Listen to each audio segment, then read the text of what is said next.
Chapter 131. This made Su Luo a little confused. If it were an ordinary person, of course, they would no longer think that Su Luo had any problems. But the killer was different. She knew that there were people in this copy who wanted to kill her. So even if she already knew who was the target of the mission, she shouldn't be so relaxed. Right? For some reason, Su Luo had a bad premonition in her heart. She didn't rush to take action, but tentatively asked, "Why aren't you afraid that I have problems?" The lady smiled confidently and said, "I killed a person who wanted to kill me yesterday, and she is still in a state where she cannot kill people. Even if you are her accomplice, you can't do anything to me now. So I am naturally not worried." Then as Su Luo and the lady chatted, her doubts became more and more serious. The lady really didn't seem to worry that Su Luo would hurt her. This didn't seem like the reaction of a murderer. Su Luo looked down at the truth candy hidden in her hand, and felt a little tangled. Now the only person who has not been verified is the young lady. But the young lady's performance makes Su Luo dispel her doubts. Then the question is, all the girls have different information from the murderer? What is going on? Su Luo left the young lady's room and returned to her own room. If the murderer does not have the ability to change sex, and the information given by Uncle Zhong is absolutely correct, then the murderer must have deceived himself at some stage. Su Luo calmed down and thought again. Miss, Madam, Concubine, Cousin. Among these four people, Miss can be completely ruled out based on her performance just now. And from the previous fight, Su Luo could see that the cousin's talent skills were not consistent with a murderer.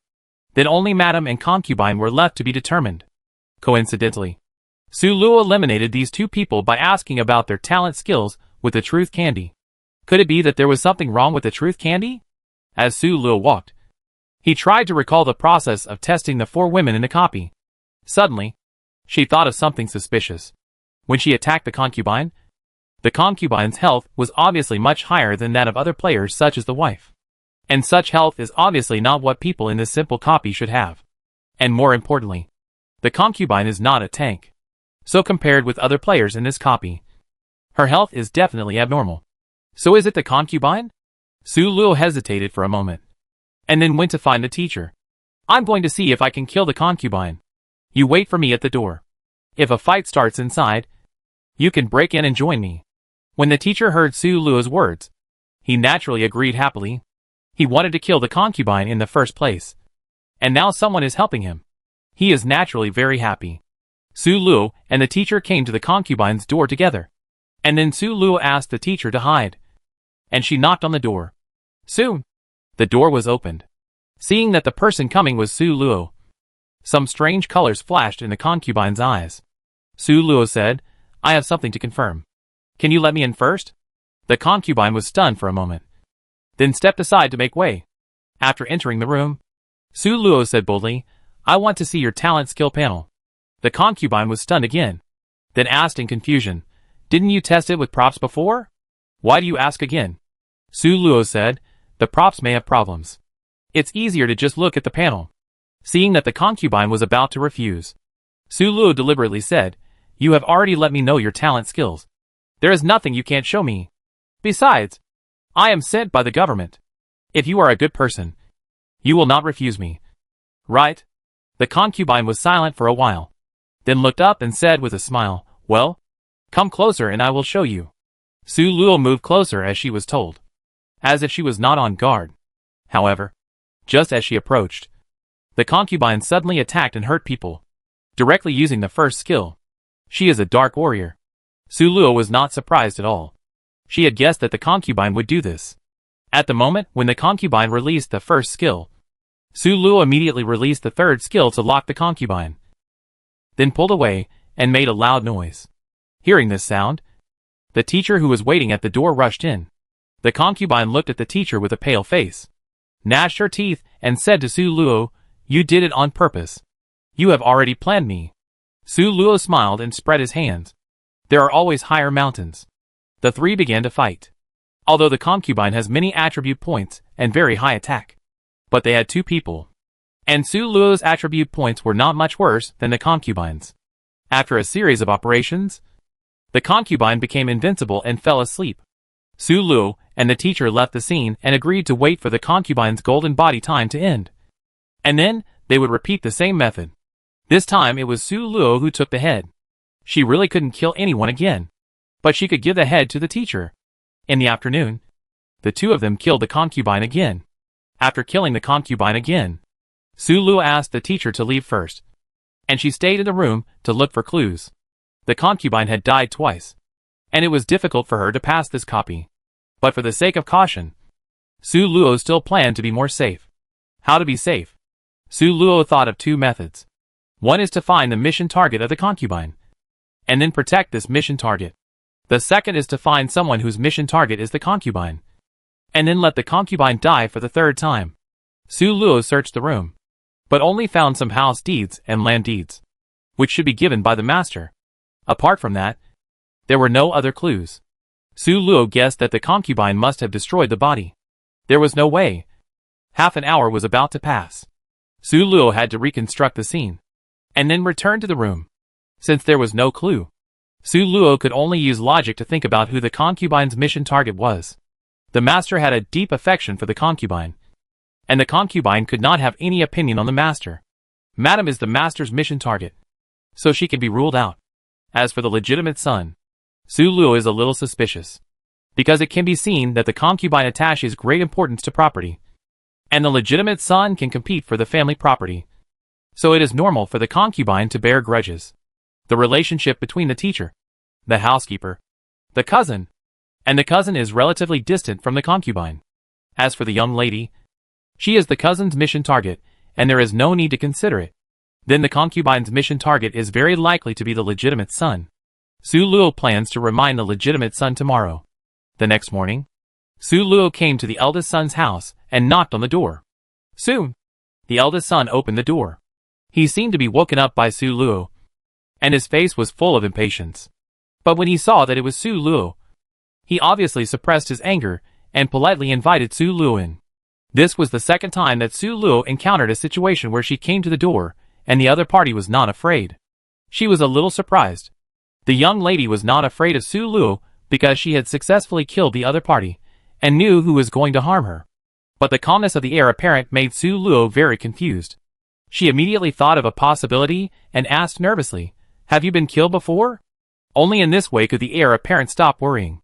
Unexpectedly, the heir apparent shook his head and asked Su Luo to come in. After both of them sat on the chairs, he said slowly, "My original body likes you and treats you well. I don't think you have any reason to kill me. So that's it." Su Luo nodded. "It seems that the pearl ornaments I have are given by this legitimate son." Su Luo did not waste time and told her guess to her legitimate son, and finally concluded, "Anyway, you should be careful of the concubine. If you have completed the task, I advise you to stay with the NPCs for the next few days. It is safer." The legitimate son nodded, and then asked in confusion, "Why do you want to help me? Is this your hidden task?" Su Luo hesitated for a moment, then nodded and said, "You can understand it this way." The legitimate son had some envy in his eyes. "Hidden tasks are good. You are so lucky to find hidden tasks. I have completed the task, and I will never leave the servants for the next few days." Su Luo nodded with satisfaction, and then went back to work. There should be no accidents, and Su Luo only needs to spend the last few days of the dungeon in peace. But before that, Su Luo raised her head and looked meaningfully at the small courtyard where the illegitimate son was imprisoned. 2 days later, she can kill again. Su Luo found the master early in the morning. "What? You want to kill the bastard?" The master looked at her in surprise. "Why? The bastard is no longer a threat to you?"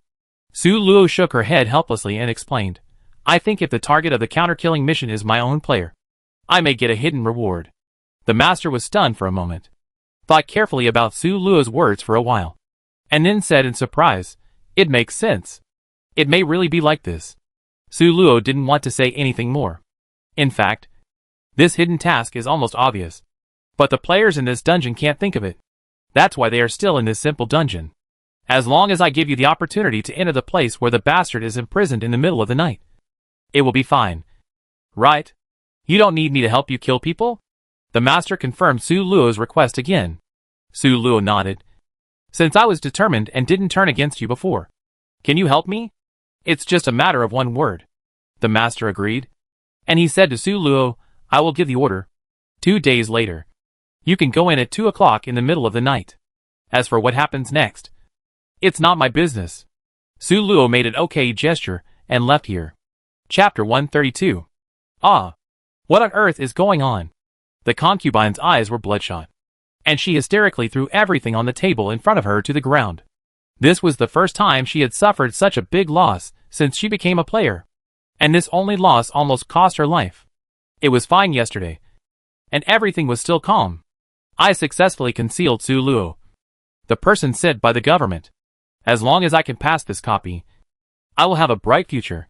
By then, the sky is wide, and the birds fly freely. Even the government will find it difficult to kill me again. Everything is going in the best direction. However, when she woke up, everything changed. She looked at the golden light all over her body, and knew that she had died once. It was nothing. The concubine was not panicked at that time. After all, someone's mission target was me, so it was normal to want to kill me. The concubine could even guess that this player must have found an ally. Otherwise, with the level of players in this copy, except for Lost, this government official, who else could kill me? As a result, in the afternoon, she died again in the blink of an eye. This made the concubine, who had always killed people by herself and had never been killed by others, completely unbearable. She knew in her heart that if she died once, she could say that she was killed by the player whose mission target was her. But if she died twice at once, it was very likely that she was set up by someone. The concubine subconsciously thought that it was Su Luo. After all, she entered the dungeon to kill herself. But she quickly denied this idea.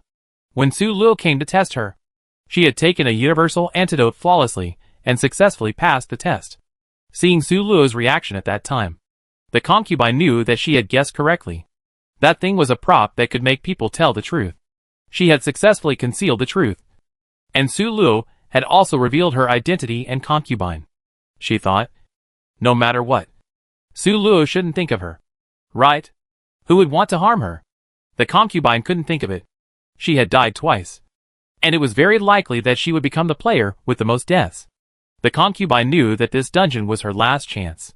If she failed, she would die because of insufficient points. She couldn't bear it any longer. The concubine changed her previous cautious style and planned to kill the mission target quickly, and then kill everyone in the dungeon. In this way, she might not be the one with the most deaths. She came to the eldest son's room, looking for an opportunity to kill with one blow. However, what the concubine didn't expect was that the legitimate son was surrounded by a bunch of servants. How could she kill someone like that? The concubine forced a smile and walked over. Facing the legitimate son's probing eyes, the concubine gritted her teeth and said awkwardly, I have something to ask you. Seeing the legitimate son's playful smile, the concubine felt a little nervous. But she still said with a stiff face, I want to cooperate with you, and I will pay you. The legitimate son was unmoved on the surface, but he sneered in his heart. This man really wanted to kill me. Otherwise, why would he come to me for no reason? He looked at the concubine coldly, and then said forcefully, I have nothing to say to you. Go away, or I will have someone ask you to leave. After saying that, he closed his eyes, showing an unyielding look. The concubine saw him like this and glared at him angrily. I could easily kill him, but if it weren't for these NPCs, would I tolerate this noob being so arrogant in front of me? She took a deep breath, and then persuaded him kindly, don't rush to refuse. How about this? I will give you a prop as a reward. Please do me a favor. What do you think? The heir apparent was tempted, but he thought of what Su Luo said. If you hadn't been killed by her, there might have been a hidden reward. Although the item was precious, it was still much worse than the attribute points.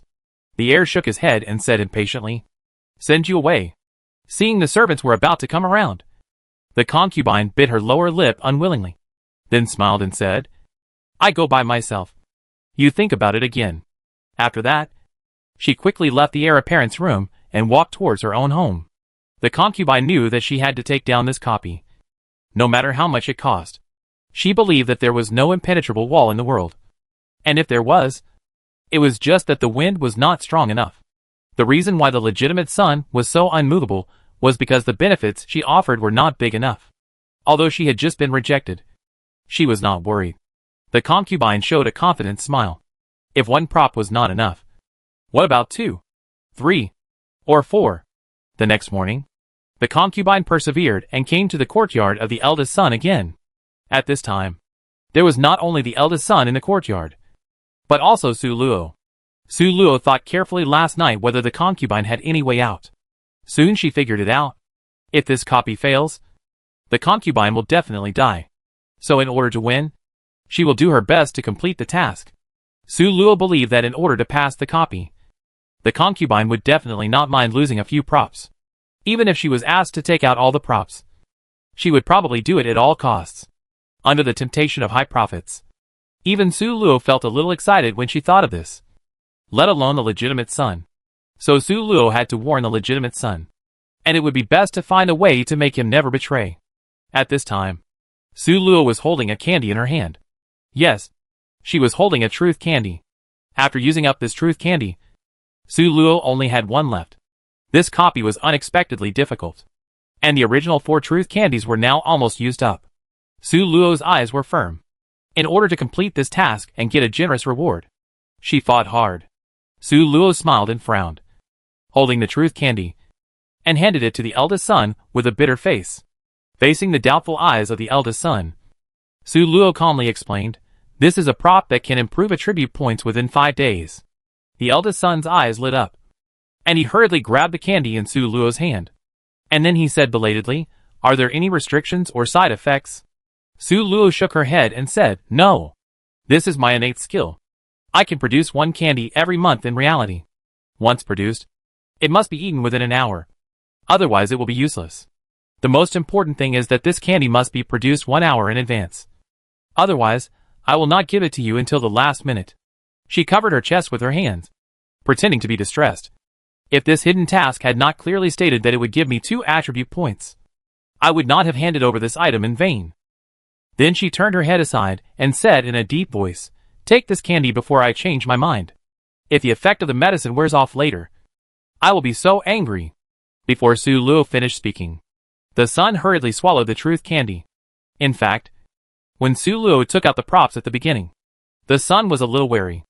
After all, it was difficult for him not to think too much when a prop was suddenly taken out for no reason. When he heard the effect of the props, he took the props almost without reason. But once he got the item, he began to doubt the truth of what Su Luo said. After all, if it was such a precious item, he would never give it to others. But when Su Luo said that she could get 2 attribute points by completing this hidden task, the son dispelled his doubts. He knew how difficult it was to get attribute points. With such a reward, it was no wonder that Lost would give this item to him. He ate the candy and looked at Su Luo with some jealousy. He secretly hated that he hadn't found this hidden mission. Su Luo had already turned her head when Dizzy was eating candy, and watched Dizzy carefully as he swallowed the candy. After confirming that it was correct, Su Luo smiled and said, "What is your identity in real life?" After asking, before Dizzy could react, Su Luo immediately used her 3rd skill to control Dizzy and prevent him from covering his mouth and running away. Dizzy obviously didn't expect Su Luo to suddenly ask him this question. His face changed drastically, but he was tied up and couldn't escape. "My name is Li Jiu, and I'm an accountant at Tingfei Company Ltd. I live in 1006, Building 1, Fondo Garden." After saying this, he finally shut up, because he was afraid that he would reveal more information. The son tightly shut his mouth and glared at Su Luo. Su Luo calmly comforted him, "Don't be afraid. As long as you don't die in this copy, I will keep your identity information in my stomach." As she spoke, she looked up at the air, her eyes flickering. "But if you die, I will kill you in reality." Su Luo casually flipped her wrist. "You must know that you can't beat me. Even if you run away, your family will be buried with you, and you will be hunted down by my Tian Luo society across the continent." Looking at the doubt in the heir's eyes, Su Luo put her index finger on her lips. "Don't ask too much. You just need to know that this is an organization you can't afford to offend." Well, what is the Tian Luo society? It was all made up by Su Luo. The purpose was to scare the legitimate son and make him obey her. As for why the truth was not told, first, the story was a bit complicated, and she had to tell it again. Second, the government sounded relatively mild. Under the temptation of huge profits, Su Luo could not guarantee that the legitimate son would obey the government's arrangements. but under the threat of life. Su Luo believed that the legitimate son would never have a fluke mentality. Sure enough, the legitimate son was full of fear, and nodded frantically and begged, no matter what conditions the concubine offered. I will never betray you. Don't worry. Chapter 133. Su Luo nodded in satisfaction, and was about to say something else. At this moment, there was a knock on the door from outside. Under Su Luo's gaze, the eldest son loudly called the servants he had driven away before, and asked them to surround him tightly. Then, in order to protect his own safety, he sent another maid to open the door. As expected, the person at the door was the concubine who had come yesterday. When the concubine saw that it was only a maid who opened the door, a trace of disappointment flashed in her eyes. But this was also within her expectations. How could the legitimate son be so stupid as to open the door by himself? That was impossible. She sighed. This time she would definitely bleed heavily. But it didn't matter. She was not afraid of bleeding. After all, if you have green mountains, you will not be afraid of running out of firewood. Compared with life, these little things are not worth mentioning.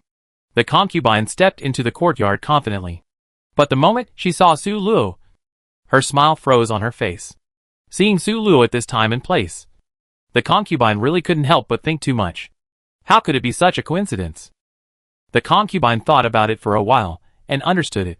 She was almost certain that all this was Su Luo's doing. If she guessed correctly, Su Luo should have confirmed her identity. Now that Su Luo appeared here, she must have given the legitimate son a shot of prevention. But despite this, the concubine was not panicked. She believed that under absolute interests, even Su Luo could not stop her from passing this copy. The concubine raised her eyebrows at Su Luo provocatively, then looked at the legitimate son with complacency, and stretched out 4 fingers with her hand. 4 props. In exchange for you being killed once by me in this copy. What do you think? Of course, the concubine had more than 4 props in her hand. But she also had her own little thoughts. After all, the more she could save, the better. If she offered less now, she would have room for bargaining. However, what Su Luo didn't know was that she was facing a legitimate son who was also under life threat. Although the legitimate son's eyes were moved, he still shook his head firmly and ordered, "Get her out." The concubine obviously didn't expect that she took out 4 props to seduce the legitimate son. And this was the result. Seeing that the air was indeed serious, the servants around him were slowly approaching. The concubine was anxious and shouted at the air, 5 props. The heir listened to the concubine's words, and his heart was bleeding. If it weren't for Su Luo, he would definitely agree. However, under Su Luo's gaze, his face was unmoved. The servants around saw that the heir didn't say anything, and then drove the concubine out. 6. 7. 7 is not enough? The concubine was so anxious that she wanted to rush over, but was blocked by the servants. Soon, the concubine was driven out. The eldest son looked at Su Luo painfully and said, "Are you satisfied now? I have rejected her." Su Luo nodded and said, "I hope you don't go out in the next few days. Just send someone to guard this place. Don't worry. I am a man of my word. As long as you can let me complete the task, I will never hurt you and your family." The eldest son nodded helplessly and said heavily, "I hope you can keep your promise." Su Luo said nothing more and left. 2 days later, Su Luo could kill again. At night, Su Luo quietly pushed open the gate of the courtyard where the bastard was imprisoned, and then walked in silently. At this time, the bastard was snoring. Speaking of which, the bastard was also miserable. For most of the time in this dungeon, he was bored and locked in this small courtyard. He had long given up hope of completing the task, and every day he relied on the system to brush dramas and pass the time. And because he was locked up, those who wanted to kill him had no way to start. However, what he didn't expect was that even if he was so Buddhist, what was coming would still come. Killing someone while they were sleeping couldn't be easier. Su Luo could be said to have succeeded without any effort. In a blink of an eye, the door was opened. Su Luo patted the non-existent dust on his hands, and left leisurely, with the golden light behind him. The next morning, a man with bloodshot eyes came to the door. It was the concubine. She was really desperate at this time. The eldest son's attitude was very firm. He announced that he would be in seclusion these days, and blocked everyone from the door. Even if she shouted out higher benefits outside, he was not moved at all. The concubine knew that Su Luo must have played a role in it. The person who tied the bell must be the one who untied it. Although the two parties were completely opposite. But in order to survive, the concubine had to come to Su Luo. Su Luo was not surprised at the concubine's arrival. After all, the concubine was not a fool. How could she not think that she was a breakthrough? After entering the room, the concubine knelt down in front of Su Luo with a plop. Lost? Please save me. Su Luo shook her head calmly. Impossible, the concubine said. I will give you all my wealth in these years to exchange for a chance to live. Seeing that Su Luo was still shaking her head, the concubine hurriedly said, Don't rush to refuse. Listen to what I have to say. After that, she didn't wait for Su Luo to speak, and said simply and clearly, I have 10 copy props and a clue to a series of tasks. With these, you will have smooth sailing in the next few months and become a very powerful official player. Su Luo had to admit that this guy's background was too rich. With so many props as trump cards, only Guijia could force her into such a situation. Although Shuqi was right. With these things, her future journey would be very smooth. But so what? Su Luo firmly believed that with her own strength, she could also become a member of the top of the pyramid. She shook her head with regret.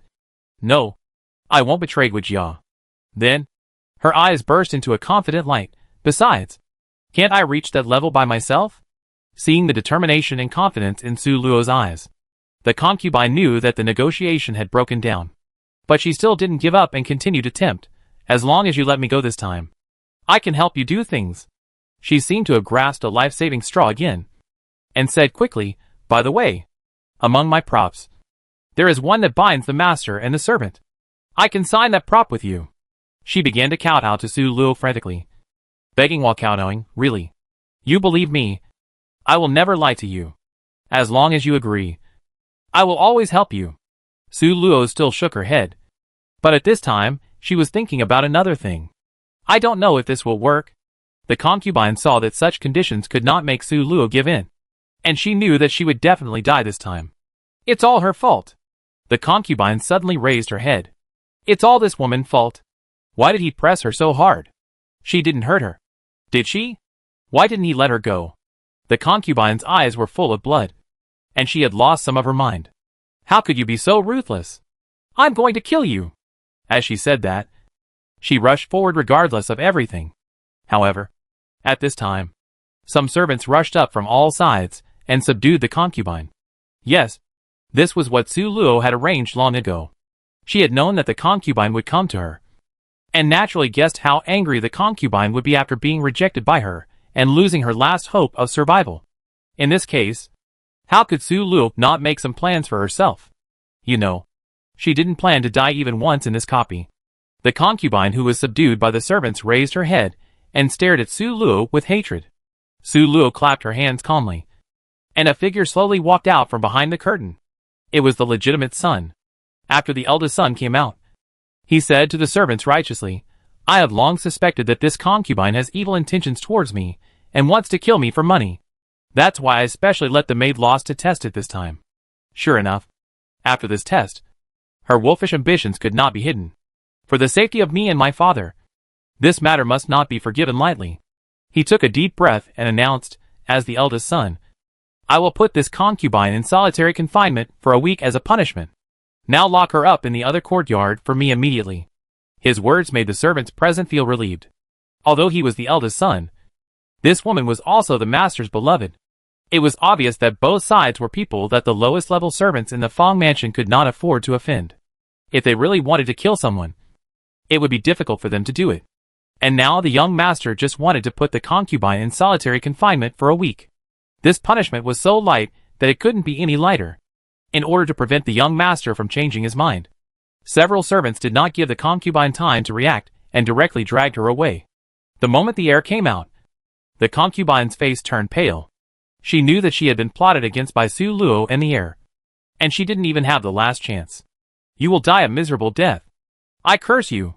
You. As the servants moved, the concubine's resentful words gradually faded away.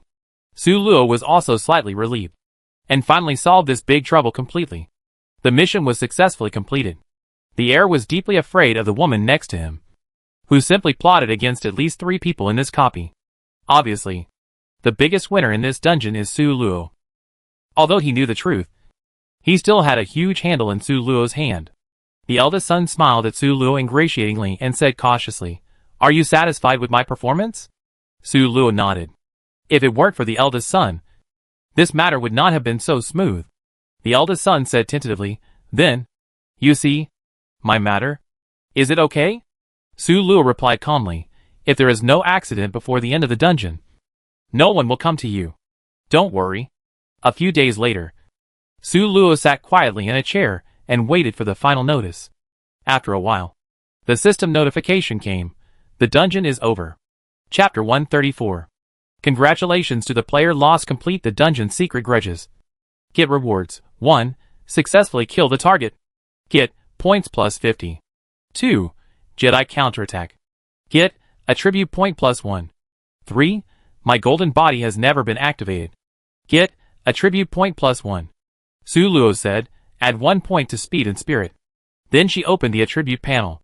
Life, 25, plus 29 strength, 7. Speed, 12, plus 14, spirit, 14, plus 21 endurance, 10. Charm, 12. Points, 475. Talent skill, God's Redemption, legendary teleport a person with full health to any place where the skill owner has passed. Can only be used once in a dungeon. Skill 1. Healing bullet, increase, decrease, friendly, enemy, spirit value x 100% of health, CD, 5 seconds. Skill 2. Holy light array, create a magic array with a diameter of 5 meters, which increases, decreases, all attributes of the friendly, enemy, 10%. Lasting 10 seconds, CD, 30 seconds. Skill 3. Holy imprisonment, after releasing the skill, it can imprison enemy players within the range for 5 seconds, CD, 20 seconds. She did get a little less in this copy. Only 2 attribute points. And no props. But this is just a simple copy after all. So this is normal. The real feast is the government's reward next time. Su Luo is not discouraged by the harvest of this copy. Exit the system. Su Luo entered the copy in the dormitory. So when she came out, she was still in bed. The copy was a complete success. Su Luo's mouth curled up, and she couldn't wait to share the experience of this copy with Yunfei Bai. But as soon as she moved, she sat back. Isn't that right? Why should I be so eager to find Yunfei Bai? I just finished the dungeon. Isn't rest the most important thing? After thinking about it, Su Luo couldn't help but stand up. We are teammates. I just want him to know that I haven't failed. Su Luo muttered to herself. I don't mean anything else. Yes, I don't mean anything else. However, at this time, Su Luo's phone rang suddenly. She opened it and saw that it was Yunfei Bai calling. Su Luo answered the phone and heard Yunfei Bai's voice, which was a little distorted because of the phone. Coming from the other end of the phone, how did you do the mission? Su Luo naturally didn't think that Yunfei Bai was asking about the dungeon mission. She wanted to tell Yunfei Bai directly that she succeeded. But for some reason, Su Luo paused and asked incoherently, if I failed and was killed by the killer, what would you do? There was a long silence on the other end of the phone. Su Luo regretted asking this question, and was a little bit unbelievable about her inexplicable probing behavior. Why did she say that? After a few seconds of silence, Su Luo patted her head and planned to tell Yunfei Bai the truth directly. Before she could say a word, Yunfei Bai interrupted her directly. Don't be sad. It's okay. At least we earned 3 props. It's not a big loss. You are in the dormitory now. Right? Stay there. I come find you now. As he spoke, there was a rustling sound. Su Luo guessed that Yunfei Bai was putting on his shoes. For some reason, she seemed to be relieved. You don't have to come over. I successfully killed the killer, and I wasn't killed in return. This time the dungeon mission was also completed. Everything went smoothly. I just asked a question casually just now. I tell you in detail during lunch. After another short silence, Yunfei Bai's voice finally came. Is that so? That's great. Everyone is happy. Okay. You take a rest first. We will meet at the school gate at 12 noon. His voice sounded a little bit unexpected, but more joyful. He seemed very happy about this unexpected surprise. Su Luo responded and hung up the phone. At this time, Su Luo's mouth corners slightly raised. The tense mood that had been tense since the beginning of the copy finally relaxed. It's great that he didn't abandon me. Su Luo lowered her head, and then laughed slowly. The dungeon was over. But my reflection was not over. Su Luo knew clearly that she had made many mistakes in this dungeon. First of all, she did not study the dungeon rules carefully, which caught her off guard when she was restricted by the rules. Because the rules said that fighting and killing were allowed. She naively thought that only fighting could kill people. She completely forgot that in this dungeon, where everyone had their own identity, identity could also become a tool for killing. This is very undesirable. And the essence is my carelessness. Because this is a simple copy. I didn't think deeply. Like the previous copies, I didn't make such a mistake. Su Luo wrote in the notebook, I should think divergently, and not be limited to the information given by the copy rules. In addition to this mistake, there is another one that is careless to tell the concubine my real task. At that time, because the concubine had been tested by the truth candy, I was completely relieved about her. But even if she had the potential to kill me, even if this person was really innocent, I shouldn't have told her the mission. Right? What if she took my information to find the murderer, and asked for a reward to tip him off? What should I do? What's more, this person was really a murderer. This put me at a disadvantage in this game. The enemy was in the dark while I was in the light. This was a taboo in the military. Su Luo wrote down the lesson again, then put down the pen and closed the notebook. She rubbed her neck. It was finally over. Next, she just had to wait for the government's reward. At noon, Su Luo arrived at the school gate as promised. Yun Feibai had been waiting there for a long time. He was sharp and found Su Luo in the crowd at a glance and greeted her. 10 minutes later, the two of them appeared together in the clay pot rice noodle shop outside the school. This is the case for this dungeon. While waiting for the food, Su Luo briefly recounted the situation of this dungeon. Yun Feibai nodded as he listened. When he heard that Su Luo found out that the concubine was the murderer, he nodded in understanding and said, No wonder. I felt something was wrong when you were talking to the concubine. Su Luo certainly didn't think Yun Feibai was talking after the fact. He must have a basis for saying so. So she asked for advice. Is there anything wrong with that conversation? I didn't find it. Yun Feibai patiently explained to Su Luo. You see, if ordinary people knew that you were a government official, they would come to find the murderer this time. Then she should first focus on the information of the killer, not your information. Seeing the doubt in Su Luo's eyes, Yun Feibai further explained, You see, what she asked is either the information you know about the killer, or your strength. If I suddenly encounter such a thing in the copy, the first thing I will ask is the strength of the killer. So that's it. Su Luo nodded in admiration. You are still careful. Yun Feibai smiled and shook his head, and said modestly, I am just talking after the fact. If I really complete this task, I may not think of this problem. At this time, the dishes came, and the two paused their conversation and focused on eating the rice noodles. Yun Feibai was the first to finish eating. After he finished eating, he supported his head with one hand and watched Su Luo eat silently. Su Luo felt a little uncomfortable being watched, and when she was about to look up and say something, Yun Feibai looked away and said with a smile, Then you made a lot of money this time. Su Luo shook her head and chewed twice faster, then swallowed the rice noodles in her mouth. It's not you. It's us. We made a lot of money this time. Yun Feibai was stunned for a moment, then covered his forehead with one hand and laughed softly. Yeah, that's right. It's us. We made a lot of money. Su Luo finished eating quickly, and then said to Yun Feibai, Qingqiu hasn't come back yet. I ask when the reward will be issued after she comes back.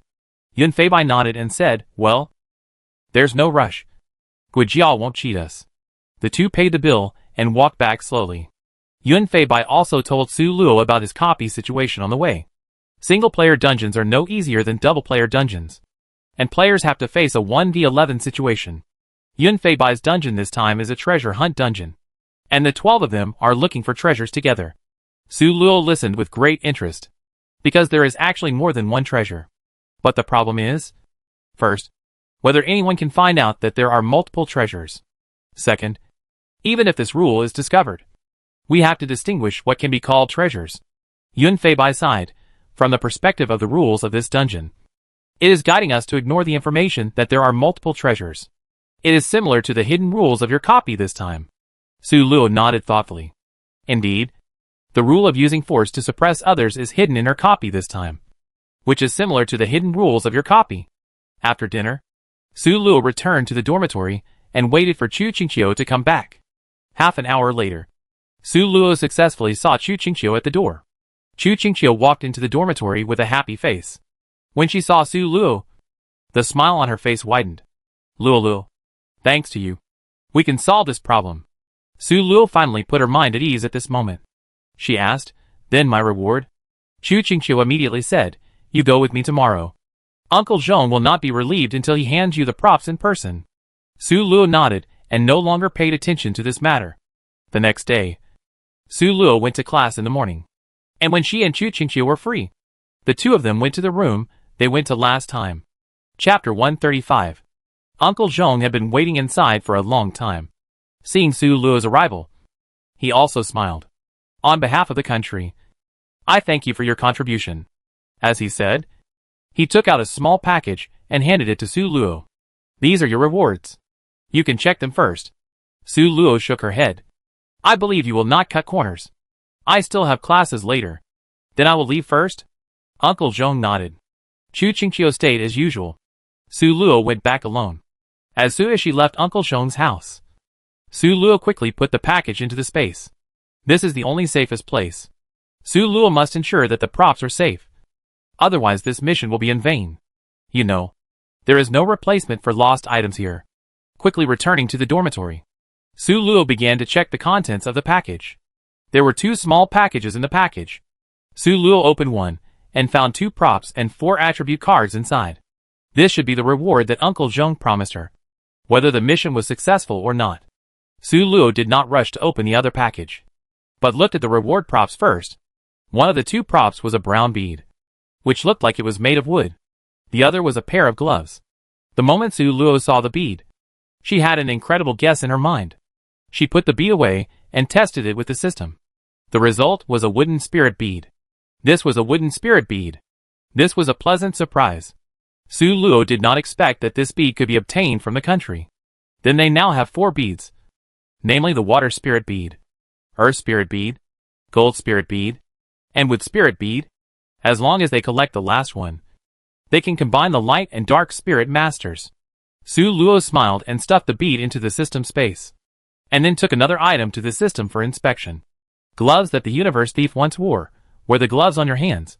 Get within 1 meter of the target of theft, and think about stealing the items in your mind. And you can steal the items. Limited to 3 uses. 0/3. Su Luo was also somewhat surprised by the ability of this glove. Stealing is not a good thing, but it is useful. With this glove, they can complete many special tasks. The basic task rewards are so generous. Su Luo is looking forward to the reward that Uncle Zhong said will definitely make up for your task this time. She carefully opened the package, and then saw an ordinary purple card lying quietly on the cloth. Su Luo would not despise it because of its appearance. She picked up the card and handed it to the system for testing. Talent card.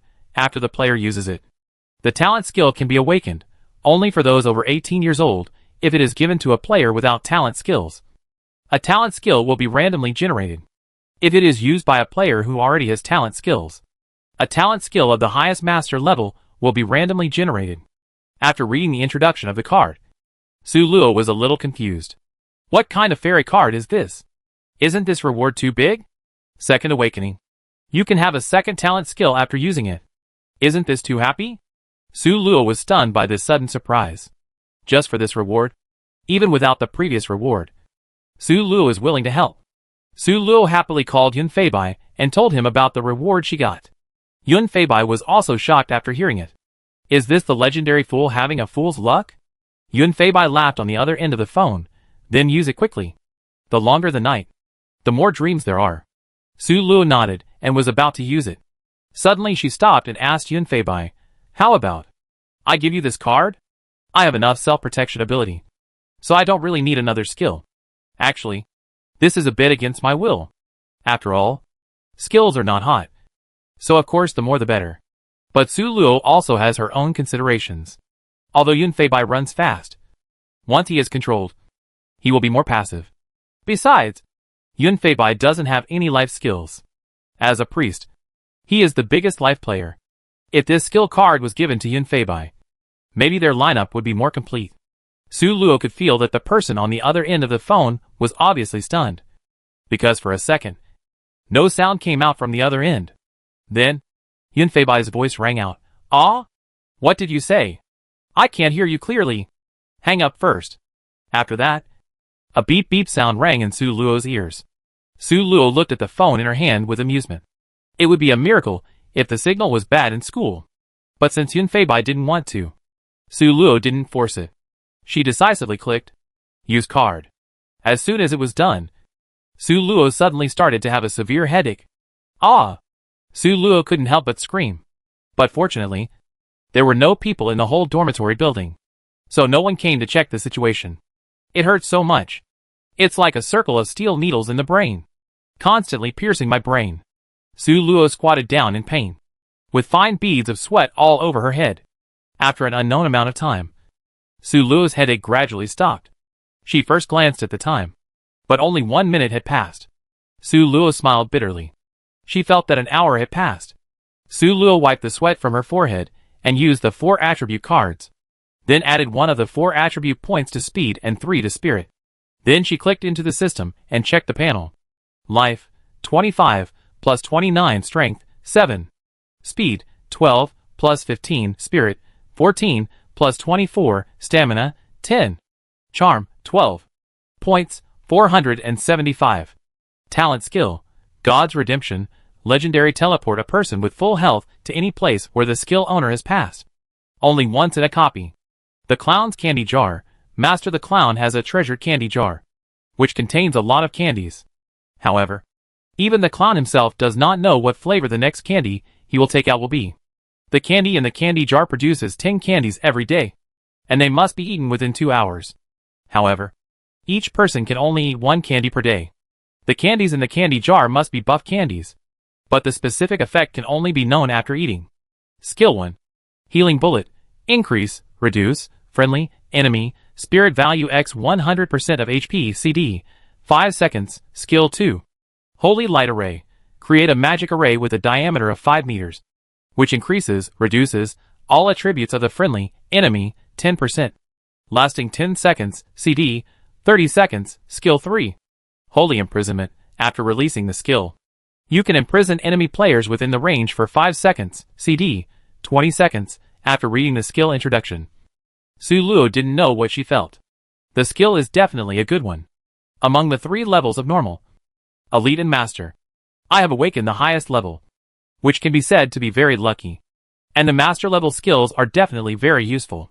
Although they are random gains, it is already very good if there are no bad effects at all. But Su Luo is a priest herself, and she actually prefers to obtain attack skills. At worst, life skills are also okay. But Su Luo really doesn't need this kind of gain skills. After all, she can also obtain many skills that increase her power.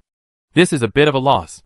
And Su Luo knows that random effects are not just random in terms of acceleration, attack, etc., but also in terms of time. For example, how many points of attack are added within 5 seconds? How many points of attack are added within 2 hours?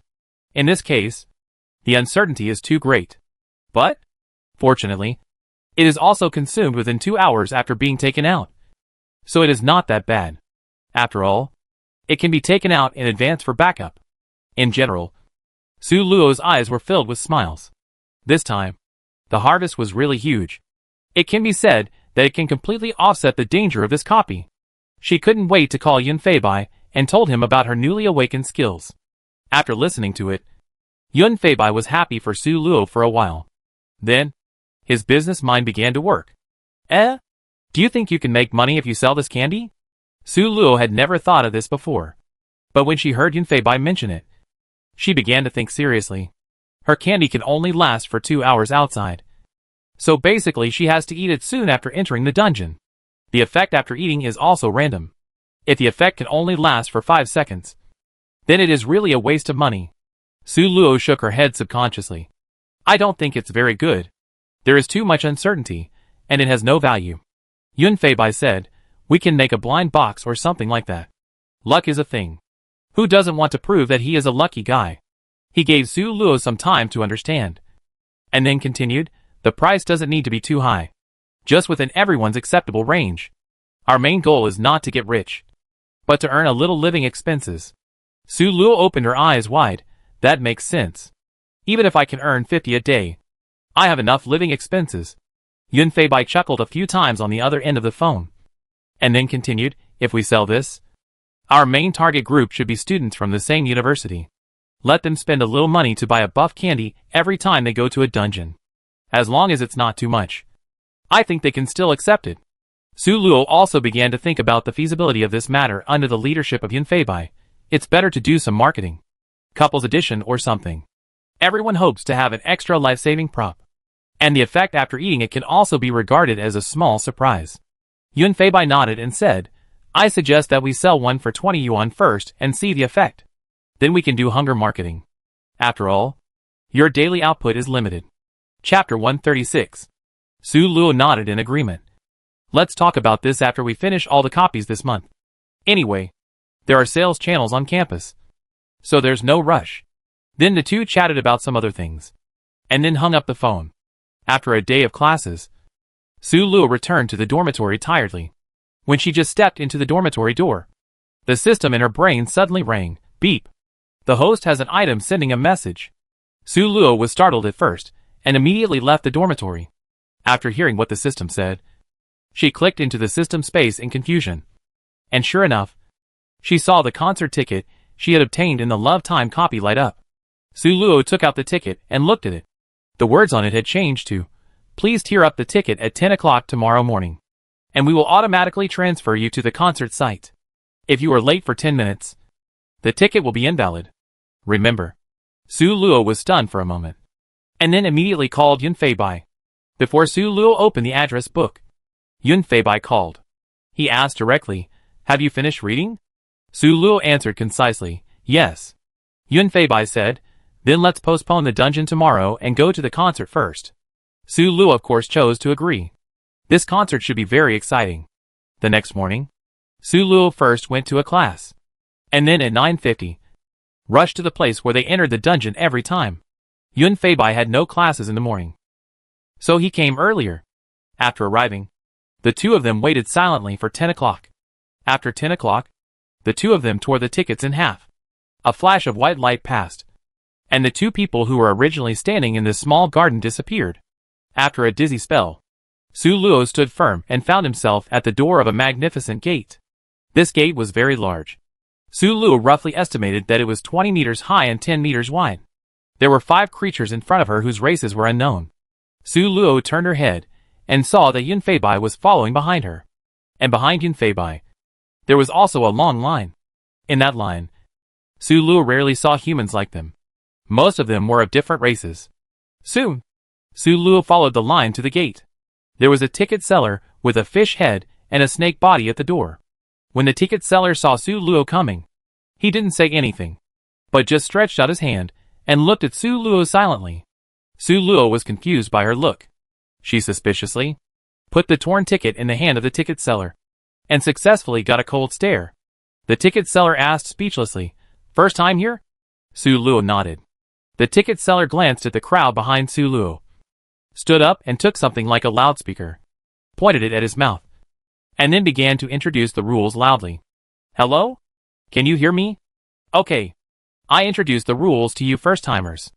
Su Luo had already stepped back a few steps when the ticket seller took out the loudspeaker, so she was not disturbed by the sound waves. There are seats inside, and your tickets are just your admission vouchers. When you come over, you must show me something of value. Then, you will get seats of corresponding value. Su Luo listened carefully to the ticket seller words, and when she heard that it was just a show, she breathed a sigh of relief. If she had to lose a prop because of a concert whose purpose was unknown, Su Luo would still be very reluctant. But now the question is, what is valuable? Su Luo doesn't have many props in her hand now. She can't tell the specific value. Su Luo turned her head to look at Yun Feibai and asked with her eyes. They have a double ticket, so they only need to pay one thing. Yun Feibai thought about it, and when the ticket seller was about to get impatient, Yun Feibai suddenly took out a rose from the system space. Su Luo quickly recognized that this was in Aquarium Prison. The rose bought inside She looked up at Yun Feibai in surprise. This item was well chosen.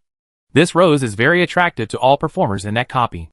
The singers at the concert are also performers. Although this rose is not the most useful, it should be the most valuable for the singers. Sure enough, when Su Luo showed the rose to the ticket seller stood up in surprise. And even his breathing became a little rapid. Is this for our Gugu? Su Luo was stunned. This Gugu should refer to the performer. Right? She thought about it for a moment. And then said tactfully, if we are satisfied, it will be good G's. The salesperson immediately said flatteringly, you will definitely be satisfied. Please give this rose to our Gugu. As she said that, she took out a black and gold ticket with magical patterns printed on it. Su Luo felt fascinated at the first sight. She handed the tickets to Su Luo and Yun Feibai. Here are your seats, Supreme VIP. I hope you will be satisfied. Su Luo nodded and walked into the door with Yun Feibai under the eager eyes of the ticket seller. After entering, the decoration inside the door was not as magnificent as the entrance, but rather classical and elegant, giving people a feeling of a different world. There was a flowing wine cup in the hall, and the seats around were arranged in a ring. In the middle was a huge stage, which was obviously the stage for singers to perform. The ticket in Su Luo's hand turned into an arrow, guiding Su Luo and Yun Feibai to their seats, probably because they were VIPs. Their seats were in the first row. Su Luo and Yun Feibai sat down here, and then quietly waited for the concert to start. After a while, a strip-shaped ray sitting far behind them suddenly stood up and said loudly to the staff inside, why are these two people sitting here? He was referring to Su Luo and Yun Feibai. Su Luo was a little puzzled. Why did this person bother them for no reason? As he shouted, many people around looked over. When the strip saw that everyone's eyes were focused on him, he said smugly, look, these two people are wearing ordinary clothes, without even expensive accessories. Why are they sitting here? Su Luo only noticed at this time that this person was dressed gorgeously. Although the aesthetics of different races are very different, Su Luo can still guess that he should be a nouveau riche through the jewelry on this person. Seeing Su Luo staring at him, the man deliberately said loudly, if you ask me, this good position should be reserved for people of status like us. Su Luo was a little speechless. Isn't it? Do different races also have this problem of discriminating against the poor? She didn't say much and waited for the staff to arrive. Soon, a man with a fish head and a snake body, but wearing a blue suit, came over. He looked at the strip and said, sir, please don't shout in the hall. The strip was obviously stunned for a moment. He didn't expect that the staff came here not to understand his needs, but to stop him. He had never suffered such grievances before, and he was immediately angry. What's wrong with you? Do you know who I am? Now, call your manager. I want to complain to him about you. I have to say here that because players often come into contact with alien races, every player who comes to the new world is equipped with a universal translator. That's why Su Luo could understand what they were saying. As for their appearance, since there was no copy, Su Luo saw their real appearance here. Now Su Luo felt a little funny when she heard that this strip was going to complain. It turns out that other races also have complaints. She was not worried that she would be treated unfairly because of the strip's noble status. After all, this was a concert that Jianjin Group let them participate in as a reward, so the legitimacy was definitely guaranteed.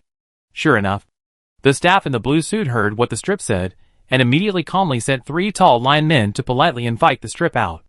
The strip was angry, and wanted to get rid of the lion men's restraints. However, how could he, with his small body, escape from the lion men's big hands?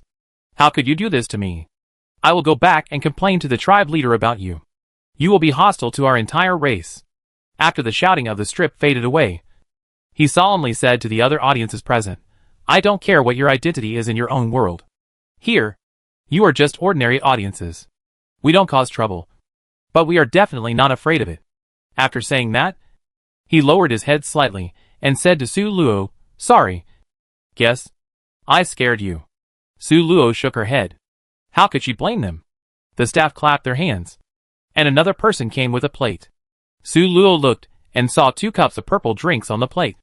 In Su Luo's puzzled eyes, the staff handed the cups to Su Luo and Yun Feibai, and then said politely, this is a special drink we made here, my distinguished guests. I hope you will have a pleasant experience this time. After saying that, he bowed slightly and turned to leave. This is. Su Luo didn't expect it. When someone makes trouble, the staff will usually drive the troublemaker away quickly, which is considered to be the most benevolent thing. But I didn't expect the staff here to give them a free drink to calm them down. This service couldn't be more thoughtful. Seeing Su Luo's eyes were a little surprised. Yun Feibai reminded her, think about our position. Su Luo was stunned, and then showed a look of understanding. Chapter 137. Yes, they are VIP seats. The administrator has no need to doubt the ticket seller vision. So he naturally has to treat this guest, who has a very high value prop, with courtesy. I only look at this problem from the perspective of a guest. So naturally I can't think of it. Seeing Su Luo understand, Yun Feibai didn't say anything more. He subconsciously took a sip of the drink that the staff had just given him, and was ready to close his eyes and rest. But as soon as he took the first sip, he immediately opened his eyes and sat up. Su Luo noticed his strangeness and asked in confusion, "What's wrong? Is there something wrong with this drink?" Yun Feibai shook his head, drank the drink in the cup, and then said to Su Luo, "You should drink this drink quickly. There is a buff bonus." Su Luo nodded, and drank the purple drink in the cup without thinking. Sure enough, he received a system prompt in his mind. You have activated the music absorption 100% buff within 2 hours. Music absorption 100%? Su Luo said, this should help us listen to music later. It's really complete. With this, we might feel like we're floating in the air later.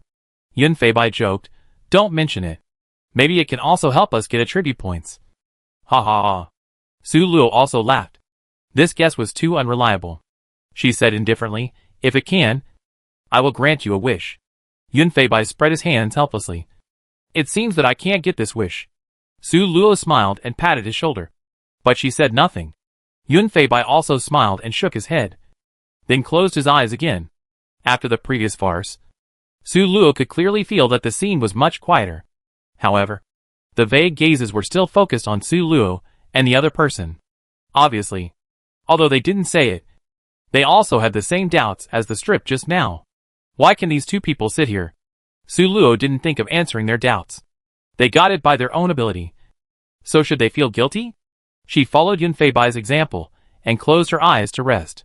And such an action, in the eyes of those behind, was a true person who did not show his true colors. Wolalalu was an elite of the younger generation of the Mongyu tribe. He had gone through a lot of struggle to get the opportunity to attend the concert. So compared with Su Luo and the others, he knew much more about this concert. This concert was a Universe Tour concert held by Gugu, and the tickets were hard to come by. Song. As the pride of that special race, the songs she sings have a great effect on all races. After all, her race itself is a top auxiliary race. If it weren't for the powerful bosses in the race, the entire race would have become the private property of those people. Every time you listen to this race singing, the listener will clear away their troubles and achieve the purpose of spiritual purification. And the first time you listen to the song sung by this race, it can improve your physical fitness and enhance your strength. Alala. I came here for this purpose. You know, the higher the level of the singer, the more the first-time listeners will gain. This time, Alala was fighting for this opportunity in preparation for challenging the promotion dungeon. He also saw the farce. Although the farce was over now, he became more curious about the two people in the supreme VIP seats. He wanted to know how powerful these two people were. Alala. I don't know what race that is. After all, there are too many races in the universe, and he has never known much about them. But to be able to sit in such a place, these two people are definitely not simple. First of all, their race is too poorly developed, so it is very likely that they are not qualified to come here at all. You know, there are many races in the universe that can't even enter the game dungeon. And among those races that can enter the dungeon, some races are not qualified to get this opportunity because the players are too poorly developed. Only races with good development or strong people in their races have such precious opportunities to improve basic quality. As for why Alalalu didn't guess that these two people got the tickets from the dungeon? This is actually possible. But if you get the tickets by chance, it will be difficult to be fully prepared. And naturally it will be difficult to get such a good position. So, Alalalu ruled out this possibility at the beginning. In fact, Su Luo and Yun Feibai got the tickets as rewards from the dungeon by accident. And they got such a suitable prop in another dungeon. All I can say is that everything is God's will. You ask why? Alalelo knows so much about this concert? Of course it's because his race is not large. And he is the child of a strong man. Otherwise, it is estimated that Alalelo will be confused about this concert. Alalala, looking at the place where the strip was originally located with some mockery. This man is also stupid. Can he bully the guest who can be in that position? Look, isn't he kicked out directly? This golden opportunity was wasted in vain. You know, Gugu only holds a concert once 100 years. If you miss this time, the next one will have to be 100 years later. Not too long to wait. A note made of feathers quietly fell in the center of the stage. No one knew what her vocal organ was. But a very pleasant voice rang out, "Welcome all guests to listen to Gij sing." Su Luo opened her eyes, sat up straight, and stared at the note on the stage. She was the singer this time. Gij. Seeing everyone clapping, Gij let out a silver bell-like laugh. "Thank you all for your support. Gij will perform a poor performance." After that, the white note flashed, and a wonderful music floated into Su Luo's ears. This song should only exist in heaven. How many times can it be heard in the world? This was Su Luo's first feeling after hearing it. She had no way to think anymore. And she was completely immersed in this wonderful music, not knowing what day it was. After an unknown amount of time, the singing stopped, and everyone present woke up as if from a dream. Pa pa pa. A round of fierce applause. Su Luo and Yun Feibai cheered for this exquisite performance from the bottom of their hearts. Su Luo felt a long-lost sense of relaxation, as if her body and mind were empty. Since arriving on this continent, she has been worried about her life all the time. But under the catalysis of this song, Su Luo felt that the worries and fears buried deep in her heart disappeared without a trace. Just for this reason, Su Luo was willing to give this rose to Gugu. And for some reason, Su Luo felt that she was full of strength now. Her brain was also clear, and the small words on the signboard that was originally unclear because of the distance could now be clearly seen. Wait! The previous feeling could be said to be that the singing purified the soul. But this vision has become better. Can't be explained by this?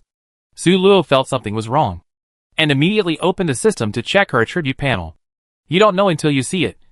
And you be shocked?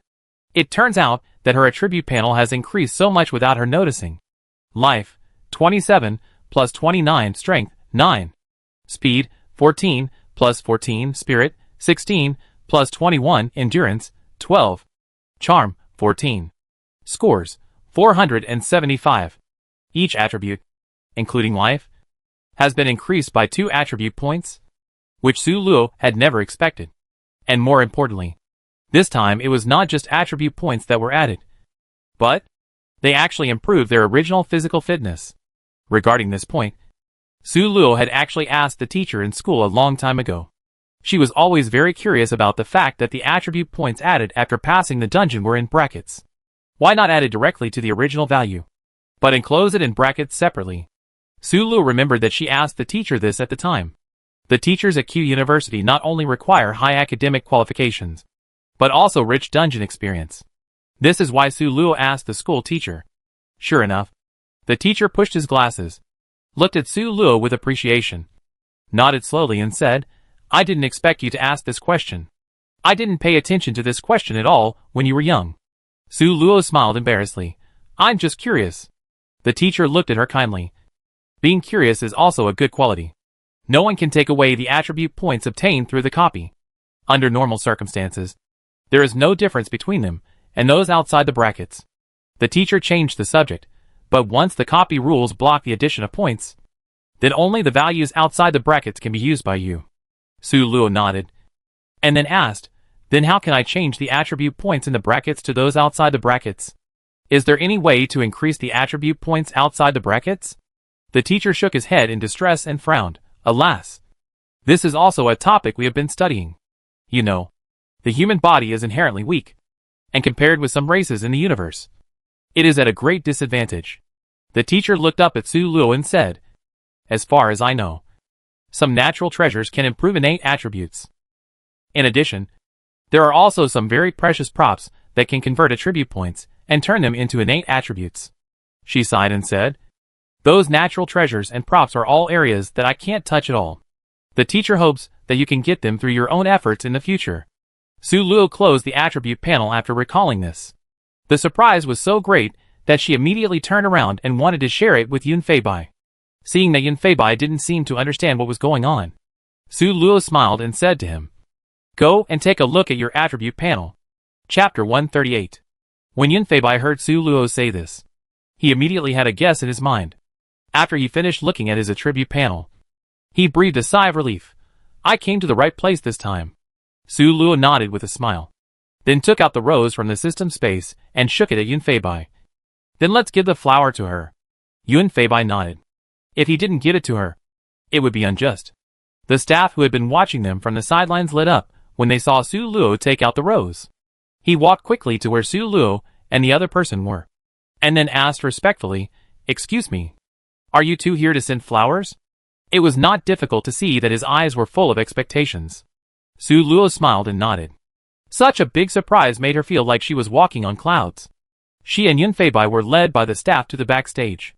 Gugu, who had already left the stage, was resting here. Gugu saw that the staff had brought two people over, and looked at Su Luo curiously. She knew that the staff would not bring in strangers casually, and there must be something special about these two people. Su Luo and Yun Feibai looked at each other, and then walked forward together.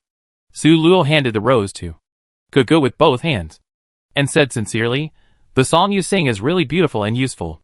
The moment she saw the rose, Gugu, who was originally sitting on the chair, immediately stood up. She took the rose with surprise, and then said to Su Luo gratefully, "Thank you for your love, and thank you for giving me such a precious gift." Su Luo asked curiously, "I've always been curious. Why do you all treasure this rose so much?" Gugu carefully placed the rose in a red box, and then replied, "This rose doesn't have any practical use, but it is the highest honor for a performer." She exuded a joyful glow. The performer who receives this rose can be exempted from a crime that is enough to kill him, and can also be respected by all performers. Su Luo nodded in sudden realization. No wonder the people in the prison wanted this so much. It turns out that this rose can absolve them of their guilt and send them out of prison. After asking the question, Su Luo and Yun Feibai left the backstage. They can return to their own world by tearing up their seat tickets. Because the concert has ended, many people have left the venue. The order in the venue is a bit chaotic now. Su Luo saw a birdman with a light blue light all over his body. He smiled at her kindly, and then walked over. Su Luo gently pulled the corner of Yun Feibai's clothes with her hand, motioning him to look over. When Yun Feibai turned around, the birdman was almost in front of them. The birdman made a universal greeting, and Su Luo and Yun Feibai also responded. "Hello. My name is Wu La La Wu, and I am the son of the elder of the Mangyu tribe." Su Luo looked at Yun Feibai awkwardly and said nothing. Yun Feibai naturally took over the conversation. "Hello. My name is Ji Hei, and this is my partner Lost. We are human." Yun Feibai used their names in the dungeon, and they were used to using their game names when facing outsiders. Alalala. As if thinking for a while, he smiled and scratched his head and said, "You are so amazing to be able to sit here." Yun Feibai replied modestly, No, it's just luck." Alalala. Naturally, he didn't believe Yun Feibai's humble words. He asked embarrassedly, "Can I know what items you brought?" Yun Feibai glanced at Su Luo. He had no objection, but this item was the common property of the two of them, so he still had to ask Su Luo's opinion. Su Luo understood what Yun Feibai meant and nodded immediately. It was not a big deal, and it had already been sent. Yun Feibai received Su Luo's signal and replied, "It's a rose." Alalala. He was stunned, obviously not expecting it to be such a simple thing. He did not suspect Yun Feibai of lying to him. First, because Yun Feibai looked very frank and did not seem to be lying. Second, because, alalala, he felt that Yun Feibai had no reason to lie to him. He murmured to himself, Rose? Rose? What kind of rose can make people sit in this position? With his experience, he didn't know there was such a thing. Su Luo and Yun Feibai didn't intend to explain. They waved their hands to alalala, and tore up the seat tickets together and returned to the real world. Standing in the small garden of the school, both Su Luo and Yun Feibai felt a heartfelt happiness. This is the effect of this concert. No matter when it was before, they had all kinds of things in their hearts. But after listening to the heavenly song, Su Luo returned here again. Her heart and eyes were filled with the beauty of the world. In her heart now, a flying butterfly and a quietly blooming wildflower are so beautiful and so full of vitality. And the handsome man Yun Feibai standing opposite her, at this moment, made Su Luo feel a strange impulse. But she didn't have time to think about it, because class was about to start. Su Luo hurriedly said goodbye to Yun Feibai, and then came to the classroom, with the joy of gaining a huge reward from this adventure. Luo saw Su Luo coming in, and immediately greeted Su Luo and asked her to sit with her. When Su Luo sat down, Luo whispered, Luo, are you the kind of person who has to go through 4 dungeons every month? Su Luo's back, which had been a little loose, straightened up a little. She glanced at Luo, and then asked lightly, why do you ask this suddenly? Luo didn't notice Su Luo's abnormality, and she explained naturally, I see you often go to the school garden with that handsome classmate Yun. She shyly tucked a strand of hair behind her ear. I thought you were dating, but I saw you standing there for a second and then said goodbye to each other. I think you must have passed the dungeon. After that, she asked with a little expectation, am I right? Su Luo hesitated for a moment, but still nodded. There is no point in hiding this, and it is easy to be exposed. Luo immediately said in surprise, ah, that's great. Then I can.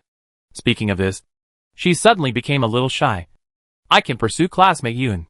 I see that you rarely go on dates, so you are probably not a couple, right? Su Luo didn't expect that she would focus on this point. And this is a big detour. Su Luo shook her head subconsciously at first and said, no. Then she realized what Luo was talking about. She asked in surprise, you like a bi? Luo was stunned for a moment. Is that how you call him? It's really intimate, she said with some bitterness. Then Luo lowered his head and nodded slightly. It was considered a response to Su Luo's previous question. For some reason, Su Luo's heart sank. She always knew that Yun Feibai was very popular. After all, he was handsome and had good grades. But it was not until someone around her like Yun Feibai that she really felt how popular he was. But why was she unhappy? Su Luo's mind was a little confused. Luo? Luo's voice brought Su Luo back to reality. What's wrong? Su Luo asked. Luo repeated the question. Do you like Yun? Su Luo was struck by lightning when she heard this question. She asked herself in her heart, do I like Yun Feibai? I don't know. Su Luo answered like this. She was a little confused now, and she had to go back and sort out her feelings for Yun Feibai. After getting this answer, Luo said a little disappointedly, is that so? She was not in the mood to continue chatting. After all, the closer you are to the water, the better chance you get as Yun Feibai's partner. If Su Luo likes Yun Feibai, then her own hope will be slim. After a day of classes, Su Luo quickly returned to the dormitory, sat cross-legged on her bed, and fell into deep thought. It was certain that she had a good impression of Yun Feibai. After all, he was a handsome guy and had strong abilities. But did this good impression reach the level of liking? Su Luo asked herself. If Yun Feibai was with someone else, she would definitely feel uncomfortable. But can this be understood as her jealousy because her partner was taken away? But thinking of her recent performance in front of Yun Feibai, she couldn't find any excuses. An answer slowly formed in Su Luo's heart. She liked Yun Feibai. Su Luo was unwilling to compromise with Yun Feibai if their emotional problems affected their cooperation. That was what Su Luo didn't want to see. This was also the reason why Su Luo had been hesitant until now.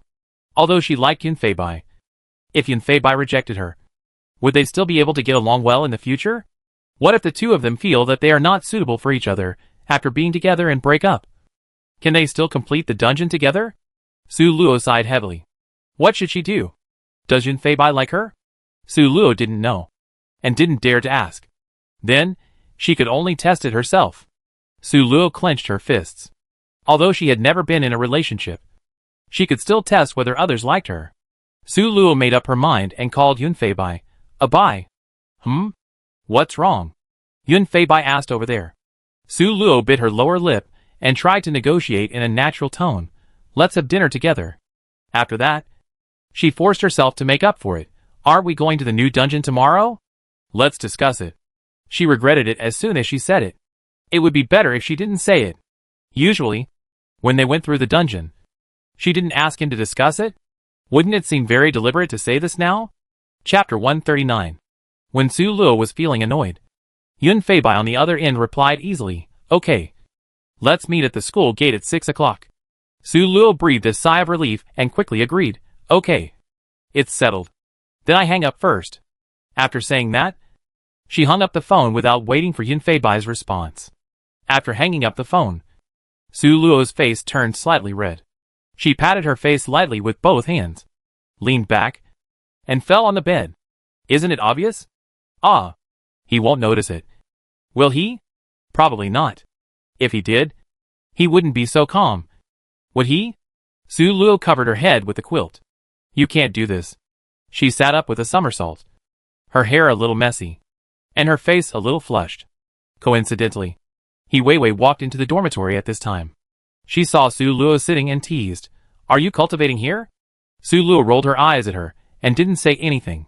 He Weiwei only noticed Su Luo's appearance at this time. She didn't think much and asked directly, "Why is your face so red? Fever?"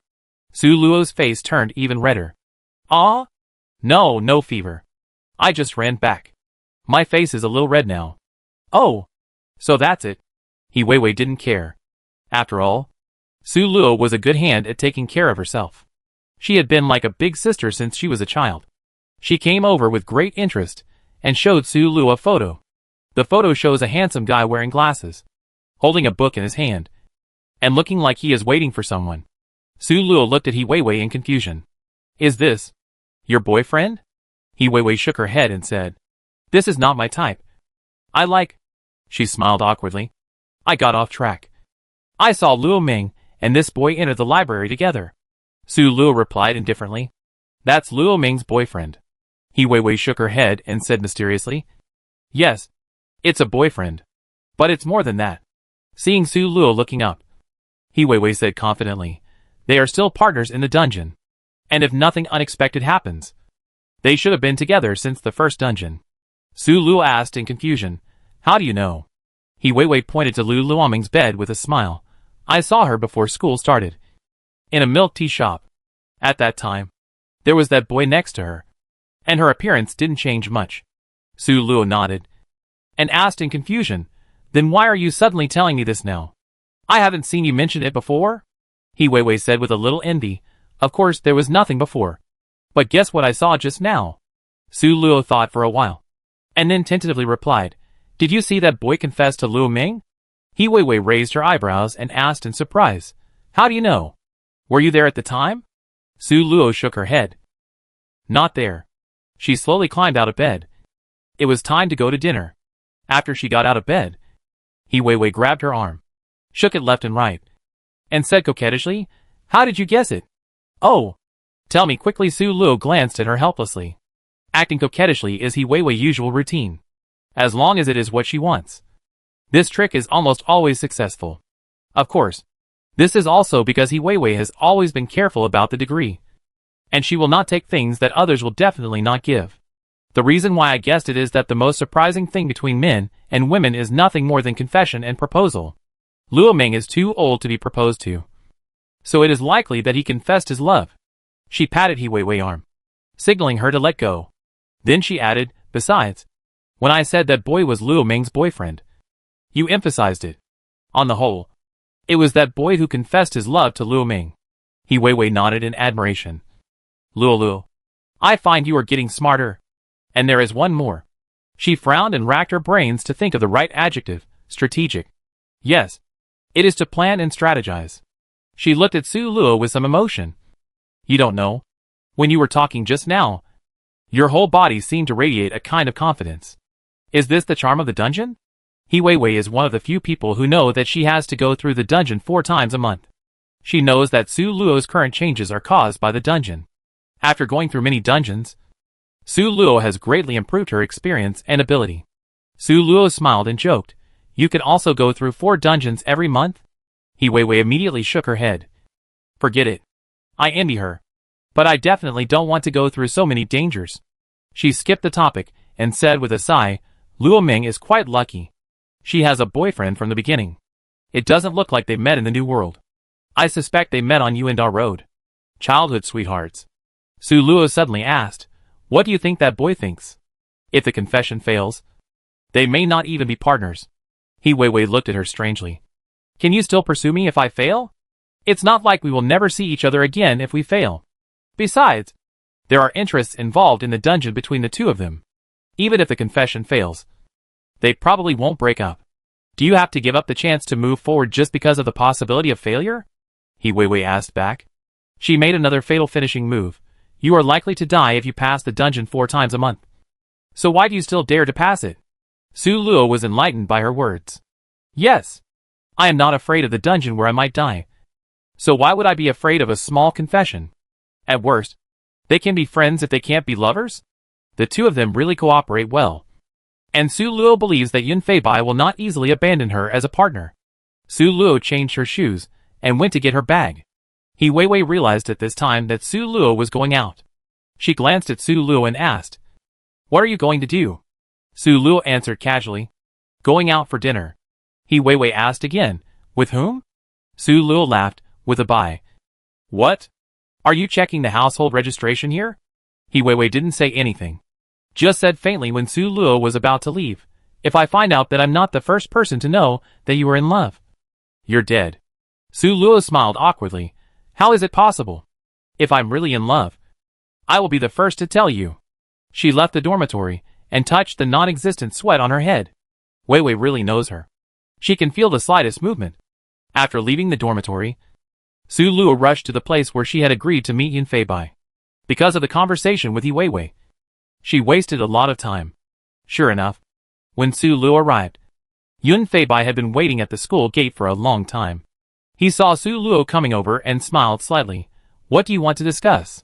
Su Luo walked to his side, and the two walked side by side to the small restaurant. "I remember that at the concert before. I said that if you can add attribute points, then I will grant you a wish." When she said this, she tilted her head slightly and smiled. "Now I will fulfill your wish." Yun Fei Bai had forgotten about this. But now that Su Luo mentioned it, he almost remembered it immediately. Yun Fei Bai also smiled when he heard it. "But what should I do? I really don't have any wishes that can be fulfilled by this agreement now." His eyes sparkled, as if there were stars flowing in them. The affectionate peach blossom eyes were with a slight smile. And there was only Su Luo in his eyes. "What I want, I still have to fight for it myself." Su Luo looked away without understanding the situation. She had only mentioned this matter because she wanted to change the subject. Now that she heard that Yun Fei Bai had no wish for her to fulfill, Su Luo continued on her way without paying any attention to Yun Fei Bai's meaningful look. When they arrived at the restaurant, the two ordered 2 servings of fried rice. Su Luo looked up at Yun Fei Bai, then lowered her head and ate a few bites of fried rice. She looked up at Yun Fei Bai again, then lowered her head and ate a few bites of fried rice. After she realized that she liked Yun Fei Bai, she had a different feeling when she looked at him again. He was really handsome. How could she ignore his beauty once she got to know him? Su Luo peeked at Yun Fei Bai several times, and finally attracted the attention of the person being watched. Yun Fei Bai looked at Su Luo strangely, put down the bowl and chopsticks in his hand, and asked, "What's wrong? Is there something on my face?" Su Luo immediately shook her head, lowered her head to cover it up, and ate a few mouthfuls of food. But because she ate in a hurry, Su Luo was caught off guard by a grain of rice stuck in her throat. She coughed a few times. Yun Fei Bai quickly stood up, came to Su Luo, and patted her back gently. "Are you okay? Have a drink." Su Luo picked up the drink beside her and drank it down. Then, when she felt better, she waved to Yun Fei Bai. "Ahem. I'm fine. I choked just now." Yun Fei Bai saw that Su Luo was really fine. So he sat back in his seat and said with a little concern, "Why are you so careless?" Su Luo secretly complained, "Isn't it related to you?" She smiled and perfunctorily passed it over, then glanced at Yun Fei Bai and pretended to say casually, "My friend. You know, Yi Weiwei." Yun Fei Bai nodded, indicating that he remembered. Su Luo confessed to Yi Weiwei in her heart. But on the surface, she continued without any guilt. She fell in love with her partner. Yun Fei Bai was stunned for a moment, but did not doubt the truth of Su Luo's words. After all, Su Luo just looked completely indifferent to romance, and Yun Fei Bai did not think she was hinting at anything. Su Luo did not know that she was such an image in Yun Fei Bai's mind. She continued, but Weiwei did not dare to confess. So she came to me for advice. Chapter 140. Yun Feibai laughed. Huh? Learn from you? Su Luo was originally testing. But when she heard Yun Feibai's tone of disbelief, she immediately became unhappy. What's wrong with learning from me? I can also help with some references. Besides, such things should be discussed with your bestie. Su Luo said, unconvinced. Yun Feibai looked at Su Luo with a smile and asked, have you ever had a love experience? Although it was a question, it was obviously a rhetorical question. And its real meaning was that Su Luo had never had a love experience. Su Luo opened her mouth and wanted to say something. But she found that Yun Feibai was telling the truth and she couldn't refute it at all. Seeing Su Luo's depressed look, Yun Feibai smiled even more proudly. Like a cunning fox. Sure enough, she has never been in love. Then why is she asking you for advice? You two are really one who dares to ask, and the other one who dares to say. Su Luo glared at him and said unhappily, just because I have never been in love. I came to you to discuss it. Didn't I? Yun Feibai heard this and subconsciously turned towards Su Luo. But then he turned back. Looking for me? Yun Feibai said casually, I haven't been in love either. When he said this, his eyes drifted towards Su Luo. And he didn't miss the flash of surprise in Su Luo's eyes. Yun Feibai also said unhappily, why? In your eyes, I have been in love. Su Luo touched her nose and thought silently, to be honest. I not only thought you were in love, but I also thought you were a playboy. Of course, this must not be said. Su Luo smiled and changed the subject. Let's talk about Wei Wei. If we add Wei Wei, we can definitely beat Zhuge Liang. Yun Feibai raised his chin and motioned Su Luo to continue. Su Luo said, Wei Wei is afraid that if the boy rejects her after she confesses her love, the two of them can't team up together. Yun Feibai touched his chin seriously. It's possible. Su Luo's heart sank. Before she could say anything, she heard Yun Feibai continue. But it depends on the boy's personality. He analyzed it seriously. If your friend is strong, then if I were that boy, I would not give up the team. After all, it is not easy to find a partner who is strong and tacit. Su Luo heard this and thought silently. My strength should be okay. Right? What Yun Feibai said just now should be what he thought in his heart. Then if his confession failed, he should not cancel the team. Thinking of this, Su Luo immediately felt relieved. It's okay if the confession fails. The worst that can happen is that we will just go back to being friends. Luo Luo? Luo Luo? Yun Feibai just asked Su Luo a question.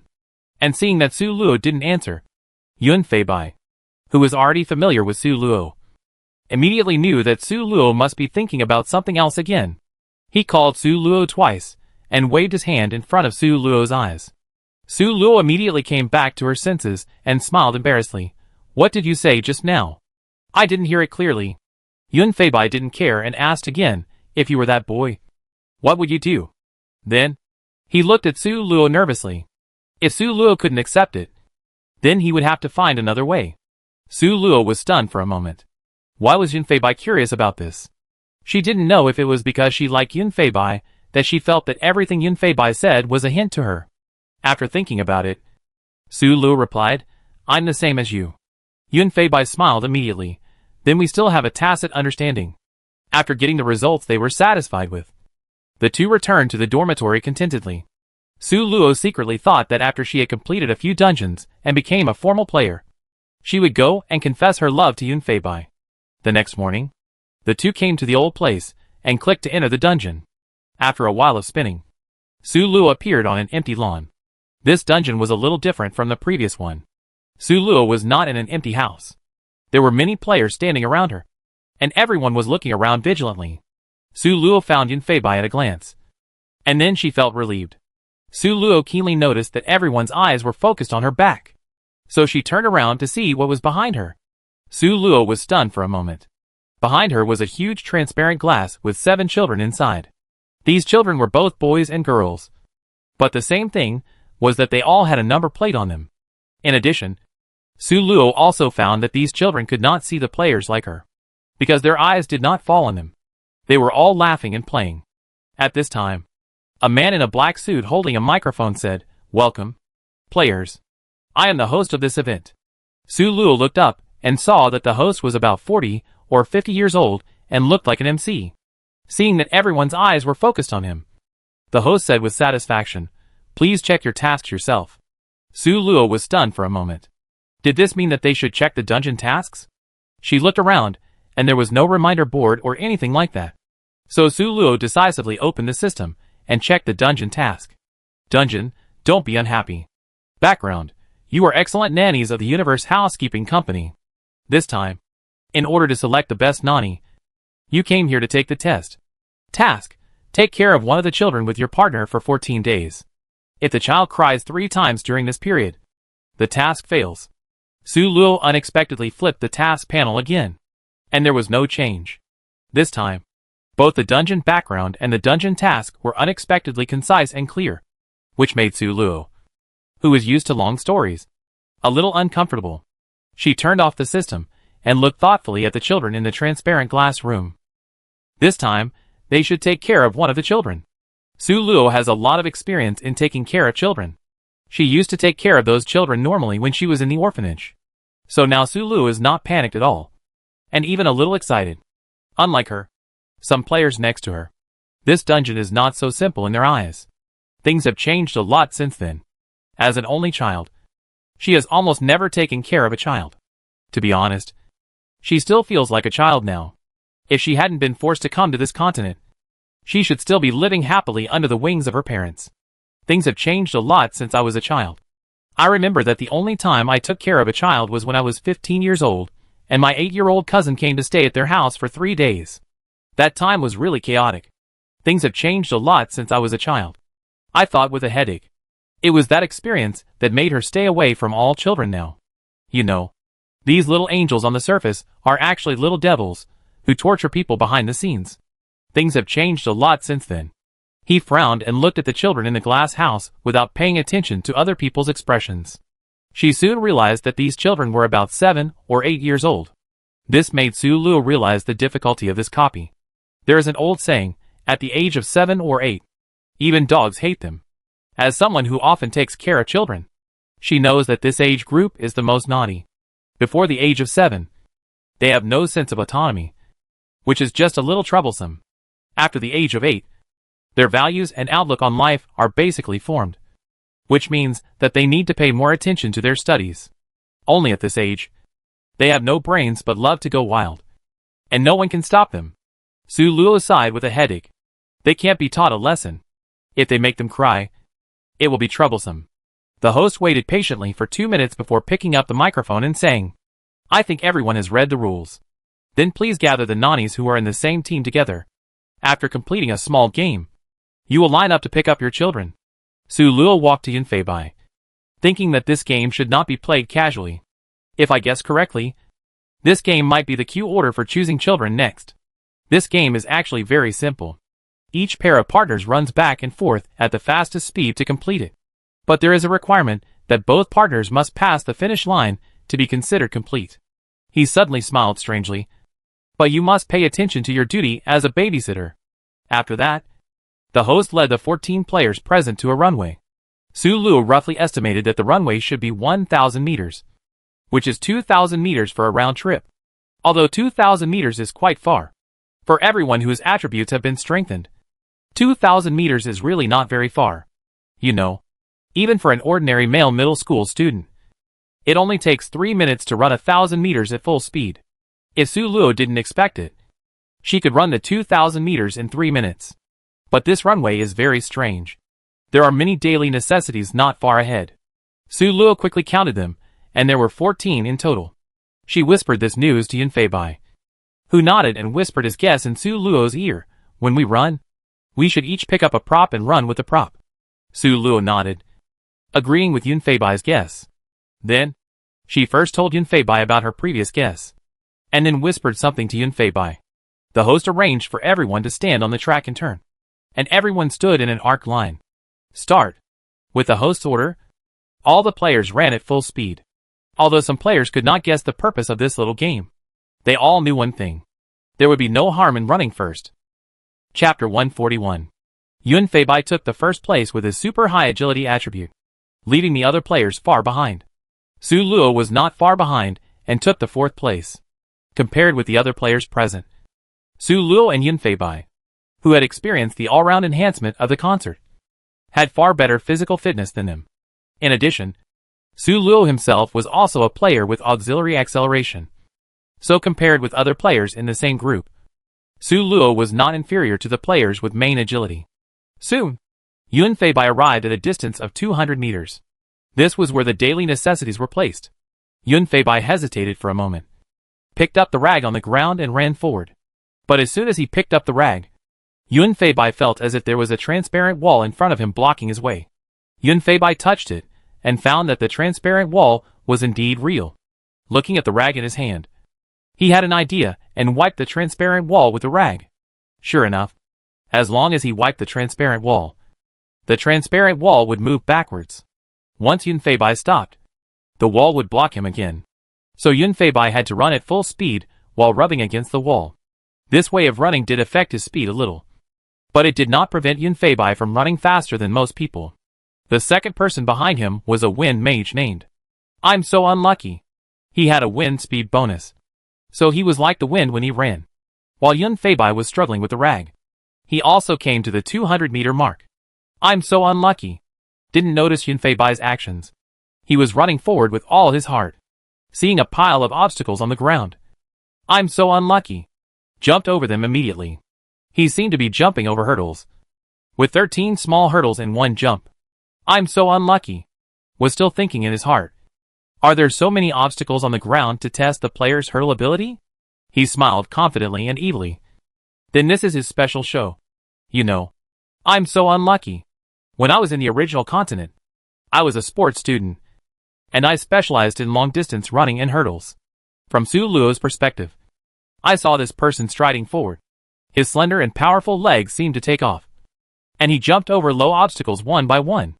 It looked so stupid. Su Luo almost laughed out loud. What's wrong with this person? Did he really think that these daily necessities placed on the track were obstacles? If you use your brain a little, you will know that they are useful.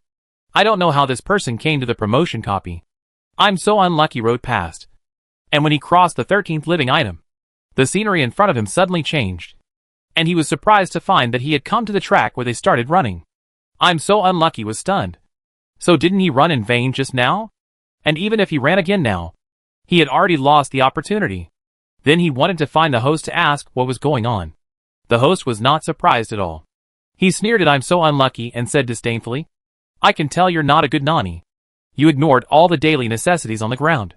He pointed at the other people on the track. And the third person also picked up a broom. After a brief hesitation, the player began to sweep the floor frantically.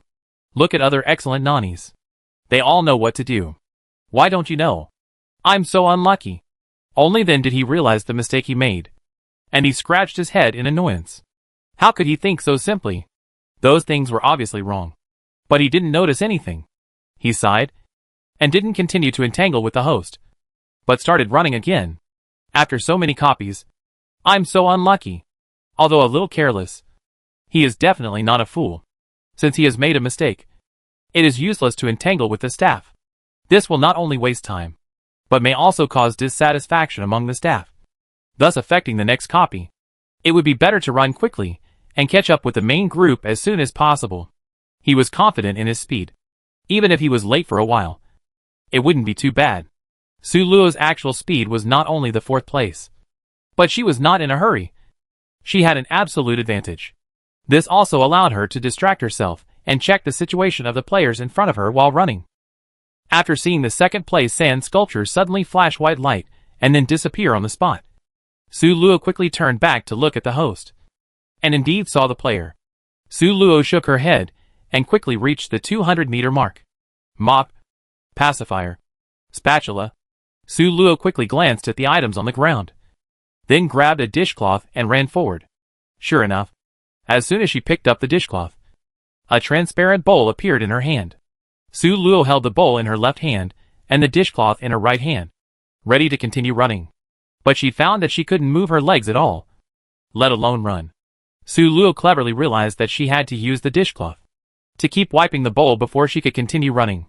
She tried it, and sure enough, as long as she wiped the bowl with the cloth, the previous restraint disappeared without a trace. She wiped the bowl slowly, and from the upper body, she looked very leisurely. However, in sharp contrast to the movements of her hands, Her feet were scrambling quickly. If you stand from the host's perspective, you can clearly see that when others take one step, Su Luo takes 2 steps. This may be the legendary short legs are fast. Su Luo also began to exert her strength at this moment. She increased her speed and surpassed the second place in one fell swoop, replacing him as the new second place. After Yunfeibai ran to the end of the track, he turned around and started to return. On the way back, he started to use his second skill. 3 consecutive flashes made him almost close to the host. Which player is the most uncomfortable now? It must be the last player. Once upon a time, the world has changed a lot. Is the unlucky player. She is a warrior herself, and the points added to her speed are very few. This also makes her the slowest runner among all the people. When I'm so unlucky was passed to the runway. I've been through a lot. Heard his conversation with the host because he was not far away. She was happy that someone was passed back to the starting line, so she would definitely not be the last one this time. But she obviously underestimated the speed of the second place and overestimated her speed as the last place. Before I've been through a lot could be happy for long. The man who was behind her just now had already caught up with her and surpassed her. The vicissitudes of life. Helplessly looked at the back of. I'm so unlucky. It seemed that she, the last one, would not be able to run. She did not change her pace. After all, running was not her strong point. But after a while, the vicissitudes of life. Despairingly saw a man running towards her and then brushing past her. The vicissitudes of life. Clearly knew that this person was running back. She twitched her mouth and felt that her mentality had collapsed. How can I play like this? I just got my daily necessities, and people are running back. Ah! She sighed heavily. I will definitely be a drag on my teammates anyway. Things have changed a lot since I was young. Slow down a little and give yourself a chance to breathe. I can't be exhausted here and then have no energy to take care of the children later. You know, those children are little devils. She really understands it. The scene returns to Su Luo. At this time, Su Luo has already run to the finish line and started running back and forth. When she crossed the finish line and took the first step back, Su Luo wanted to follow what she had said to Yunfeibai before and activate her talent skills to go back to the starting line. But looking behind her, the third place was still far away from her, and the first place, Yunfeibai, had already crossed the finish line. Su Luo realized that there was no need to activate her talent skills, because the second place had returned to the starting point and was still far away from her. As long as the third place did not exceed her, she would be the second place, and together with Yunfeibai, she would definitely be the first place. The reason why she planned to rely on her talent skills to get back to the finish line was because there was a second place runner in front of her who she couldn't overtake. Su Luo was also afraid of any accidents. But now the second place runner-up couldn't overtake her anymore, so she didn't have any worries. Thinking of this, Su Luo continued to run. Soon, Su Luo ran to the finish line, and the original second place runner-up followed closely behind, and ran to the third place in frustration. Then everyone ran here one by one. When everyone came back, the host clapped his hands in satisfaction. The warm-up game is over. So let's line up according to the list to select the children you want to take care of. As he said that, he read out the list. First place, Lost and Jihye Group. Second place, I'm so unlucky in. Hearing that she was the first place, Su Luo knew that what she thought was right. This ranking was indeed calculated according to their running ranking just now. After reading out the list, the host said seriously, each team has 5 minutes to choose your children. Okay. Now please invite the first group of nannies to go in and choose someone. As he said that, he opened the door of the glass room and let Su Luo and Yunfeibai in. Su Luo and Yunfeibai looked at each other. They had to find the child who didn't cry the most as soon as possible. But how to find that child? Yunfeibai frowned, not knowing what to do next. Su Luo's eyes suddenly flashed with a gleam of light, and she squatted in the middle of the children. When Su Luo and Yunfeibai came in, the children had already surrounded them excitedly. Su Luo said gently, Children, I especially admire children who cry a lot. She pretended to be distressed and said, I don't cry much, and I can't cry for long. So I want to ask you, how many times a day do you cry at most? Chapter 142. Where have these children heard of such a request? The adults they usually meet all hate their crying. They didn't expect that there is a sister who admires crying children. This made the 7 children here excited and came over, chattering and answering, me. Me. Me. I love crying the most. I can cry all day long. It's obviously me who loves crying the most. I can cry at any time. Woo woo woo sister. Hiccup. Me. Burp. I love crying the most. Su Luo was ashamed for a moment. This was really terrible. If they chose these crying children, then their copy would be declared a failure in advance. Among the children who were answering the questions, Su Luo and Yun Feibai were very sharp and found a little boy who was silent all the time. This little boy has never made a statement and seems to be very taciturn. To be honest, if Su Luo hadn't asked this question, they would definitely not have found this child, because such a silent child is likely to cry as soon as he opens his mouth. But in this case, Su Luo and Yun Feibai walked to the little boy together tacitly. And then Su Luo stretched out her hand and said to the little boy gently, "Are you willing to let us take care of you?" The little boy looked up in surprise, obviously not expecting Su Luo to find him. He hesitated for a moment, then asked cautiously, "Can I?" Su Luo and Yun Feibai smiled and nodded, each holding the little boy's hand.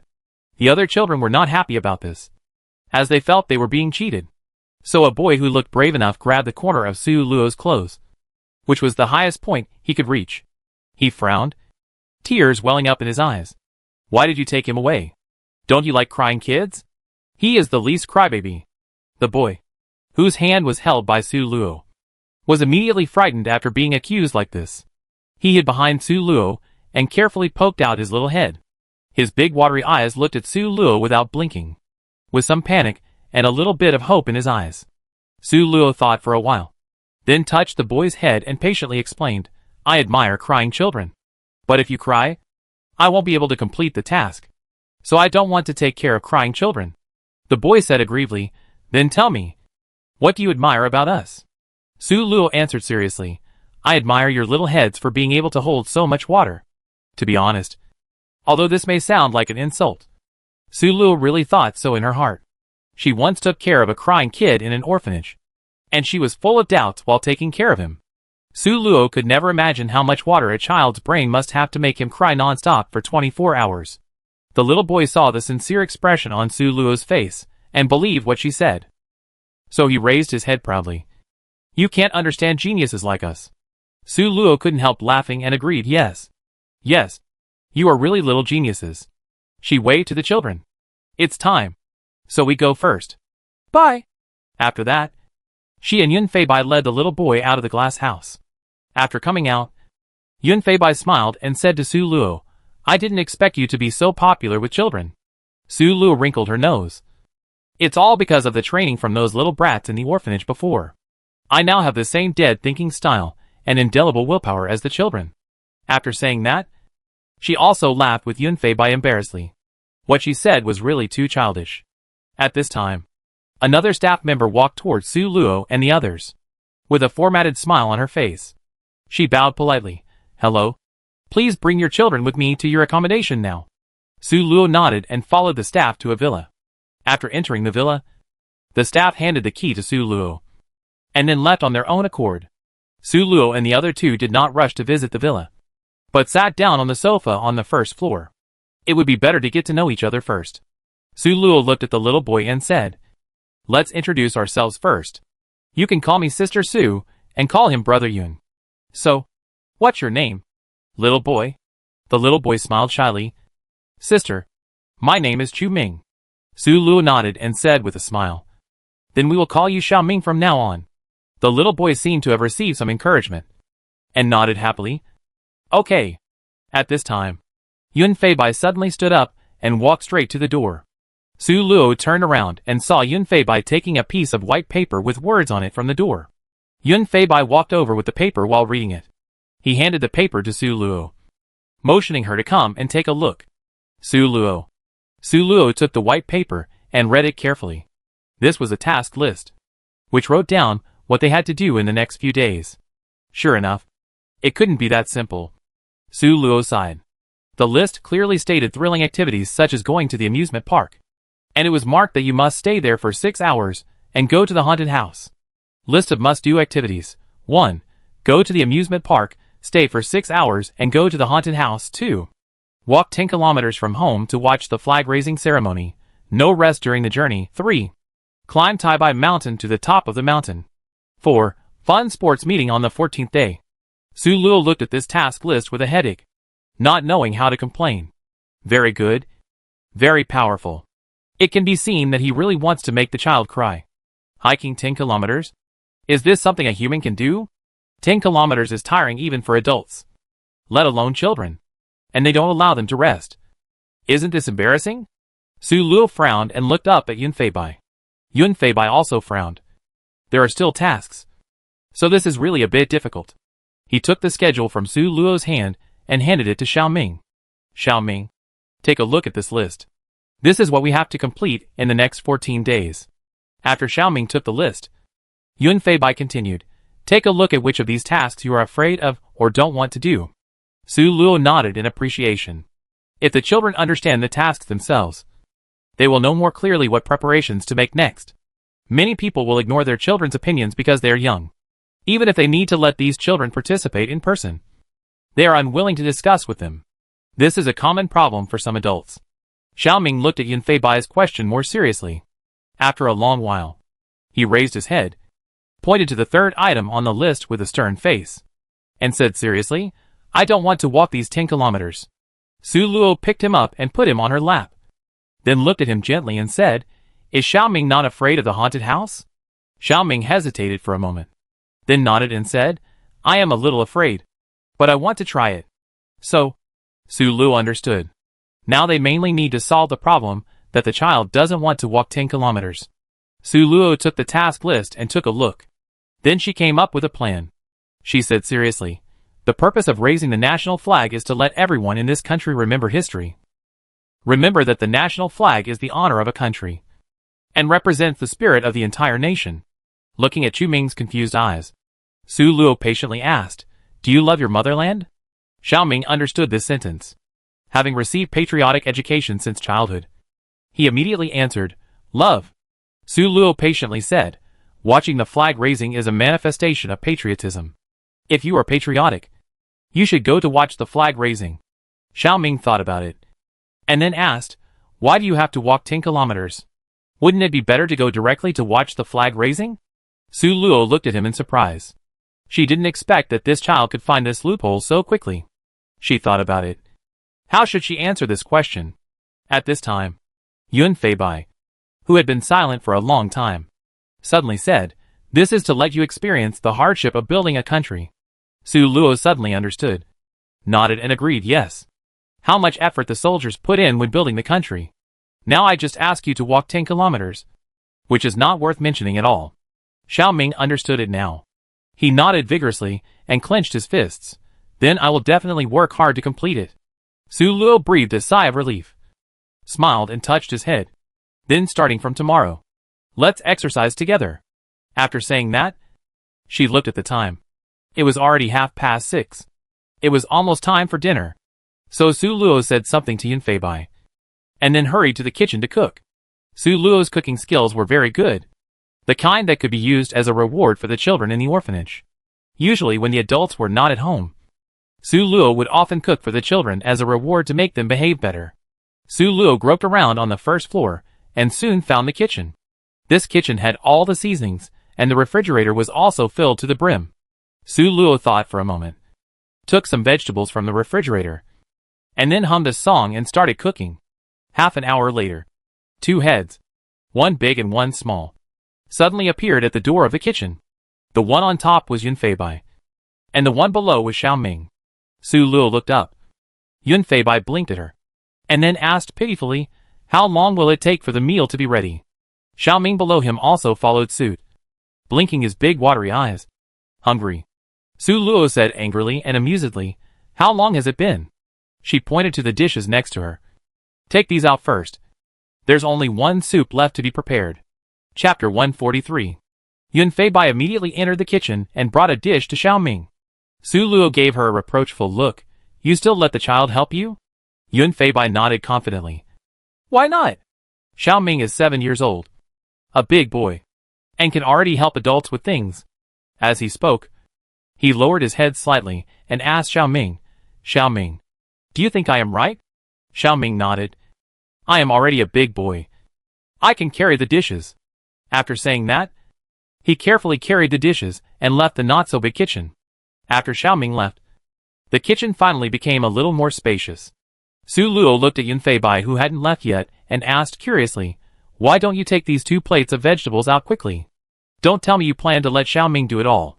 Yun Feibai smiled and shook his head. "No. I take it right away." He came over to take a look at the soup Su Luo was cooking. "Winter melon meatball soup?" Su Luo nodded and said naturally, "This is easier to make." Yun Feibai suddenly laughed out loud, not knowing what he was thinking of. "Oh, hurry up. I've been waiting for you." After saying that, he patted Su Luo's head, and then left the kitchen with a plate in each hand. Su Luo covered her head with one hand, and made a gesture to hit Yun Feibai's back with the other hand.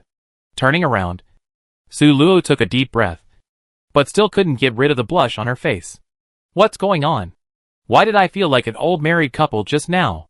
Su Luo couldn't help but start to imagine what it would be like if she was really with Yun Feibai in the future. At the same time, she felt a little ashamed for thinking this way. "We were so close just now." Su Luo stamped her feet, quickly turned off the fire, and took the soup pot out. In the restaurant, 2 men, one big and one small, sat obediently at the table, staring at Su Luo. Su Luo smiled and put the soup pot in the middle, and said with a smile, "It's time to eat. Come and taste my cooking skills." She made 3 dishes and 1 soup today. The potato shreds were golden in color. The scrambled eggs were fragrant. The green peppers and meat were delicious. And the winter melon meatball soup was delicious. After Su Luo finished speaking, Yun Feibai took the chopsticks and took a bite of potato shreds.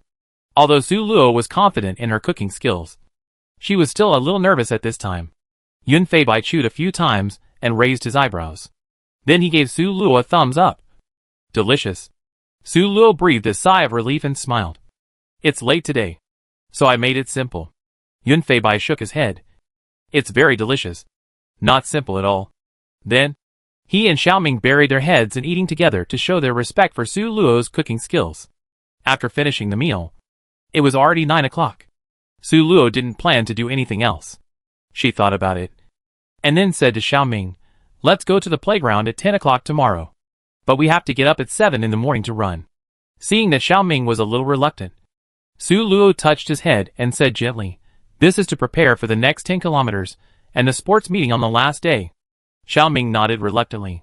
While Su Luo was cooking, Yun Feibai had already walked around the entire villa and assigned rooms to the 3 of them. The 3 people's rooms were all on the 2nd floor, side by side. After saying good night to each other, the day finally ended. At 6 o'clock the next morning, Su Luo got up early to prepare breakfast for everyone. Simple fried eggs with milk and bread. Looking at the time, it was already 5:30. She woke up the other 2, and the 3 of them quickly finished breakfast. After eating, they started jogging in the morning.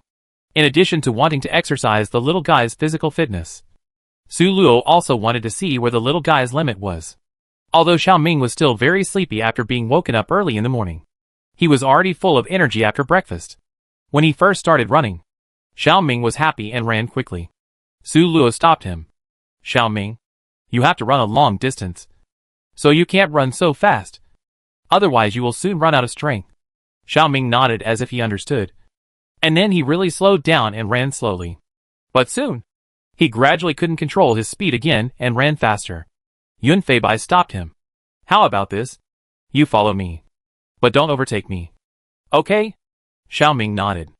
After observing just now, Yun Feibai has mastered Xiaoming's jogging speed, so it's natural for him to lead the race at this time. After running about 300 meters, Xiaoming began to breathe heavily. "Huff, huff, brother. I'm so tired." Yun Feibai didn't stop, but reminded, "Adjust your breathing rhythm. Inhale every 3 steps, and exhale every 3 steps." Xiaoming breathed according to Yun Feibai's method. At first, he was not used to it and felt even more tired. But after running for a while, Xiaoming felt that he was indeed much more relaxed.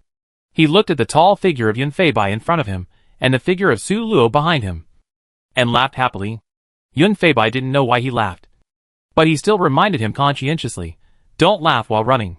It's easy to get a stitch in the side." Xiaoming immediately restrained his smile and followed behind Yun Feibai obediently. After another 500 meters, Xiaoming's face was already sweating. His little face flushed. Brother. I'm so tired. I want to rest. Yun Feibai looked at the time. And it was only 10 minutes. He persuaded, it's only 1/3 of the time. Can you hold on a little longer? Xiaoming is a strong child.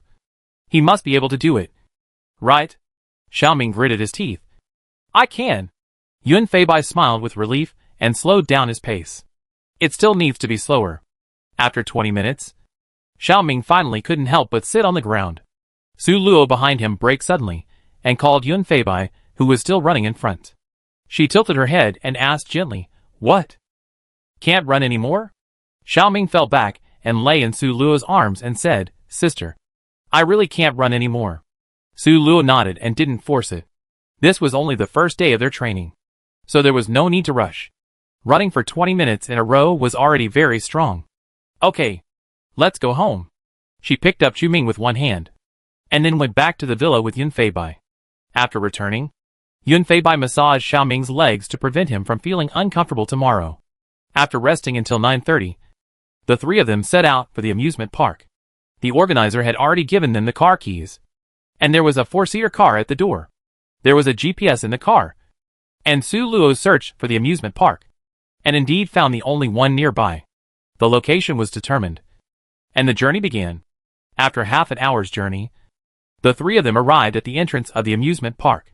Behind the gate fence, there are towering roller coasters, huge Ferris wheels, and gorgeous castles. Su Luo's eyes flashed with anticipation. She had been to the amusement park once in the original continent, and she went there as a staff member wearing a mask. This copy can be said to have fulfilled her dream. After entering Happy Valley, Su Luo and Yun Feibai did not go straight to the haunted house. Let the little guy relax first, and then do something exciting.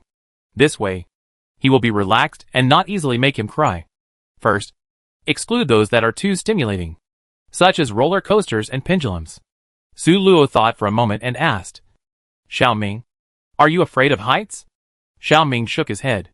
Su Luo nodded with satisfaction. In this way, they have a lot more options. Su Luo took Xiaoming's hand and walked to the children's area first. Soon, a carousel attracted Su Luo's attention. This amusement facility is good. It is not stimulating, but also more dreamy. It is very suitable for children to play. She pointed at the carousel and asked, How about we go play this first? Xiaoming's eyes lit up. He nodded excitedly, and then ran towards the carousel. There was a long queue at the carousel, and it was right. After all, this is a paradise for couples and children. Su Luo thought with emotion. Yun Feibai patted Su Luo on the shoulder and pointed to a place in the amusement park and said, Let's go play that later. Su Luo looked in the direction of his finger, and there was a pirate ship over there. Su Luo nodded fiercely. She also wanted to try it. But then she looked at Xiaoming worriedly, afraid that Xiaoming could not play this game. Yun Feibai saw Su Luo's concerns and discussed with Xiaoming, Xiaoming, do you think you can play that? Xiaoming took a look and nodded excitedly. Yun Feibai rubbed the little guy's head with satisfaction, which made Xiaoming dissatisfied. After 10 minutes, it was finally the turn of Su Luo and the other two. After entering the venue, Su Luo especially picked a white horse with a small golden crown on its head for Xiaoming. This way you will be a prince riding a white horse. Xiaoming laughed happily. Then sister is my princess. Yun Feibai raised his lips at the side. Your sister Su is not your princess. Su Luo rolled her eyes at Yun Feibai in dissatisfaction. She also has a princess heart. Okay? Yun Feibai smiled at Su Luo with a pair of peach blossom eyes and added, She is a queen anyway. Su Luo was stunned. What does this mean? Queen? Su Luo couldn't help but think about it. If she is the queen, then who is the king? Thinking of this, Su Luo's heart couldn't help but pound. Is Yun Feibai hinting at something? Su Luo looked at Yun Feibai, who was already sitting on a small brown horse. The game was about to start, and Su Luo couldn't ask him. She casually rode on a small red horse behind Yun Feibai, staring at the back in front of her with an exploratory look. Yun Feibai felt the burning gaze behind him, but he didn't look back. He knew that what he said just now might arouse Su Luo's suspicion, but that was exactly what he wanted, wasn't it? Yun Feibai didn't know what Su Luo thought about their relationship, and whether she was interested in him at all. So Yun Feibai was testing and expressing himself. He wanted to leave a seed of doubt in Su Luo's heart, so that when he launched his real pursuit offensive, Su Luo would not be too surprised. In Yun Feibai's mind, this was also to give Su Luo a buffer time. Chapter 144. Soon, the merry-go-round began to turn and played a nursery rhyme. Su Luo was hugging the neck of the merry-go-round happily, ready to enjoy life. But something unexpected happened, and the whole space turned pink. Su Luo immediately stood up and looked around. She found that they had entered a pink space, and the people who had been watching before had disappeared. What was strange was that the other players riding on the merry-go-rounds all looked normal, with a smile of the same arc on their faces. At this time, the wooden horse, which was still moving up and down regularly, suddenly seemed to come alive and started to move violently. Ah! What's going on? Su Luo screamed and grabbed the reins that suddenly appeared in her hand, trying to stop the horse. Su Luo knew that something was wrong. She looked at Yun Feibai and found that Yun Feibai was also fighting with the wooden horse. Su Luo was not worried about him. She was more worried about Xiao Ming. She anxiously looked for Xiao Ming and soon saw Xiao Ming in a corner. At this time, Xiao Ming looked a little scared, lying on the wooden horse, not daring to move. Su Luo couldn't get over in a short time, so she had to shout from a distance, "Xiao Ming! Can you hear me?" Xiao Ming was a little more alert when he heard Su Luo's shout. He straightened up a little and saw Su Luo in the direction of the voice. He trembled and cried for help. "Sister, I can't get down. I'm so scared." Su Luo knew that if she didn't care, Xiao Ming would cry immediately. What's more serious is that he might get hurt. Su Luo tried to put on a happy expression and comforted him easily. "Don't be afraid, Xiao Ming. This is a new attraction in the amusement park. You can experience the feeling of riding a horse here." Xiao Ming's body rose and fell with the horse, and his body was tightly against the horse's back, which seemed to relax a little. He pouted and said unhappily, "I don't want to ride a horse anymore. Sister, can you make it stop?" Yun Feibai had already mastered the technique and was slowly approaching Su Luo. He knew how to ride a horse, so he was quite comfortable with it. Hearing Xiao Ming's request, Yun Feibai comforted him. "Look, the brothers and sisters around are very happy. We can't let Xiao Ma stop just because of you." As he said that, he pulled his hand, changed the direction of the horse's movement, and walked toward Xiao Ming. "Wait, I help you right away." "Okay then." Xiao Ming was a relatively sensible child. He waited for Yun Feibai obediently. After reaching Xiao Ming, Yun Feibai helped Xiao Ming control the white horse under him, and then the two of them went to find Su Luo. After seeing Yun Feibai go, Su Luo no longer paid attention to Xiao Ming's situation. She had never ridden a horse before, so she was helpless against this restless red wooden horse. Su Luo didn't dare to get off the horse directly, although she could do it easily. This was a carousel game, and Su Luo didn't know if something unexpected would happen if she got off the horse casually, just like playing a merry-go-round in real life. If you force yourself to get off the horse after the game starts, the staff will find you. Su Luo was afraid that something might happen if she got off the horse here, although she was shaking on the horse, and it was hard to control. But it was not that uncomfortable for Su Luo, at least with her own strength. It was just a drizzle for her. Not long after, Su Luo felt someone approaching her. She turned her head and saw that it was Yun Feibai and Xiao Ming. The horses they were riding seemed so docile. Su Luo looked at their horses, then at her own horse that was still twitching, and suddenly understood the bitterness. Before she could feel sorry for herself, Yun Feibai taught her how to control a horse. Basic horse control was not difficult, and soon Su Luo calmed her horse down. Su Luo, who was able to take a break, finally had the mood to observe other tourists carefully. As I said before, they all looked weird and ordinary. Su Luo now found that the scene was gradually becoming a little bloody. The three of them were in a corner, and Yun Feibai and Xiao Ming had their backs to the other tourists. This meant that they could not see the extremely bloody scene. When the Trojans were agitated, some tourists were thrown down directly. Then a large hole with sawtooth, like a meat grinder, suddenly appeared on the ground, swallowing these people.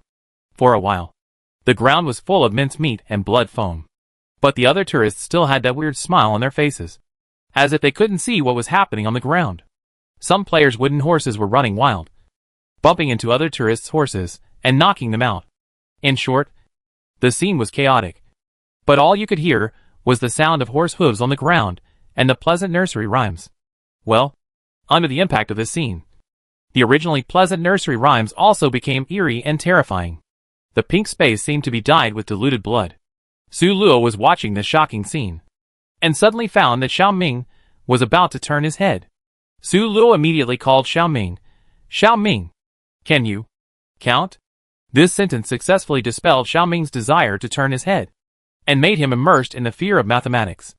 I can do addition and subtraction within 10. Su Luo smiled and touched his head and said, then let's play a game about addition and subtraction within 10? Although Xiao Ming doesn't like mathematics, he likes playing games. After hearing Su Luo's words, Xiao Ming was silent for a moment, then nodded heavily. Okay. Su Luo was satisfied and started playing with Xiao Ming, attracting Xiao Ming's attention. Yun Feibai felt something was wrong when Su Luo called Xiao Ming. Su Luo didn't need to do this at all. He looked back sharply, and was also shocked by the bloody scene. He instantly understood Su Luo's approach, which must not be seen by children. If he cries at that time, it will be a small matter. But if he is left with a psychological shadow, it will be a big matter. Looking at the small corner where the three of them were, Yun Feibai breathed a sigh of relief. Fortunately, they were not in the middle. Otherwise, they would have been unable to stop Xiao Ming even if they wanted to stop him from looking. Suddenly, a horse rushed towards the position of Su Luo and the other three. Yun Feibai stood up on the horse, jumped onto the horse's back in a flash, and controlled it. After controlling it, he returned to his horse. He was more careful. If the staff found fault with him because of the different seats, it would be troublesome. Time passed by minute, and there were fewer and fewer people left on the field. Su Luo was still playing the game with Xiao Ming tirelessly. She played very skillfully, stimulating Xiao Ming's desire to win without making him feel hopeless. This was also the reason why Xiao Ming could play with her for 10 minutes. As soon as the 10 minutes were up, a bell rang in the game field. All the wooden horses returned to their original positions. The pink barrier disappeared, and the mess on the ground disappeared with it. When everything was settled, Su Luo looked at the tourists sitting on the wooden horse and the enthusiastic audience around her, and even felt that what she had just seen was just a dream. She lowered her head and saw a little blood on her clothes. It was splashed by a tourist who fell off the wooden horse not far from them and was crushed. This was also the only evidence that what happened just now really happened and was not a dream. After getting off the wooden horse, Su Luo and Yun Feibai took Xiao Ming away from the amusement facilities with lingering fear. If nothing unexpected happens, other various games should also have these horrible things. Su Luo sighed. This dungeon sounded very safe, so Su Luo was a little relaxed. It was not until the danger happened in the dungeon just now that she woke up. Yes, this is a dungeon after all. How can it be safe and worry-free? Looking at all the dungeons before, none of them is completely safe. The difference is only the source of danger. The danger of some dungeons comes from the players, while that of others comes from the dungeons themselves. Obviously, this instance was a very good instance of mischief. A small amusement park was turned into a horror park, which gave Su Luo a headache, except for the haunted house. Su Luo did not plan to take Xiao Ming to any other amusement facilities. She and Yun Feibai found a shady place to sit down and enjoy the scenery. Xiao Ming was confused and didn't know why he had to enjoy the scenery in the amusement park instead of playing games. Hearing other children screaming with joy because of the game, he also felt itchy. Xiao Ming pulled Su Luo's hand, swayed it left and right, and said coquettishly, "Sister, why don't you continue playing? I want to play the pirate ship." Su Luo rubbed his head helplessly and comforted him. Sister found that many facilities in this playground are not safe. If we insist on playing, there may be safety hazards. She approached and threatened, "If you fall off the pirate ship, you will break your legs and you will have to lie in bed for a long time. Are you still going? If you insist on going, then I can only sacrifice my life to accompany you." Xiao Ming immediately shook his head, stepped back a few steps and said, "No more playing. No more playing. Next time go to a safe playground to play." Su Luo nodded with satisfaction. The child is teachable. Yun Feibai looked at Su Luo with amusement as he deceived the child against his conscience, and teased, "You are worthy of it. You are so careful." Su Luo heard that he had something to say, and rolled his eyes at him. Wasn't he thinking about the child and the task? Otherwise, the danger just now would not pose a threat to himself. At the same time, Su Luo also found that with the increase of their attribute points, this copy was really not difficult. Although it still takes brain cells to complete the task, the threat of death is much smaller. Chapter 145. Most of the players in the same dungeon have much lower attribute points than them, and they can't beat them. In order to allow other players to pass the dungeon, the difficulty can't be adjusted according to their attribute points, so it's a lot easier. Su Luo feels that if they can pass 1 or 2 more dungeons like this, they may be able to advance. After all, the dungeons now are really a bit simple. After strolling outside until noon, Su Luo took Xiaoming to find a noodle restaurant for dinner. Su Luo didn't believe it. What could go wrong if she went to a noodle restaurant for lunch? Very good. This is obviously a flag. The organizer of this event gave them some funds, and the villa had everything they needed for food, drinks, clothing, and daily necessities, so they didn't have to worry about money for the 14 days. There were many delicious noodles with pictures on the menu. But Su Luo keenly discovered a problem. These noodles all contain meat. Su Luo didn't know what was going on, but she didn't care.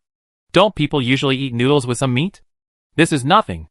Thinking about it, Su Luo ordered a braised beef noodle for herself and a pork noodle for Yun Feibai according to his wishes. Because the rice bowl was very big and Xiaoming probably couldn't finish a big bowl, Su Luo didn't order food for Xiaoming. She planned to give some of her own bowl to Xiaoming. Anyway, she wasn't very hungry. But when she finished checking the 2 kinds of noodles, the waiter suddenly showed a weird smile. Then, please get the ingredients yourself. Su Luo's body trembled, and she wanted to stand up. However, before she could get up, the waiter's figure slowly disappeared. At the same time, Su Luo found that she had unknowingly entered a light blue space, and in front of her was a cage.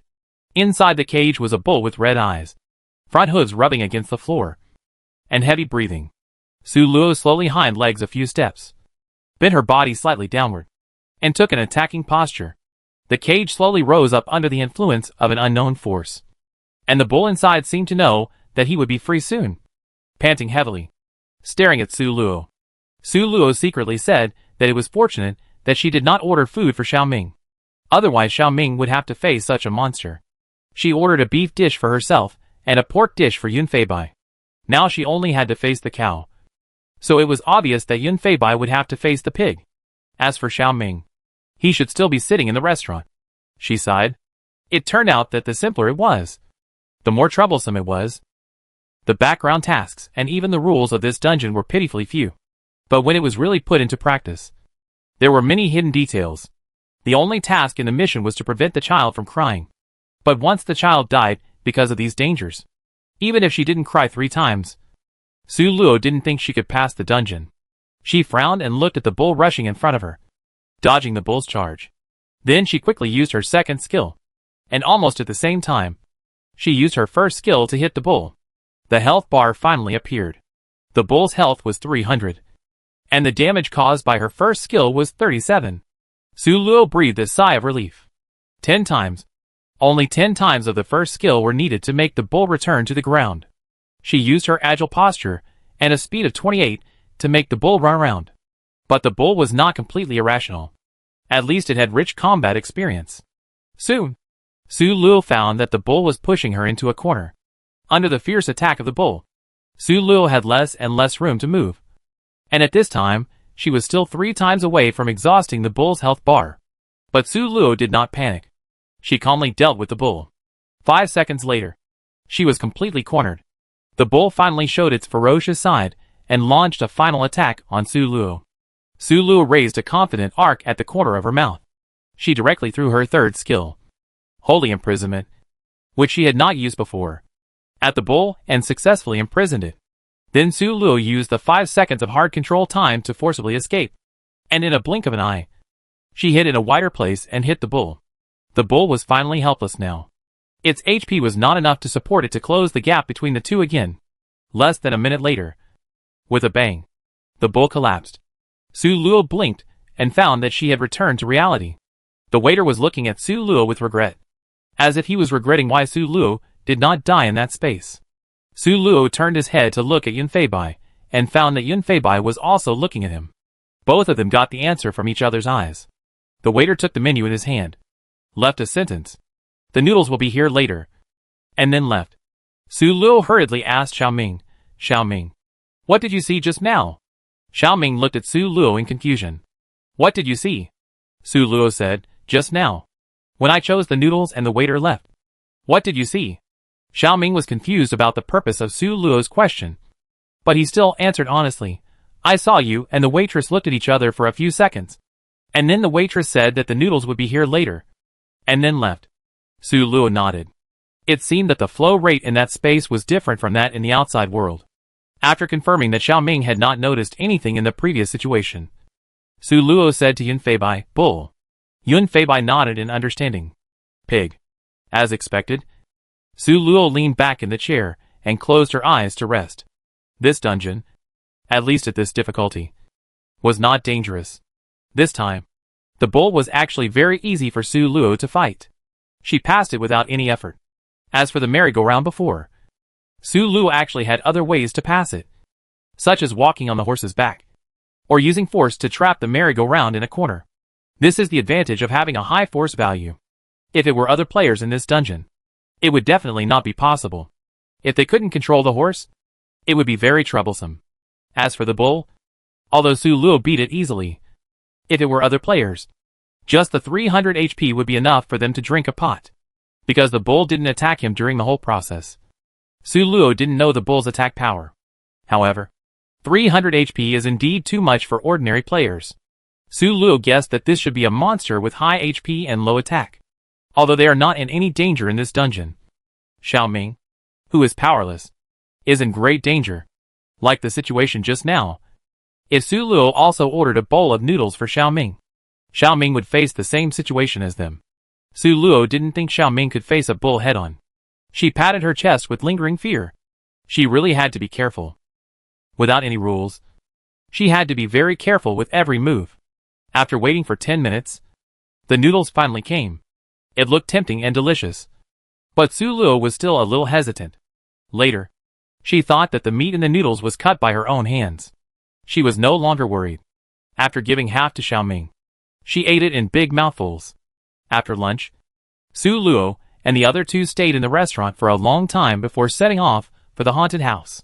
From the outside, the haunted house is just a small door, and it is pitch black inside. Based on previous experience, Su Luo did not dare to underestimate the enemy. She thought about it, and suddenly used her newly acquired talent skills, and then spread her palm. And there were 3 candies of different colors inside. Su Luo kept her favorite red candy for herself, and then gave the green and blue candies to Yun Feibai and Xiao Ming. This was the first time she used this skill after acquiring it. Both Yun Feibai and Su Luo were very much looking forward to it. Put the candy in your mouth. The time to test whether you are right or wrong is coming. In an instant, the candy turned into a hot stream and flowed into Su Luo's body. She could only slightly feel the sweetness left by the candy. Su Luo immediately opened the system and found that she had an extra. Speed up 10 seconds. Buff. 10 seconds passed quickly, and Su Luo hadn't done anything yet, and the buff disappeared. Su Luo closed the system expressionlessly. The Africans were confirmed, and there was no love in this world. It's okay. Su Luo tried to cheer herself up. She must not be the only African. She looked at Yun Feibai and said, "What did you get?" Yun Feibai turned off his system and said with satisfaction, "In the next 24 hours, all attacks will be halved." Su Luo, She immediately turned to look at Xiao Ming. "Xiao Ming, what do you feel?"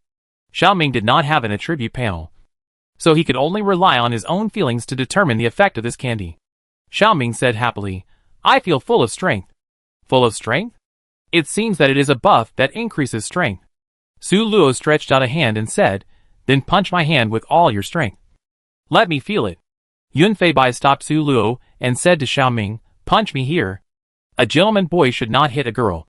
Su Luo glanced at Yun Feibai. This education is not wrong. But she is not a weak woman. Right? Su Luo didn't think Xiao Ming could hurt him. However, in the hearts of Xiao Ming and Yun Feibai, Su Luo was much weaker than these rough guys. That was a treasure. And he couldn't hit her. Xiao Ming nodded in agreement and punched Yun Feibai decisively. Su Luo was surprised to see that with Yun Feibai's strength, he was actually beaten back a step.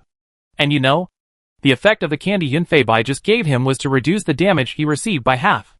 Yun Feibai was also a little surprised. He raised his eyebrows and said to Su Luo, "It's probably more than 80 points of strength." Chapter 146. This is definitely an astonishing number. You know, Yun Feibai's strength is less than 40, while Xiao Ming's is more than 80 points. Su Luo, so love will disappear. Right? What kind of suffering is this? Among the three people, I am the only one who got a useless buff. After Xiao Ming was excited for a while, he looked at Su Luo excitedly and said, "Sister, what ability did you get?" Su Luo said that she was tired and she didn't want to answer this heavy question. Yun Feibai had long seen that Su Luo probably didn't get anything good. He held back his smile and took Xiao Ming in his arms. "Stop bothering your sister. We're going to the haunted house." "How is it? Are you scared?" This was the only way to dispel Xiao Ming's curiosity. Xiao Ming pouted. "I'm not scared," Yun Feibai said. "Then let's go in." After that, he walked in first. Xiao Ming was in the middle, and Su Luo was the last. After entering the haunted house, there was a very dark road at the beginning. Then, on both sides of the corridor, Will-o'-the-Wisp suddenly lit up. Su Luo lowered her head and glanced at Xiao Ming. Seeing that Xiao Ming was still excited and kept looking around, she felt relieved. As the Will-o'-the-Wisps lit up, Su Luo gradually saw clearly where they were now. It was a corridor with murals on both sides. Su Luo used the dim light of the Will-o'-the-Wisps to see the patterns on the murals. As a history student, she immediately realized that this was a mural from ancient Egypt.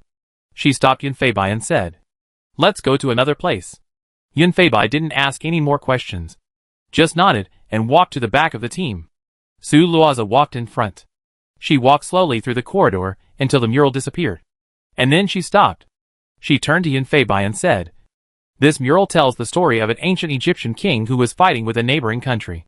And after accepting the other side's surrender, the general of this country cruelly buried millions of surrendered generals alive." She was silent for a moment. And Yun Feibai immediately asked, "Just what?" Su Luo said, "At the end of this mural, there is a wizard wearing the clothes of the defeated country, who seems to have cursed the victorious country at the cost of his life." Yun Feibai then asked, "Then do you know what the curse is?" Su Luo nodded. "The wizard sacrificed millions of lives and cursed the people of this country to have their souls imprisoned after death and not be able to reincarnate." Yun Feibai said thoughtfully, "Then it seems that this haunted house should be the place where those souls are imprisoned." Su Luo also agreed with this view. She thought about it and then analyzed, "Then let's move forward first. I guess that in order to pass the level, we must liberate those living beings. It's meaningless to guess now." So Su Luo and the other two continued to move forward. There was a palace in front of them. On the left and right sides of the palace were dark golden corpse boxes that held mummies. TSK. Yun Feibai walked to the center of the palace unhappily and said to Su Luo, "Believe it or not, we have to pick out the mummies in here later." Su Luo nodded with amusement. "I believe it." She had guessed all this. "Isn't this normal operation?" Sure enough, just as they were about to reach the other end of the palace, a wire mesh suddenly fell from that end and blocked the road. At the same time, the coffins that stood up also began to shake at the same time. Su Luo glanced at the field and saw that there were 6 coffins, which should correspond to 6 mummies. They were naturally fine. But what about Xiao Ming? Su Luo looked down at Xiao Ming, who had not yet realized the danger, and was a little unsure of what to do. Fortunately, Yun Feibai saw Su Luo's distress and calmly came up with a solution. "You will stand in that corner over there, and let Xiao Ming stand behind you. Then I will go to fight the mummy, and you just need to give me blood and assist me. If the mummy attacks over me, you just need to protect Xiao Ming." Su Luo nodded. This plan is still relatively reliable. She is also a priest. Su Luo took Xiao Ming's hand and came to a corner of the palace away from the coffin. Soon, the coffins of the mummies could no longer hold them down, and they came out one after another, feeling the fresh breath of life in the palace. The mummies seemed to be tempted by something and staggered towards Su Luo and the others. Yun Feibai immediately released his third skill, entangled the steps of these mummies, and then shuttled back and forth among them. Each time he shuttled, he caused a lot of damage to the mummies. Su Luo also released his second skill in tacit understanding at the moment when Yun Feibai moved, giving him a boost. The mummies were immediately attracted by Yun Feibai's attack and focused on fighting with him. However, under the effect of the third skill, Yun Feibai was extremely flexible and these mummies could not touch his clothes at all, although they had no brains. The mummies knew to pick the weak ones. They soon noticed Su Luo and Xiao Ming, and tried to break through Yun Fei Bai's encirclement and attack Su Luo and Xiao Ming. However, as long as a mummy tried to go in the direction of Su Luo, it would be attacked frantically by Yun Fei Bai, forcing them back to that small piece of land. Xiao Ming didn't know the thrill of it. He jumped excitedly in the back and kept cheering Yun Fei Bai. Come on, brother, beat them. Although Su Luo, the super priest, supported him, Yun Fei Bai's health was safe. But a person's experience is limited after all, and he can't take care of 6 mummies at the same time. Finally, when the health bar of one mummy was exhausted, the other mummy broke through Yun Fei Bai's blockade and rushed towards the soft persimmon in its heart. Here it comes. But can Su Luo be a soft persimmon? Of course not. Seeing this half-blooded mummy stumbling towards her, Su Luo curled up a sneer at the corner of her mouth. She used her first skill to attack, and the mummy's health bar dropped a lot. The large number of these monsters also led to their poor quality. Su Luo saw that she only needed 4 times to defeat a full-blooded mummy. However, with 6 of them, Su Luo could imagine how thrilling it would be for other players to bring their children here. But now it was she who was standing here. Su Luo flew forward and kicked the mummy further away. Then, she used her first skill again, and the mummy instantly turned into white light and disappeared. Yun Fei Bai looked at Su Luo with his peripheral vision, and seeing that Su Luo easily killed a zombie, he also sped up. He couldn't be outdone by Su Luo. What if he was underestimated?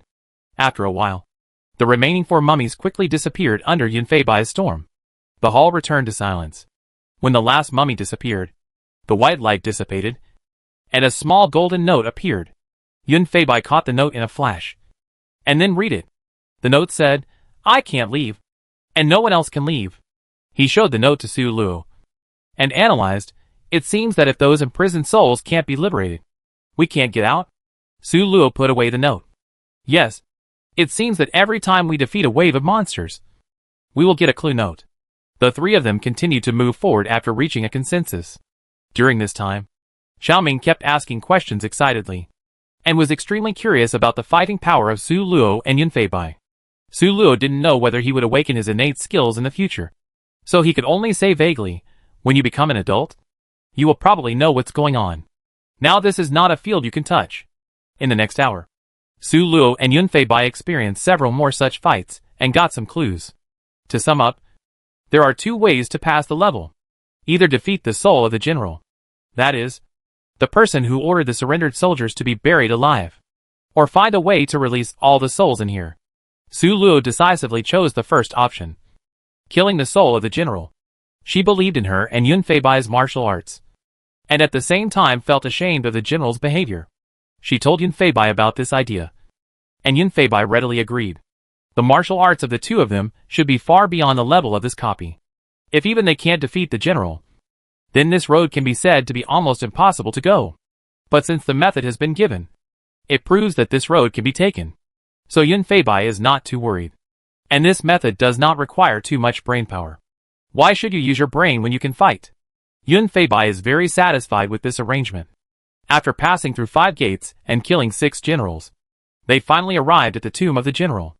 The general, who was extremely glorious in his life, after his death, was just like other soldiers, wrapped in white cloth. Although he died, his powerful strength allowed him to retain a trace of intelligence. After coming out of the coffin, he saw Yun Fei Bai and the other 2 and took out a purple crystal. As he let go, the crystal floated in the air and gradually drifted into Su Luo's hands. She held the crystal and got a string of memories at the same time. From the perspective of the general, he accepted the surrender of the defeated army and prepared to take them back to his Guijia as captives. However, he unexpectedly learned that this group of people were plotting to pretend to surrender. But in fact they were working together from inside and outside to annex his Guijia. How could the general tolerate this? The group of people were buried alive on the spot. After the memory ended, there was a video of the general. The general looked heroic and domineering. He was wearing golden armor and had a righteous face.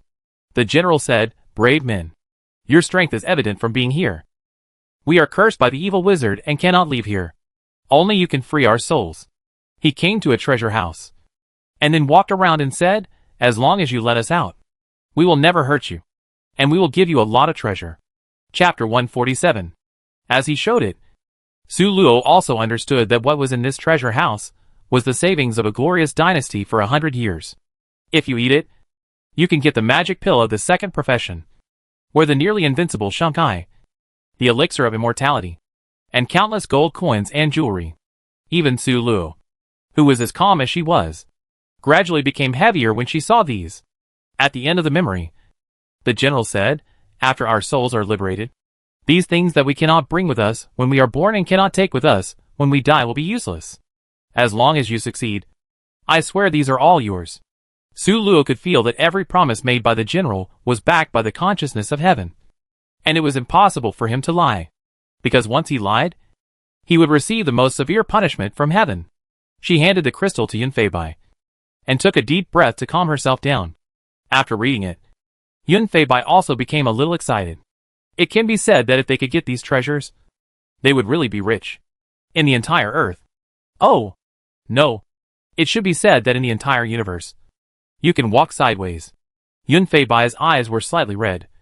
He took a few deep breaths, and calmed his mind. Since the general showed it like this, let's help them leave. Xiaoming also looked at the crystal.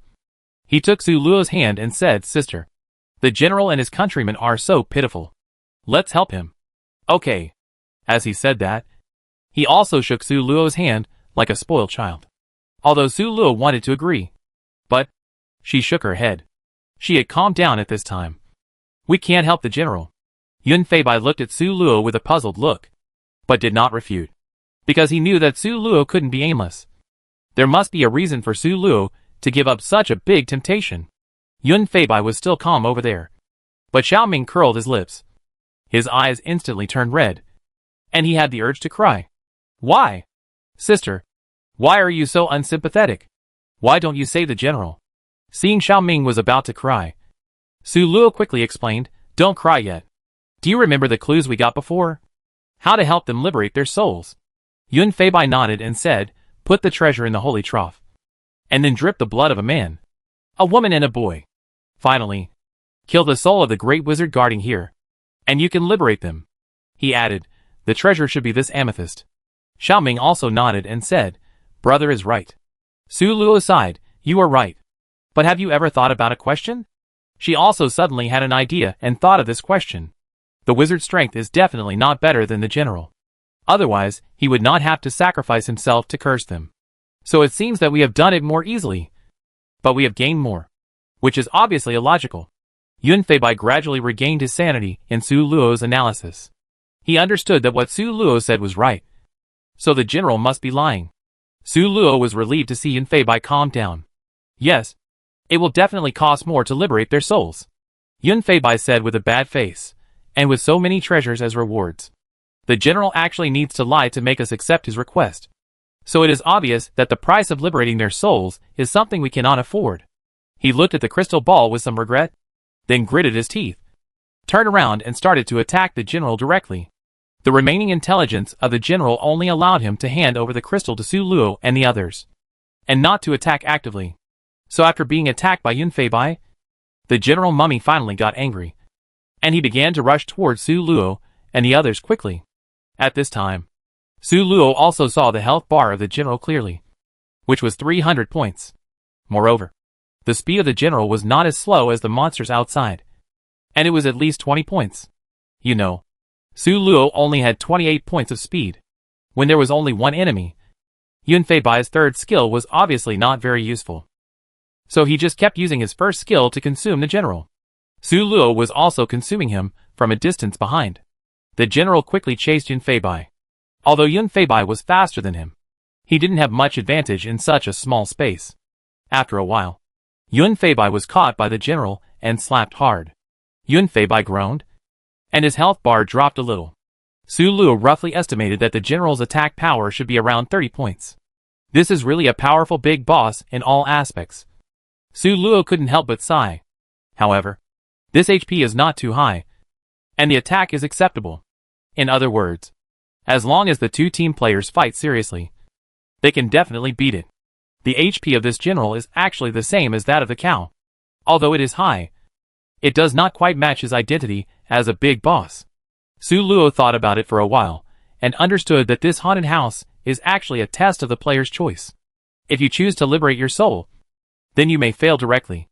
So it is normal that the right path is a little less difficult. Finally, with a bang, the general fell down. The general's body turned into a door.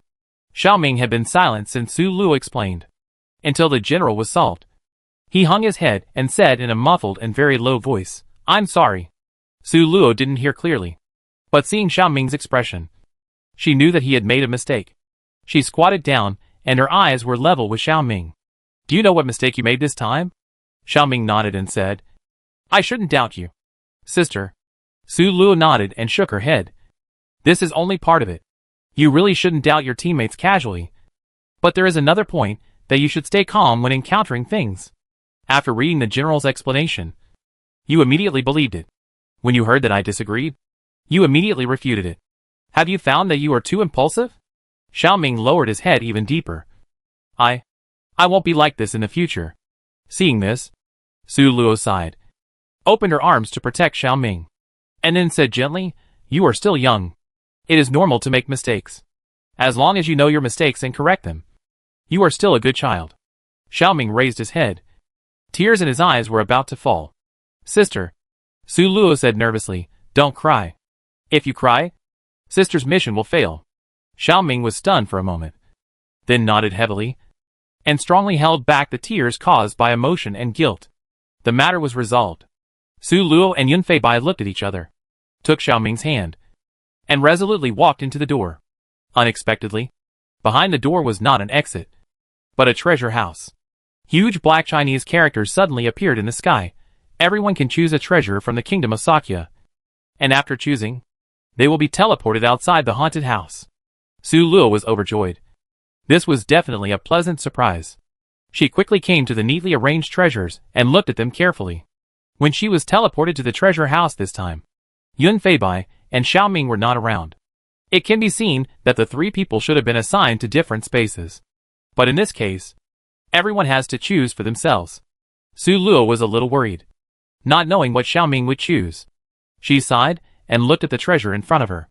This is the treasure house in the general's memory, and there are countless rare treasures in it. If possible, Su Luo will definitely move them all away. But the reality is that they can only choose one to take away. Su Luo pouted and chose seriously. Millennium Ganoderma lucidum can greatly enhance the user's physique.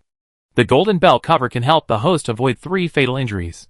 The Imperial Staff can double the magician's damage. All kinds of natural treasures and top-grade equipment are available here.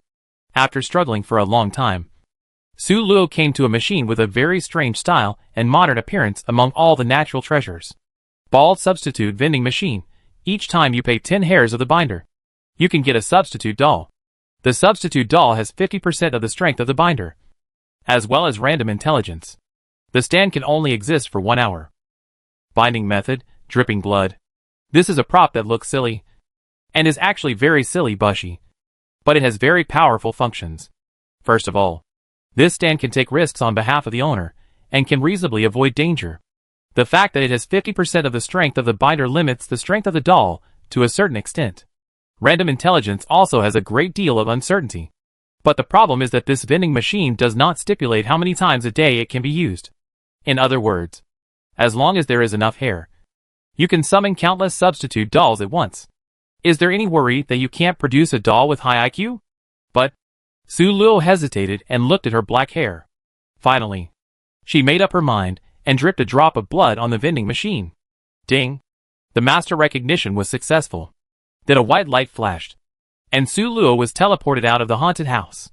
She waited patiently outside for a while, and finally waited for Yunfei Bai and Xiaoming to come out. Su Luo looked at Yunfei Bai and said, "What did you choose?" Yunfei Bai showed Su Luo his attribute panel. Talented skill, infinite domain, legend after releasing the domain. All the friends in the domain, people recognized by the skill owner, can use the skill infinitely. The domain lasts for 10 minutes. And the skill recovery time is 1 month. Legendary talent skill. Su Luo looked at him in surprise and exclaimed, "Your second talent skill is much better than mine. If the skill can be infinitely restored within 10 minutes, then they can set up many plans specifically for this skill." It can be said that unless the opponent kills Su Luo and Yun Fei Bai in 1 second, otherwise in this domain, the two of them are almost invincible. It is worthy of being a legend. Chapter 148. Yun Fei Bai was also delighted. His strength had been greatly improved. He closed the system panel and said with a smile, "I found a card that will definitely awaken this second legendary talent." "Then you are lucky." Su Luo sighed. Finding a card among so many treasures is actually a test of eyesight and patience. Su Luo also showed Yun Fei Bai the props he got. "I didn't expect this ancient country to have such a thing." After reading it, Yun Fei Bai glanced at Su Luo strangely.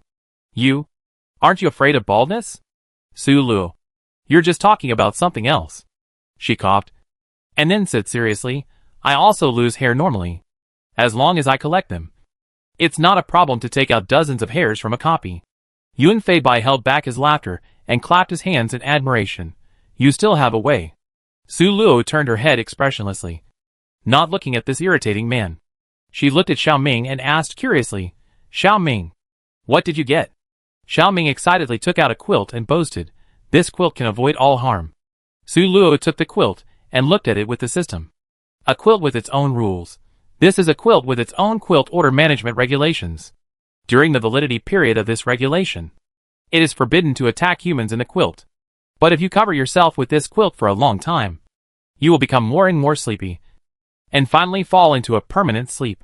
It is recommended to cover it for no more than 20 minutes a day. Just a suggestion, this is actually an invincible golden body. And it is a golden body that lasts for 20 minutes. Su Luo smiled and touched Xiao Ming's head, praising him. "Xiao Ming is really smart, and made a good choice." Xiao Ming threw himself on Su Luo affectionately. "It's your intelligence that influenced me." Su Luo, surprise. "Am I really too smart?" Yun Fei Bai, surprise. Sweet talk at a young age. Su Luo picked up Xiao Ming and warned him seriously, "You must remember that you can only cover yourself with a quilt for 20 minutes at most every day. And don't let the quilt affect you." Xiao Ming nodded seriously. "I will definitely pay attention to it." The three of them spent a long time in the amusement park, wandering around and enjoying the scenery. They left the amusement park only when the time was up. After returning home, Su Luo sat on the sofa tiredly. This haunted house was actually quite difficult. The endless monster-killing sessions were exhausting. They had killed no less than 50 mummies alone. The first few levels tested physical strength and force, and the last level tested intelligence and perseverance. The difficulty coefficient was indeed quite high. Even Su Luo and Yun Fei Bai almost failed. But at the same time, the gains were huge. The things they got this time greatly enhanced their strength, and it will be easier in the future dungeons. But what Su Luo is more worried about now is whether the difficulty will be the same in the next few days. If so, it will be a headache for them. "Hey! Let's stay at home tomorrow." "Right?" Yun Fei Bai pried open the door and looked at Su Luo, who was cooking in the kitchen. There are not many tasks in these 14 days, so there is no need to do one every day. Su Luo crushed the garlic with the back of a knife, then nodded in agreement and added, "But Xiao Ming can't stop exercising." "That's for sure." Yun Fei Bai retracted his gaze and went to find Xiao Ming. After dinner, the three of them watched TV for a while, and then went back to their rooms to sleep. On the second and third days, Su Luo and the other two stayed at home peacefully. It was just that Xiao Ming had to practice long-distance running and exercise every day. On the fourth day, they finally got on the handsome car again and went to the second mission location, Taibai Mountain. Su Luo learned from the internet during this period that Taibai Mountain is the highest mountain in the city, and its specific height is about the same as Huangshan Mountain in the original continent. In fact, it is not too high. If it is just a simple mountain climbing, it should be quite easy. However, with the situation of the haunted house, Su Luo does not think that this mountain can be easily climbed. And most importantly, even with the omnipotent internet, Su Luo cannot find more information about this mountain. There is no introduction to any tourist attractions. Arriving at the foot of the mountain, Su Luo looked up at the mountain covered by clouds and mist. "I hope it will be easier this time," Su Luo thought, walking into the mountain covered by mist. The beginning is a dense jungle. Su Luo and the other two walked here with difficulty, and they all sighed at the same time. "Fortunately, we are wearing long sleeves and long pants. There are many small insects on the ground, and there are many mosquitoes around. Su Luo smiled and took out the insecticide that had been prepared long ago and sprayed it into the air.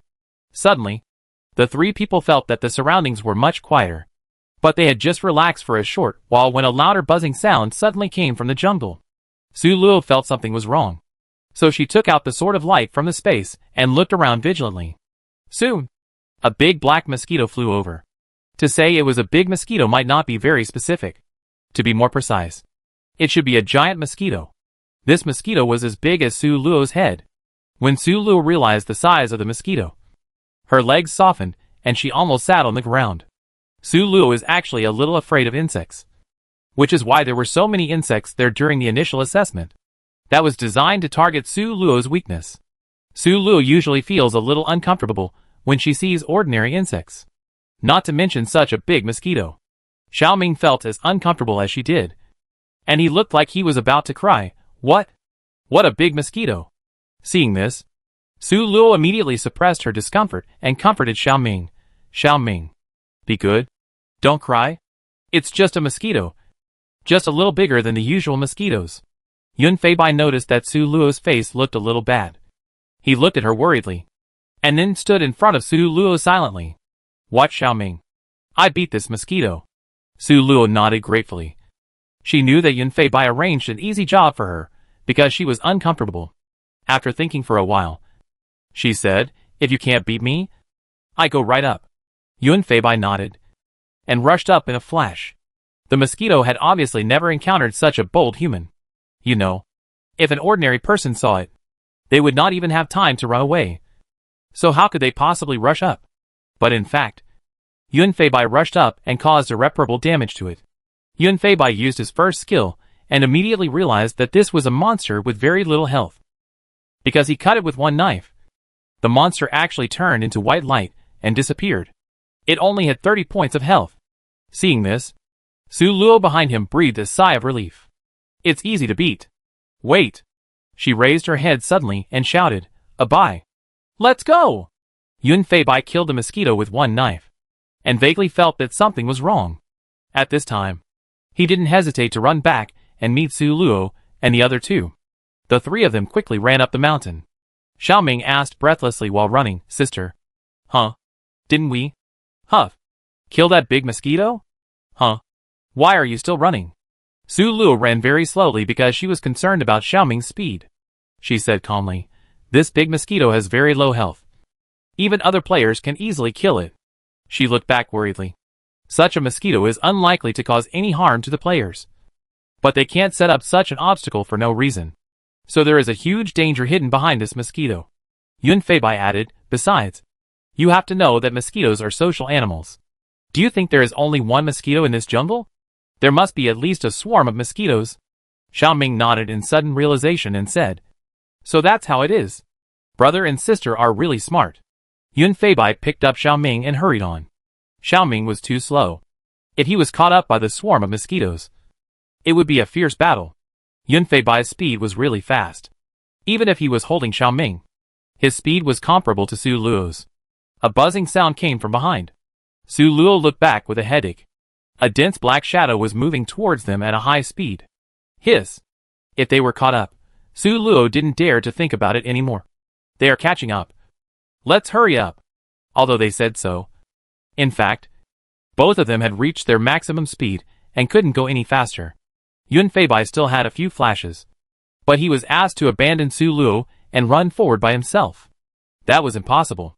Finally, when the mosquitoes were getting closer and closer, a bright light suddenly appeared in front of them, as if they were about to leave the jungle. Even if they left the jungle, the mosquitoes would still persevere. But the open terrain is more conducive to Su Luo's battle. You know, the jungle is the home of mosquitoes. When the mosquitoes were about to touch Su Luo jumped out of the dense jungle, then quickly released the second skill and took a fighting posture. But unexpectedly, the mosquitoes seemed to be restricted by something, hesitating in the jungle, and finally turned around and flew back to the depths of the jungle. Is it the restriction imposed by this mountain? Su Luo turned around and unexpectedly found that there was a rock formation outside the jungle. Looking up from below, the next section of the mountain road was full of strange rocks. Su Luo murmured to himself, not good. Yun Feibai pushed Xiaoming down. looked at the rocks on the mountain, and said with some doubt, "It shouldn't be so easy for us to climb over these." "Right." Su Luo spread his hands helplessly. "When the enemy comes, the general will fight. And when the water comes, the earth will cover it." They found a place to sit down, and Su Luo took out the water prepared in the system space, and some homemade Rigiamo to share with everyone. Chapter 149. While eating, Su Luo looked up at the stone mountain and said uncertainly, "From the looks of it, there shouldn't be any animals in this area." Yun Feibai nodded in agreement and said, "I just looked for a long time, and didn't find any trace of living things." The two looked at each other, not knowing whether to be happy or sad. If there were no living things, they wouldn't face the situation just now. But at the same time, if there were no living things in this place, it could only mean that this pile of rocks was very dangerous. After a short break, the three of them set out again. As soon as they stepped into the stone formation, Su Luo and the others understood why there were no living things here. Because the stones here can move. In front of Su Luo, a large stone rushed over, as if it wanted to hit Su Luo. Su Luo immediately left the stone formation with a start. Strangely enough, as soon as Su Luo left, the stone stopped rushing towards Su Luo, but turned and changed its position and stood still. Su Luo blinked suspiciously, signaling Yun Feibai and the others to stay calm. And she changed direction and stepped in again. Just like the situation before, another huge rock rushed over. This time Su Luo had experience. She retreated slowly, and then stared at the rock.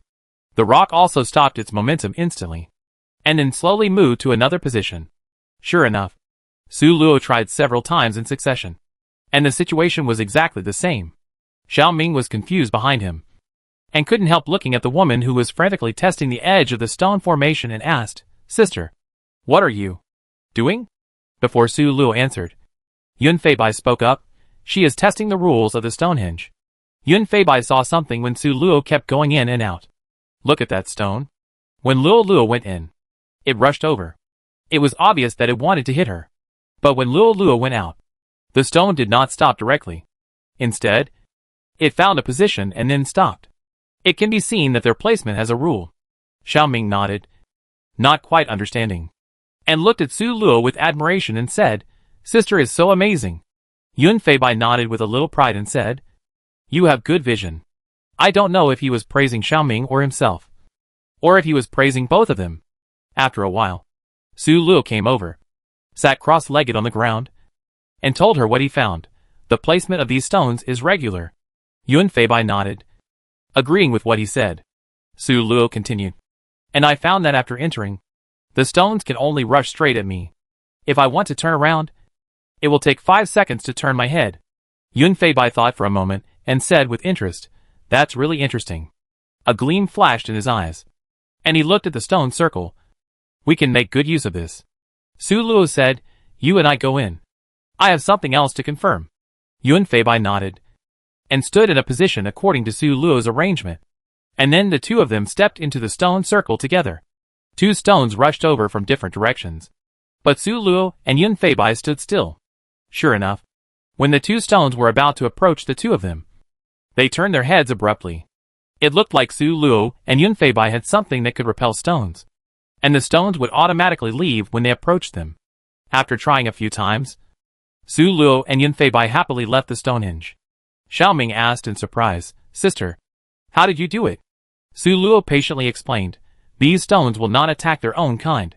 That is, if 2 stones rush towards them in opposite directions, they will hit each other. So in order to avoid it, they will turn around by themselves." Yun Feibai smiled and said, "We just took advantage of this. We stand in the position just now, so that they can hit each other, so that the stones will stop and change course." Su Luo continued his words, "And it takes them 5 seconds to turn around, which means we have already arrived at the next direction. So in your opinion, it looks like the stones are avoiding us." Xiao Ming actually can't fully understand Su Luo's words, but it doesn't matter. He thinks it's awesome. He immediately clapped his hands to show his respect and said, "Sister is really amazing." Su Luo smiled and arranged a position for Xiao Ming. And then the 3 of them maintained this position and quickly passed through the stone formation. Looking back at the stone formation with a little emotion, Su Luo couldn't help but say to Yun Feibai, "We can actually pass through this stone formation if we are stronger."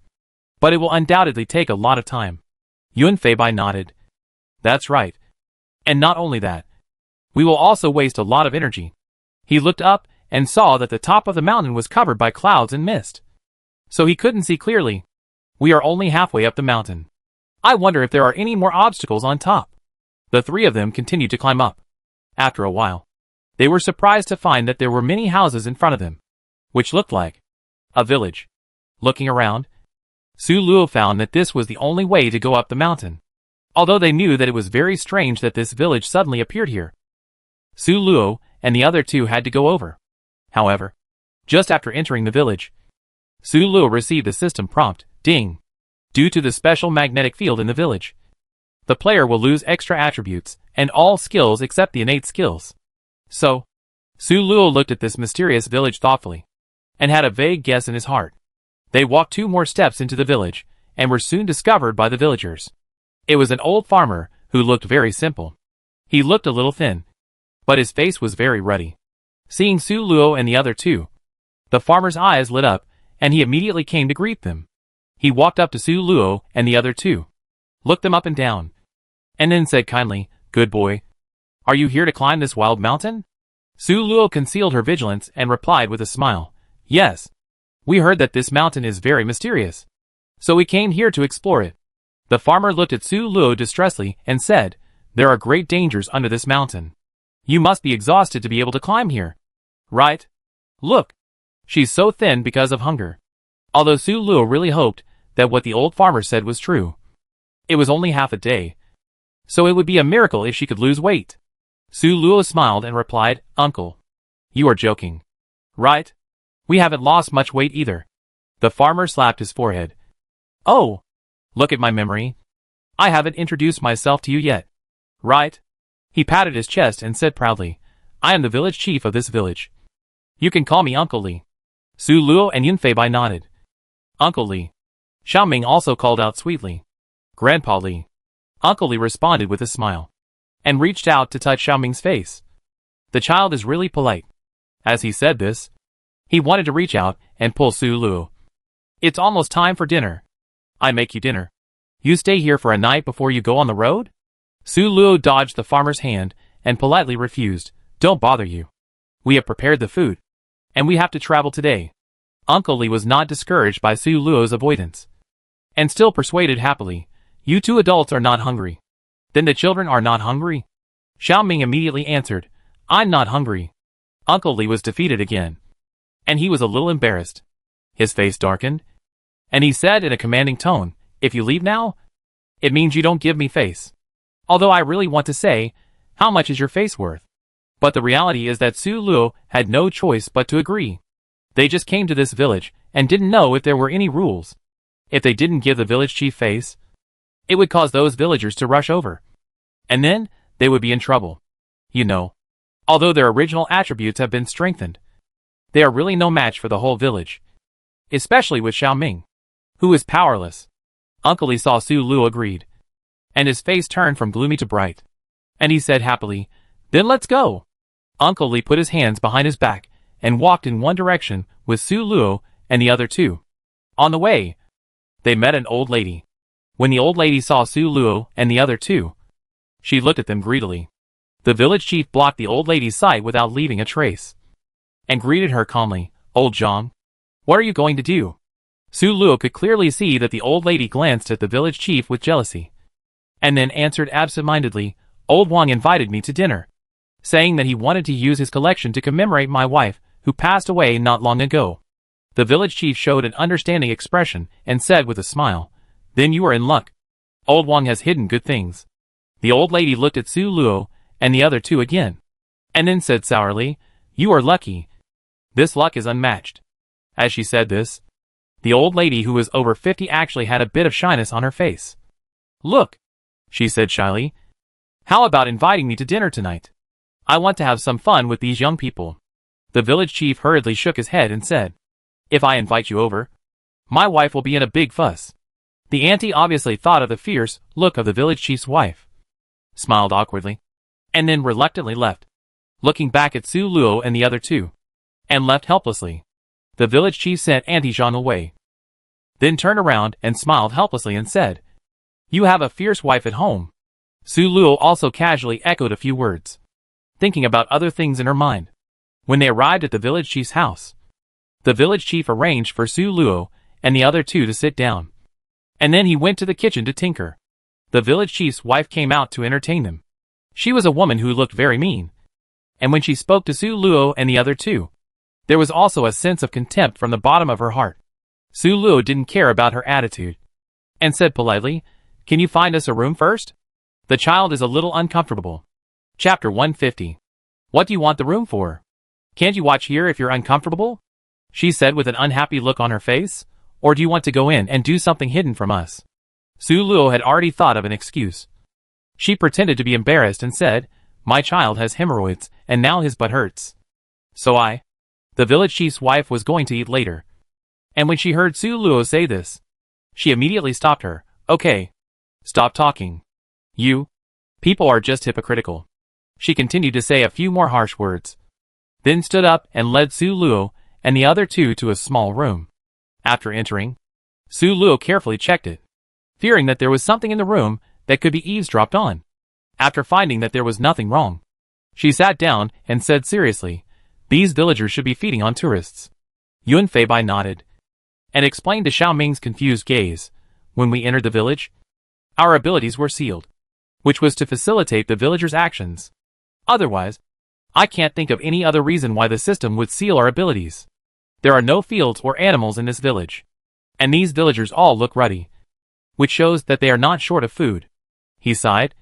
Besides, when Aunt Zhang saw us, she couldn't hide her greed, and asked the village chief if we could come to their house for dinner. "Aren't we the ones who want to eat?" Xiao Ming suddenly asked. "The village chief's wife looks down on us. Is it because she thinks we are her food?" Yun Feibai looked at him in surprise. He didn't expect that this kid had a good eye. He nodded and said, "Yes. In her eyes, we are just cheap food." Su Luo said seriously, "And I think the rule of this village is that whoever entertains the tourists should own the food. That's why the old lady didn't grab the food after she saw us, even though she looked jealous." Yun Feibai added, "So since we are at the village chief's house, as long as we are not discovered by others, it is still possible to leave without facing the whole village." "That's right."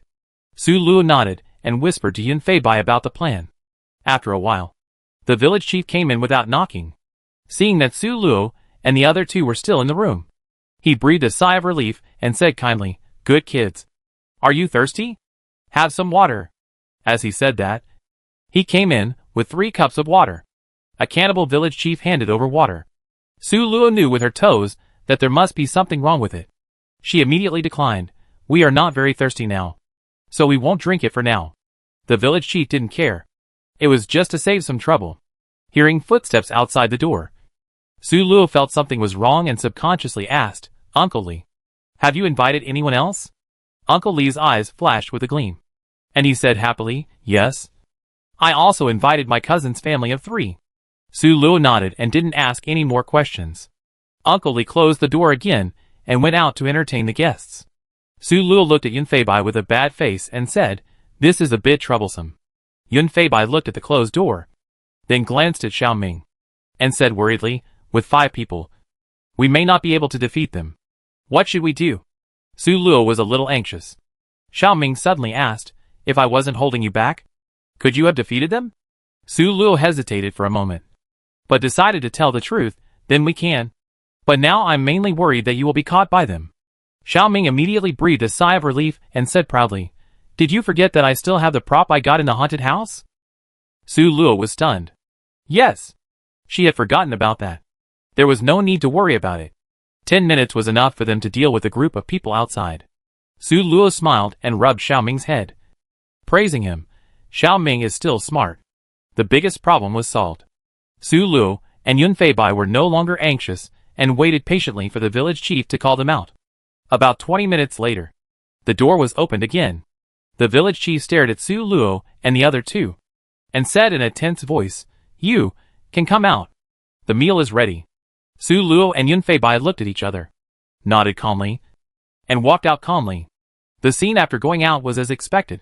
Each of the 5 people held a kitchen knife in their hands and stared at Su Luo and the other two with a fierce look. Su Luo nodded. And Xiaoming immediately took out the quilt Su Luo gave him, and put it on. Because the quilt was quite large. Xiaoming trusted Su Luo very much before, and gave it to Su Luo, asking Su Luo to put it into the system space. Now this artifact was finally put to use. After he put it on, he found a corner and squatted down with peace of mind. And then stopped moving. Su Luo and Yun Feibai took out their weapons, and started fighting. The magic weapon of the system was much sharper than the kitchen knife. With just a few strikes, the kitchen knives of the village chief and the other 5 were cut in half. The battle was one-sided. The 5 people who didn't even have weapons were completely defeated by Su Luo, and the other 2, who were stronger and faster than them, and had magic weapons as weapons. 5 minutes later, there were 5 bodies lying on the ground. Su Luo put away the Sword of Light, and asked Xiaoming to take off the sheets. Yun Feibai walked silently to the village chief's body. He found something glowing in the village chief's trouser pocket. Yun Feibai fumbled around and found a card. Su Luo leaned over, and saw that there was only a word 300 on the white card. It was not clear what it was, but since it could glow, Su Luo and Yun Feibai still stuffed it into the system space. Maybe it would be useful next? It is better to kill 1,000 people by mistake than to let one go. Then the 3 of them left the village under the cover of night. However, what was unexpected was that the other side of the village was covered with snow. That's right. The last section of the road from the village to the top of the mountain was the snowy mountain. As soon as they stepped out of the village, Su Luo and the other 2 were shivering in the cold wind. Su Luo took out the down jackets prepared in the system space. 1 for each person. Yun Feibai put on the down jacket, feeling the instantly warm air, and couldn't help saying, "Good wife and good mother." Su Luo glanced at him and ignored him. Yun Feibai didn't care. Looking at the village behind him, he said, "The village and the outside are really 2 different worlds. If we rest at the village chief's house for a night, it might be better to come out." Su Luo shook her head and said, "That won't work. What if the villagers find us the next morning?"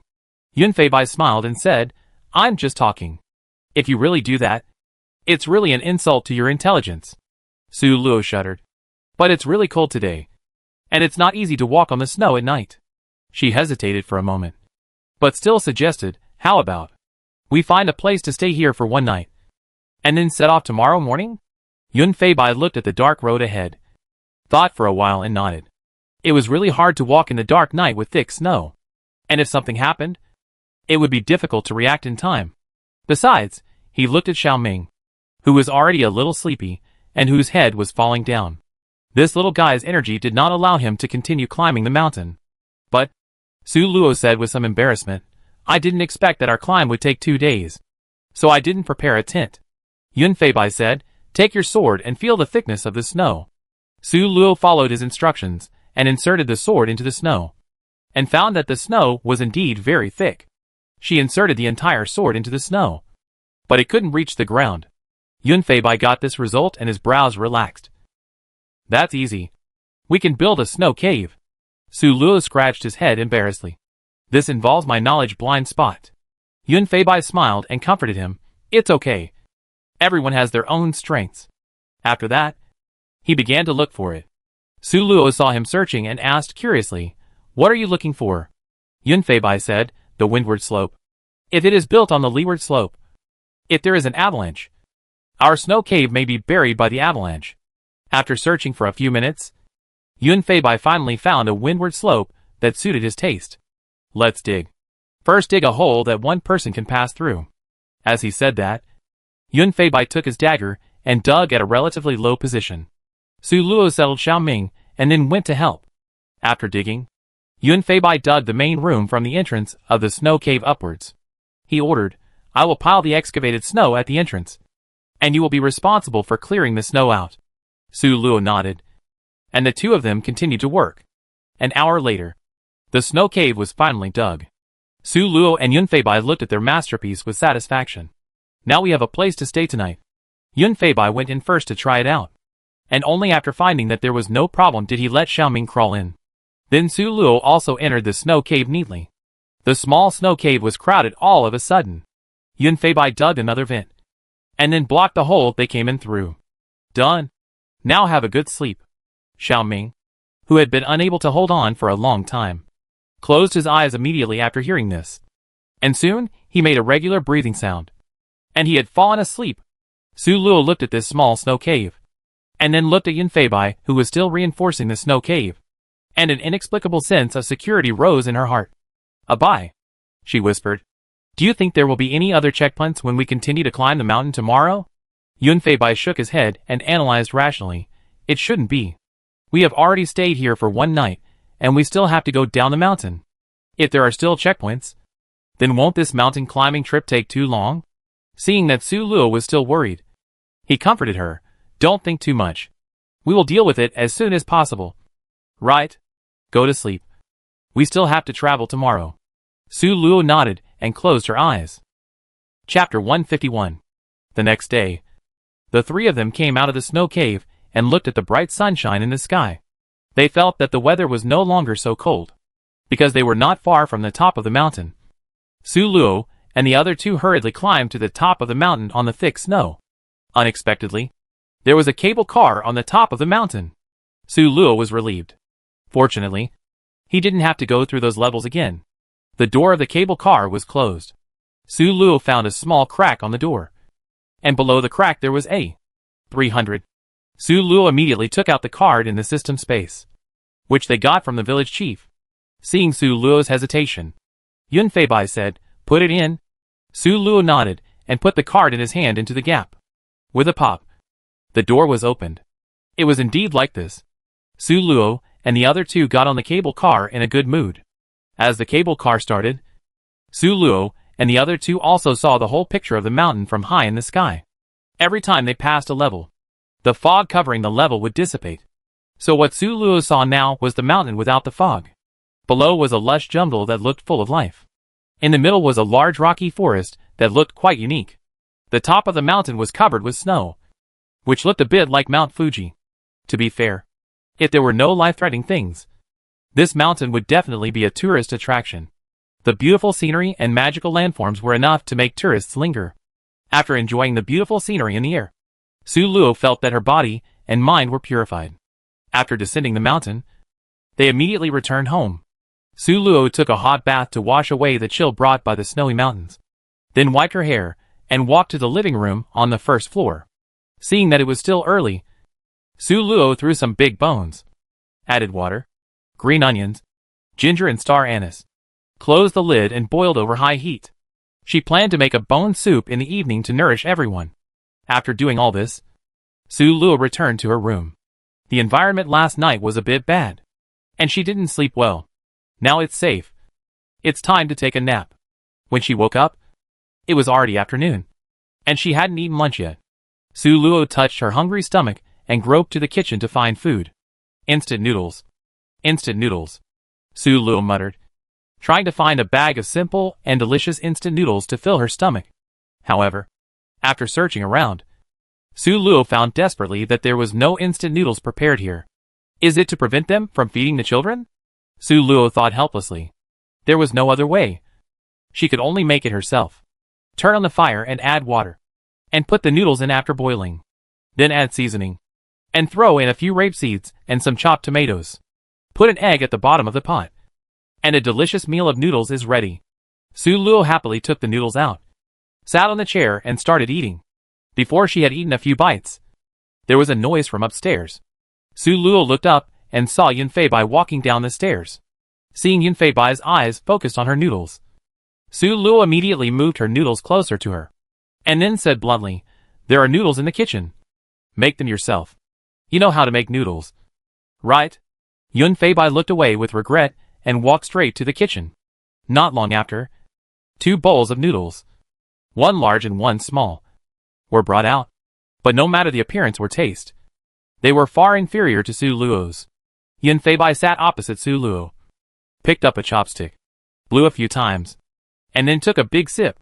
After filling his empty stomach, Yun Feibai stood up, sent the small bowl of noodles to Xiaoming's room, and then came back to continue eating. Although Su Luo ate earlier than Yun Feibai still finished eating faster than Su Luo.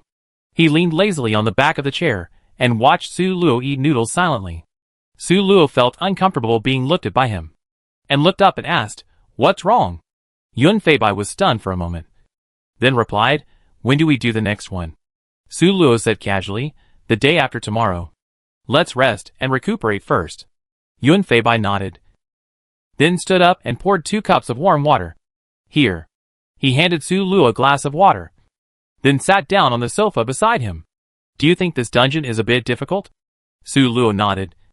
Which was also her feeling these days. This dungeon not only has more levels, but each level is actually not easy. Yun Feibai guessed. Do you think it's because our strength has suddenly increased? Su Luo said, it's possible. Or it may be a sign of promotion. After chatting for a while, the two went back to their rooms. For the next 2 days, Su Luo and Yun Feibai continued to accompany Xiaoming to exercise. After the mountain climbing trip, Xiaoming no longer resisted exercise and the subsequent hiking. Because in his opinion, no matter how difficult it is not as difficult as hiking. Because this time it is hiking. The staff has already given Su Luo the hiking route map. In order to avoid risks this time, Su Luo and Yun Feibai plan to go through the process first. But there is a problem. Who will go? Xiaoming is only a 7-year-old child. Neither Su Luo nor Yun Feibai feel at ease leaving him alone at home. So only one of them can follow the map, and the other has to stay at home to watch Xiaoming. Because of this issue, the two began a heated debate. Su Luo, I am a priest. And I am also a part-time mage. Am I not more capable than you in survival? Yun Feibai, you cook delicious food. And you are more careful. You can take better care of the children at home. Su Luo, it won't be a problem if Xiaoming eats your cooking for a day. You said I'm more careful. So wouldn't it be better for me to explore the way? Yun Feibai, Yun Feibai, I can use my talent skill to block my movement when I advance. And I can use my second skill to flash and escape when I retreat. If I can't escape, I can use my other talent skill to release skills infinitely. Su Luo, if you want to talk about skills, my talent skill can let me go home directly in any dangerous place. Can you compare with me? Yun Feibai, I lose. In the end, the debate ended with Su Luo's complete victory. Su Luo, who thought she had won, packed up happily and went out in a good mood. She didn't look at the loser during the whole process. So she naturally didn't see Yun Feibai's raised mouth behind her. According to previous experience, although this copy is difficult, it really doesn't threaten him. Since there is no danger, let her be happy. In order to make players understand more clearly, there are many landmarks on the route map. The first landmark after going out of the door is the department store. And they need to pass through this department store to reach the next goal. Knowing that there might be a checkpoint in this department store, Su Luo cheered up and walked in. After entering, Su Luo took a look and did not see the exit sign. So Su Luo asked a counter staff member about the situation. Miss, do you know where the exit of this mall is? The clerk replied politely, hello. We can only leave the mall if you buy at least one thing you want to buy. Su Luo asked doubtfully, but I don't want to buy anything. The clerk smiled mysteriously, no. Deep down in your heart you do want to buy something. But it's covered up by other things. Su Luo was stunned for a moment. Then thanked the clerk and went shopping alone. Speaking of which, except for buying daily necessities when she came to the mainland, she hadn't been shopping in a mall for a long time. Anyway, there was plenty of time. So Su Luo was not in a hurry and went shopping slowly. What did she want to buy deep down in her heart? Su Luo tried to think. She looked around, hoping to get some clues, when she saw a woman long black hair on a billboard. Su Luo's eyes lit up. Yes! What she wanted was a hair growth agent. Ever since she got the new props, Su Luo has been afraid that she would become a bald man. To be honest, when she was sleeping in the snow cave the day before yesterday, she dreamed that she became bald. Su Luo still remembered that in her dream. She woke up and found that the pillow behind her was full of hair. She touched her forehead in despair, and all she felt was a bald patch. She turned around again, and there were countless people who looked exactly like her in front of her. They smiled and clapped at her, singing songs. She still remembered the lyrics. Bald girl, you become stronger when you become bald? No, I can't think about it anymore. Su Luo shook her head and began to look for hair growth agents. I hope the hair growth agents in another world are more useful than those in my own continent. When she reached the stairs, Su Luo found signs that indicated the main items for sale on each floor. The first floor mainly sells daily necessities and jewelry. The second floor sells food. The third floor sells games and movie theaters. And the fourth floor sells treasures? Su Luo rubbed her eyes and took a closer look. The things sold on this floor are indeed treasures. What are treasures? Su Luo was a little curious. It happened that a passerby was about to go upstairs at this time. Su Luo stopped her and asked, "Hello. What are the things sold on the 4th floor of this mall?" The passerby looked at Su Luo strangely, then pointed to the sign next to it and said, "Don't you see this sign? This mall only has 3 floors. But..." Su Luo wanted to say something, then fell silent. "It's okay. I didn't notice it. Thank you, young lady." The passerby waved his hand, then went upstairs, leaving Su Luo alone here to ponder. There is obviously a 4th floor here, but the young lady said there is no 4th floor here. Su Luo didn't think she would lie to herself. There was no need. Then it can only mean that only I can see this 4th floor. Or only people like me can see it. Should I go to the 4th floor to take a look? Su Luo was entangled. Obviously, there is something strange about this 4th floor. If she doesn't want to cause trouble, Su Luo should choose to continue looking for hair growth agent. Chapter 152. She really wanted the hair growth agent. So as long as she bought it, she should be able to pass the level. But the 4th floor is marked with treasures. If it is really a treasure, Su Luo will lose a lot if she misses it. But what if there is danger in this floor? Taking risks for no reason is like the protagonists in the horror movie who are courting death. Right? No. I am here to explore the way alone. So if I go up, I will probably be like the cannon fodder in the horror movie who hears a noise outside, then goes out to check, and finally never comes back, thus leading to the plot. This won't do. Su Luo shuddered, but turned around to look for hair growth agent. Exploration is fine, but you can't leave the protagonist group. Going it alone is just cannon fodder. Su Luo thought firmly. Anyway, I'm just exploring the way ahead, and I have to come again tomorrow. Then let's see if Abai and the others can see the 4th floor. If they can see it, we go together. If not, we talk about it later. After walking around for a while, Su Luo finally found a place that sells hair growth agent. After the salesperson exaggerated explanation, Su Luo finally bought the most expensive bottle. Don't ask. It's not her own money. After buying the hair growth agent, Su Luo saw the gate in front of her. Without any lingering feelings, she walked out of the mall and looked for the next sign. Go forward 800 meters, then turn left. Ah, we're there. Su Luo took a few steps forward and looked at the bustling pedestrian street in front of her. This was the next sign. Unlike the pedestrian street in the original continent, this pedestrian street can move automatically. The whole street is a huge conveyor belt, with merchants selling all kinds of goods on both sides of the conveyor belt. Once you enter the pedestrian street, you will be transported to the other end of the pedestrian street by the never-ending conveyor belt. The conveyor belt moves very fast, and it is difficult for people to stay in one place for too long. People on the whole street treat this as a game, and goods are thrown everywhere above the street. The whole street is filled with a cheerful atmosphere. Looking at the bustling crowd, Su Luo walked to the entrance of the pedestrian street easily. In her opinion, there shouldn't be any danger in a place with so many people. And the fact is indeed as Su Luo expected. There is no life-threatening situation on this pedestrian street. It's just that this pedestrian street is a pedestrian street with rules. And the rules are clearly displayed at the entrance of the pedestrian street. Su Luo nodded after reading it. So that's it. On this street, a person must buy enough things worth 100 yuan. Otherwise, he will be teleported back to the starting point when he reaches the end of the pedestrian street. And this is not a big deal. The most terrible thing is that this pedestrian street can only be walked once every 2 days. In other words, if you fail to pass it once, you will have to wait 2 days before you can step on this pedestrian street again. For other tourists, this is just a small game. Even if you don't buy 100 yuan, it doesn't affect anything. You can just go to another place to play.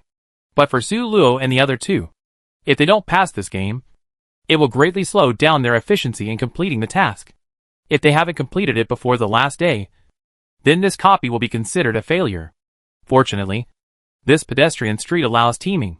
If 2 people form a team, then as long as the total amount of things they buy is 200 yuan, it will be fine.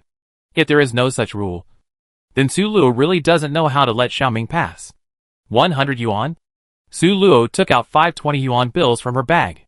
Based on the experience of the original mainland pedestrian street, the 20 yuan items should account for the majority. This can effectively save time in finding money. Entering the pedestrian street, Su Luo could really feel the speed of the conveyor belt. This speed is almost equivalent to the average speed of a girl running 800 meters. This may not make sense. But to put it another way, it is twice as fast as our normal jogging. Su Luo quickly scanned the surrounding stalls to see if there was anything good to take. Su Luo, how much is this big skewer of meat? Merchant, 21 skewers. Because the conveyor belt is very fast. These merchants have no habit of advertising. Similarly, tourists had no chance to bargain. Su Luo immediately handed over a $20 bill.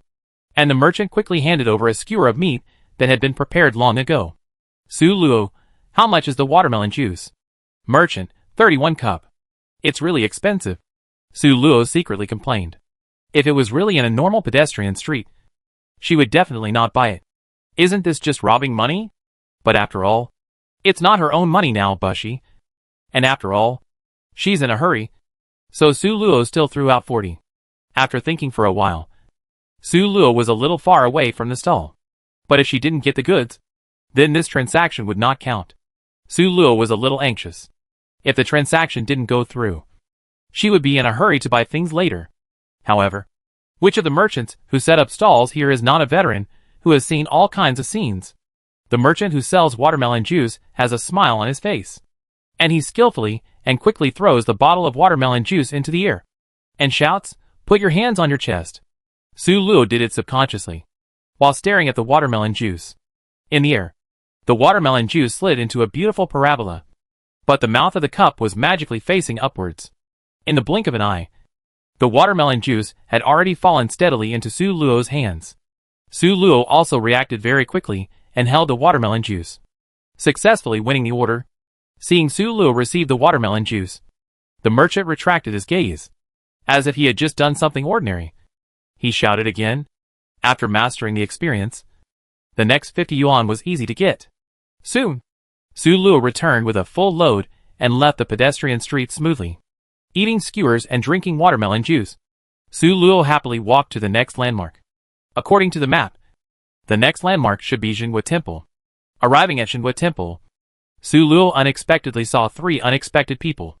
Another group of players. How did Su Luo see it? The situation in front of him was a young man and woman with a child of 6 or 7 years old. The child had already walked out of the Jinghua Temple, but the 2 adults had not yet walked out. The young man and woman frowned and looked helpless. The girl called the child back. "Xiu, you come in first." The child pouted and walked in. Su Luo also walked into the temple at this time. She looked around and saw a plaque above, which read, "Those who are loyal to the country will pass." Under the plaque were 3 kneeling pads. This level is obvious. As long as you are loyal to Guijia, you can pass. But he was not a member of Guijia. So how could he be loyal to him? Su Luo was in a dilemma. It was obvious that the 2 people were also trapped by this point. When the 2 people saw Su Luo coming in, they didn't think much. After all, Su Luo was alone, which didn't meet the player setting. When every level was difficult, they didn't expect that there would be players who would explore the way in advance. But if they couldn't pass this level, in the eyes of the people of Guijia, it would be disloyal to the motherland. So the few tourists who came in before saw that the 2 of them were stuck here, and they all looked at them with contempt. These 2 players are miserable here. Not only can they not pass this level, but they are also despised. They are all miserable in their hearts. They are not this Guijia. They have been stuck at this level for an hour. And these 2 people have gradually given up on passing the level. They plan to wait here to see if they can wait for other players. When the time comes, everyone will brainstorm together, and they will always be able to think of a way. The moment Su Luo entered the temple, she saw that the player was dodging and seemed afraid to face her gaze. This made Su Luo feel a little strange. What bad things had he done? I came here alone, so I shouldn't be recognized as a player, right? If they think they are civilians, then what is there to feel guilty about? Su Luo's mind turned, and she immediately thought of the cause and effect. She pretended to leave Jinghua Temple naturally, walked to a small stall next to it, and sat down. Ordered a bowl of wontons and thought slowly. I really couldn't be loyal to this country. So could I not pass this level? Impossible. In this situation, unless you are a fence-sitter with no feelings for your motherland, it is impossible for a normal person to pass it. The dungeon will not leave a level that the player cannot pass. So there must be another way to pass this level. Having experienced many dungeons, Su Luo, who is very experienced, immediately decided to think about the problem from a different angle. Changing the angle, Su Luo fell into deep thought. This dungeon is for players to be nannies to take care of children. The first level of the haunted house cultivates the courage of the children and the nanny players. And the second level tests everyone's endurance. As for the third level, Su Luo was not sure about the first two levels. But this level probably tests patriotism, especially when thinking about the ultimate goal of this hiking trip. Watching the national flag raising. The main test of the whole level must be patriotism. But how can I love this Guijia? I don't know hypnosis. I can't lie to myself. If I say I love my motherland, then Su Luo will definitely pass it smoothly. Wait. Love my motherland? Yes. Su Luo punched her palm and suddenly realized. Her thinking was limited by her own subjective assumptions just now. The plaque reads, "Those who are loyal to the country are guilty." But it only mentions loyalty to the country, and does not mention which Guijia. In other words, even if she is loyal to her motherland, there is nothing wrong with it. After figuring this out, Su Luo immediately walked back in with full confidence. She knelt on the mat, thinking about her motherland. After kneeling for almost a minute, Su Luo stood up and walked to the back door. As expected, Su Luo left the Hua temple smoothly. Chapter 153. And the two players were still waiting for other players in the temple, not knowing that a player had just passed by them. After leaving the Hua temple, it was the last place, which was also the destination. The place where the national flag was raised. Unlike the original continent, the national flag was raised twice a day here, once in the morning and once in the evening. Su Luo planned to catch the one at 7 o'clock in the evening. Looking at the time, it was already 6:30. Su Luo waited silently for 20 minutes, and then saw a group of neatly arranged soldiers holding national flags walking over. There were many citizens who wanted to watch the flag-raising ceremony. Su Luo gathered in the crowd and silently watched the honor guard perform the flag-raising ceremony. Watching them holding the blue national flag and making preparations, Su Luo couldn't help but think about what kind of difficulties this time would be. However, the level of the copy is not something that can be imagined just by thinking about it. Watching the national flag being hung on the flagpole, Su Luo stopped thinking and watched Guijia's flag-raising ceremony with peace of mind. However, to her surprise, as the national flag slowly rose, the originally blue national flag turned red. Su Luo was excited. Is it coming? She carefully observed the national flag, but unexpectedly found that the flag that was raised was her own Guijia's. What was going on? Su Luo didn't bother to think, and watched her own Guijia's national flag slowly rise, with a serious expression. When the national flag had risen to the highest point and the ceremony was over, Su Luo retracted her gaze, and found a place to sit down in surprise. To be fair, this level is relatively simple, especially compared to the previous levels. The first level is really just about having hands. Who hasn't ordered something they want to buy? Although the treasure on the 4th floor makes Su Luo very curious, it doesn't affect the fact that this is a small level that is easy to pass. The second level is the pedestrian street. Although players may not be used to it when they first play, their hands and feet are not so agile. But this is not a battle for the player alone, but a battle for the merchants and players together. There are experienced merchants helping on the side, and the players themselves are also physically strong and agile. Su Luo found it hard to believe that someone could not pass this level. The third level, Shinhua Temple, was indeed a bit difficult.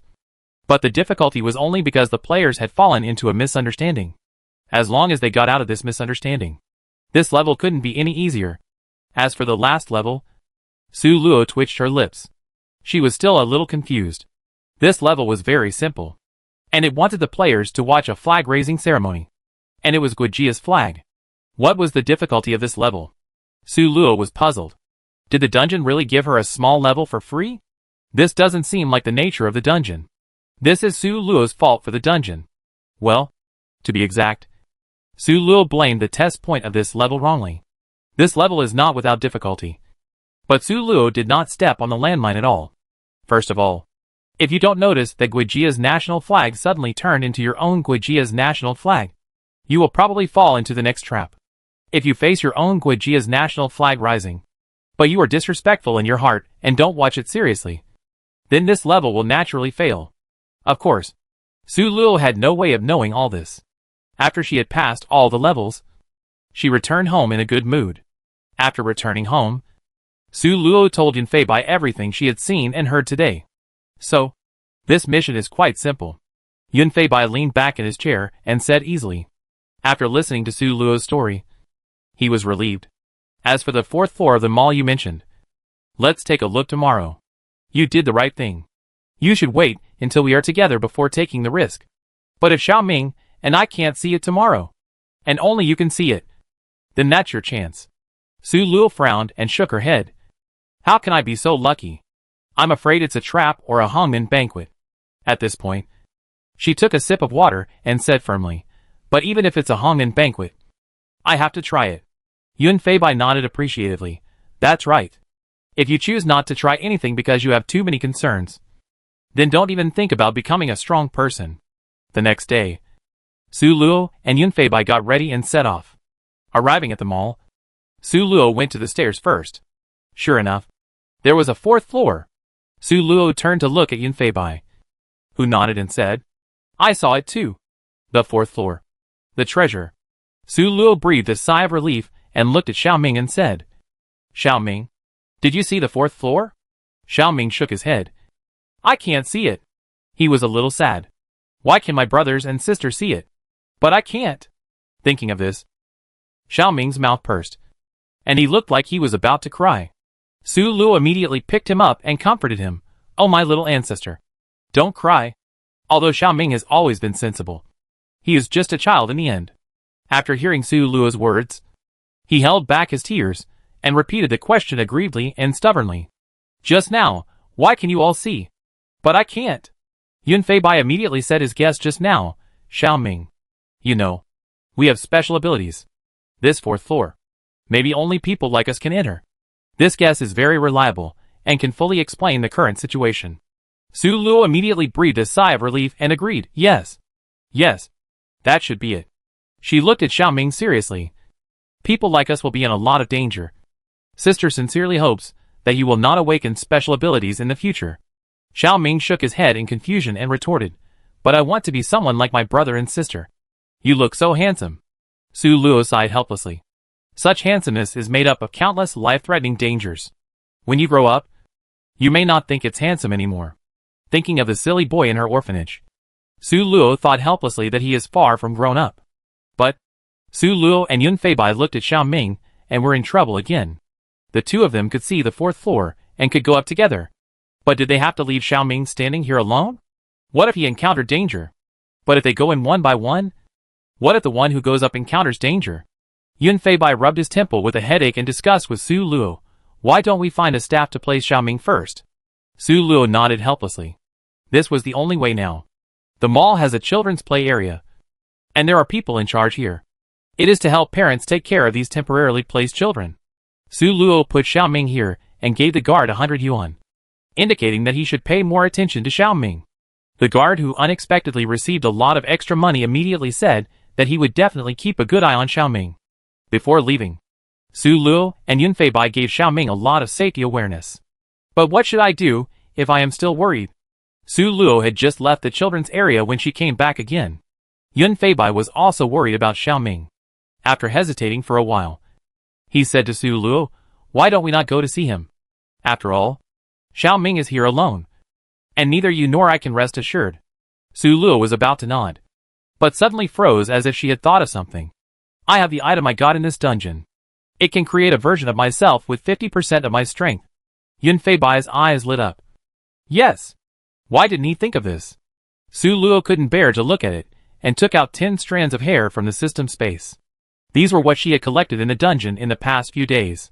She went to the toilet, closed the door, took out the machine, and stuffed 10 strands of hair into it. God bless. And pick out a genius.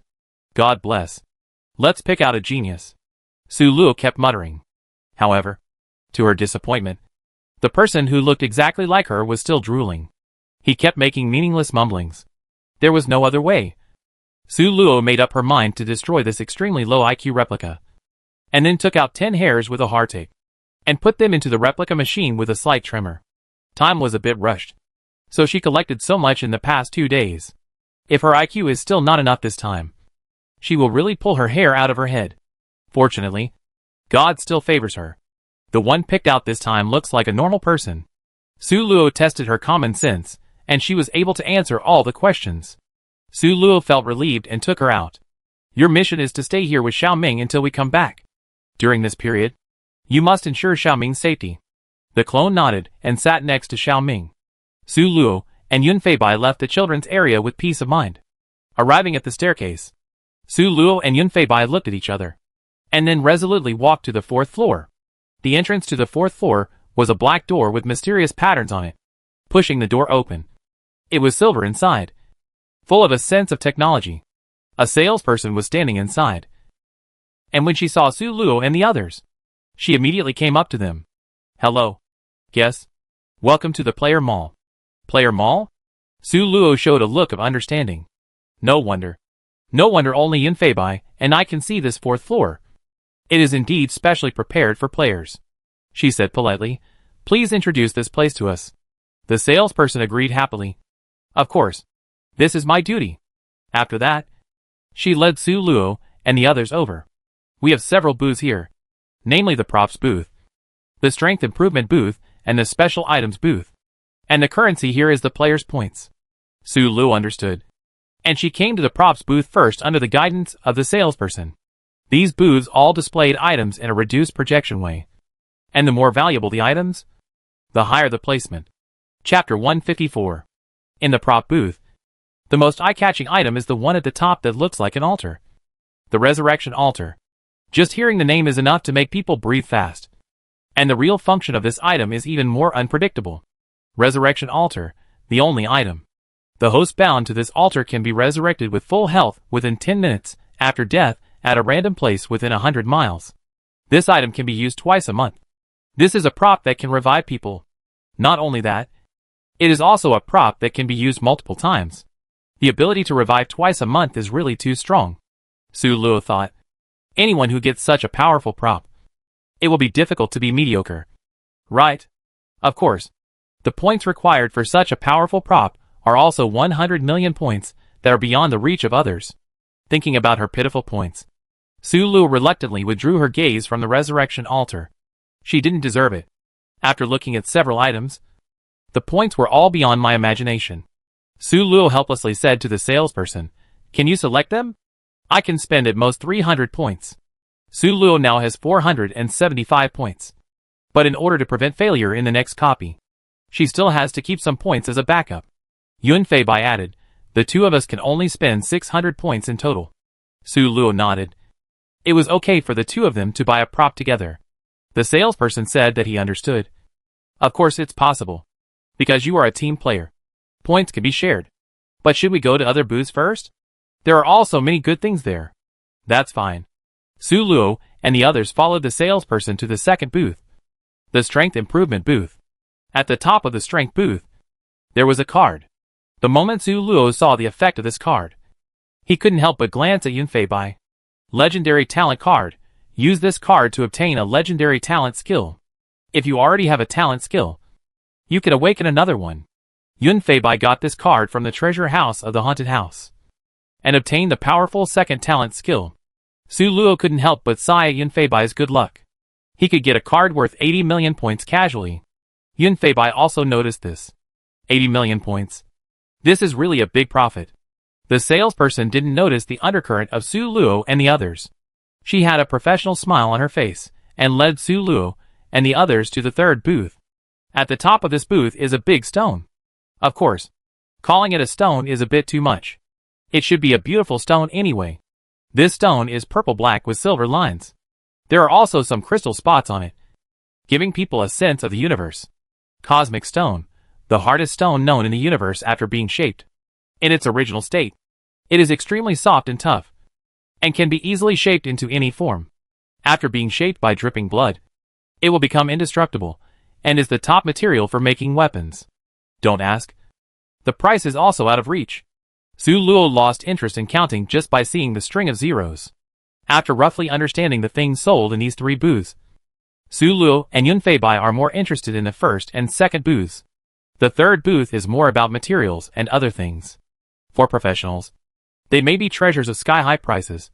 But for people like them, who can neither make pills nor refine weapons, they are a bit useless. Of the first and second booths, the second one attracted the most attention of Su Luo and Yun Feibai. After all, props are just external things. Whether they can play a role in the dungeon depends on the player's ability. If one's own strength is improved, it is a real improvement. There is no need to worry about getting used to it. And it will not be stolen. Thinking of this, Su Luo and Yun Feibai discussed it for a while, and then said to the salesperson, "We want to take a look at this second booth."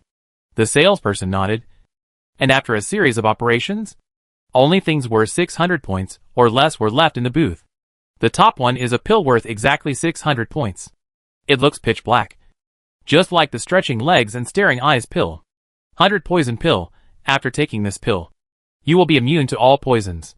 At the same time, whether it is blood, saliva or sweat, it will be highly toxic. Conventional antidotes are difficult to alleviate. Is this poison feeding poison? Su Luo immediately shook her head. The effect of this pill is indeed very strong. But she can't stand the last point. What if someone accidentally touches her sweat and gets poisoned? Moreover, they can only buy one of these pills. How can one person get along with another person if he is poisoned? After giving up decisively, Su Luo looked down one by one. After looking at several in succession, Su Luo finally found one that satisfied her. Loving couple halo, a double prop. When two people with this halo appear as a couple, they will become a loving couple in the eyes of others. While being envied by others, they will gain a lot of favorability. This is a prop worth 550 points. Similar to a favorability perfume, which can make others have a favorable impression on them. But this is not a prop, but a real binding thing. What makes Su Luo more excited is that this prop is a double prop, so that if they use it together, no one will lose out. In addition, Su Luo has a little selfishness. Things like couple halo. Use it more. What if they really become a couple? What if? Yun Feibai also saw this prop. And to be honest, he was also very excited. Just like Su Luo thought. In addition to the fact that this prop itself is more suitable for them, Yun Feibai also wants to make the fake play real. He glanced at Su Luo quietly. "Hey, I think this is good." He was referring to the couple's halo. Su Luo was delighted to see that Yun Feibai also wanted this, and nodded in agreement. Agree so quickly?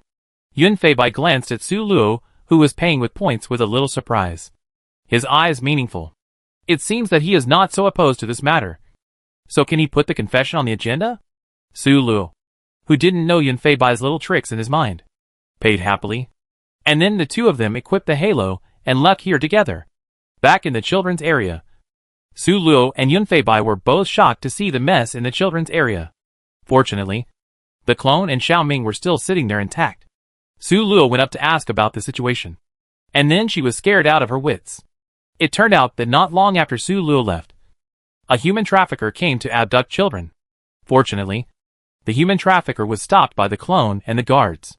But then another wave of robbers came, wanting to take the children hostage.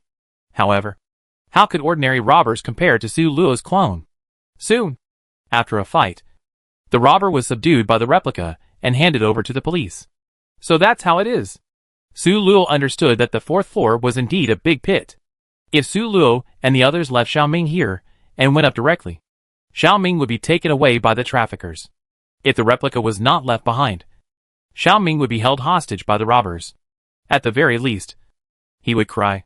And at the worst, his life would be in danger. Fortunately, the two of them were careful.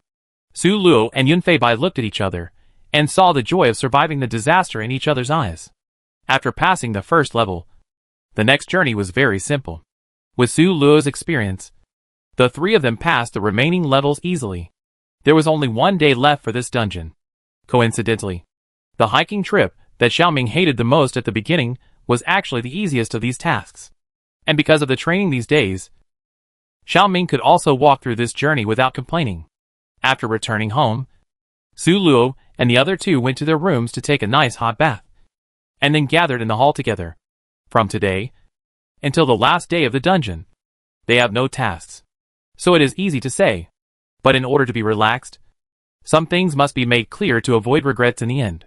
after the three of them came to the living room. Su Luo said to Xiaoming, Xiaoming, you know we can only take care of you for 14 days. Right? Xiaoming was silent, bowing his head and saying nothing. Su Luo sighed, stepped forward and lifted up Xiaoming's head. And as expected, she saw a pair of red eyes. Xiaoming was very sensible, and knew that if he cried, Su Luo and her might be in trouble. So even though he was very sad now, he didn't want to shed tears. Su Luo hugged him distressfully. Xiaoming, don't cry. Separation is always the norm in life. But how do you know that this separation is not for a better reunion next time? Xiaoming widened his eyes, trying not to let the tears stay. Then how can I reunite with you? Su Luo didn't want to lie to him, so she just shook her head. Sister doesn't know either. But I think if we are strong enough, we will meet again sooner or later. Yun Feibai squatted next to Su Luo in front of Xiaoming. We are on the Blue Water Planet. And we also know the planet you are on. If we are strong enough in the future, we will definitely find each other. So, his expression was firm. You must work hard to make yourself stronger. And we will always move towards a stronger direction. At some point in the future, we will definitely meet again. Looking at the confidence in Su Luo and Yun Feibai's eyes, Xiaoming seemed to be encouraged and nodded vigorously. But when he lowered his head, Xiaoming's eyes, which were originally full of innocence, seemed to have a little haze. In the next few days, the lives of the three people became more down to earth. Su Luo cooked delicious food for the two foodies at home in different ways every day. And Xiaoming also helped Su Luo cook very well. Chapter 155. It's just that Su Luo can clearly feel Xiaoming's uneasiness, because he often asks her some questions. Sister, can't you always stay with me?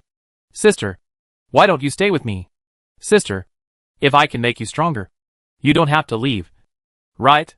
Su Luo rejected these words gently and firmly. Sister, I must go back to my own world. Not because I'm not strong enough, but because that's my world. She comforted Xiaoming for a long time, hoping to make him feel less sad about the separation. Everyone was enjoying this last moment, and they all knew that after 14 days, it would be a long time before they could meet again. On the 14th day, Su Luo and the other two drove to the place where they first met Xiaoming. It started here, and it would end here. When they arrived at the stadium, Su Luo and Yun Feibai were surprised to find that they were the first players to arrive. The sports meeting started at 9 o'clock. Because they were not used to coming too early, they only came an hour early. However, according to the experience of previous dungeons, some players may come several hours early in order to learn more. And there are generally quite a few such players. Why are the players in this dungeon so Buddhist? Shaking their heads, Su Luo and the other two walked towards the host. The host had already seen them. When Su Luo and Yun Feibai came over, he smiled and said, "Are you a couple?" Su Luo and Yun Feibai looked at each other. It must be the couple aura that worked. They both responded immediately in tacit understanding. Yes, that's right. The host said with satisfaction, "You two are very affectionate at first glance. And you are lucky to meet each other." Su Luo nodded sincerely and said, "Yes. It's so lucky to meet each other. Although they are not real lovers, it is lucky enough to have such a good teammate." Yun Feibai smiled lightly, but his eyes were even deeper. Such luck must be tied up well. The host was even more delighted when he saw this, and said meaningfully, "Sometimes, luck also depends on IQ." Su Luo was a little strange. This was a bit confusing. Luck depends on IQ? What does this mean? Does it mean that they can be together because of their IQ? Yun Feibai also felt the strangeness of this sentence. He wanted to ask, but saw that the host turned his back, obviously refusing to talk about this topic anymore. Alright. Su Luo and Yun Feibai had no choice but to take Xiaoming to familiarize himself with the venue and warm up. After a while, two more teams came. When they arrived, the host suddenly picked up the microphone. "Okay. Our people are all here. All together?" Everyone present looked over in surprise. This dungeon was a very normal dungeon, with a total of 7 teams and 14 players. But now there are less than half left. What a terrible elimination rate. Su Luo and Yun Feibai were shocked, while the other two groups of players behaved more normally, and even felt a little proud. The host ignored their shock and continued to announce, "Our sports meeting will start on time at 9 o'clock. It is now 8:30. All excellent nannies can still have a good chat with the children." I don't know if it was Su Luo's illusion, But she always felt that the tone of the host's words just now was a bit strange. As if he was warning something. But what was he warning about? Su Luo couldn't figure it out. In fact, she felt that she seemed to have overlooked something in the host's words. But now when Su Luo was asked to think about it, she couldn't remember it at all. Yun Feibai also looked a little distressed. He frowned and looked at Xiao Ming. For some reason, Yun Feibai felt that the mystery of all this should be on these children. Before he could think deeply, a player came over. Hello. My name is I'm so unlucky. Let's exchange information? Su Luo looked at him doubtfully. Is there any information that needs to be exchanged in this copy? I'm so unlucky. Seeing that Su Luo didn't respond, he asked in surprise, don't you think this dungeon is too difficult? Su Luo hesitated for a moment, then nodded. This dungeon is indeed difficult. But it's not really too difficult. But in a blink of an eye, Su Luo figured it out. Yes, the strength of other players in this dungeon is relatively average. So this dungeon is indeed a nightmare difficulty for them. I'm so unlucky, he said with a somewhat ugly face. I have played so many dungeons. And except for the first game dungeon, I haven't seen a dungeon with such a high mortality rate for a long time. Su Luo nodded and said objectively, it is indeed difficult. But the greater the difficulty, the greater the reward. At this time, another voice sounded, the income is considerable. In this copy, in addition to consuming a lot of props, I only got the treasure on the 4th floor. But the problem is, I bought it with my own points. Su Luo turned around and looked. This is a player from another group. The two groups seemed to have some tacit understanding, leaving one player to look after the child, and the other came to get information. Seeing Su Luo, and I'm so unlucky looking over, the player introduced himself. Hello. My name is Coke Sprite Milk Tea. I was in a hurry just now, and forgot to introduce myself. After the introduction, he looked at Su Luo relentlessly, stubbornly wanting to ask for an explanation. Did you get any benefits? I'm so unlucky also looked at Su Luo suspiciously. His situation was the same as Coke Sprite Milk Tea. He didn't make any money, and even lost a lot. Now after hearing what Su Luo said, he could guess what good things Su Luo had gotten. Su Luo was not afraid of their covetousness. She and Yun Feibai were so powerful that they could not snatch them away even if they tried. Moreover, in this copy, the two of them had taken the disguise pill, so they could not be recognized at all. Su Luo looked at them curiously. My treasure was obtained from the haunted house. Can you tell me what you encountered in the haunted house? Coke Sprite Milk Tea. Hearing Su Luo's words, he said in shock, did you get something from the general's treasure house? Su Luo nodded. Yes, but you could only choose one. The two people were surprised by Su Luo's openness, thinking, is it possible that the props she got are bound? So she is not afraid of them coming to snatch them? Or is there any way to escape for sure? Thinking of this, Coke Sprite Milk Tea said with some regret, did I miss something? Should I trust the general? Then I can also get the treasure? Su Luo shook her head. No. The general must be a bad guy. You should tell me what you encountered first. Before Coke Sprite Milk Tea could speak, I'm so unlucky had already started to tell his story. He was eager to know the truth, so he didn't want to do anything weird. So he said honestly, after I entered the haunted house, I started to beat the mummies like crazy and look for clues at the same time. In the last level, the general tempted us with treasure, but we have a prop binding that can detect the other party's malice towards us. He deliberately emphasized the word binding to prevent the two people in front of him from having evil thoughts about his treasure. The general's malice towards us was so great that we were frightened at once. Even though the treasure house was so tempting, neither of us wanted to gamble our lives. So we fought with the general. So far, the situation is basically the same. Su Luo was very curious why he didn't get the treasure. Could it be that only the first player to go can get the gift? The general is too powerful, and the previous fights with the mummies have caused us to lose a lot of physical strength. Finally, we were defeated by the general, and were knocked unconscious.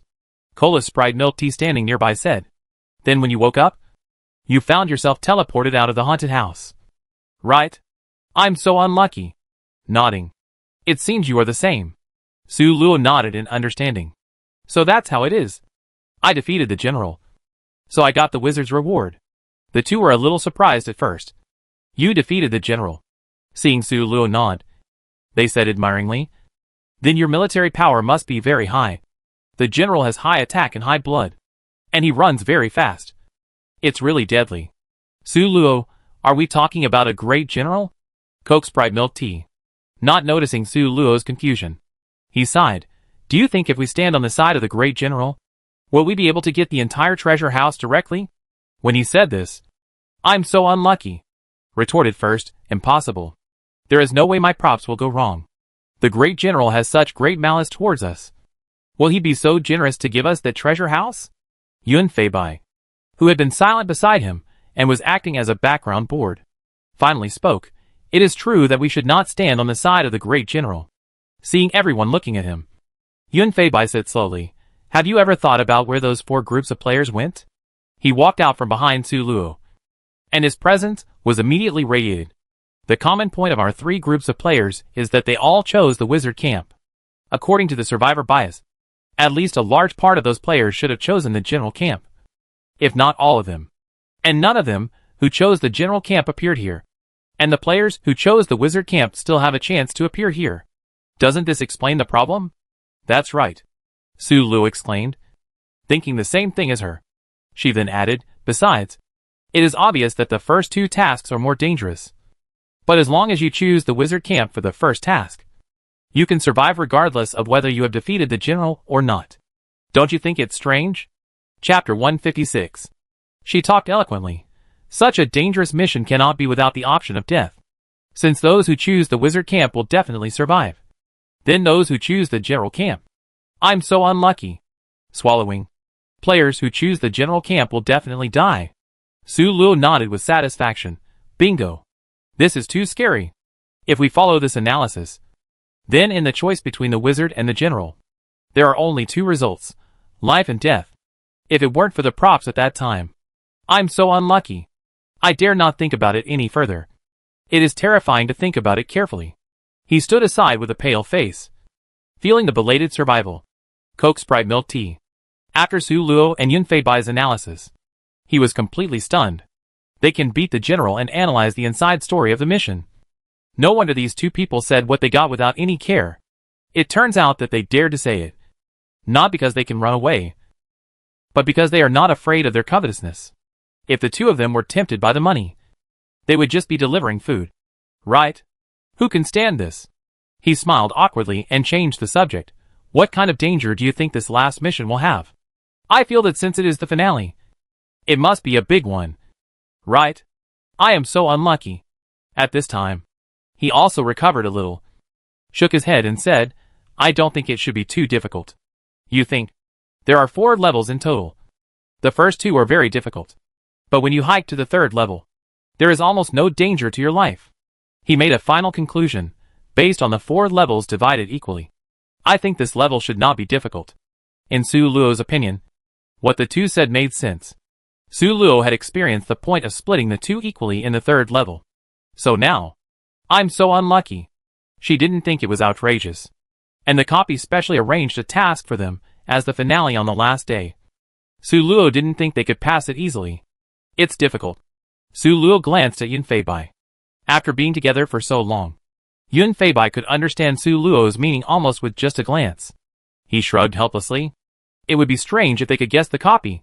Half an hour passed quickly, and the sports meeting started in a blink of an eye. With a vigilant and suspicious attitude, everyone began to prepare for the first fun sport. This first sport was a derivative of the 2-person 3-legged race, a 3-person 4-legged race. After tying up, Su Luo and Yun Feibai stood on each side, and Xiao Ming was in the middle. When the 3 of them were running together before, Su Luo and Yun Feibai followed Xiao Ming's pace in order to give Xiao Ming enough exercise. So now, after a little adaptation, the 3 of them can move in unison. Seeing that everyone was ready, the host assigned a track to each team. And then, bang, the game started. The first to break through the siege and become the first was not Su Luo and his 3 people, but the I'm so unlucky group. They seemed to be running really fast, almost as fast as a normal adult. Su Luo's group was behind them, and they were inseparable from the last one. She looked at the kid in the first group curiously. How could he keep up with such a fast pace? After a closer look, Su Luo saw the trick. It turned out that the kid between them was lifted up by 2 people. So now the situation is that the team of players is carrying the kid and running. Seeing this, Su Luo shook her head with some amusement and helplessness. Is this how the game of three-legged race is played? Who gave them the illusion that others would not notice it, or that it would be okay to do so? She whispered to Yun Feibai, look at the first group. They lifted the child in the middle and ran. Yun Feibai looked up and said, isn't this considered cheating? Will they be punished by the host later? Su Luo nodded. I guess it's very likely. After a while, the distance between the second and third groups was also widened. Su Luo, Yun Feibai and Xiaoming's speed was always very even. As if they were jogging together. Although their speed was not fast. They were stable. The third group seemed to be out of sync. Although they could still keep up with Su Luo and the others by shouting. 1, 2, 1, 1, 2, 1 at the beginning. But as time went on, their lack of sync became more and more obvious. The two players were in sync and their pace was well coordinated. But they always forgot the child in the middle. So the child often couldn't keep up with the pace of the two people and was left behind, dragging down the overall progress.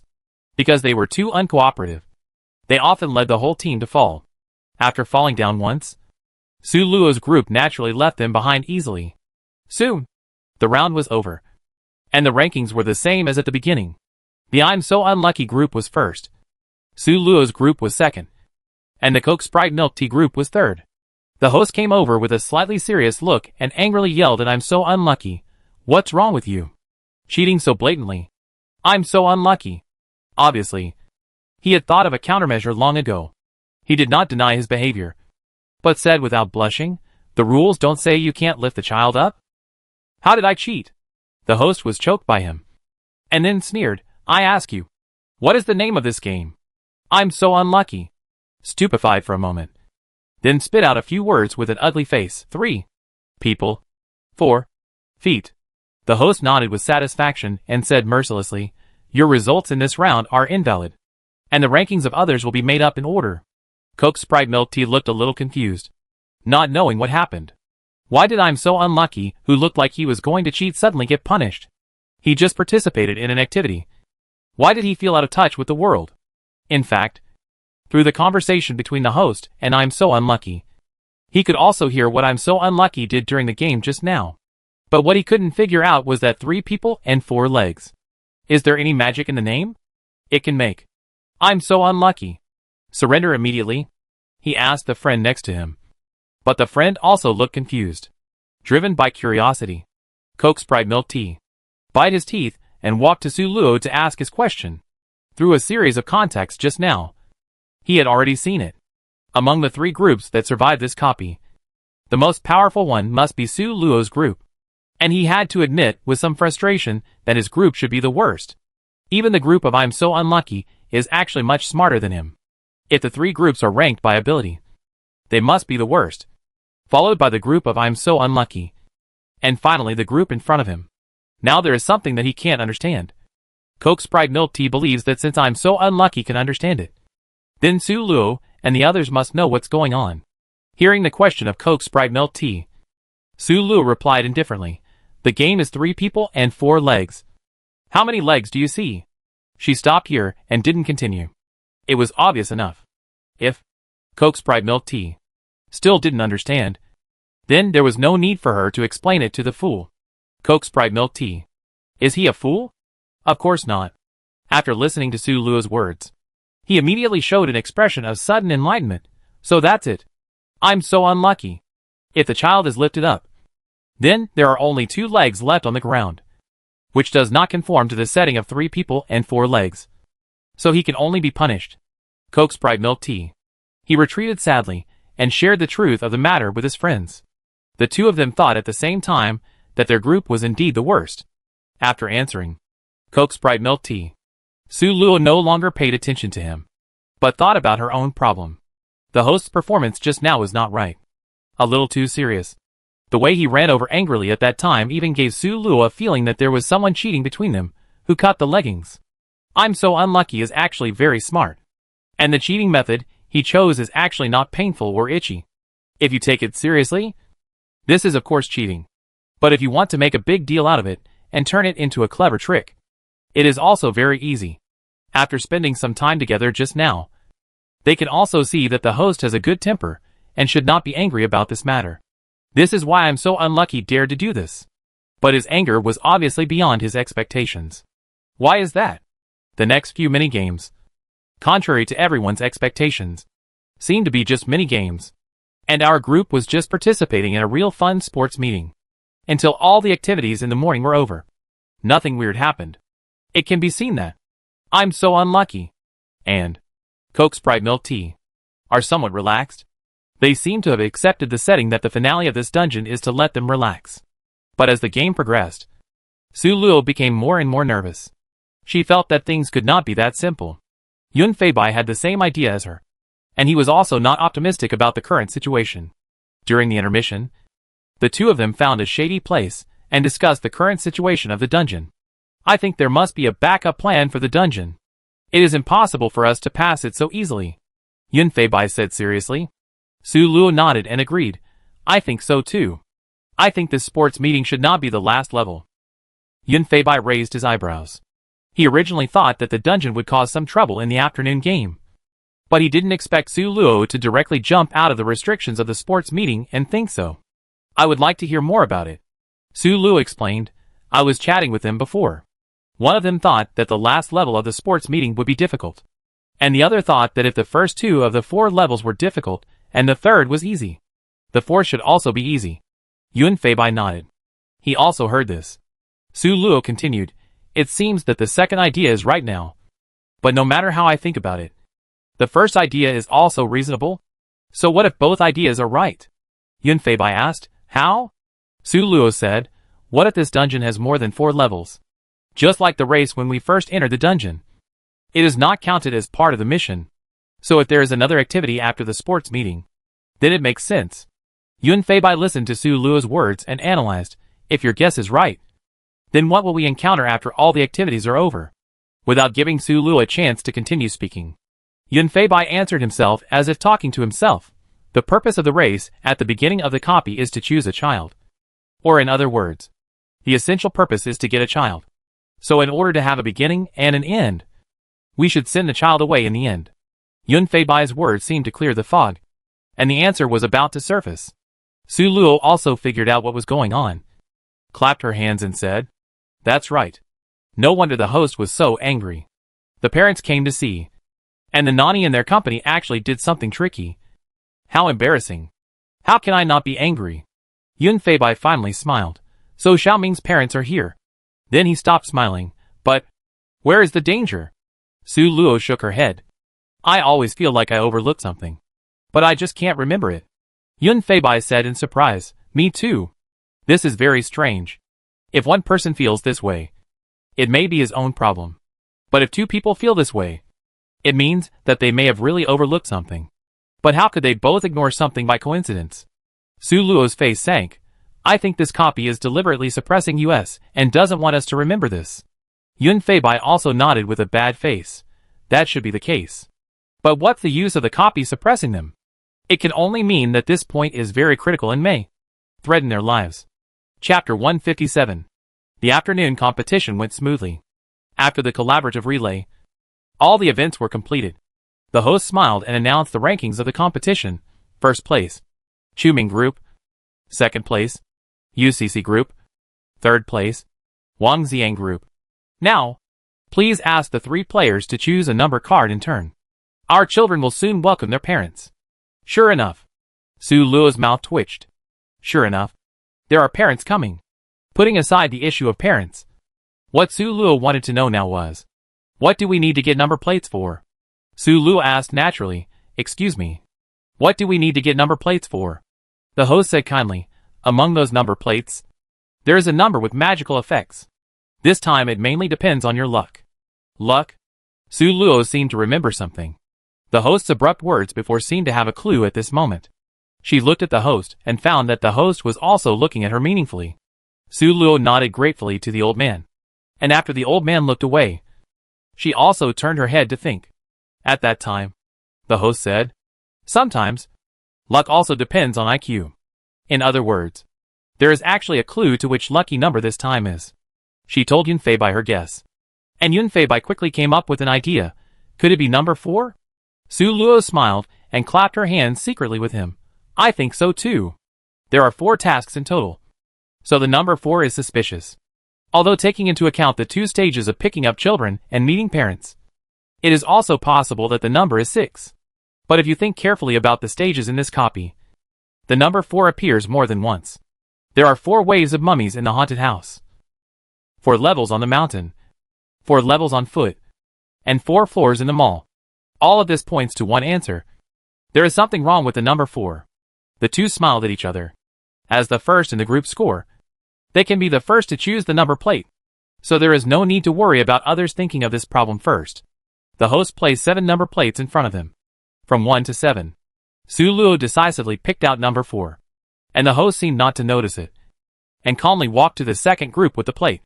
After all, there were parents present, and Su Luo had expected the host's attitude. She and Yunfei stood calmly, waiting for the parents to arrive. After the other 2 groups had chosen, the host said in a very respectful tone, "Next, please invite our 3 groups of parents to enter." As soon as he finished speaking, cheerful music sounded in the stadium, as if welcoming these parents. Then, 3 pairs of parents in suits made a brilliant appearance. They all looked ordinary, but what attracted people's attention was their temperament. It was a temperament cultivated by being in a high position for a long time, and it was a temperament that was intimidating without anger. Su Luo glanced at Yunfei, and he actually had this temperament. It was just that he was too young, so it didn't show it too much. After a meaningless self-introduction, the children around the players rushed to their parents happily after getting permission, and happily told their experiences during this period. After a while, the host asked, "So, may I ask all the parents?" He looked around at the players. "Are you satisfied with these nannies?" The parent asked the child again. "I'm so unlucky," the parent of that group spoke first. "We are very satisfied with him. I'm so unlucky, I was happy in my heart. And it was not in vain that I loved this kid." Who knew that the next second, what the parent said made all the players present change their faces. "So come with us to our world." Although the IQ of the players present may be somewhat different, they have definitely been very experienced after going through so many dungeons. This sentence, "Then go to our world with us." Su Luo, and even all the players present, do not think it is a useless sentence. If I guess correctly, once the player cannot stop him from taking him away, then the system should not send the player back to his own world. In other words, this sentence means that this player will stay here forever. Su Luo looked at Xiaoming nervously. He couldn't do such a thing of repaying kindness with enmity. Xiaoming was still hesitant and didn't speak. But Cola Sprite Milk Tea's child, UCC, had already proudly said, "Although the servant serves me well, I don't want such a stupid servant." When he said this, his eyes were actually red, and it was obvious that he was speaking with a false heart. Cola Sprite Milk Tea, and the female player next to him were so moved that they didn't know what to say. He wiped his eyes and said with a silly smile, "I will come to you when I become smart in the future." UCC snorted, looking disdainful, but nodded with a straight face. Seeing this scene next to him, Xiaoming gritted his teeth and wanted to say generously that he didn't want Su Luo and the others to be babysitters, but he couldn't open his mouth. His parents are both big shots, and it's hard for them to accompany him. The experience during this period made him feel the long-lost family affection and companionship. So how could he bear to give it up? His little mouth opened and closed several times, and his mother said unhappily, "Hesitation is not my son." Xiaoming asked his mother in embarrassment, "Can I talk to them?" His mother nodded, "Give you a minute." Xiaoming ran over quickly and said earnestly, "Sister, my family is really powerful. If you come to my house, you will definitely improve your strength very quickly, and you don't have to work so hard. Okay?" Su Luo shook her head seriously, and in Xiaoming's heartbreaking eyes, she rejected him apologetically. "If I have to leave my hometown to improve my strength, I would rather not have special abilities. Xiaoming doesn't want his sister and brother to become more and more haggard after leaving with you. Right?" Xiaoming nodded in disappointment, then went back and said to his mother reluctantly, I don't want these 2 nannies." His mother nodded indifferently, then stood up and stopped talking. Now there are only 2 players left on the field.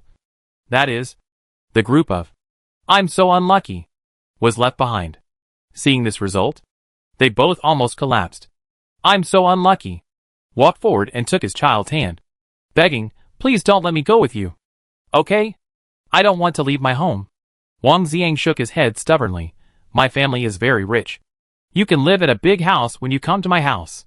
And I am very happy with you. Tell me you are just as happy. I am so unlucky." He had a bitter face. "If I knew that the price of making you happy was that I could not go home again, As soon as he said this, Wang Xiang's father immediately glared at him. This look seemed to have a powerful killing power. "I am so unlucky." She sat on the ground all of a sudden, not daring to speak anymore. But even though she didn't dare to speak, "I'm so unlucky," she still pleaded with Wang Xiang with her eyes, hoping that he would take back his decision. Su Luo sighed. There were 14 people in the copy. Could it be that only 4 people passed in the end? At this time, the host suddenly smiled and said, "By the way, the nanny who chose the lucky number 4 can refuse the employer's employment." Su Luo looked at the number card in her hand. It turned out that this was the function. "I'm so unlucky." He glanced at the number plate in Su Luo's hand. He immediately seemed to have seen a life-saving straw, and stopped begging Wang Xiang, and ran to Su Luo. "That lost. Can I buy your number plate?" Su Luo nodded. If he said something like "we are human beings, you must help me," or something like moral kidnapping, then Su Luo would never help him. But since "I'm so unlucky" was so tactful, Su Luo didn't mind helping him. She first glanced at the host and asked, "Can the number plate be given away?" The host nodded, "Of course." Su Luo then said, "What price do you offer?" "I'm so unlucky." "Ask, do you have a fire system?" "I have a fire spirit bead here." The girl next to him showed a heartbroken expression. "That was originally used by me. I'm so unlucky." Went to comfort. "It doesn't make much difference without this. But now you may never be able to return to Earth." So distinguish the priorities. "Okay." Su Luo and Yun Feibai looked at each other. It was really a long journey to find something, but it was easy to find it. The last bead appeared in such a dramatic scene. She nodded calmly, handed over the cards in one hand, and the beads in the other. In a moment, the transaction was completed. Wang Xiang also saw their transaction and shouted angrily, "You can't do this." He broke away from the control of the adults, came to Su Luo, and beat her angrily. "You bad guy. Give me back my brother. You bad guy." Because he was too weak, his beating didn't hurt at all. Su Luo didn't bother to care, and planned to let him vent his emotions. However, Su Luo could endure it. Could Yun Feibai endure it? He dragged Su Luo behind him, then stood between Su Luo and the child forcefully, and said to Wang Xiang, "First of all, this is a legitimate transaction, and we should not bear your resentment. Secondly, you ignored your brother's wishes and forced him to stay. Think carefully about who is the real bad guy." Wang Xiang had been spoiled since childhood, and during this period of time, he had also been cared for by "I am so unlucky." How could he bear such grievance? He curled his lips and cried loudly. "I'm so unlucky" looked at the task panel in a panic and found that this was not counted in. He breathed a sigh of relief. It seemed that the sports meeting was over, and the timer of the copy was over. He saw Wang Xiang crying, and now he couldn't sympathize with him at all, thinking of Wang Xiang's attempt to keep her by his side forever. "I'm so unlucky" shuddered. Wang Xiang's father quickly came over, pulled him aside, and then glared at Yun Feibai in the same way. However, Yun Feibai was not like "I'm so unlucky," who was easily broken. He looked directly into Wang Xiang's father's eyes, with a righteous and fearless look in his eyes. Su Luo stood up from behind him, stepped forward and faced the oppressive look of Wang Xiang's father with Yun Feibai. After a long time, Wang Xiang's father retracted his gaze, nodded lightly, and took Wang Xiang back without saying anything. Seeing this, the host happily announced, "Then, I declare that this trial is successfully concluded." At the same time, Su Luo received a system prompt, "Ding. The copy is over." Chapter 158. Congratulations to the player lost. Complete the dungeon. Don't be unhappy. Get rewards. 1. Successfully pass the dungeon. Get points plus 50. 2. Labor saving expert. Get attribute point plus 1. 3. Excellent babysitter. Get attribute point plus 1. 4. Children's happy fruit. Get attribute point plus 1. 5. Get props, ball vending machine. Couple halo. The harvest was fruitful. Su Luo smiled and added 2 attribute points to spirit and 1 to speed. Let's look at the attribute panel again. Life, 27, plus 29. Strength, 9. Speed, 14, plus 15. Spirit, 16, plus 23. Endurance, 12. Charm, 14. Points, 515. Talent skill, God's Redemption, legendary teleport a person with full health to any place where the skill owner has passed. It can only be used once in a copy. Skill 1. Healing bullet, increase, reduce, friendly, enemy, spirit value x 100% of health, CD, 5 seconds. Skill 2. Holy light array, create a magic array with a diameter of 5 meters, which increases, reduces, all attributes of the friendly, enemy, 10%. Lasting 10 seconds, CD, 30 seconds. Skill 3. Holy imprisonment, after releasing the skill, you can imprison enemy players within the range for 5 seconds, CD, 20 seconds, after exiting the system. Su Luo and Yun Feibai did not say goodbye directly this time, but found a place to discuss this copy together. Neither of them had classes next, so they could discuss as much as they wanted. After finding a place to sit down, Su Luo said, I finally remembered what we overlooked. Yun Feibai nodded. I also remembered that Xiao Ming's reaction was very strange. That's it. If Xiao Ming was from that copy world, he shouldn't be unfamiliar with those amusement facilities. So he shouldn't be from that world. Yun Feibai rubbed his temples and frowned. Indeed, we should have been restricted by the copy. So we overlooked this point together. The parents of those children seem to be some big shots. And they can even keep the players in the dungeon and bring them to their world. Su Luo said distressedly, that's true. But it's actually nothing. After all, those people are too far away from us. But this dungeon is really unexpectedly difficult. It gives people a very strange feeling. Yun Feibai echoed, this is the dungeon with the lowest clearance rate among all the dungeons we have experienced. 6 of the 14 people cleared the level. If we hadn't gotten the hint and chosen the right number plate, only 4 players would have been able to leave the dungeon. But why is it so difficult? Who knows? No matter how they guess now, it's all groundless. Su Luo shook her head helplessly, and the two of them went back to their dormitories, because all the dungeons for this month have been completed. Su Luo can enjoy her wonderful college life without the threat of dungeons for the next few days. On Sunday, she came to the Wei family, as usual, to be a tutor. Now her relationship with the middle school boy is getting better and better, and Xiao treats her like her own daughter. Su Luo feels the warmth of family that she has never felt before in the Wei family. At the end of the day's class, she wanted to say goodbye and go back to school, but Aunt Zhao pulled her to sit down and chat about family matters. Luo Luo, Chi Chao didn't make trouble for you during this period, right? Su Luo shook her head. No, he is very well behaved. Since Wei Qingqiao was conquered by her martial arts, he has been studying seriously and asked her to teach him martial arts. According to Wei Qingqiao, he is studying so hard now so that she can teach him martial arts well, and then he can learn and defeat her as soon as possible. Aunt Zhao obviously understands her son's character. If that boy is obedient, there will be ghosts.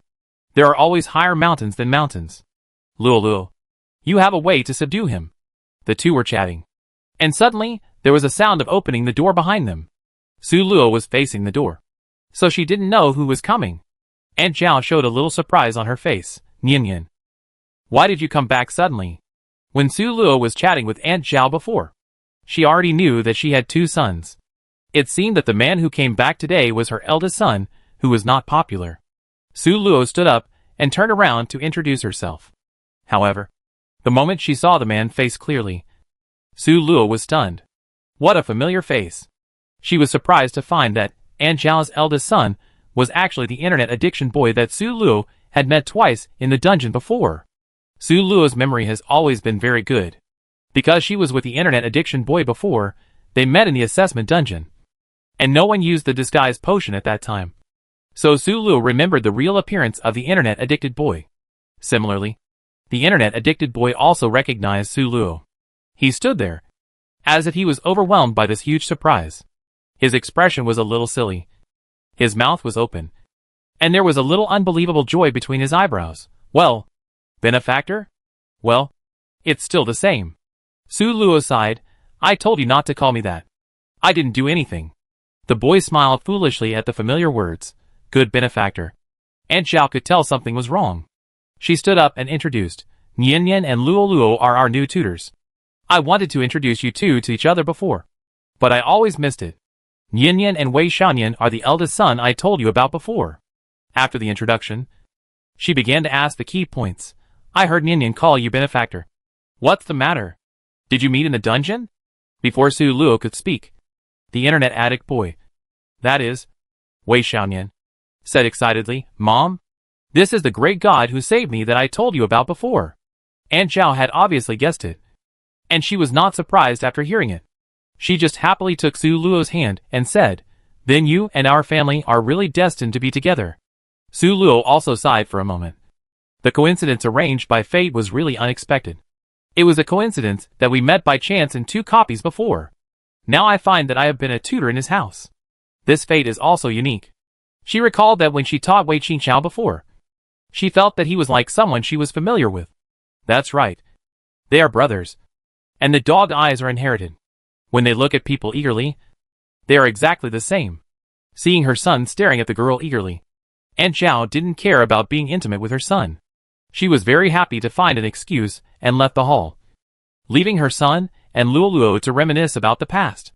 Su Luo felt Aunt Zhao's intention and looked at Wei Xiaonian awkwardly. Of course, Su Luo was the only one who was embarrassed. Wei Xiaonian was still immersed in the idle drama plot of meeting his benefactor in reality. He said to Su Luo with some regret, because I was busy at school. I didn't go to see my mother's new tutor. If I had known that it was you, I would have rushed over even if I had to take a leave. Su Luo said, it's okay to be late. Didn't we meet? Wei Xiaonian smiled, yes. God, you must be super powerful now. Right? Su Luo shook her head, no. Just average. She originally wanted to perfunctorily pass it over. After all, the people in the copy met in reality, which was not what Su Luo wanted to see. As for showing off one's strength, that was even more impossible. However, what she didn't expect was that Wei Xiaonian thought Su Luo didn't understand the market and underestimated her strength after hearing what she said. So he directly opened his attribute panel and set it to public to show it to Su Luo. Master, this is the level of an ordinary player. Are you much better than me? Su Luo was caught off guard and saw his attribute panel. Although she closed her eyes in time, Su Luo still saw some of Wei Xiaonian's values. Player internet addicted teenager life, 10, plus 12, strength, 10, plus 9, speed, 11, plus 4, spirit, 7, endurance, 10, charm, 14. Scores, 140. My mood is very complicated. Su Luo felt like a decent woman being forced to watch him take off his clothes. She said speechlessly, close your attribute panel first. Hurry up. Su Luo didn't want to get too entangled with him. After looking at his attribute panel, what if he became dependent on you?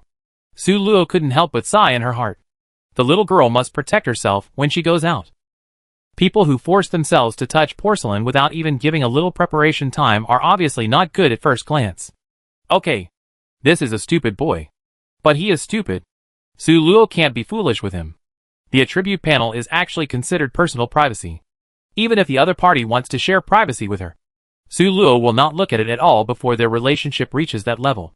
In her mind, the only people who can see each other's attribute panels, besides trusted relatives, are teammates who form a team together. For someone like Wei Xiaonian, there is no need to look at it. Wei Xiaonian scratched his head, not understanding what he had done wrong. But after hearing Su Luo's loud command, he still obediently put away his attribute panel. Okay. The voice sounded a little aggrieved. Su Luo opened her eyes helplessly. And as expected, she met Wei Xiaonian's slightly aggrieved dog eyes. She said earnestly, Don't show your attribute panel to others casually. First, it's easy to suffer losses. And second, there is no need for that. She felt like an old lady trying to persuade people to be good. Trying to persuade this young girl, who was inexperienced and had gone astray, young man to be good. Wei Xiaonian still smiled foolishly as always, but you are not someone else. He seemed to want to persuade Su Luo in return. Look, benefactor, you saved me. And you didn't hurt me when we met again in the dungeon. Aren't you one of us? Chapter 159. Enemy Silly White Sweet releases skill, Persuade to surrender. Causing, willpower plus 100. IQ plus 10,086. That's not the way to look at it. The main thing is that there is nothing I can do to you. You can't just look at people on the surface. Su Luo struggled. I use skill, persuade with reason and emotion, causing psychological shock +1 to the enemy. Wei Xiaoyan smiled foolishly again. But sister, you don't even want to see my attribute panel that I took the initiative to show you. How can you be a bad person if you are so principled? The enemy's naivete uses the skill. Sister is so high, causing mental fatigue +10,086 to the team. Su Luo said again without giving up. You just said that because you haven't experienced the evils of society. The team uses the skill, social darkness, causing psychological impact +1 to the enemy. But benefactor, you are a good person? I believe you. The enemy's naivete uses the skill. I don't listen. I don't listen. I don't listen. Our team KO. After a debate, Wei Xiaoyan received almost no impact. Su Luo suffered from the all-round impact from the silly and sweet girl, and was in a bad mood, helplessly skipping this topic. Su Luo sighed, alas. I just saw your attribute points. You should be doing well in the dungeon. Wei Xiaoyan and I went through the novice dungeon at the same time, so it should be the 3rd month now. It is actually very good to get so many attribute points in 3 months. Wei Xiaoyan smiled and said, I try to go through the dungeon every month. If I am lucky, I can sometimes get some attribute points. Su Luo nodded. Are you still the same partner as before? She was talking about Wei Xiaoyan's partner in the dungeon love time. Su Luo still remembered that the girl was very jealous and died very early. To be honest, she was not a good partner. Although she had only gone through 2 dungeons with Wei Xiaoyan, she still had a good impression of this silly girl. Wei Xiaoyan shook his head. After the dungeon we met before, I ended my team with her. Now I have a new teammate. Seeing Wei Xiaoyan's face full of confusion, Su Luo knew that the unbinding between him and his first teammate was not pleasant. She didn't ask much about what happened at that time, but turned to ask about the new teammate. How is your new teammate? Wei Xiaoyan smiled with satisfaction. She is very good. I can get so many attribute points, all thanks to her help. Su Luo nodded. That's really congratulations. Having a good teammate will make everything twice as easy. She smiled when she said this, and Wei Xiaoyan could see that she was thinking of her teammates. It seems that your teammates are also great. Congratulations. Wei Xiaoyan congratulated sincerely. Su Luo nodded and said without any modesty for Yunfei Bai, he is indeed a very good teammate. After chatting for a while, Su Luo rejected the enthusiastic retention of Aunt Zhao and Wei Xiaoyan, left the Wei family tiredly, and returned to the dormitory. After returning, Su Luo decisively asked Yunfei Bai to have lunch together tomorrow at noon. She couldn't help but tell about this miraculous experience today. As an insider, Yunfei Bai was the best candidate to be the trash can. What? The family you tutor happens to be the home of an internet-addicted teenager? Yunfei Bai said in surprise after hearing Su Luo's complaints. Su Luo had long guessed that he would have this reaction, and said helplessly, I didn't expect it either. Life is full of coincidences. She smiled, but it's really fate. Looking at the faint smile on Su Luo's face, Yunfei Bai suddenly felt a sense of crisis coming over him. He hesitated for a moment, then asked tentatively, Luo, have you ever considered finding a boyfriend? It seemed a bit abrupt for him to ask this question, but Yunfei Bai had actually thought it through. In the previous copy, he could vaguely sense Su Luo's attitude, although he was very uncertain. At least Yunfei Bai knew that it was not an attitude that rejected him. This also gave him courage, since there was a possibility of taking a further step. Why hesitate? As soon as these words came out, Su Luo was immediately stunned. What does this mean? Su Luo didn't know if she was being too sentimental. She felt that Yunfei Bai might also be interested in her. Otherwise, why would he ask such an ambiguous question? Su Luo's silence made Yunfei Bai misunderstand. He thought Su Luo felt that this question was beyond the line. So Yunfei Bai immediately made amends. I just want to know if our team will be affected if you are in a relationship. Alas, was it really that I was being too sentimental? The light in Su Luo's eyes dimmed a little. If I were in a relationship, it would not affect our cooperation. Don't worry. Yunfei Bai hesitated for a moment, and said, I have someone I like. Su Luo was shocked. You have someone you like? Yunfei Bai nodded and looked at her seriously. Yes. I want to test her feelings. Su Luo was a little flustered. She felt that Yunfei Bai was talking about herself, but she didn't think it was very scientific. Well, I haven't seen you and any girl recently? She pretended to joke. Am I too careless and not paying enough attention to you? Yun Feibai stood up and patted Su Luo's head in front of her suspicious eyes. You are indeed a little too careless. After saying that, he went to pay the bill. His ambiguous words really stumped Su Luo.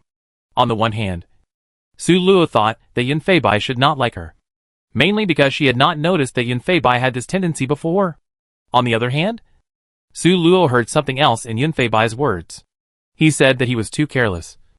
And Su Luo could not tell whether Yun Feibai was saying that he was too careless to see that Yun Feibai liked her, or that he was too careless to see that Yun Feibai liked someone.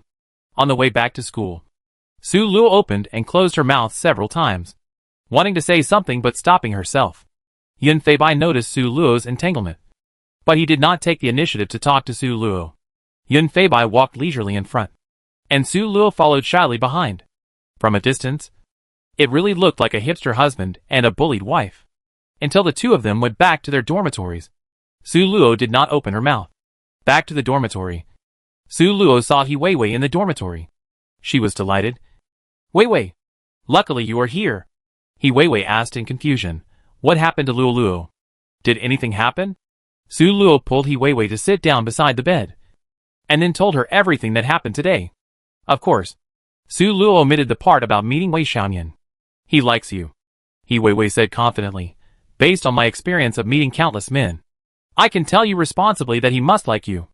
Su Luo trusted He Weiwei's sensitivity to such things 90%. Hearing her conclusion so confidently, Su Luo's face finally turned red. He Weiwei saw Su Luo's reaction and understood immediately. You like him too? Su Luo nodded and stretched out a finger and shook it, a little bit. He Weiwei looked at her speechlessly, then stretched out an index finger and poked Su Luo's forehead. I believed you. After laughing for a while, Su Luo put away her smile and asked seriously, what should I do now? Go and confess? Su Luo, who has been a soloist since birth, knows nothing about this kind of thing. He Weiwei poked her forehead in frustration. What confession? Girls should be reserved. Reserved? Understand? Su Luo smiled good-temperedly and asked humbly, then what should I do? Wait for him to confess. He Weiwei said, just give him a hint and let him know that you like him too. The rest depends on him. If he still doesn't confess, it means he doesn't like you or he's a coward. No matter which case, there's no need to like you. Su Luo nodded. The only solution now was to listen to He Weiwei. But how to express her feelings without confessing was up to Su Luo. In the next few days, Su Luo kept a regular schedule and did not take the initiative to find Yun Feibai. She thought very clearly that the two of them were going to go through the dungeon together and had a lot of time to spend together. There was no need to test a result now. On Sunday, Su Luo came to Wei House as usual. Wei Qichao already knew the relationship between Su Luo and his brother, so he was very excited when he saw Su Luo again. Sister Luo, I didn't expect you to have such a good relationship with our family. Su Luo smiled as she walked into his villa and found that Wei Xiaoyan was also at home. Su Luo understood that Wei Xiaoyan must have known that she would be back today, so he was at home on purpose. This was not her wishful thinking. She had come to Wei House so many times before, but she had never seen Wei Xiaoyan at home. How come he was at home the next time after they met each other last time? It must have been intentional. Su Luo's guess was indeed correct. Wei Xiaoyan had taken leave on purpose to go home, since he already knew that Su Luo would come to his house every Sunday. How could he not seize this opportunity to repay her? Seeing Su Luo coming in, Wei Xiaoyan greeted him, benefactor. Su Luo immediately interrupted him. Either call me Su Luo, or don't call me by my name. She learned her lesson this time, and it was useless to say it directly. If Wei Xiaoyan was not given another option, he would not change the name at all. Hearing this, Wei Xiaoyan touched his nose awkwardly. Su Luo. He was still a little uncomfortable. Then after class? You can stay at our house for dinner before leaving? Su Luo shook her head and politely refused. No. I have to go back to school. Wei Xiaoyan did not give up and asked aggrievedly. You don't even give me a chance to repay me? What you said, Su Luo asked back, just because I have this meal with you. You can stop treating me as a benefactor in the future? Chapter 160. Wei Xiaoyan immediately shook his head and said, no. Su Luo spread her hands. That's it. After saying that, Su Luo did not give him a chance to react, and pulled Wei Qingchu's arm and walked towards his room. In Su Luo's eyes, the little help she gave to Wei Xiaoyan was not worth mentioning at all. And she and the Wei family were just a simple trading relationship. So there was no need to get involved too much. After finishing the class neatly, Su Luo returned to school without stopping. The next time was another assessment copy. And she couldn't be lazy this time. Su Luo pondered for a moment. Actually, according to the results of the last assessment dungeon, they didn't seem to be insignificant. On the first day, Su Luo and Yun Feibai entered the dungeon at the old place. After a dizzy spell, Su Luo stood still and saw a pure white scene around her as expected. Yun Feibai was standing in front of her and turned to look at Su Luo. There were many players around them, and they were talking in groups of 3 or 2. There was a huge 5-minute timer in the sky. After 5 minutes, the dungeon would officially begin. Su Luo and Yun Feibai did not look at a loss like they did the first time. So naturally no one came to them. Unlike the panic when she first came to this dungeon. This time Su Luo finally had the leisure to observe this blank preparation space carefully. Because everything was white. This space seemed to have no end. Except for the players and the timer in the sky. There were no other items in this space. As for the players, Su Luo soon saw the familiar scene again. Several people stood together. And one of them came out to find those players, who looked like newbies, to join.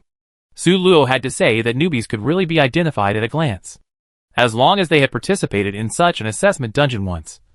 No player would waste energy in this preparation space. And what about those newbies?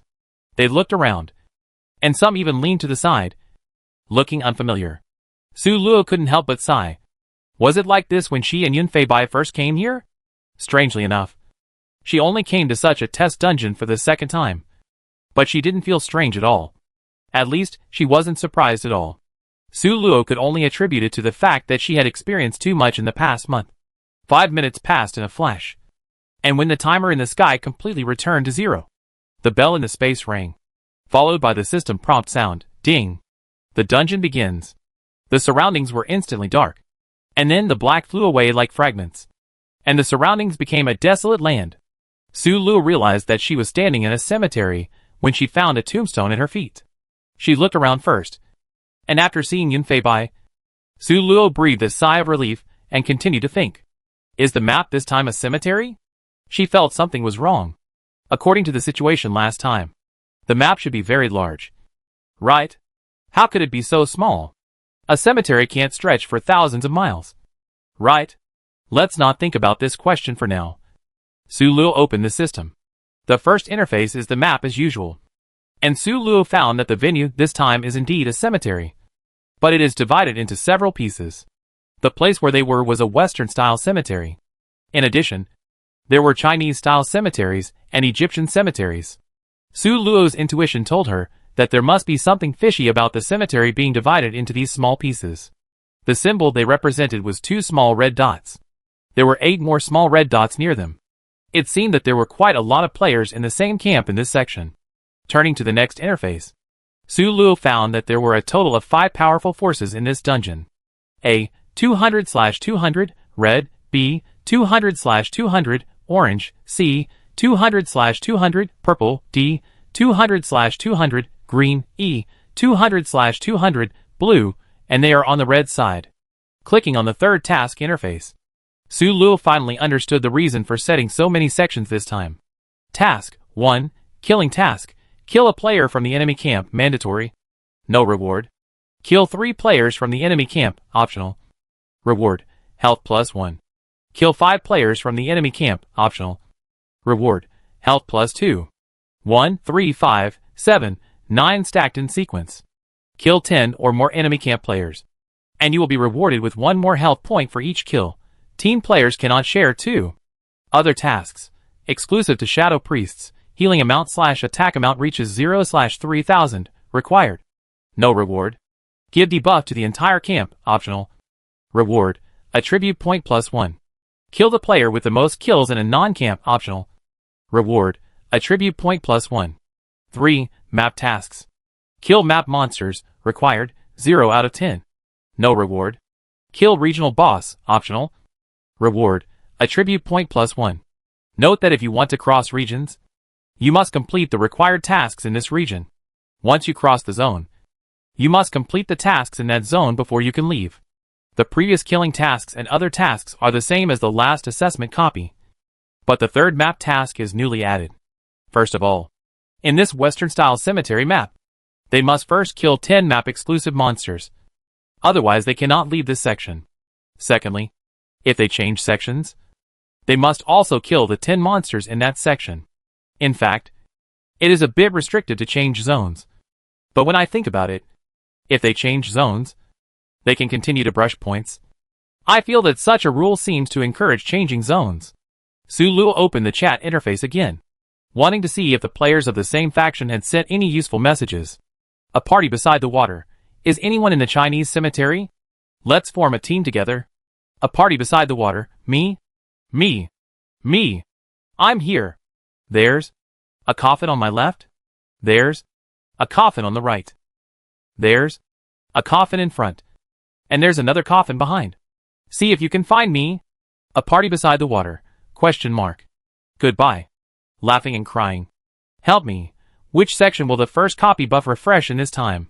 The betting is open. And the bet is done. Aw, monster. God bless me not in the Western Cemetery. I don't want to feel the despair of the big guys. Xiao Xiao is mine. The name above is very appropriate. I don't cry. I smoke. This copy is full of fancy things. But if you don't encounter the regional boss, it is actually much better than the ordinary copy. At least there is plenty of money. After looking for a long time, Su Luo finally saw a slightly more reliable statement. Indeed, generally speaking, the dungeon monsters are not too difficult. So as long as you don't encounter the dungeon boss, these monsters are used to brush points. In fact, there is a little information hidden in this. That is, the Chinese cemetery is the coffin placed outside, and the Western cemetery is the tombstone.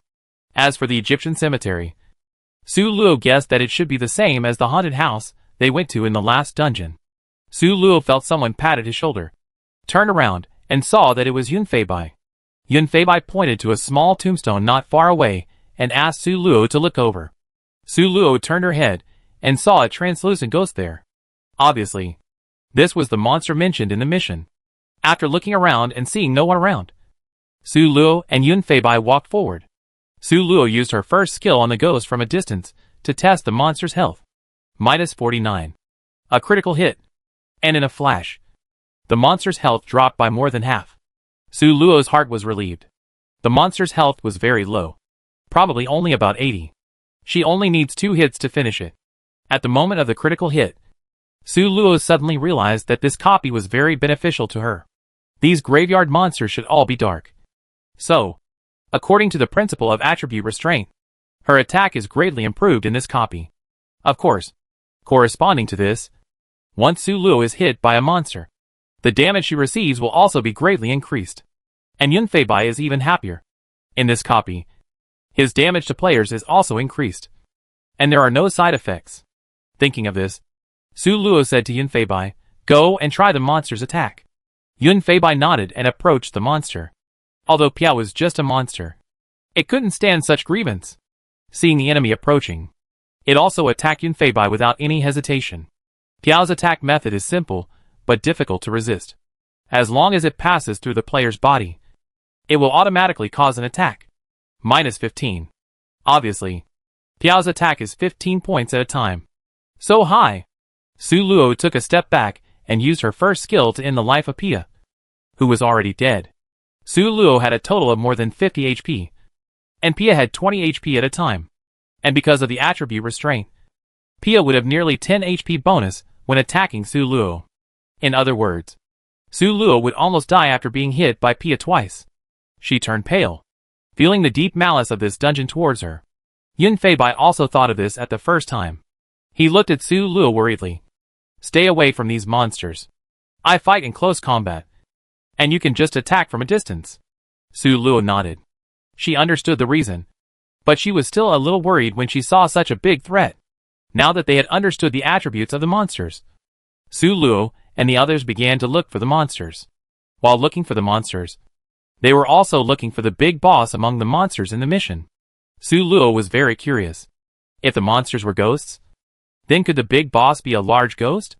However, no matter what the regional boss was like, Su Luo knew that it must be an existence that could almost kill her in seconds. The damage of a monster was 15. And it was hard for Su Luo not to guess that the damage of the regional boss was more than 25. Sighing, Su Luo stopped thinking about this problem. Not long after walking, they found 2 players from the blue camp. Chapter 161. These 2 players are fighting with 2 little ghosts. And they look exhausted. They met 2 of them at once, which is not very lucky.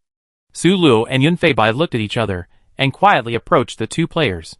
They are from different camps and are completely opponents. So Su Luo didn't need to stick to the principle of not snatching monsters. When the 2 little monsters were slightly less healthy, Su Luo and Yun Feibai took action. Yun Feibai flashed close to them and used his first skill on one of the players. Su Luo used her first skill from a distance. The 2 players were a mage and a warrior. But judging by their health, they were both hit by the monsters. This was also one of the reasons why Su Luo chose to attack the players first instead of the monsters. To be honest, the 2 players didn't look that good. Both of them had 28 points of health. And some of it had been consumed by the monsters. So it was really very little.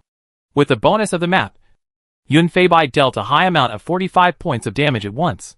One of the players was killed instantly. Su Luo's first skill also dealt 35 damage. And Yun Feibai made up for the shortfall. It can be said that within a second, the 2 players had lost their lives. Of course, it is obvious that these 2 players are not particularly strong. Otherwise they would not have died so quickly. And they did not even have the ability to fight back. After the 2 players turned into white light and disappeared, Su Luo and Yun Feibai took over the ghost naturally. The 2 of them killed one each. And the battle ended quickly. Although it was easy, Su Luo and Yun Feibai did not get complacent. They were indeed much stronger. But they were not complacent. You know, you won't encounter higher level players in this dungeon. So even though Su Luo and Yun Feibai can kill ordinary players in seconds, they are just a general among dwarfs. However, this can indeed prove that Su Luo and Yun Feibai's strength has exceeded this level. And it can even be said that it is far beyond this level. So they will probably have a new upgrade soon. Shoo. Su Luo's ears moved. And she looked at Yun Feibai in tacit understanding. The 2 of them moved back silently at the same time. A few seconds later, Yun Feibai suddenly used 2 second skills in a row. Flashed behind a tombstone. And then suddenly released the first skill. Behind the tombstone, there was an orange player. The player obviously didn't expect these 2 killers to find him. He charged. Not to attack Yun Feibai, but to escape in the opposite direction. What a joke. Did he really think he didn't see these 2 killers kill 2 players instantly? With this strength, can he beat them alone? He is very self-aware. And he knows that if he still fights hard when he can't beat them, he will lose. This orange player has just looked at the map. And there are several orange players nearby. He originally planned to wait for the 2 killers to leave. And then leave secretly. Unexpectedly, he was discovered. And the opponent could move so far and came to him before he could react. The current situation obviously cannot be resolved peacefully. In a short moment, many countermeasures flashed through his mind. Finally, considering the huge gap in strength between the 2 sides, the orange player decided to run away. When he escaped to the side of the players in the same camp, he would have a little more confidence. The idea was very good. But would Su Luo and Yun Feibai give him this opportunity? The answer is no. They would not. Su Luo also came up and hit the orange player with a skill. Yun Feibai ran to his side quickly.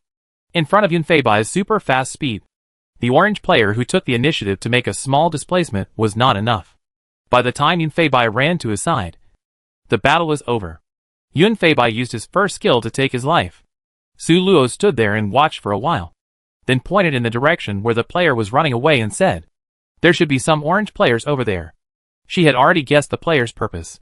He ran away so decisively, so he must have planned it. From the map, there was nothing special about this direction, and it was not a plate boundary. But the orange players decisively fled over here, obviously relying on something. From this, Su Luo deduced that there might be some orange players over there. Yun Feibai nodded, agreeing with Su Luo's guess. Then he laughed again and raised his eyebrows. "Do you want to go and have a look?" Su Luo glanced at him, and then laughed too. She didn't answer, but walked directly in that direction. Seeing this, Yun Feibai naturally followed her. Not long after, Su Luo and the others saw several orange players gathered together from a distance. Obviously, they were the target of the orange player they killed. Su Luo and Yun Feibai squatted behind a tombstone, secretly observing these people. There were 5 orange players gathered there, sitting in a circle, talking about something. Su Luo looked at Yun Feibai. Abai. What do you think? Yun Feibai calmly analyzed. These players gathered together, and it stands to reason that they should be considered a small force that can snipe players. Su Luo nodded, and Yun Feibai continued, according to common sense, they should take action now and look for players from other camps. But they didn't take any action, but sat here to hold a meeting. Yun Feibai pondered for a moment. I think they may have discovered something.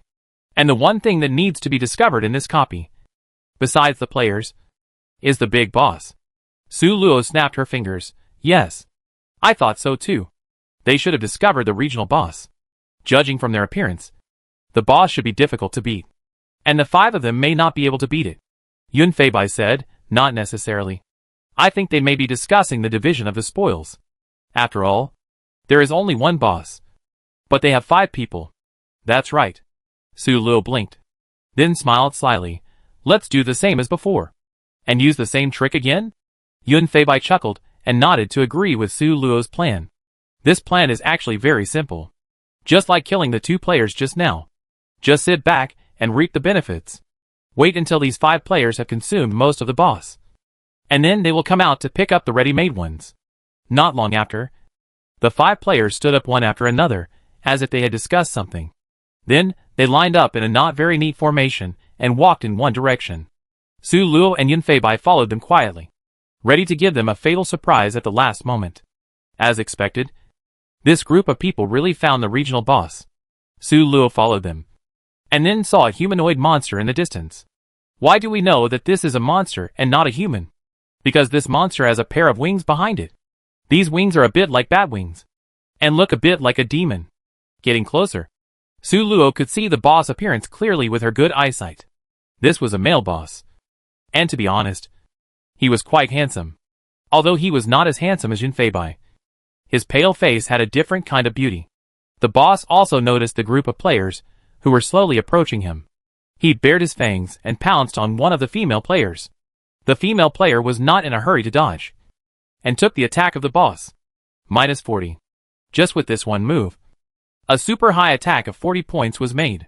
The female player's health could not hold up at all, and she died on the spot. But strangely, she did not disappear in white light, but fell to the ground like a corpse. Such an abnormal scene did not make the orange players feel abnormal. They were still immersed in the shock of their own players being killed instantly. It was not until the boss moved again that they reacted. A player dodged the boss attack and shouted angrily, "A priest! How could a light priest die?" So that's how it was. Su Luo understood. Because it was a light priest.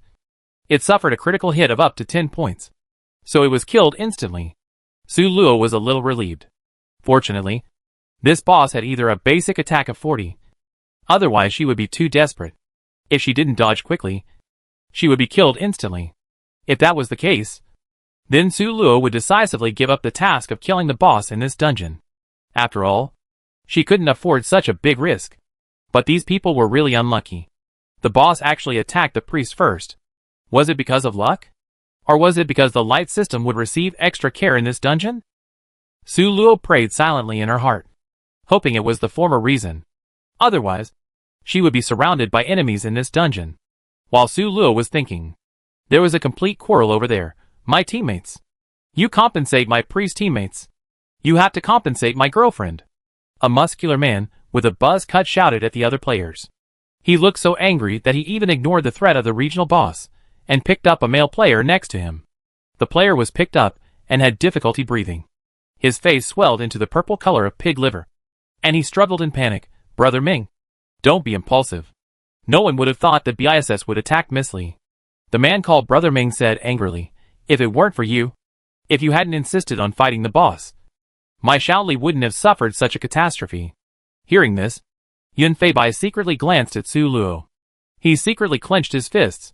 And he must not let this happen to him and Su Luo. While the players were entangled, the boss was not idle. He seemed to have tasted the sweetness, and kept attacking the female player. Chapter 162.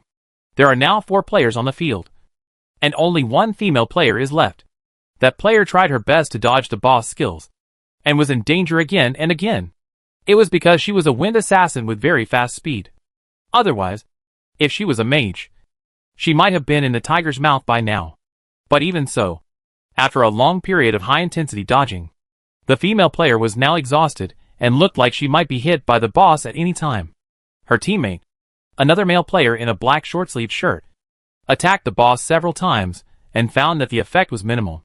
In order to save his partner's life, he stopped the tough guy loudly and said, "Stop fighting.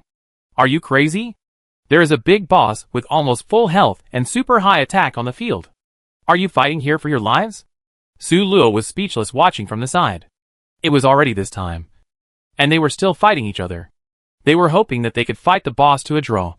But now it seems that by the time they are wiped out, the boss may not have lost much health. Hearing the male player's call, the man who was grabbed by the collar seemed to have grabbed a life-saving straw and immediately said, "Yes. Yes. There is still the big boss.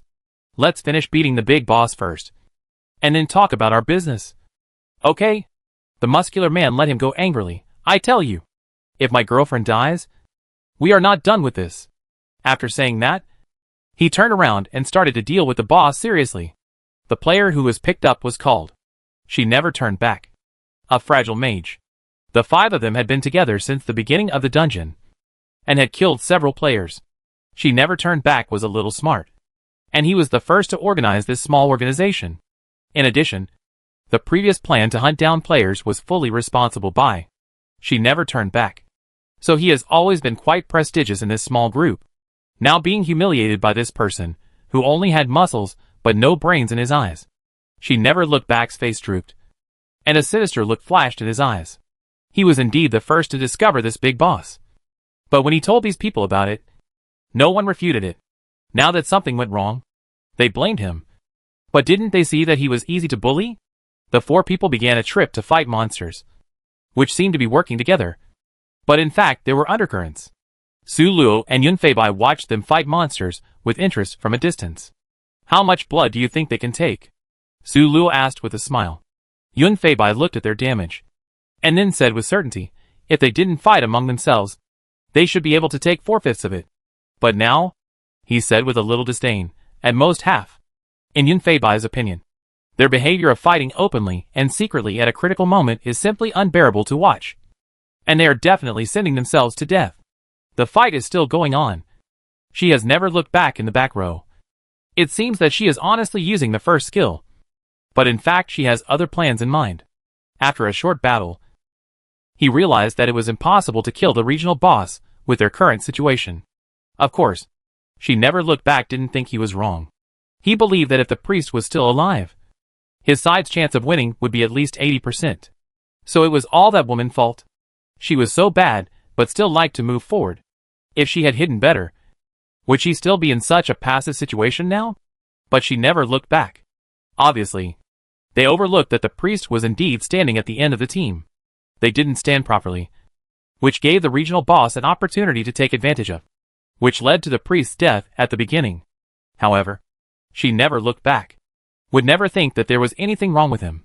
He was now thinking about how to trick the muscular man when escaping. And it would be best if he could go to hell with his new girlfriend. Soon, she never looked back. Came up with a sinister plan. He found a good angle, and used his first skill. This first skill passed through the tough guy and hit the boss. Because the damage of players in the same camp was invalid, it did not cause any damage to the tough guy. But the tough guy was still a little frightened by being hit by a ball of light. He turned around and glared at. She never looked back, with a flash of disdain in his eyes. In his opinion, she never looked back. Was just trying to scare him to vent his anger. He didn't even bother to pursue such a trick. He turned back quickly, and missed the pride and cruelty in the eyes of she never looked back. Soon, the 4 players on the field were beaten to death by the boss, and their health bars were almost gone. The female player pulled her boyfriend and ran back, saying, "Don't die.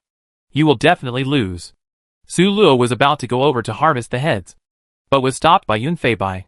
Su Luo looked at Yun Feibai, and Yun Feibai pointed in a direction to indicate that Su Luo should watch the show at ease. Su Luo looked over in confusion. only to see that at some point, she never turned back had gotten very close to the boss. The boss was a little angry after being beaten, and now he would attack anyone he could hit, regardless of whether they were girls or not. Now seeing that she never turned back had entered his attack range, the boss hit him without hesitation. Except for she never turned back. The other players in this team had already moved away from the boss. Suddenly, the girl heard a somewhat terrified scream, which sounded like a muscular man. She turned around suddenly. Su Luo opened her eyes wide and looked at the scene in the distance, feeling a little unbelievable. At the moment when she never turned back was about to be hit, a faint white light flashed on his body, and the next second, the muscular man appeared in his position. And he appeared in the position where the muscular man was before. Change of shape. Yun Feibai was also a little surprised. I just saw that man sneaking towards the boss, and I thought he was going to use some big move to hit the boss. But I didn't expect that he was going to hurt people. Su Luo said with lingering fear. Fortunately, we didn't go there in advance. This skill is too tricky. It really caught us off guard. Yun Feibai nodded. Indeed, it is hard to guard against. But I think this is definitely not without limitations. Even a legendary skill would not be that powerful. Su Luo thought so too. This skill must have many limitations. Su Luo guessed that it might be necessary to mark the converted player through some special method.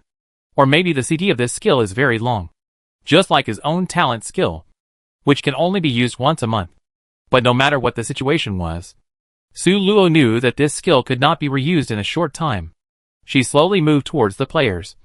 Let's get rid of them first. Yun Feibai heard this and also approached. Then used 2 flashes in a row and directly arrived near the enemy players. The 3 existing players were now running and confronting each other. How could you do this? The girl asked angrily. She never looked back. Having solved the biggest problem, the corners of her mouth rose. We are already enemies. I have to strike first. Right? The girl was furious. Your logic is twisted. We are in the same camp. He doesn't know you in real life. How could he possibly cheat you? Suddenly, the girl's boyfriend opened his eyes wide and looked at Yun Feibai, who suddenly appeared. Before he could speak, he saw Yun Feibai turned into a shadow and appeared behind him. With a skill, the player turned into white light and disappeared. At this time, the other 2 people finally found Yun Feibai. They knew that a wise man should know when to act, so they turned around and ran away. If they were at their best, these 2 might have tried to fight Yun Feibai. But now both of them were low on health. Didn't they see that they just killed one of them? Going there now would just be a waste. Yun Feibai was not surprised by their choice. But could he just run away? He raised his lips and caught up with the male player who was far away. He waited slowly until the CD of his first skill was ready, and then killed him cleanly. When he killed, she never looked back. Su Luo also arrived. It was also a precise first skill, successfully taking down the head. After finishing off all the players, Su Luo and Yun Feibai started to go back to face the regional boss. In just 1 minute, the boss had recovered from half health to 3/4 without any player attacking. Su Luo quickly used a first skill to interrupt his blood recovery. Then, she used the second and third skills at the same time to control the regional boss. Yun Feibai went forward to attack at close range. Although the boss had high attack power, its flexibility was very poor. This is also the reason why the female assassin could hold out for so long. If the female assassin could hold out for a long time, Yun Feibai would be even more relaxed. The big boss was fooled around by him. -48. -40. -40. Soon the boss was half dead. It watched its blood volume drop continuously, and let out an angry roar. Sharp and piercing. Realizing that it could not attack Yun Feibai, it rushed towards Su Luo in 1 step after breaking away from Su Luo's third skill. Su Luo was not panicked at all, and dodged the attack of the boss by jumping sideways. She used her first skill in midair to hit the boss, and then distanced herself from him. The CD of the second skill was ready, and Su Luo immediately placed the holy light array under her feet. And with the bonus of movement speed, she kite with the boss. Su Luo and Yun Feibai tried their best to dodge the attack. Even so, they were hit once, and now they are half health. However, Su Luo was not worried. Although this boss looked a little intelligent, it was obviously just a little. Under the teasing of Su Luo and Yun Feibai, it soon only had 1/4 of its health left. Of course, this amount of health is still enough for the huge health base of the boss. Chapter 163. The boss screamed, and 6 small bats suddenly appeared in the sky. These bats screamed and rushed towards Su Luo and Yunfeibai, biting Su Luo and Yunfeibai's clothes with their sharp teeth. Su Luo reluctantly took out the bald machine from the system space, and then put a long-prepared hair in it. The machine was running, and a person who looked exactly like Su Luo walked out of the machine. Su Luo tentatively said, "Kill 2 bats." The man really took action and quickly released a skill to hit the bat. Intelligence is fine. Su Luo was relieved. And Yunfeibai and he each took 2 bats. And soon, all the bats were killed. The regional boss had never expected that Su Luo had such a black technology. It watched Su Luo and the other 2 quickly kill the monsters it summoned, and began to be incompetent and furious again. It was also self-inflicted. Originally, there were only Su Luo and Yunfeibai, and the boss could not beat them. Now forcing Su Luo to summon another one, it accelerated the death of the boss. The 3 of them worked together to kill the boss as quickly as possible. After a while, the health of the regional boss was already very low. Just when Su Luo thought it was safe, the boss suddenly emitted a blood-red light. Su Luo keenly discovered that the bodies of the tough guy and his girlfriend in the distance also began to emit the same red light. A bad premonition flashed through Su Luo's mind, and the next second, her premonition came true. The 2 dead players stood up again like zombies. They staggered towards the regional boss and stood beside it. Su Luo and Yunfeibai's faces were not good. No one expected that this boss could control corpses. No wonder the corpses killed by the boss did not turn into white light and disappear. It turned out that it was because of the boss control. Now there is another question. That is, whether these corpses still have the abilities they had before they died. The next moment, Su Luo's question was answered. The priest who died at the beginning used his first skill on the boss, and the boss' health increased slightly.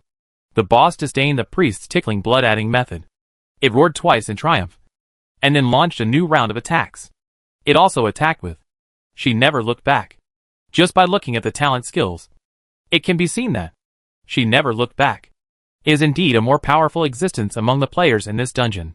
He is a fire mage, and directly trapped Su Luo and the other 2 with a fire circle.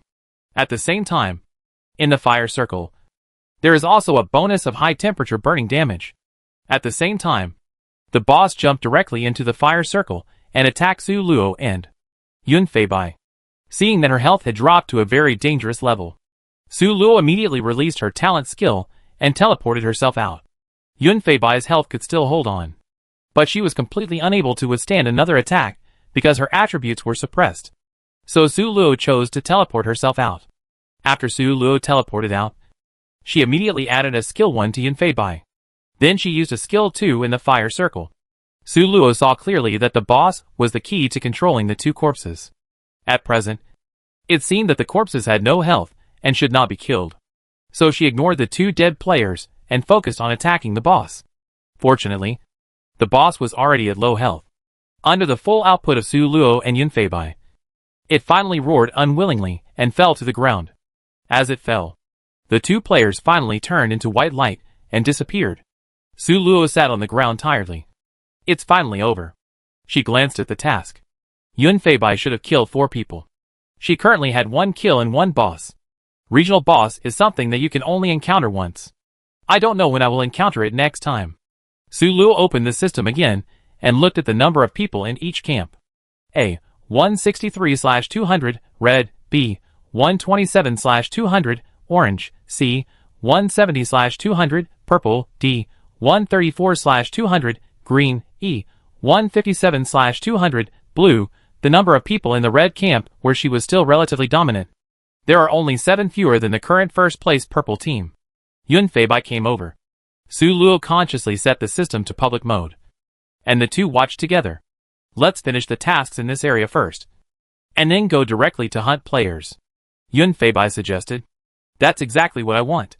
Su Luo closed the system, patted his butt and stood up. When the time comes, we will give priority to hunting purple players. It would be best if we can be the first directly. The 2 began a boring journey of killing and killing monsters. In this dungeon, the monsters are relatively easy to find. Soon, Su Luo and Yunfeibai completed their respective tasks. Su Luo even got 6 kills, and Yunfeibai got 3. compared with the last assessment dungeon. We really had a lot of fun this time. Su Luo sighed. I still remember that their action plan last time was to hide as much as possible. But this time, they were very aggressive. Yun Feibai smiled and said, the strength is different. Seeing that the strength of the players in this dungeon is so different from ours, I feel that our next dungeon should be upgraded to a higher level dungeon. Yun Feibai opened the system and showed it to Su Luo. Look, we are now the players with the most kills. Su Luo took a look and it was true.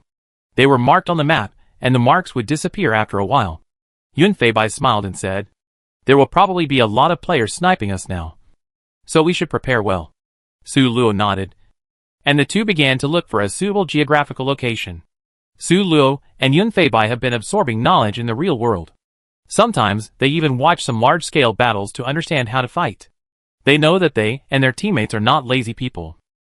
And so far, they have completed the tasks very well. So there will definitely be many situations in the future where the minority defeats the majority. After all, the tree that stands out in the forest will be destroyed by the wind. So the two often watch some classic cases of the minority defeating the majority. And they also have some knowledge of this kind of terrain that is easy to defend and difficult to attack. On the way to find a suitable position, Su Luo and Yun Feibai also encountered some players who were alone and sniped them. Of course, the two of them accepted the head without hesitation. Soon, Su Luo and Yun Feibai found a geographical location that suited their wishes. This place was a small cemetery, with high railings on the left, right and back. The cemetery itself was a small hill, and the railing surrounded half of the hill. The gate of the cemetery was at the foot of the hill, and the terrain was from low to high. The front was narrow, and the enemy's troops could not be deployed. There were obstacles on both sides and in the back, so the enemy could not go around to threaten him. The terrain gradually rises, and there are many graveyards that can be used as obstacles, which is very unfavorable for the attackers. That is, the players who want to hunt them to advance quickly. But it is beneficial for the team to resist one by one. In general, it is a perfect terrain that is easy to defend and difficult to attack. Having found a suitable terrain, Su Luo and Yun Feibai finally felt relieved. They planned to wait here for those players to come and give away their heads. But Su Luo looked at the time. It was almost an hour. The first copy buff will appear soon. I hope it can be refreshed in our area. Otherwise it will be too hard to travel. Yun Feibai nodded. If the copy buff is not refreshed on our side, then I think we can give up this buff. As he was talking, an hour passed, and the copy buff was displayed on the map. Su Luo took a look and saw that the buff was refreshed directly in the Egyptian cemetery farthest from them. To be precise, the map this time was a square, and the four areas just divided the four corners of the square equally. The Western cemetery and the Egyptian cemetery were just diagonally opposite, so the distance was relatively far. Then there's nothing we can do. Just stay here, Yun Feibai said helplessly. It was the only way. Su Luo nodded with regret. Then, she became more motivated. I hope there are enough players coming to hunt us. Otherwise, it won't be enough for us to make up for the loss. The two looked at each other, and saw the eagerness in each other's eyes. Things were indeed as Su Luo and Yun Feibai thought. At this time, many players in the Western Cemetery area had already formed teams and rushed to the direction of Su Luo and the others. Wine in the Heart of Sorrow and Turned into Tears of Longing are two players on the purple team. They have known each other since childhood. After awakening their talents, they quickly teamed up and went through the dungeon together. After so many dungeons, the two of them relied on their amazing tacit understanding to survive until now and became two official players. Now it has been their third year in the elite dungeon, and they can be said to be old players. When they saw the player who killed the most people on the field appeared on the map, and he was not their player, they looked at each other tacitly, and then started to rush in that direction. After so many elite level assessment dungeons, Wine in the Heart of Sorrow and Turned into Tears of Love knew very clearly what to do and went in this dungeon. Every time they hunted down the player who was marked as having killed the most people, it was something they could do. Once they succeeded, they could get an attribute point, which was very cost effective. Because of this, they knew that there must be many players coveting this attribute point, and it was estimated that a large number of people would rush over at that time. And this is exactly why they dared to go there, being able to kill so many people in such a short time. These two people must be big bosses. If there were not many people, then the two of them would just be sending food But it would be different if there were more people. They could fish in the crowd. And with more people, the big boss would not be able to target them. And the safety was greatly improved. Chapter 164. Wine in the Heart. Knowing that it would be difficult to snatch the boss head with their own strength. But they could pick up the leaks. The players injured by the bosses were their real targets. To be frank, they had used this method to get heads several times before. And they were very happy. When they arrived at the scene, 5 players had gathered at the door. 2 of them were from the blue team. And 3 were from the orange team. It seemed that the 5 people were targeting the boss in the cemetery. So they could get along peacefully for the time being. Seeing the 2 of them coming over, they were not surprised. They just watched them with vigilant eyes. And discussed the next tactics in a low voice. Turning into lovesickness, Tears glanced at the cemetery and whispered to Wine in Sorrow, as expected of a great god, "Look at the place they found. It's easy to defend and difficult to attack. After so many copies, they are also familiar with these things. This cemetery is a standard defensive terrain at first glance." However, Turned into Tears of Longing actually didn't think much of the 2 big guys inside. This location was good. But it also had disadvantages. They trapped themselves. She had seen many masters who successfully escaped from the siege of the crowd. They all ran while hunting the tracking players. And then waited until the mark on the map disappeared. And then, they quickly got rid of the players behind them. Although the big guys here found a good place. There was only one gate in this place. And there was no way to escape. Unless they kill all the players who come to hunt them. They can't leave at all. But there are already 7 people waiting here now. And who knows how many more will come next. Turned into Tears of Longing. I don't think that the big guys inside can kill all these people alone. After a while, more and more players came to the door. Wine enters the Heart of Sorrow. After a rough count, there are about 20 people. These 20 players looked at each other. And no one was willing to be the first to enter the cemetery and be the first to stand out. The door to the cemetery is very narrow. And only one person can pass through. But everyone knows that the first person to pass through will definitely have to bear the full attack of the big guys inside. No one dares to take this risk. After a stalemate for a while, a slightly fat man cursed disdainfully, "Get up! You rubbish! No one dares to go first. In the end, you still have to rely on me. A tank with more than 50 HP. He is a pure meat tank. And all the points are added to health. So now the health value is as high as 53 points. Which has surpassed most players. Of course, if he knew that Su Luo's health alone was more than 60 points, he would obviously not be so confident. Unfortunately, there is no if in the world. Other players heard what the tank said, but did not refute it, and silently made way. We are all old players. Isn't it just being scolded? What's there to be afraid of? As long as he is willing to be the first to speak out. It doesn't matter if they are scolded. Seeing that everyone was submissive, the tank was also proud for a while. Of course, he is not a fool. Before entering the cemetery, he activated his second skill and gave himself a shield with 10 HP, so that he had a full 63 HP. After completing the preparations, the tank walked in with a swagger. He calculated in his mind that the 2 big guys inside would definitely focus their fire on him. But he couldn't stand up to his high HP. He would definitely not be able to face the crazy attacks of the 2 big guys alone. But as long as he could hold on for 2 seconds, other players would file in. At that time, I will retreat and retire. Su Luo, who was on the top of the cemetery, had already heard some noisy sounds outside, and knew that more and more players were coming. She held her breath, and stared at the door. Yun Feibai was a melee assassin. So he stood next to the door, waiting for Su Luo on the high ground to give him a signal. A foot appeared outside the cemetery door. And Su Luo immediately perked up and gestured to Yun Feibai. "Someone is coming." When the tank's figure appeared at the main gate of the cemetery, Su Luo and Yun Feibai released their first skills at the same time. The 2 of them worked together, and the damage reached an astonishing 71. In just 1 second, the huge body of the tank turned into white light and disappeared on the spot. He was killed instantly.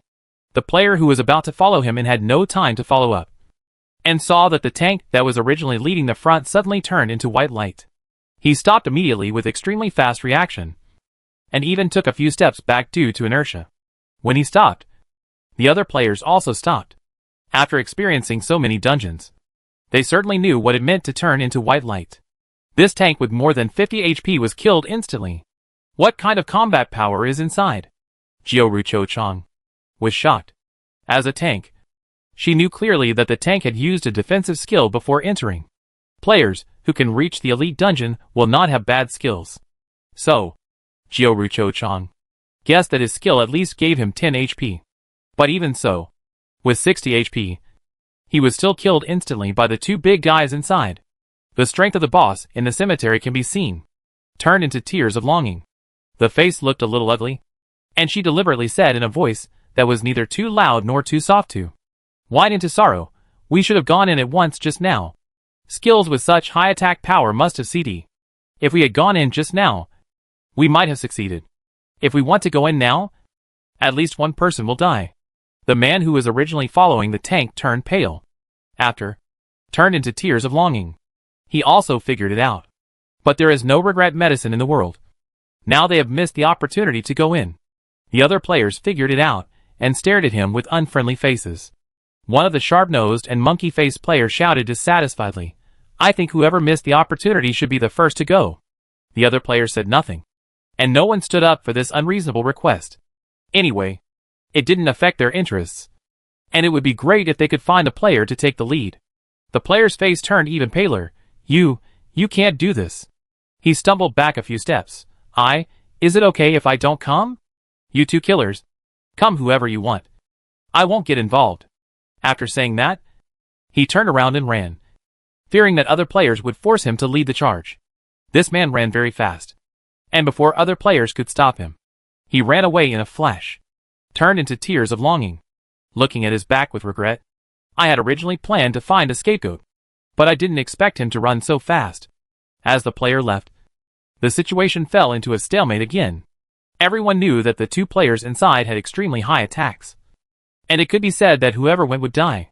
In such a situation, naturally no one dared to take the initiative to step forward. Wine enters the heart of sorrow. At this time, I really realized that the reason why the boss can become a boss is really not based on luck. There is no boss who is simply high in force, and their control of human nature is also extremely exquisite.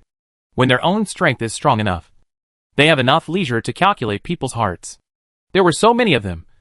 No matter how strong those two bosses were, Wine and Sorrow didn't believe they could beat 20 with 2. But now they killed a pure tank in seconds, making an example of them. The players were already divided, and now they were shocked. The short-lived alliance disappeared without a trace.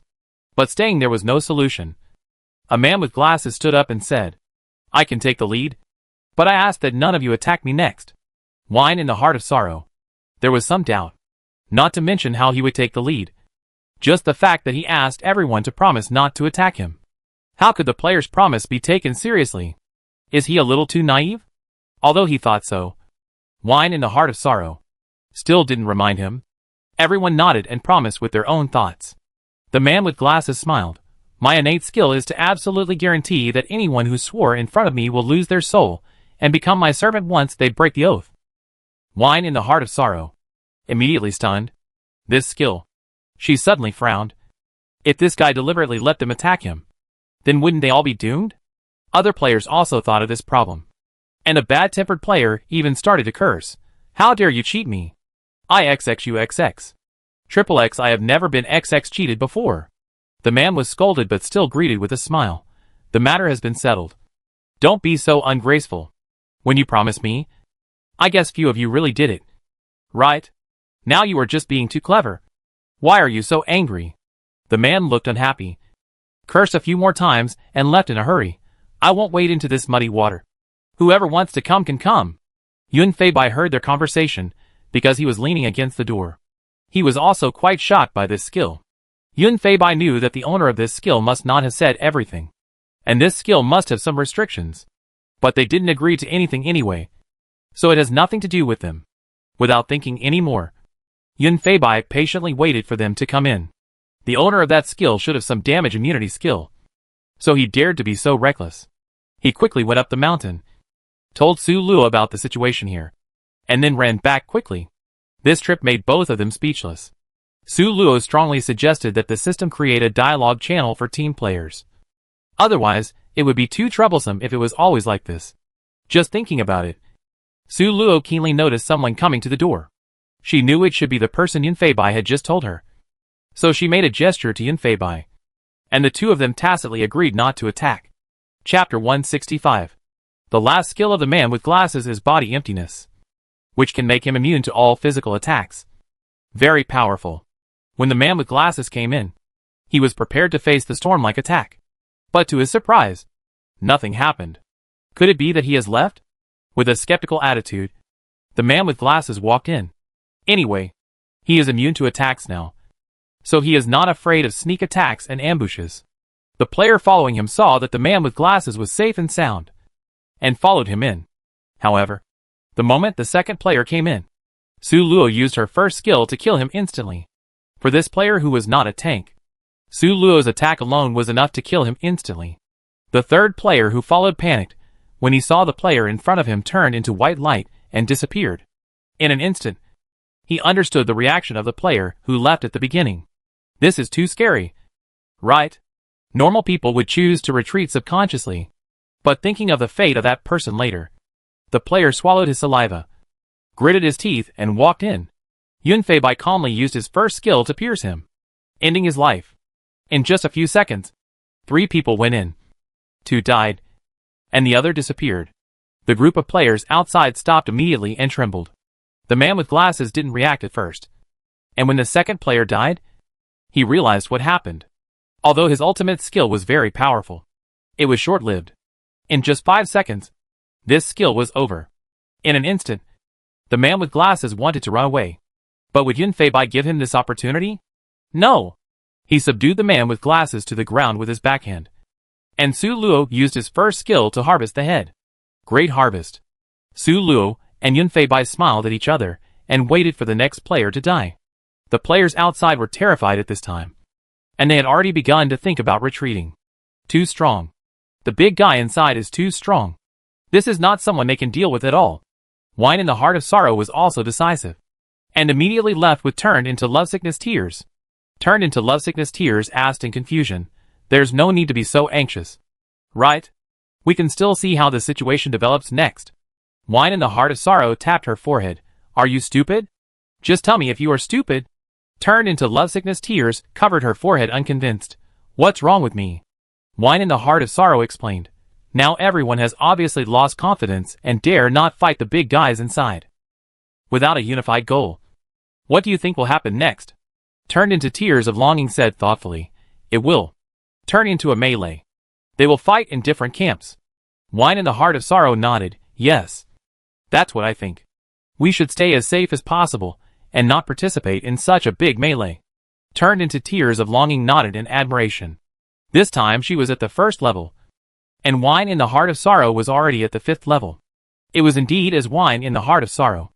As expected, before they left for long, the players outside the cemetery started fighting. The cause was also very simple. When everyone was silent, a player suddenly attacked a player from another camp next to him. His move stirred up a hornet's nest. All the players present were in danger and started fighting. For a while, all kinds of skills were flying in the sky. Everyone thought the same thing. The big guys inside were not something they could dream of. But this trip couldn't be in vain. Right? There are so many players from the enemy camp in front of us, and every kill is a good deal. With this trend in mind, all the players started to attack frantically, and the scene suddenly became chaotic. Su Luo and Yunfei Bai heard the noise outside, and they almost guessed the situation outside. Su Luo walked down to Yunfei Bai's side. "We can reap the benefits later." The two chatted quietly about the tactics later, patiently waiting for the players outside to consume their skills and health. During this time, the smart players had already left the battlefield, and the remaining 10 or so players with unclear brains were still fighting madly. After a while, Su Luo and Yunfei Bai estimated that the time was almost up. They cheered up and prepared to leave the cemetery. Now! Yunfei Bai used his second skill to pass through the wall and got among the players. Then he immediately used his third skill to connect all the players present. This was the beginning of his carry. The mechanism of the third skill was destined. The more people there were, the greater the effect it could play. With the bonus of the third skill, Yunfei Bai shuttled between the players like a death god, harvesting the heads of the players. And what about those players? They were like a group of lambs, frightened by the tiger that suddenly rushed into the flock. They never thought that the two people inside would dare to come out in the face of more than 10 players outside. In their eyes, the two big guys inside were strong. But it was impossible for them to face so many people. Didn't you see that they chose such a place that was easy to defend and difficult to attack? If it was really possible to fight 2v20, there would be no need to find such a place. Wouldn't it be better to fight directly? So in the minds of these players, if they didn't rush in to find the players inside, they would be moved to tears. How could they have thought that the players inside would dare to come out and fight? But they were players in the elite dungeon after all. And they quickly reacted and started to attack Yunfei. However, Su Luo suddenly appeared at the entrance of the cemetery, attacked from behind, and started to output crazily. A second skill was used in the crowd, slowing down the players. Then a third skill was used, successfully trapping all the players. The players were caught off guard and unable to move. And they were all very panicked. Unable to move. They really seemed like weak lambs, being devoured by Su Luo and Yunfei. This is a great harvest. Su Luo smiled contentedly at the empty space in front of her. 12 heads. She and Yunfei each got half, adding the heads obtained before. Su Luo believed that their attributes in this dungeon would get a huge harvest again. Su Luo glanced at the task panel. 1. Killing task. Kill a player from the enemy camp required. No reward. Completed. Number of kills, 17. 2. Other tasks. Exclusive to Shadow Priests. Healing amount/attack amount reaches 1000 and 4/3000. Required. No reward. Give debuff to the entire camp. Optional. Reward. Attribute point +1. Kill the player with the most kills in a non-camp. Optional. Reward. Attribute point +1. 3. Map task. Kill map monsters. Required. October 10th. No reward. Completed.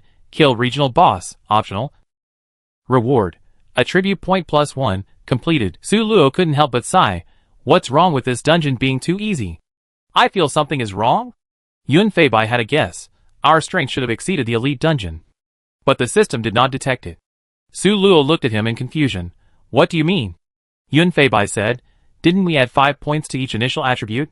These points are not counted in the subsequent points.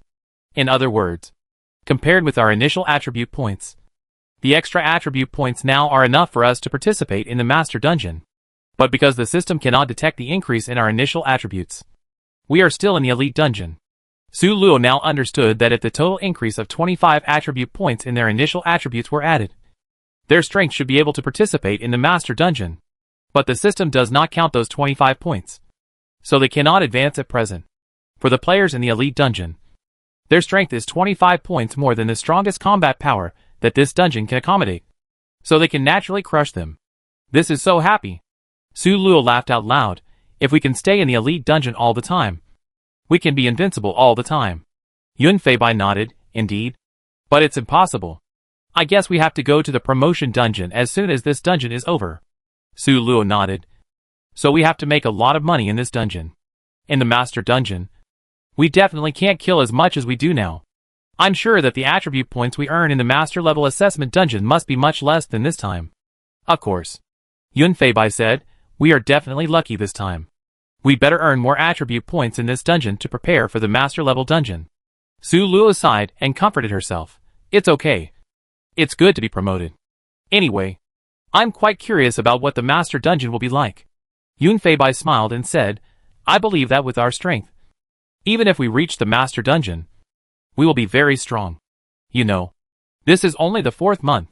They had learned from the player forum that most of the master players were promoted in the last few dungeons, and they were able to advance in the 4th month, which really made them the best players. Although the battle was one-sided, Su Luo and Yunfei still spent a lot of energy. Speaking of which, if using the brain is also a physical activity, then they should be exhausted now. The two found a place to rest and replenish their energy. More than half an hour had passed since they started looking for advantageous terrain. I have to say, those players are really good at wasting time. They have been struggling outside. And to be honest, they are getting a little annoyed waiting inside. There is no need to fight. Su Luo and Yunfei started chatting. Let's rush to the center of the map next, so that when the next copy buff appears, we can rush over. Su Luo suggested. Chapter 166. Yunfei nodded. That's fine. We've already defeated the dungeon boss. Kill people. and defeated monsters. All we need is a dungeon buff to complete it. Su Luo laughed and teased, others have been to the dungeon. But we're here to check in and collect stamps. After saying that, Yun Feibai came to his senses. What he had just said was really what he meant. He lowered his head and laughed. Oh, then this date is really romantic. Su Luo didn't react, and replied with a smile. You are really romantic in a different way from ordinary people. When she saw Yun Feibai's smiling peach blossom eyes, Su Luo realized what Yun Feibai had said. Is this a hint or a clear indication? Su Luo screamed in her heart. She felt her face turn red, and her words were no longer so clever. Date. Seeing that she was hesitant, Yun Feibai stopped teasing her. It's almost time to rest. Let's hurry on. After saying that, he stood up easily and walked towards the center of the map with a smile on his face. Seeing Su Luo's reaction just now, Yun Feibai finally felt relieved. He was sure that he and Su Luo were in love with each other, which was really wonderful. Yun Feibai's mouth corners unconsciously lifted up. You ask him why he didn't confess directly now? How could it be possible? Yun Feibai didn't want to confess so hastily in the dungeon. There were no flowers, no candlelight dinner, no preparation in advance, and he was embarrassed to make such a simple confession. Yun Feibai didn't want to wait until they were old in the future. When Su Luo and their granddaughter told him stories about their past, and still nag him, when your grandfather confessed to me, he confessed passionately in a copy. And your grandmother was stupid and agreed. Now think about it. It's really a loss. Yun Feibai resolutely did not allow such a thing to happen to him. He was a perfectionist. Besides, his Luo Luo deserved the best. He couldn't let her suffer any grievances. However, Su Luo behind him didn't know what Yun Feibai was thinking. She sat on the ground with a confused look on her face, unable to come back to her senses for a long time. Just like that? Just like that?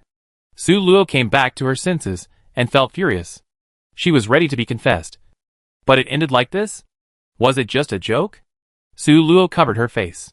He Weiwei also said that Yun Feibai liked her. Su Luo felt that she was really stupid to believe that this guy had such intentions towards her, although she knew that she might have misunderstood Yun Feibai's meaning before. Su Luo was still very unhappy.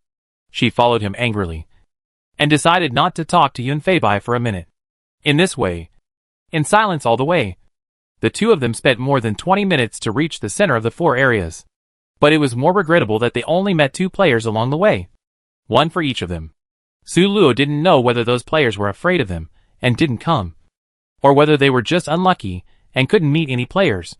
If it was the first case, it would be fine. After all, if the mountain didn't come to find them, they could take the initiative to find the mountain. But if it was the second one, then Su Luo was really miserable. She didn't want to prove that she had such a nature as a non-African. For a period of time, Su Luo and Yun Feibai acted separately in the center of the map, looking for lone players. Of course, for them, lone players meant a pair of team players. An hour later, the dungeon buff refreshed, and Su Luo and Yun Feibai came to the center to gather and headed to the eastern tomb area together. How many heads did you just take? Su Luo suddenly asked. Yun Feibai answered casually, 5. 2 team players, and 1 solo player. I didn't find any other players. Su Luo lowered her head in loneliness. The pain was only hers. And phase 2. After such a long time, Su Luo only met 2 players, and they were team players traveling together. Is this the power of the non-Africans? Su Luo was silent. Yun Feibai originally just answered casually, but soon, he noticed Su Luo's sweet silence. Thinking of Su Luo's unlucky attributes in the previous dungeons, Yun Feibai understood. He smiled and skipped the topic. We will go to grab the dungeon buff later, and we will definitely get a large number of heads. Now this is just an appetizer. Su Luo knew that Yun Feibai was comforting herself, and she also cheered up. That's right. We will definitely get more heads later. Thinking that there are so many attribute points waiting for them, the two of them were excited and rushed to the refreshed place of the dungeon buff. The Eastern Cemetery map is very different from the Western Cemetery. This place looks more like a large mausoleum of the ancients. Unlike the dark sky of the Western Cemetery, this place is not open air, but underground. The roads are even more complicated, with coffins everywhere. When Su Luo finally arrived, he keenly discovered that many players had gathered there. They had near the coffins in groups of 2 or 3. and their dark clothes made them look like they were integrated with the coffins. Su Luo and Yun Feibai were not in a hurry, and slowly found a coffin and used it to hide their bodies. The white copy buff was in an open coffin, emitting a dazzling light. This light attracted all the players, and some began to get restless. A sudden white bubble enveloped the entire buff, and at the same time, a girl appeared next to the buff. From the red camp, Su Luo saw that the player from her own camp went up first, and she could only suppress her desire and wait for the next development. If this girl can get the dungeon buff, then she can only wish her the best. As soon as they saw someone approaching the dungeon buff, the players from other camps couldn't help but jump out. One of the orange mage players tried to attack the white bubble, but found that the attack was bounced back.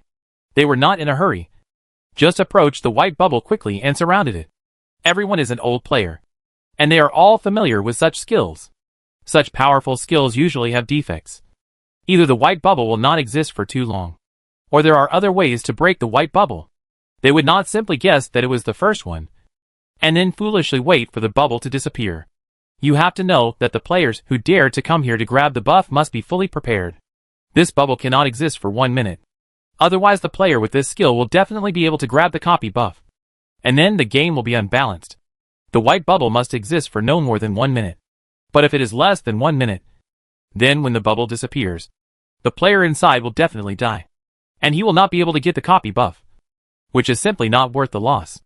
Therefore, this bubble will definitely not disappear within a minute. Considering all factors, it is not difficult to find that there must be some way to break this skill. Several players from different camps worked together at this time, each using their own methods to test the flaws of this skill. A player from the blue camp walked forward and touched the white bubble with his hand. It felt like soft silk. Seemingly soft, but actually indestructible. It should be impossible to enter directly, and the spell attack will be directly rebounded. For a moment, everyone present was lost in thought. Su Luo had also considered what happened just now.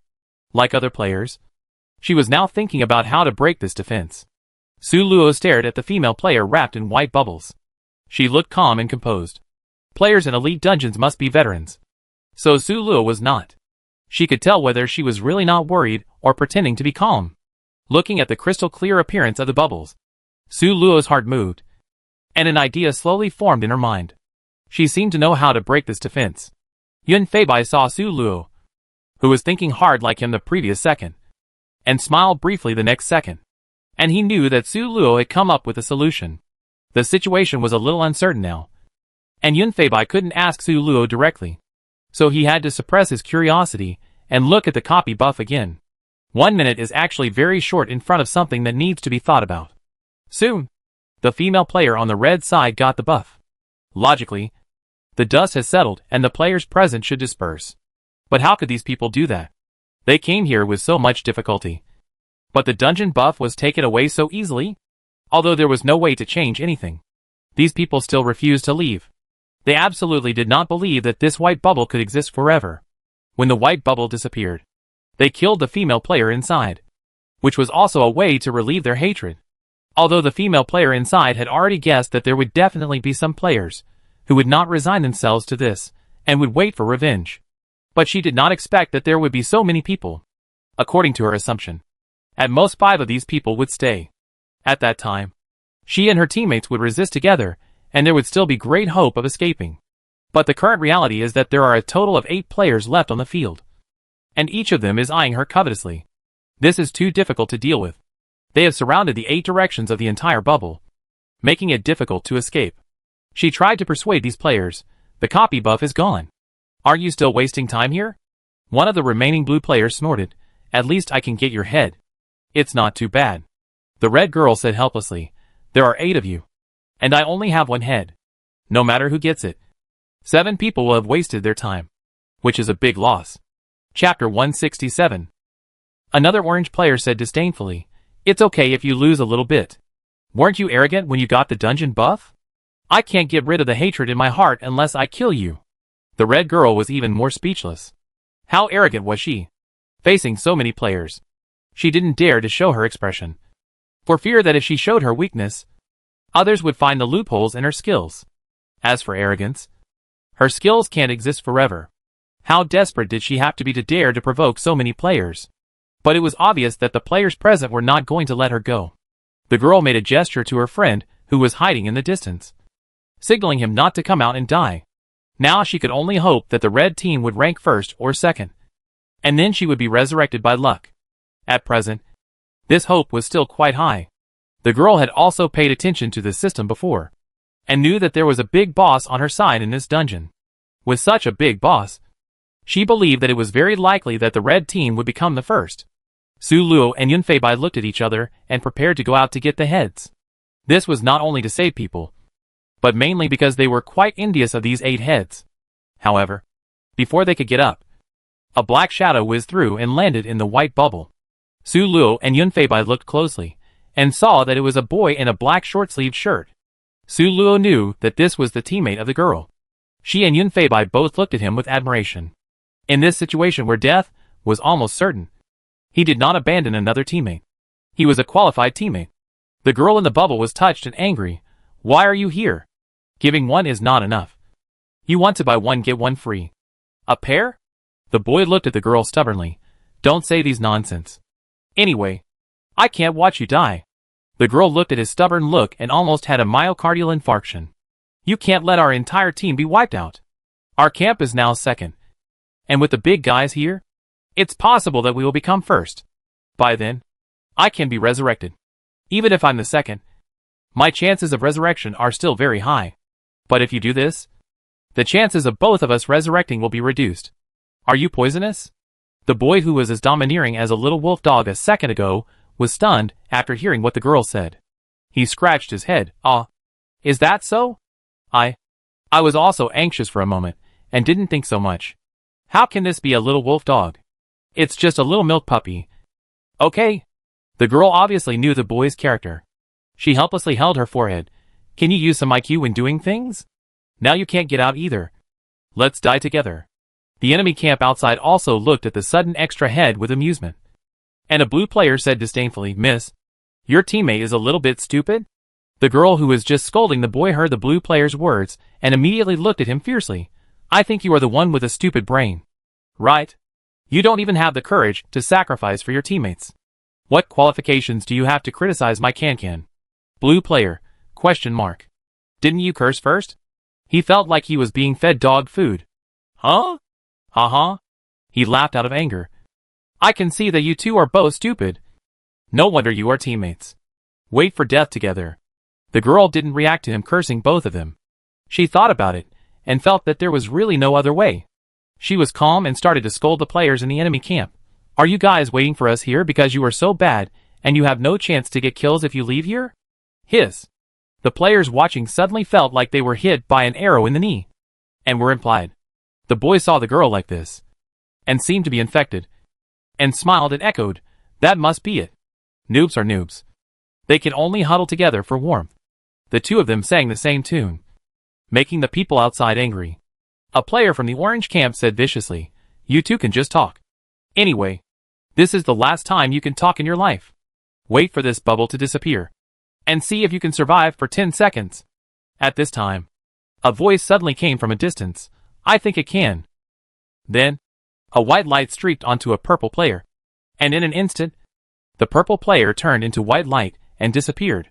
The person who spoke was Su Luo, and she took action. When everyone followed the white light to see Su Luo, Yun Feibai had already used his second skill to cross behind the players.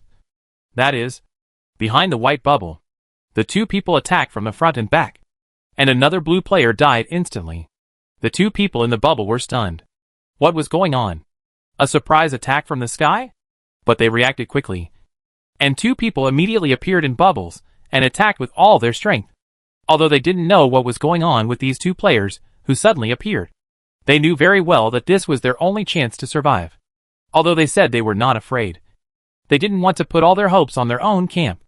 These two people, the girl is a support, and the boy is a warrior. They seem to have a tacit understanding in their cooperation, and they only need a glance to act together. The boy rushed into the crowd and used his skills, charging forward. He immediately scattered the enemy group. The girl gave him a shield and a speed buff the moment he rushed out. If there were fewer people, they could have used this skill to escape in a perfect group, which was their original plan. But because there were too many people, This plan had to be shelved. But now, this skill combination can be used to assist the two surprise soldiers in output. And with a high degree of cooperation between the two, it worked wonders. The people who were attacked from both sides just came to their senses and prepared to fight back. But they were suddenly hit by another person and were forced to stun on the spot. Yun Feibai certainly would not miss this opportunity. He used his third skill in succession. And Su Luo used his second skill. These enemy players were like cabbages on the chopping board. And they were beaten to death without any counterattack. The two players were very discerning and did not take a single head. They stopped immediately when they saw that the blood was low. In this way, Su Luo and Yun Feibai each had 4 heads. And they stopped happily. Since they had taken all the heads, the two naturally wanted to leave the battlefield. The girl saw that the two lifesavers wanted to run without saying anything, and immediately called them to stop. Hey! Benefactors! Wait a minute. Don't leave yet. Su Luo turned around. Is there anything else? The girl said generously, Benefactors. My name is Qin Yinsheng Qingshan. And this is my teammate Long Xing Qianli. I really thank you for your help this time. Su Luo waved her hand. It's okay. We are mainly after heads. Qin Yinsheng Qingshan. She smiled indifferently. Just listening to this. If she believed it, then she would be really stupid. If they really just wanted heads, judging by the strength they just showed, they could wait until they died and then come out to harvest heads. But they didn't do that. No matter what the purpose was, it was enough for them to be grateful. Qin Yinsheng Qingshan said, Anyway, thank you. I don't have a powerful identity in reality, so I can't help you. So I can only repay you with the props in the game. Su Luo didn't refuse at the first time. According to previous experience, for such people who are so eager to repay their gratitude, refusing anything is never useful. Instead of trying to dispel their idea of repaying their gratitude, it is better to listen to what they can pay. Qin Yinsheng Qingshan. She said, We got a mirror of truth in a dungeon before. It can answer any question, but the answer will not exceed 10 words.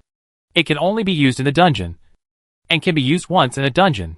After that, she took out a mirror with ancient patterns and handed it to Su Luo. This is a player who also has a system space.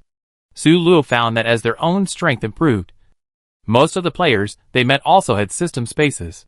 She took out the mirror and observed it. She actually liked this mirror very much. When encountering a copy of the decryption type, this prop will definitely be effective. Qin Yinsheng Qingshan. Seeing Su Luo's heart moving, he immediately said as if he was selling, whether you did it intentionally or not. It is a fact that you saved our lives. If you don't accept this prop, then we will always owe you a favor. That would be bad. Su Luo glanced at Yun Feibai and saw that Yun Feibai's eyes were also moved. She made a decision immediately, accepted the mirror, and smiled. Then we are even now. Blue clouds on the blue sky. I was very happy to see Su Luo accept the prop and felt relieved. She was still worried that Su Luo would be stubborn and refuse to accept her reward. You know, what she said just now was not all persuasion. After all, if she kept owing favors, especially such a big favor as saving her life, she would always feel uneasy. Now that she can settle the debt with the prop, she is still very happy. After repaying the favor, blue clouds on the blue sky, and dragon travels 1,000 miles. Did not delay and said goodbye immediately. Not far away from them, Su Luo suddenly called him. Hey! Can that white bubble be broken by poking it with a needle? Yun Feibai looked at Su Luo with sudden enlightenment. So that's how it is. Indeed, that bubble exists for a long time, and can perfectly defend against magic attacks and direct collisions. The stronger something is on the surface, the easier it is to find its weakness. Aren't the weaknesses of things like bubbles and balloons sharp objects? As long as they are poked lightly, they will burst. Chapter 168. Qin Yinsheng Qingshan. Turning around in surprise. Yes, that's right. I didn't expect you to guess it so quickly. Su Luo smiled, waved to her, and then left in the opposite direction with Yun Feibai. They returned to the center of the map and waited for the next copy buff to refresh. On the way, Su Luo and Yun Feibai began to complete the task of this small map, killing 10 monsters. Like the Western Cemetery, the monsters here are also ghosts. Su Luo and Yun Feibai were a little disappointed. They had thought there would be something new. Soon, they completed the task. Wine in the heart of sorrow. At this time, she was carefully walking with turned into tears of lovesickness. In the Eastern Cemetery area, this kind of map was something she had never seen before. On their planet, the dead had no cemetery, but directly turned into light spots and turned into energy to return to the world. Safe and pollution-free. Convenient and fast, bushy. Therefore, they were very unfamiliar with the entire map of this dungeon. This was beyond their familiarity. They were originally like Su Luo and the others, because the dungeon buff was refreshed in the Eastern Cemetery. So they wanted to try their luck. But they soon regretted it. This area was too complicated. One door after another. And there were always one or more rectangular boxes in the door. Even if they didn't know what these boxes were used for, the two could feel the gloomy horror emanating from the boxes from the inside out. How come this is completely different from the Western Cemetery area just now? Turned into tears of longing. Shouted in despair. How long will it take us to get to the dungeon buff? By the time we get there, the flowers will probably be cold. Right? Wine in the heart of sorrow. It was also helpless. Is it okay to get lost in the map? Although she was a little confused, she still patiently comforted. Turned into tears of longing. It's okay.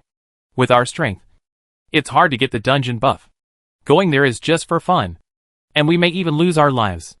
After finding a ghost, the two of them immediately used their skills to fight. This was the only thing they found in this dungeon that was similar to the Western Cemetery area. It was these monsters that gave them a sense of reality. They had not traveled to another world, but were still in the assessment dungeon. Although the two said that they were not strong enough, they were still very efficient when fighting the monsters. In a few seconds, a monster disappeared. After fighting a few such monsters, turned into tears of longing. After opening the dungeon, she sighed. Alas, the dungeon buff disappeared. Wine and Sorrow said in surprise, it disappeared so quickly. Is it possible that everyone got lost and no one went to grab the dungeon buff? Of course, this was obviously impossible. And she was just joking. It seems that this dungeon is really full of hidden talents. Usually, this kind of dungeon buff takes a long time to disappear. I didn't expect it to disappear so quickly this time. Indeed, in normal times, the usual situation of grabbing the dungeon buff is that a group of players will engage in psychological warfare for more than 10 minutes. If the enemy does not move, I will not move. When the first player who can't help but come out to grab the buff, the dungeon buff grabbing war is officially started. Then, there is the usual stage of various skills flying all over the sky. And then after several rounds of rotation, the ownership of the dungeon buff can be decided. And each time this set of processes takes at least half an hour. It is very rare for a session to end in 10 minutes like today. Therefore, the two were very surprised. At this time, they suddenly heard a strange sound coming from the tomb next door. Wine enters the heart of sorrow, and turned into tears of longing. Immediately stopped talking, looked at each other, and listened attentively to the movement next door. Crack, crack, crack. What is that sound? Wine enters the heart of sorrow, looked at the wall separating the two rooms in doubt, as if the sound of wood being moved. Bang! Next, there was a sound of a heavy object falling to the ground, followed by footsteps. The footsteps became smaller and smaller, indicating that the owner of the footsteps was also getting farther and farther away from them. Wine enters the heart of sorrow and turned into tears of longing, breathed a sigh of relief at the same time. Temporarily safe. Wine enters the heart of sorrow, waited for a while, and then walked to the tomb where the sound was made just now. There was nothing inside except an open coffin. It seems that the thing that made the sound just now came out of this coffin. Turning into tears of love suddenly said, could the one just now be the boss of this area? As for this guess, Wine in the heart of sorrow thought about it, and it was really possible. She made a decisive choice, follow him. After saying that, she quickly ran towards the other door of the room. Turning into tears of love rarely questioned Wine in the heart of sorrow's decision. And seeing that she had already left, she quickly followed. However, if there were others present, they would be surprised to find that the two girls ran like two cats without making any sound, because they guessed that the boss would not have a very high IQ. The two of them walked straight ahead, hoping to find the boss trace. After passing 5 rooms, Wine into sorrow really heard the heavy footsteps again in the room in front. She and turned into lovesickness tears, immediately slowed down their pace, and quietly approached the room. When they looked through the door, a person wearing a blue silk fabric and a red tricorn hat was walking forward with his back to them. Turned into lovesickness tears. She heaved a sigh of relief and was about to tease Wine in the Heart of Sorrow for her rare mistake. But Wine in the Heart of Sorrow saw her thoughts and covered her mouth. The two had been friends for many years, so they trusted each other very much. Although Wine in the Heart of Sorrow covered her mouth suddenly, turning into lovesickness tears, did not struggle and immediately stopped talking. Wine in the Heart of Sorrow saw that she had stopped talking, and then he put his hand down with relief, facing, turning into lovesickness tears. With a puzzled look, she pointed at her neck and then at the person who had his back to them, relying on years of tacit understanding, turning into tears of love. Immediately understood the gesture of wine enters the sorrowful intestines, and looked at the person neck. You don't know until you see it, and you be shocked? The person neck is actually blue-gray. This is obviously not the skin color of a normal person. In an instant, turning into tears of love, broke out in cold sweat, and got goosebumps all over her body. If she had just gone up carelessly, who knows what kind of monster she would have faced. She turned her head and looked at Wine in the Heart of Sorrow, asking with her eyes what to do now. Wine in the Heart of Sorrow, thinking for a while. She suddenly stretched out a finger, drew a circle at the back of the boss, and then pointed forward. A white silk thread that only she could see slowly came out from her fingertips and extended towards the boss. The white thread followed the air to the boss hand, and then tied a knot around the boss fingertips. When the white thread wrapped around the boss finger, the boss seemed to sense something and moved the wrapped finger stiffly, then walked forward with a dragging step of click, click. Turned into lovesickness tears, was obviously familiar with her operation. After the boss walked away, she approached Wine into Sorrow and asked curiously, just mark it like this? It's a loss to use this skill on him so early? Wine in the Heart of Sorrow shook her head. This is not a game copy. There are not many opportunities to use my skill. It's better to use it now. Maybe it can help us later. Just now, Wine in the Heart of Sorrow used her innate skill. All leads. All leads. The skill owner can release this skill once a day. Select the connector by specifying the gesture. The player can sense the position and status of the connector through the white line. Unless the connector dies, the silk thread can be saved for 1 day. Wine in the Heart. She planned to rely on this skill to keep an eye on the movements of the boss. She knew that she and her teammates alone would not be able to defeat the big boss. There was no comparison at all. So she thought that if she could cooperate with others and take down the boss together, she might be able to get some benefits. The boss had been marked, so the two of them naturally didn't need to follow him anymore. The copy buff was gone, and the regional boss was gone. Without a target, they began to focus on killing monsters. You know, they were busy finding the way before, and they hadn't completed the task in this area yet.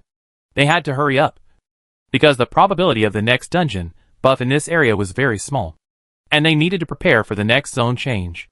Su Luo and Yunfei Bai wandered around the dungeon looking for people to fight, not only completing the task of killing 10 monsters, but also catching many children who were alone. After walking a little further inside, Su Luo and Yunfei Bai suddenly heard the sound of fighting coming from the tomb next to them. Su Luo and Yunfei Bai quietly walked over to take a peek and saw 2 purple girls fighting 3 monsters. The 2 purple players seemed to be experienced. Although they were 2 against 3, they were still able to handle it with ease. If these were players from her own camp, Su Luo would still admire them very much. But since they were purple players, then Su Luo and Yunfei Bai attacked at the same time in tacit understanding. Unexpectedly, the 2 players reacted very quickly. When Su Luo's magic bullet was about to hit the girl, she turned over and jumped away from her original position.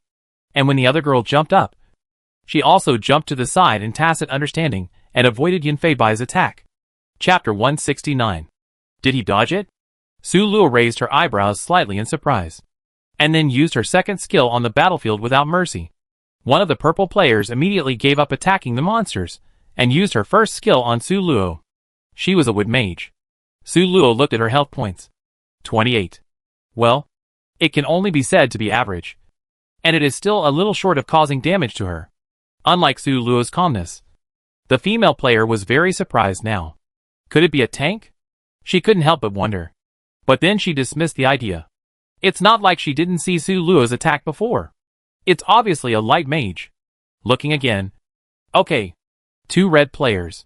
In an instant, she was sure that these were probably the 2 red bosses she had surrounded at that time.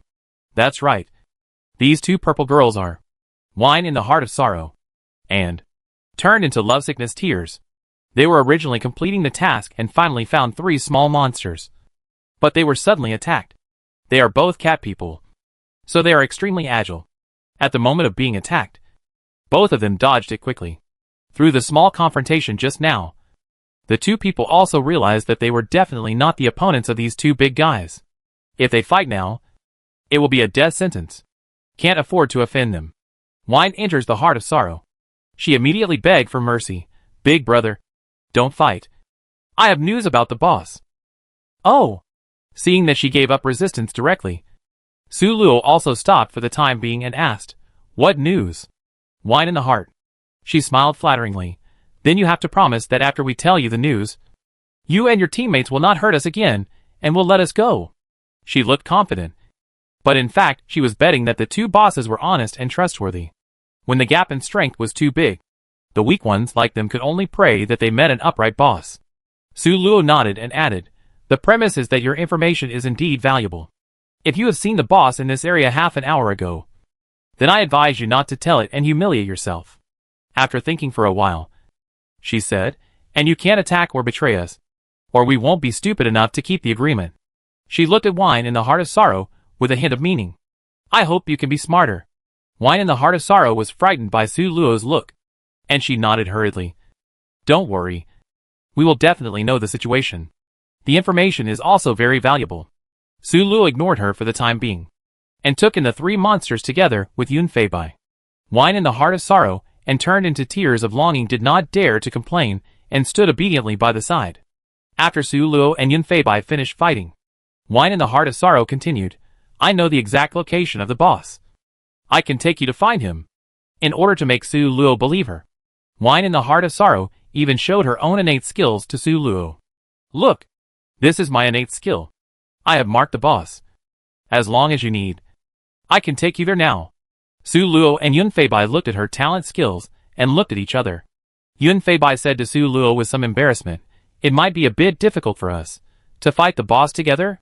It's time for me to show off. Hearing Yun Fei Bai's words, Wine enters the heart of sorrow. I was refreshed and immediately said actively, big brother, we can help. We will never steal the boss. You believe us? Yun Fei Bai looked at her. If you help us, what do you ask for? Turned into tears of longing immediately said attentively, how could it be? We didn't. Woo! Before she finished speaking, she was covered by wine in sorrow's mouth. Wine in sorrow glared at her, and then with turned into tears of longing's puzzled look. He smiled and said to Yun Fei Bai, we hope you can help us get ahead. Yun Fei Bai nodded and said admiringly, you are a smart person. Let's go. I hope you can always be smart. As he said this, he stretched out his hand and made a pleased gesture, indicating that Jiu Rucho Chong should lead the way. Su Luo watched the whole process from the side and admired Jiu Rucho Chong very much. This is a smart and timely player. If they didn't ask, Su Luo and Yun Fei Bai really didn't dare to ask them for help. You know, their transaction itself was limited to Jiu Rucho Chong and Yun Fei Bai showing them the way to the regional boss. And Su Luo and Yun Fei Bai would not kill them. Now the task has one more requirement. Wine in the heart. They help Su Luo and the others kill the boss. If they don't want anything, it means that Su Luo and the others are taking advantage. In order to avoid more trouble, Su Luo will definitely refuse their help. But it's different now. Wine in the heart. They help the two of them kill a boss, and I help them get ahead. It can basically be said to be an equal transaction, which Su Luo and Yun Fei Bai can accept. Obviously, the other purple female player didn't think of this at first, and wanted to say nothing to please them. But this player was smart enough to see their thoughts, which Su Luo admired very much. Wine enters the heart of sorrow after passing the level. She immediately sensed her white silk thread and walked towards the direction of the regional boss. After walking for 7 minutes, she suddenly felt nervous and said in a panic, the boss is fighting with someone. It seems that someone has discovered this boss. Su Luo said calmly, don't worry. Let's see how far we are from the boss. Wine in the heart of sorrow felt a sense, and then breathed a sigh of relief. Not far. It should be there in 3 or 4 minutes. At the same time, she also felt in her heart that the boss was worthy of being a boss. and he remained calm in the face of danger. She didn't even think of checking the distance. But the boss thought of it in an instant. Is this the difference? Hearing the answer of wine in the heart of sorrow, Su Luo nodded. Then we don't have to worry. The boss cannot be defeated in 2 or 3 minutes. It has many skills to save its life. Wine enters the heart of sorrow and turns into tears of longing. We're secretly shocked. From what they said, it seemed that these two big guys had already encountered the regional boss. And there was a great possibility that they had already killed the big OSS. They really deserved to be the big guys. They sped up and rushed to the location of the boss. When they arrived at the tomb next door, Su Luo made a gesture to stop the fighting. She tiptoed quietly to the door, and then half of her head was poked out to peek. What came into view was a group of orange players with their backs to the door. There were 4 of them, all of whom were at low health and looked very embarrassed. Opposite them, there were 3 enemies. One of the enemies was unusually tall, with grayish-blue skin, and dressed a bit like an ancient official. Su Luo immediately recognized that it was a zombie. It looked like it was the big boss of this area. And on his left and right sides, there were 2 more players, because he had seen it before. Su Luo was very clear about the status of these 2 players. They were controlled by the boss. Su Luo retracted her head and described the situation over there to Yun Feibai and the other 2. Yun Feibai said, so it seems that the bosses in these areas only look different, but their skills won't change. Su Luo agreed and said, I think so too. Although these 6 players lost 2 in a 6-on-1 situation, it is undeniable that they got the ultimate skill of the big boss. This will make it much easier for us. Yun Feibai nodded and asked Su Luo meaningfully, did you see how much health the boss has left? Su Luo nodded slyly and smiled. Only 1/8 is left. This is easy. The 2 walked to the door in unison, and then attacked the remaining 4 orange players unexpectedly. Screw you. Someone is attacking. One player originally wanted to avoid the boss attack, but when he turned around, he saw Su Luo and Yun Feibai standing at the door. He couldn't help but swear, and then immediately released the 3rd skill, Immune Barrier, to block Su Luo's attack. However, he had the skill to dodge, but his teammates were not so lucky. Although someone had warned him, the other player still did not react and was pierced by Yun Feibai's skill. A white light appeared on the battlefield, and then disappeared in an instant. Everyone knew that this player was dead. He met a tough guy. The player who released the barrier was shocked and knew that he would definitely not be able to beat the 2 red players, although the player who died just now was already at low health. He was an assassin. It is generally easy to dodge skills, but the other player who attacked him was obviously faster. He only saw a flash of afterimage, and then the player with acceleration turned into white light and lost his life. Such strength is obviously far superior to that of the orange assassin, and he knows that the orange assassin is just as good as himself. Even though he is also at low health, he can't withstand a move from this person. So how can he beat him? After a moment of brainstorming, he decided to escape. But there were only 2 doors in this tomb. One was the boss, and the other was the red team boss. How could he escape? Seeing the red team female player gradually approaching him, and his barrier time was about to expire, he knew that he had to make a choice. If he didn't make a decision, he might not have a chance. He turned over and came to the wall, and then a strange scene appeared. In Su Luo's eyes, this orange team player seemed to have turned into liquid, flowed into the wall, and was absorbed by the wall of the tomb. Su Luo, ? Chapter 170. Does it have to be so sci-fi? This talent skill is really powerful. She immediately called Yun Feibai, and Yun Feibai instantly passed through the wall and came to the other side of the wall. However, the magical thing is that there is no trace of the player on the other side. It seems that the player disappeared out of thin air. Su Luo and Yun Feibai reacted very quickly.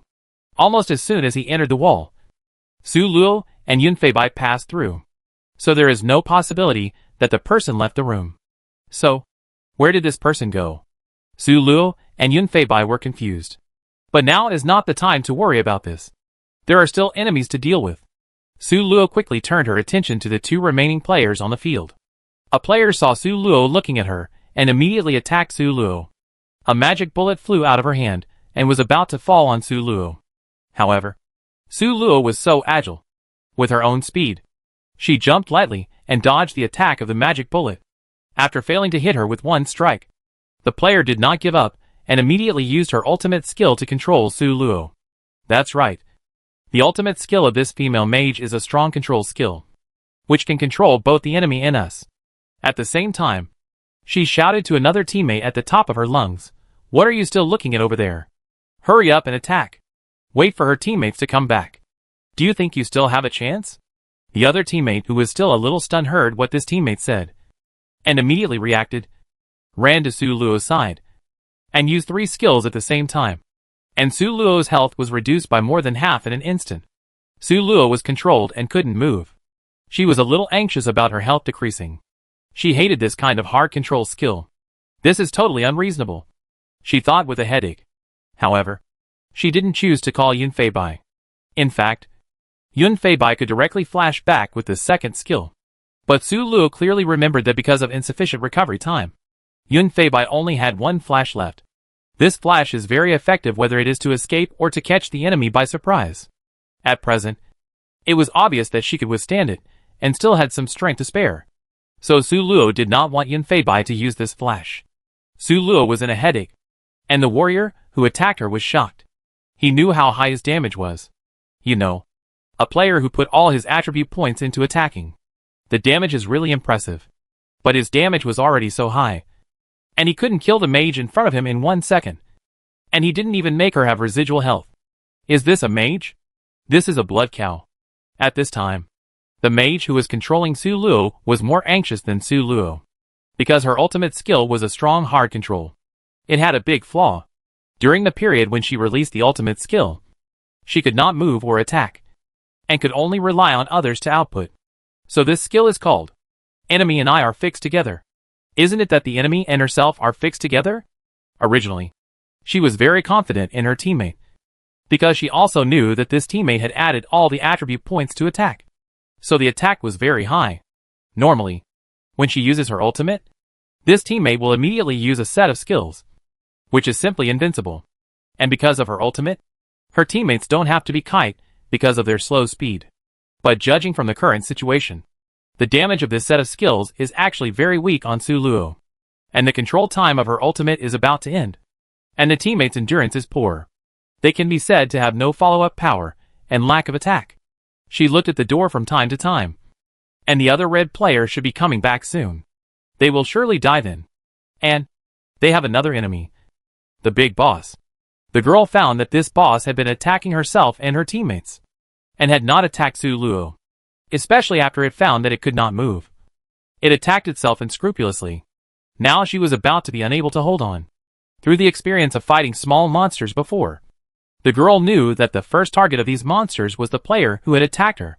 So among the 3 people, it only attacked herself and her teammates, especially after it found that it couldn't move. The boss attacked itself unscrupulously. Now I can't stand it anymore. When she saw a foot appear at the door on the other side, the girl closed her eyes in despair. Her ultimate move was gone, and there was really no way out this time. At the moment when Su Luo was released from control, a skill passed by the boy and hit the female mage. Female mage, dead. Her attack was particular, not to retaliate for her controlling herself for so long. The female mage's health was already very low, and if she was hit by the boss again, she would definitely die. She also discovered that the boss focused on attacking the female mage, so the boss' next attack would definitely fall on the mage.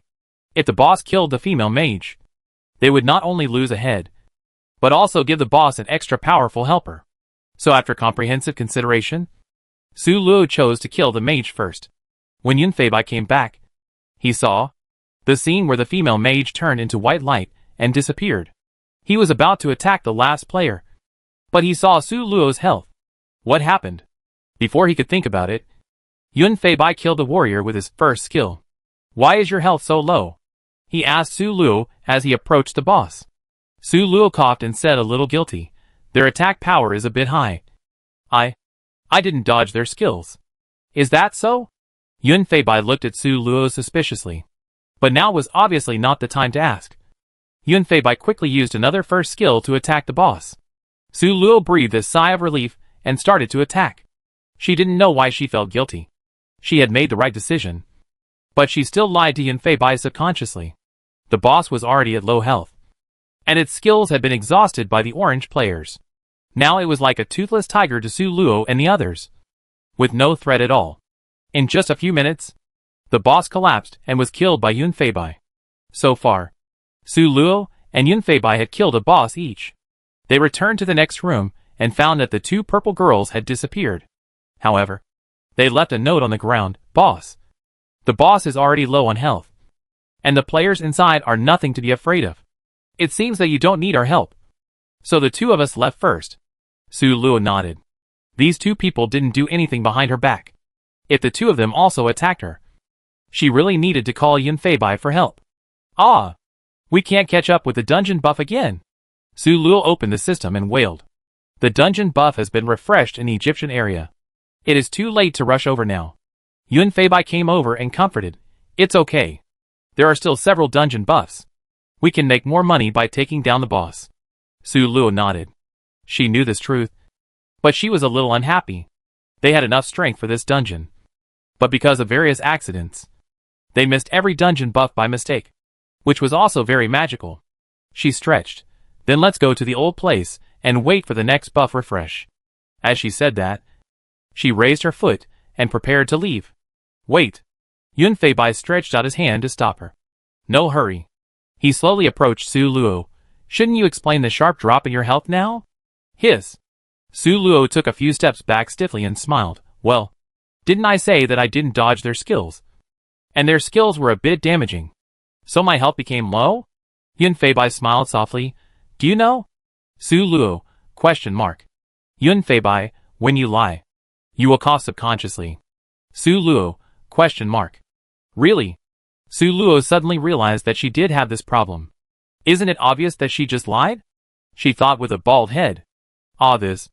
Su Luo stuttered and replied, "No. That me. I just hid a little bit." She put her index finger and thumb together and compared them to Yun Feibai. "Just a little bit." Yun Feibai laughed again. "Oh? Really?" Su Luo trembled when she saw him laugh. She said calmly, "Yes. I was hit because I heard your footsteps. I didn't expect that it was his ultimate move. So I was hit, and my health dropped rapidly." Yun Feibai said, "Then why did you lie just now?" Su Luo replied confidently, "Because I was distracted by your footsteps and got hit. I didn't want you to blame yourself. So I didn't tell the truth." As she said this, Su Luo rolled her eyes at him. "You are so kind. But I took your kindness for granted." "Perfect." Su Luo praised her performance. Yun Feibai clapped his hands. "Your reasons are very accurate. But why do I just not believe them?" "Excuse me." When he said this, Su Luo immediately became nervous, fearing that Yun Feibai had found some bugs in her words. Yun Feibai said, "When I came, I happened to see that the male warrior was very close to you. But with your speed, he shouldn't have a chance to get close to you. Right?" Relying on the fact that he didn't know the whole situation, Su Luo confidently made up a story. "That's because you don't know. He has a skill that can sprint and hit me. I was distracted at the time, and he seized the opportunity to rush up and hit me." Yun Feibai's face turned ugly, and he laughed angrily. "You are wasting your talent if you don't become a screenwriter." Su Luo said, I'm telling the truth. Why don't you believe me?" Chapter 171. Yun Feibai glanced at her. "Come with me." After saying that, he walked out of the tomb.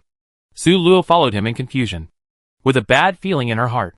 Yun Feibai went through several tombs and finally came to one and stopped. Su Luo followed him in, and was surprised to find that the wall of this tomb seemed to be made of glass, which could reflect the appearance of the room opposite. Su Luo looked at the room opposite through the glass, and from the furnishings of the room and the chaotic scene, she got a desperate news. This room was the room where the boss was just now. Su Luo looked at Yun Feibai, who explained calmly, "This is the room I just passed through to chase someone. The reason why the wall turned into glass is because of the special skill of the escaping player." Su Luo said awkwardly, "So, you saw it all?" Yun Feibai sneered and nodded, looking at her leisurely. Su Luo sighed with a headache, trying to reason, "I didn't hide it from you on purpose, mainly because I can hold on completely. There's no need for you to waste a skill. Right? Heh. How do you know if that person has any explosive damage? I don't need you to gamble your life with a skill," Yun Feibai said angrily without any appreciation. Su Luo knew that she was indeed gambling a little bit. But it was also because the players she met before were obviously far inferior to them. So she dared to do this. Didn't we discuss this before? This dungeon is a super simple dungeon for us now. And no one can threaten us. Yun Feibai refuted mercilessly. What if they are the same as us? What if they have some special ability to hit a critical hit? Why don't you think about the 9,999% chance? Su Luo muttered in his heart. Although he thought so, it was true that he was still a little petty. If he really encountered this one, he would not have time to cry. Su Luo lowered his head and sincerely admitted his mistake and apologized. I was wrong this time. I will never do this again in the future. Don't be angry. Yun Feibai glanced at her. His expression slightly relaxed. Then tell me, how did you go wrong? Su Luo was stunned. Why did this conversation always feel upside down? In order to calm Yun Feibai down, Su Luo still said honestly, I shouldn't put myself in danger just to save skills. Yun Feibai turned his head to look at her. What else? Su Luo said, I shouldn't have kept it from you. Yun Feibai nodded with satisfaction and said seriously, you must always remember that your life is the most important to me. Don't ignore your own safety for my sake. Su Luo looked at him in confusion. Why did she feel like she was misunderstanding him again? He must be just caring about his teammates. He must be a ghost. He must be talking to someone he likes. Yun Feibai saw Su Luo's confused look and suddenly understood Su Luo's thoughts. He held his forehead helplessly.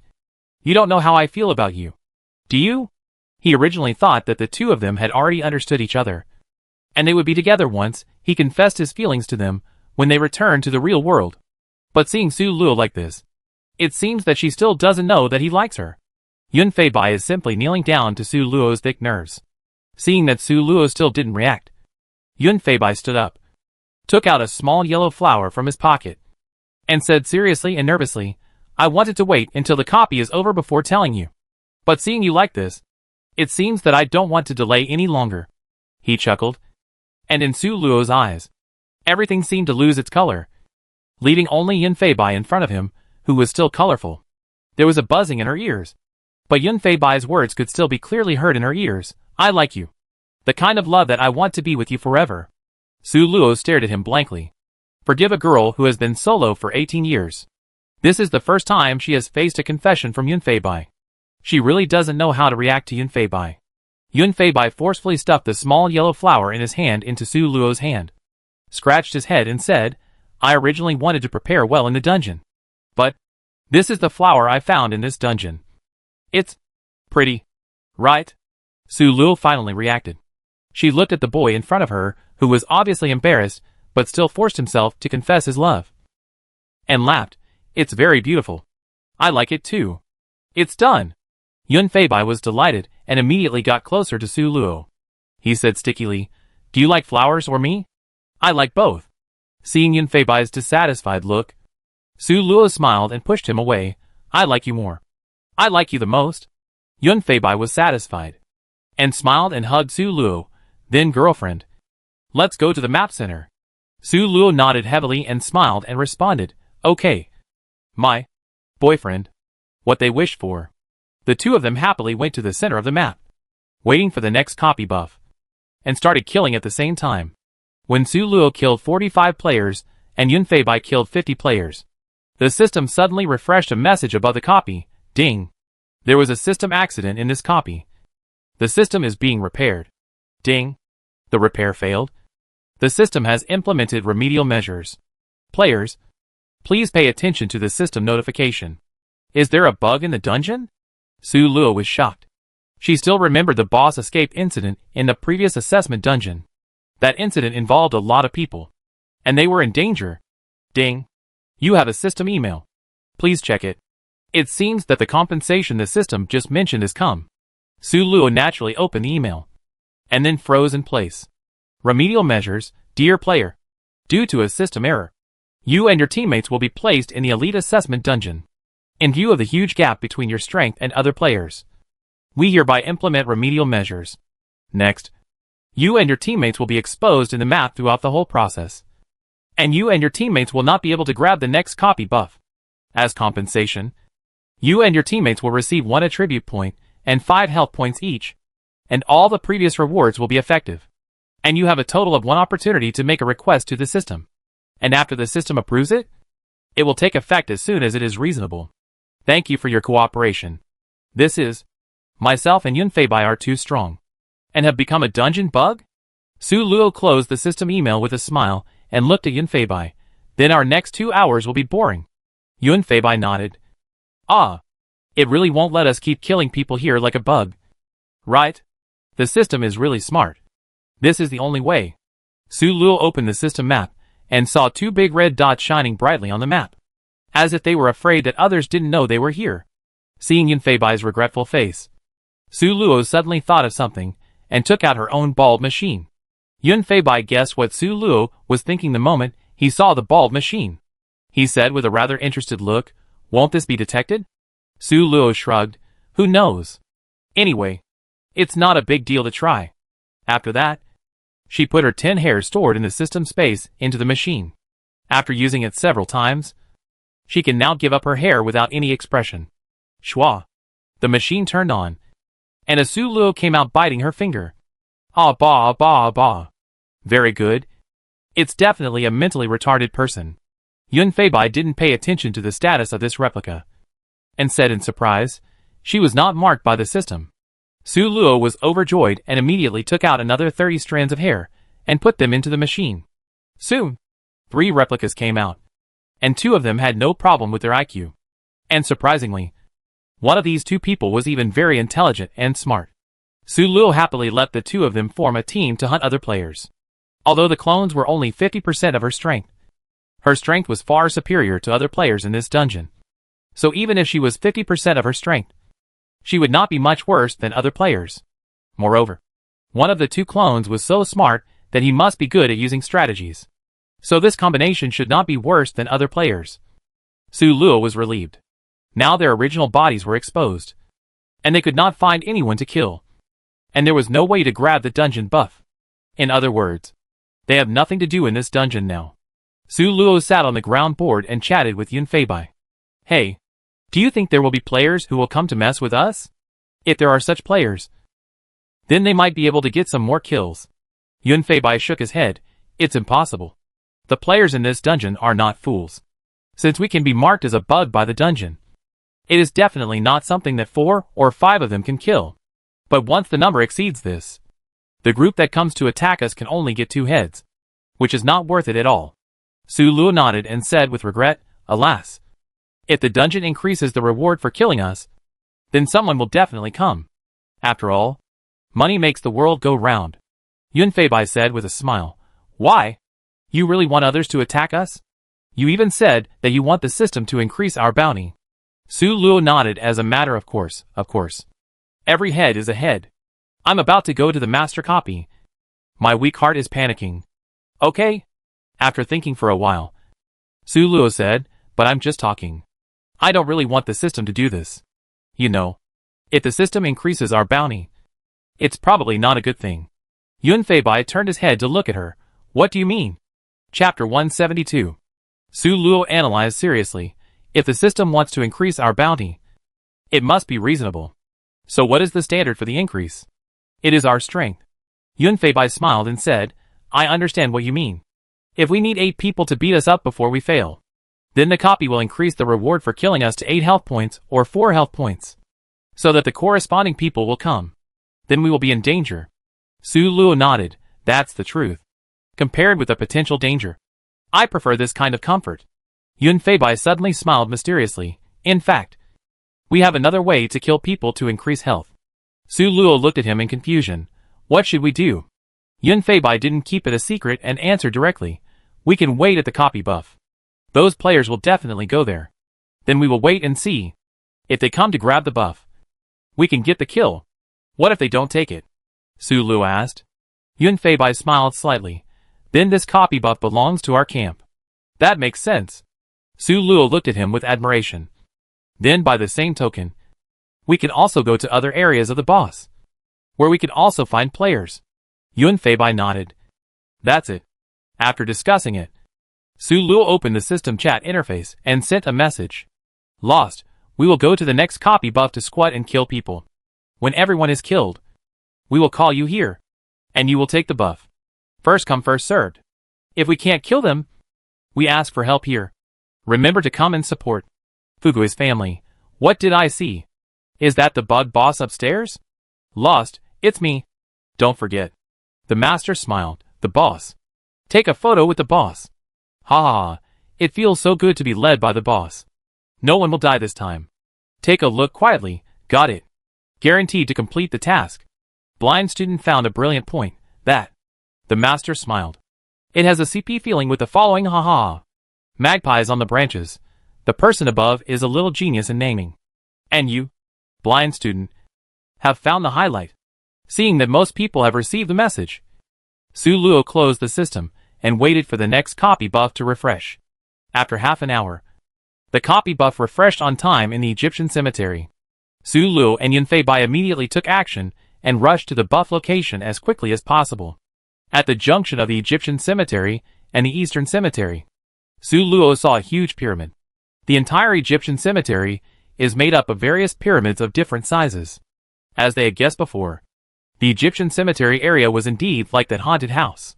Su Luo boldly guessed that the boss here would most likely be a mummy. The interior of the pyramid was very dark, just like the Eastern cemetery. However, there were also oil lamps hanging on the wall to illuminate the players. Because the two people came quickly this time, there were no players here.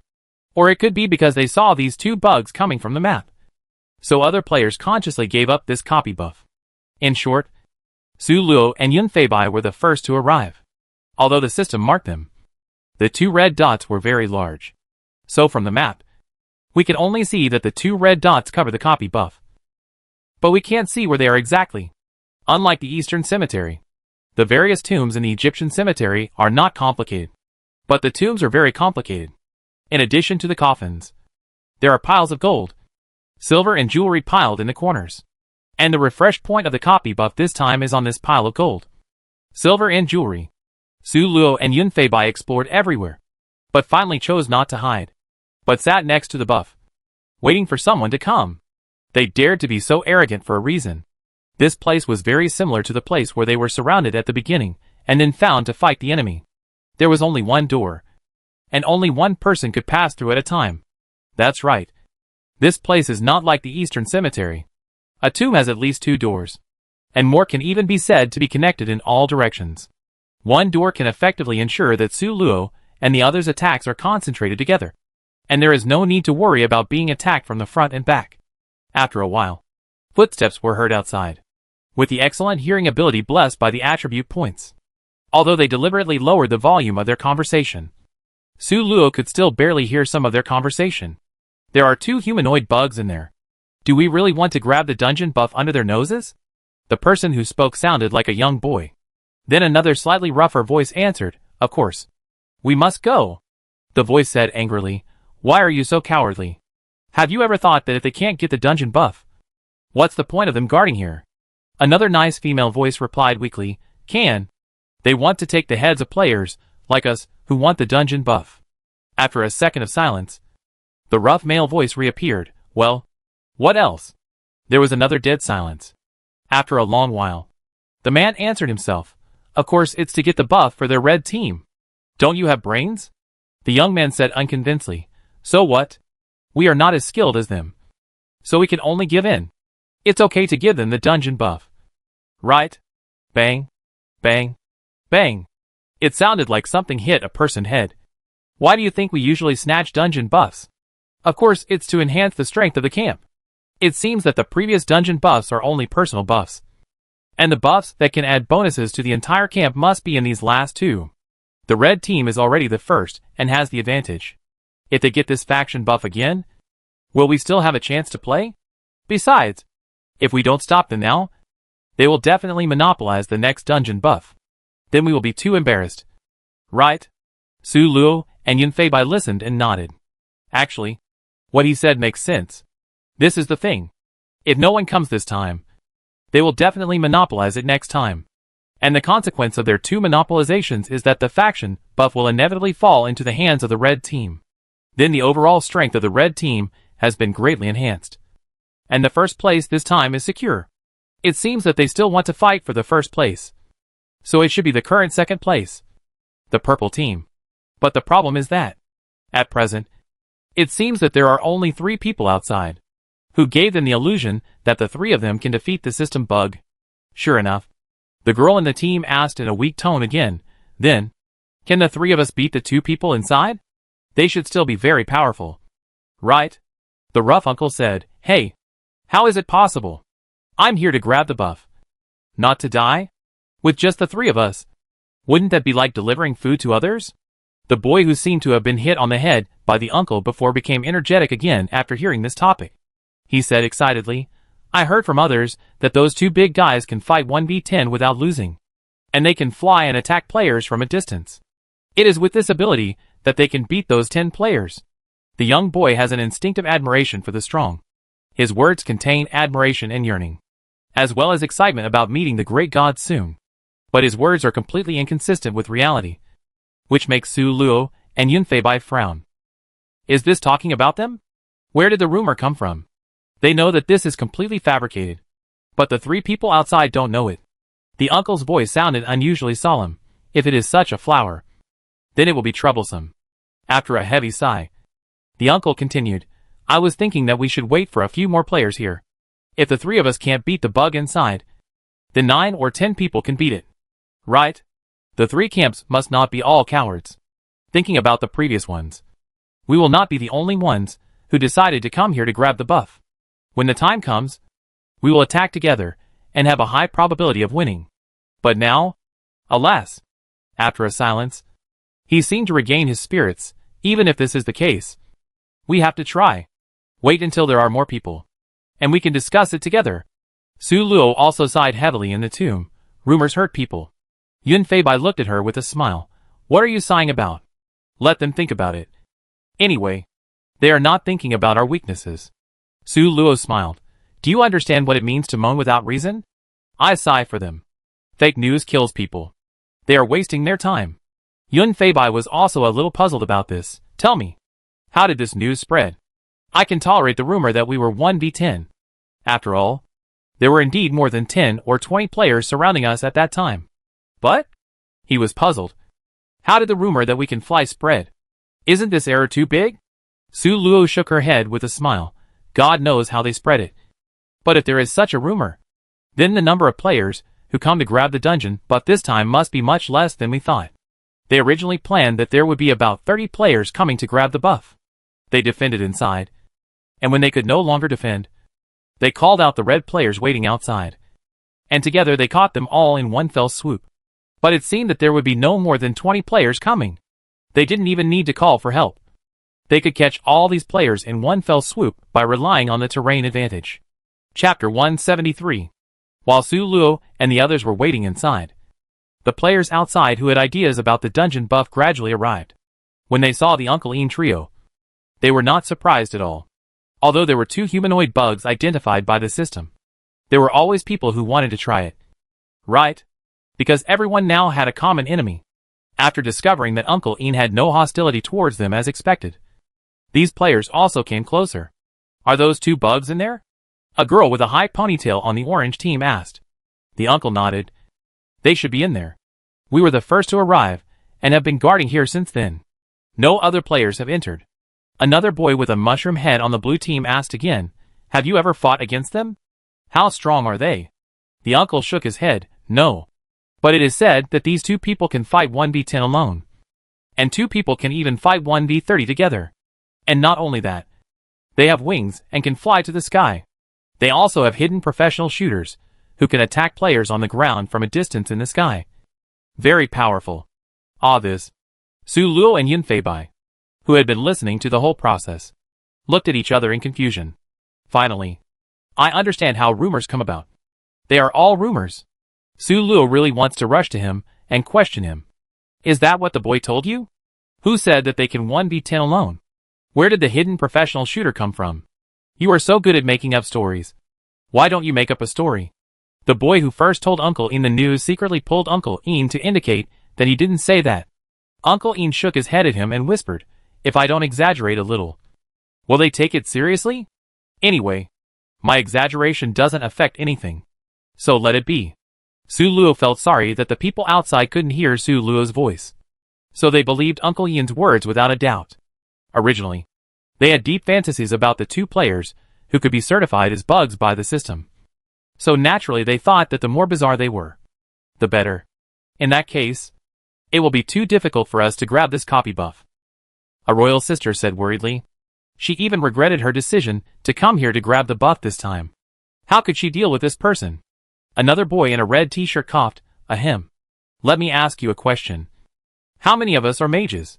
When there is no leader, if someone is willing to stand up, others will naturally cooperate actively.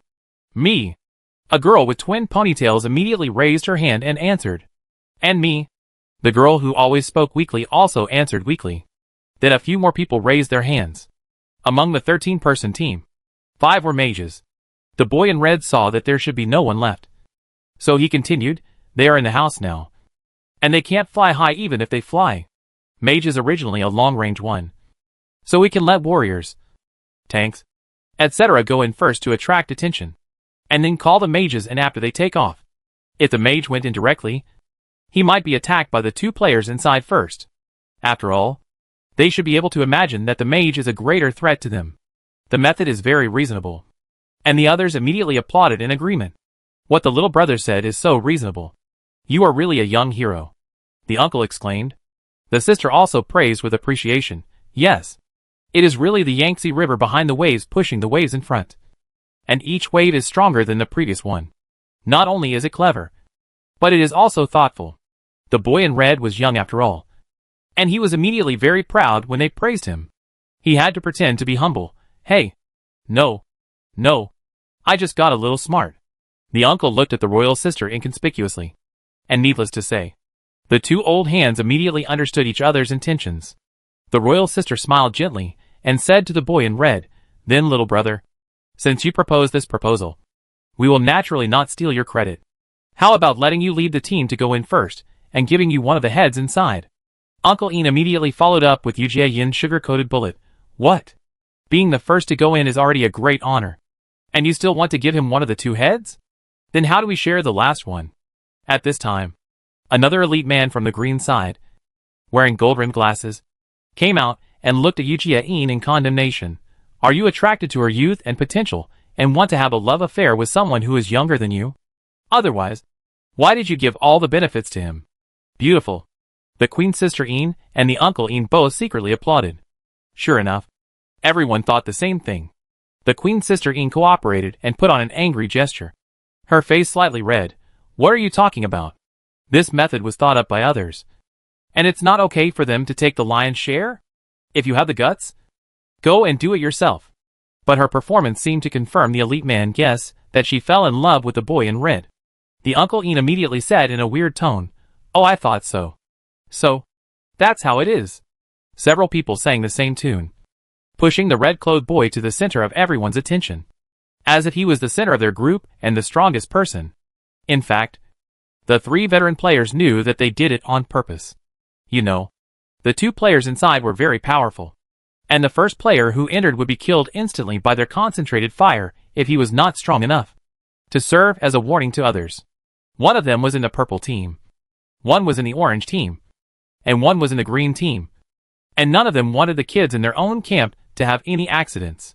Then the blue team's first bird naturally became the target of public criticism. After all, he was young. So how could the red-clothed boy see the careful plan of the 3 old-timers? Being provoked like this, and with a beautiful woman willing to marry him, he naturally stood up without hesitation. As soon as he took a step out, the 3 old-timers who were trying their best to act were immediately happy in their hearts. But their faces remained calm. The red-clothed boy put on a majestic look, as if he was really a powerful person. Stop quarreling. Several people immediately acted indignant and forced themselves to shut up. The red-clothed guy was pleased to see that they all respected his words. Isn't the main point of your argument whether I can take that head? How about this? I and the players in our blue camp don't want that head. But we have to give this dungeon buff to our camp. It's done. What he said echoed the thoughts of the 3 old-timers. A hint of sinisterness flashed in the uncle's eyes. Of course, I can give you the dungeon buff. But do you have the life to take it? The purple-side sister Yin pretended to sigh with regret. Alas, you don't have to give in like this. The red-clothed boy immediately stopped her. Sister, you don't have to persuade me anymore. I have made up my mind. The elite man thought to himself. This can't be blamed on us. Who made you camp have no old players who dare to come? Without the old players in charge. Aren't you young people the perfect targets for the attack? He pretended to be a peacemaker and said, since the little brother has already given in, I think this is okay. So let's do it this way. We, the Green Party, agree, the Queen immediately said. Then let's do as you say. We, the Orange Party, agree to this plan. To act? Uncle Ian pretended to be very unconvinced. And it was obvious that he wanted to refute. The Queen immediately defended. What? All three of us agreed. And you, the Purple Party, want to refuse? Why not ask the people under our command? Uncle Ian's face was uncertain. But he finally swallowed his anger and said, I, the Purple Party, agree. The young man in red now feels like he is the hero of the novel. This is the four-party alliance in the plot. They are fighting against the demon sect together. The red side is a bug. Eugene is his confidant, who fell in love with him at first sight because of his domineering aura. Uncle Ian is the villain, who will make trouble in the process of fighting against the demon sect. Elite Man is the common peacemaker in novels, since he pointed out that Eugene likes him, and he just stood up to him. He will reluctantly spare his life.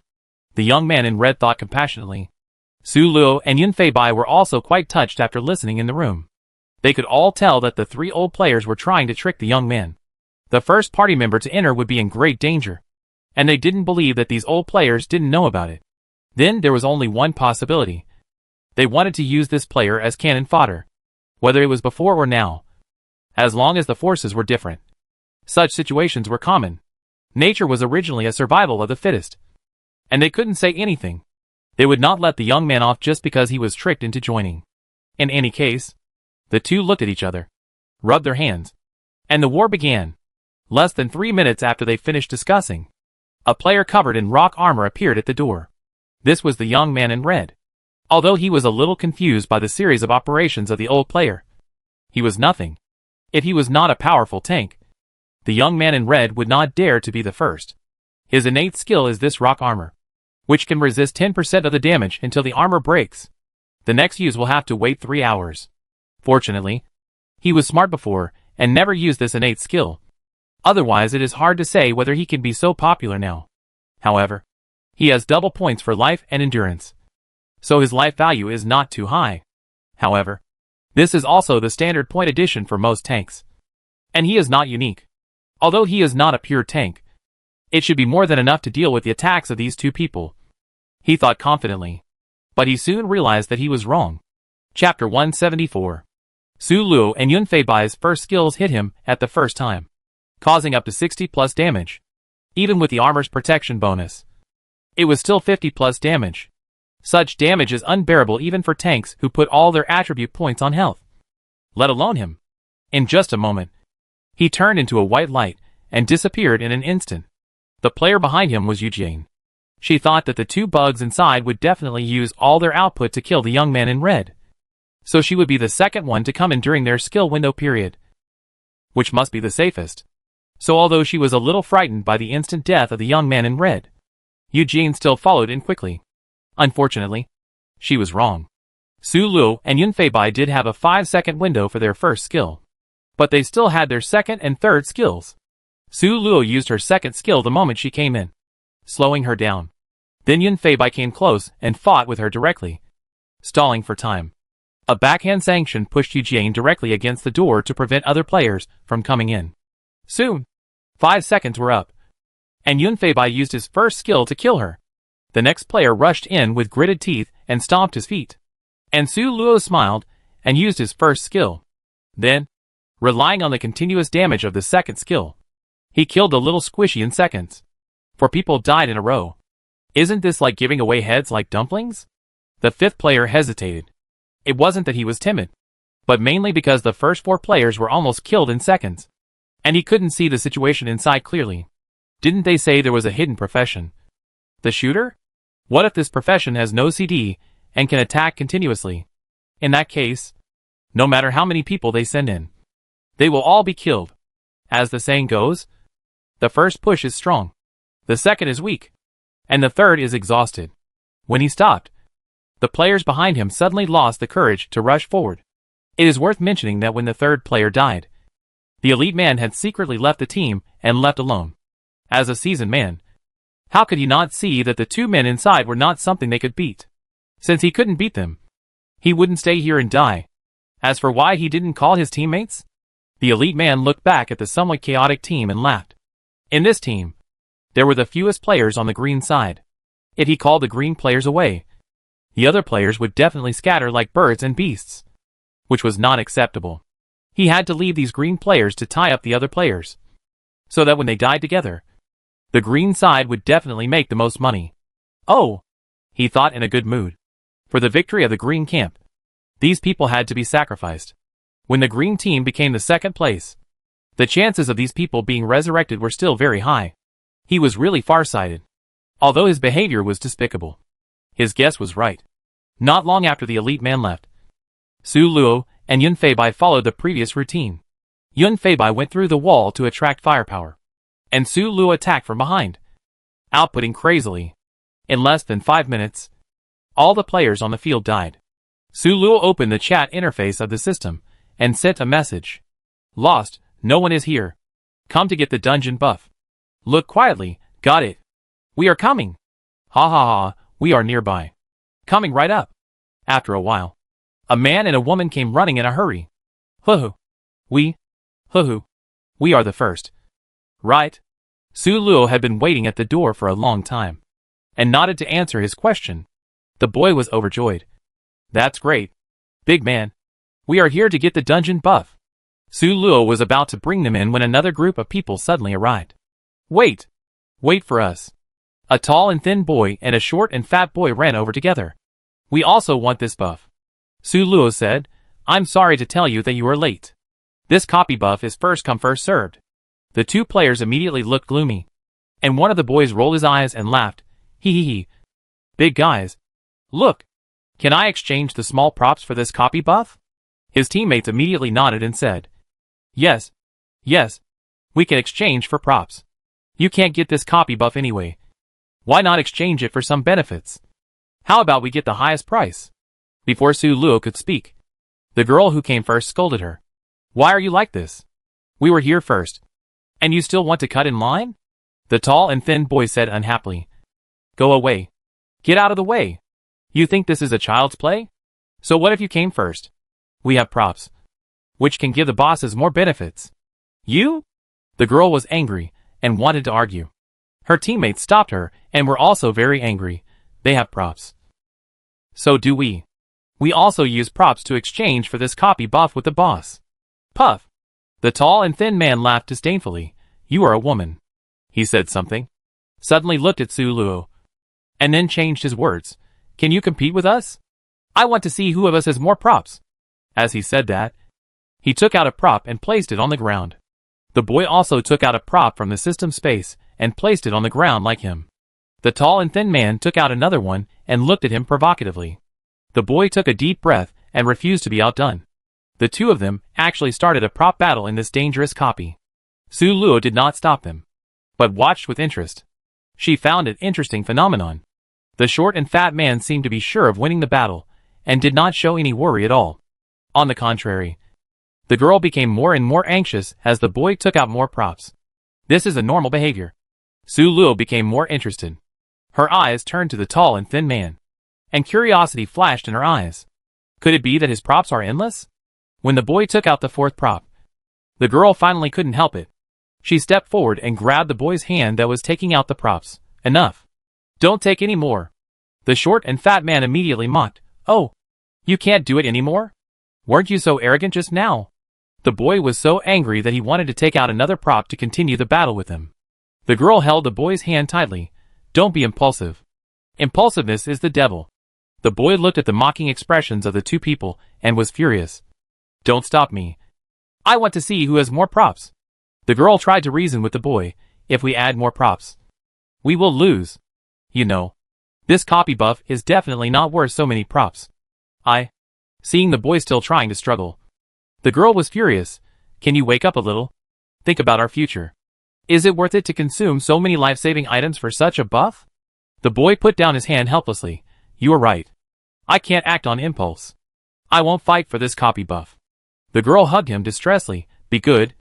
It's okay. Let's wait for the next one. Su Luo refused to accept this bowl of dog food and kicked over the dog bowl. Excuse me. I interrupt. Who told you that my rule is that the highest bidder wins? She looked at the tall and thin man. If I hadn't said that. Your proposal is reasonable, and I can accept it. But I have already said that it is first come first served.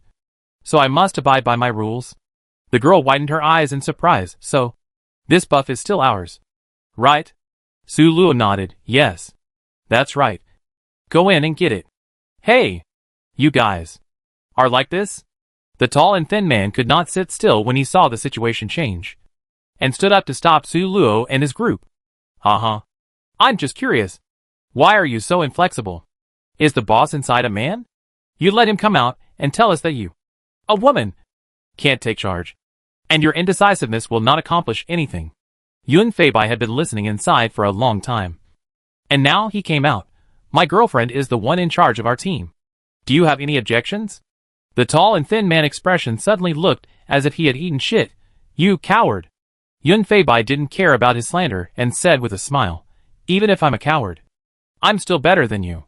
Aren't you more cowardly? The short and fat man laughed and said proudly, even if you are powerful. So what? We are in the same camp. So you can't attack me? After saying that, he twisted his fat body in a particularly provocative way. We just want to grab the buff. What can you do to us? Alas. Look at his suicidal look. Su Luo sighed and made a look at Yun Feibai. The two agreed. Su Luo said, my request is to have the ability to attack players in the same camp. Suddenly, the system prompt sounded in Su Luo's ears. Ding. The system is reviewing. The tall and thin man heard Su Luo's words and suddenly felt a little flustered. You don't scare us. We won't be afraid. Although he said so, his steps kept retreating. The short and fat man said disdainfully, why do you believe her nonsense? It is a system rule that you can't attack players in the same camp. Can she make a request to the system? Besides, even if it can be raised, will the system agree? Ding. Players, lost, and black, can attack players of the same camp as they wish in the assessment dungeon. But if a player of the same camp is killed, one head will be deducted. Do the players accept it? Su Luo and Yun Feibai smiled at the same time and said in unison, accept. At this time, the tall man already felt something was wrong. He took a step back, then turned and ran. The short and fat man didn't know his teammates had already run away. And he was still foolishly mocking, hey, you guys are pretty good at pretending. But I just don't believe you can do anything to me. Seeing the tall and thin man running away, Su Luo immediately said to Yun Feibai, chase. And she herself was ready to fight and walked towards the short and fat man. Ah! A scream resounded through the sky. After a long time, the short and fat man lay on the ground with a swollen nose and face, begging for mercy, with only a trace of health left. Don't hit me. I was wrong. Auntie, I was wrong. Su Luo kicked his butt. Aren't you arrogant? We can't beat you. Right? Why don't you twist your butt now? Twist it. Something happened that made Su Luo laugh and cry. The short and fat man actually shook his butt to respond to Su Luo's words. Auntie, I'm shaking. Can you stop hitting me? Hiss. Su Luo and the two players made a disgusted expression at the same time, which was eye-catching. Su Luo was too lazy to beat him anymore, and turned to the girl and said, no one has any objections now. You can go in and get the dungeon buff. The girl nodded gratefully. Yeah. Thank you, big guy. After that, she immediately ran in and occupied the dungeon buff. After a while, Yun Feibai came back with the thin tall man, who was also bruised and swollen. He piled the thin tall man on the short fat man and clapped his hands. Let's go. Just at this time, the system prompt sounded. Ding. Congratulations to the red player for obtaining the camp buff, which can be immune to fatal damage once every 10 minutes. It was a very powerful buff. Su Luo was relieved, nodded, and left with Yun Feibai. They didn't bother to care about what happened afterwards. In the next hour, Su Luo and Yun Feibai started their first date in life. Although it was a bit strange that the date was in a cemetery, it didn't prevent the two of them from being very happy. After an hour, the system prompt sounded. Ding. The copy ended. Chapter 175. Congratulations to the player for passing the assessment dungeon. In this dungeon, the player will receive the following rewards. 1. Successfully pass the dungeon. Reward, attribute point +1. 2. The camp wins. Reward, revive all the dead, since the player and his team have not lost anyone. Additional reward, attribute point +1. 3. Kill 55 enemy camp players. Reward, health +55. 4. Kill the boss once. Reward, attribute point +1. 5. This time, the player can choose one of the following two options. 1. Upgrade the talent skill to level 2. 2. Choose one of the following three skills as the second skill. 1. Holy Glory. Use the skill to be immune to all negative effects. The release time and range are determined by the spirit value. CD. 24 hours. 2. Bright Breath. Passive skill. Players with this skill will gain favorability from the Justice Camp. At the same time, they will also gain natural dislike from the Evil Camp. 3. God's Blessing. Passive skill. When the health is less than 50%, it can increase the player's speed and attack power. The degree of increase depends on the player's spirit value. You can get new skills again. Su Luo was refreshed. Among these three skills, she first ruled out the second option, Bright Breath. This skill is generally used to increase the favorability of others, which conflicts with her couple aura. Although Su Luo estimated that the favorability increased by this skill would be greater than their couple aura. However, the Evil Camp would have a natural aversion to this breath. So this skill and their couple aura were about the same. Su Luo would naturally not waste a skill slot to choose this skill. As for the remaining two skills, after thinking for a while, Su Luo finally decided to choose the first skill. This skill itself can be immune to negative effects, including control, stun, debuff and other skills, which is actually very powerful.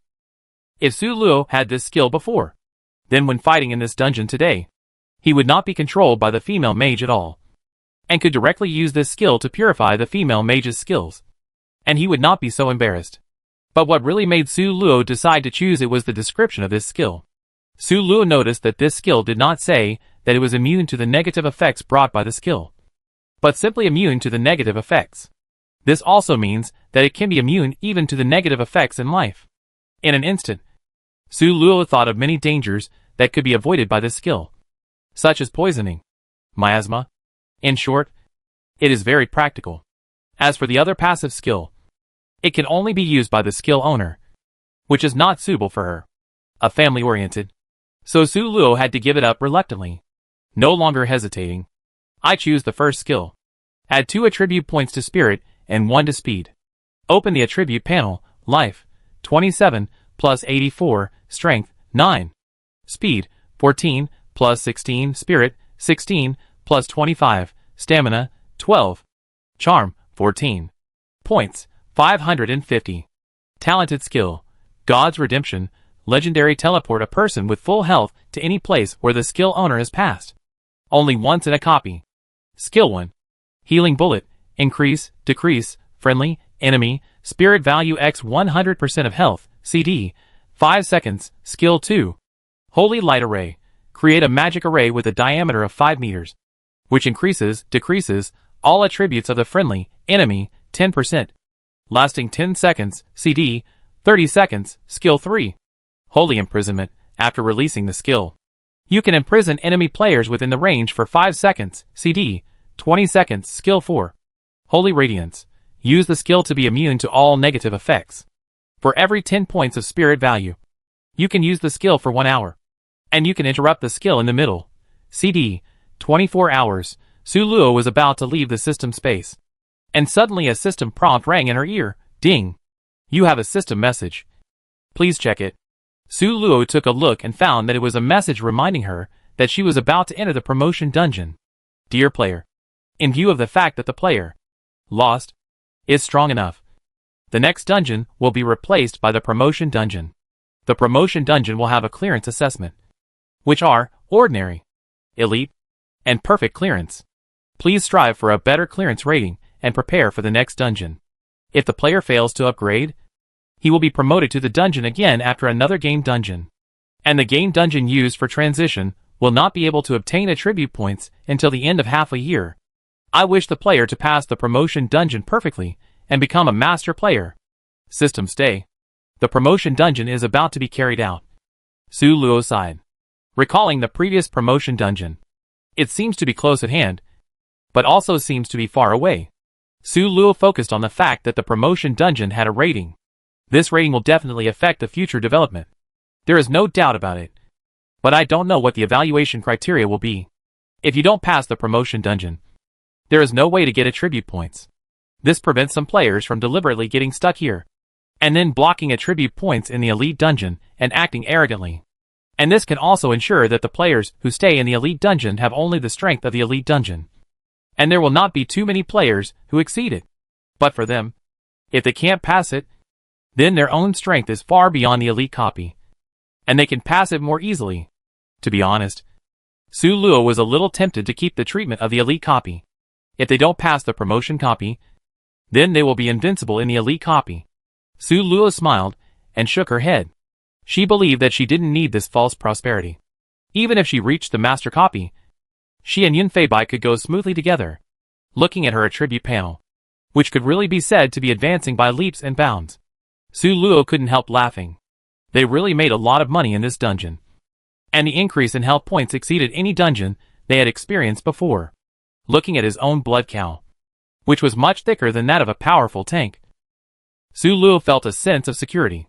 Just put this attribute panel out, and no one would deny that he was a tank. After leaving the system space, Yunfei Bai had already come out.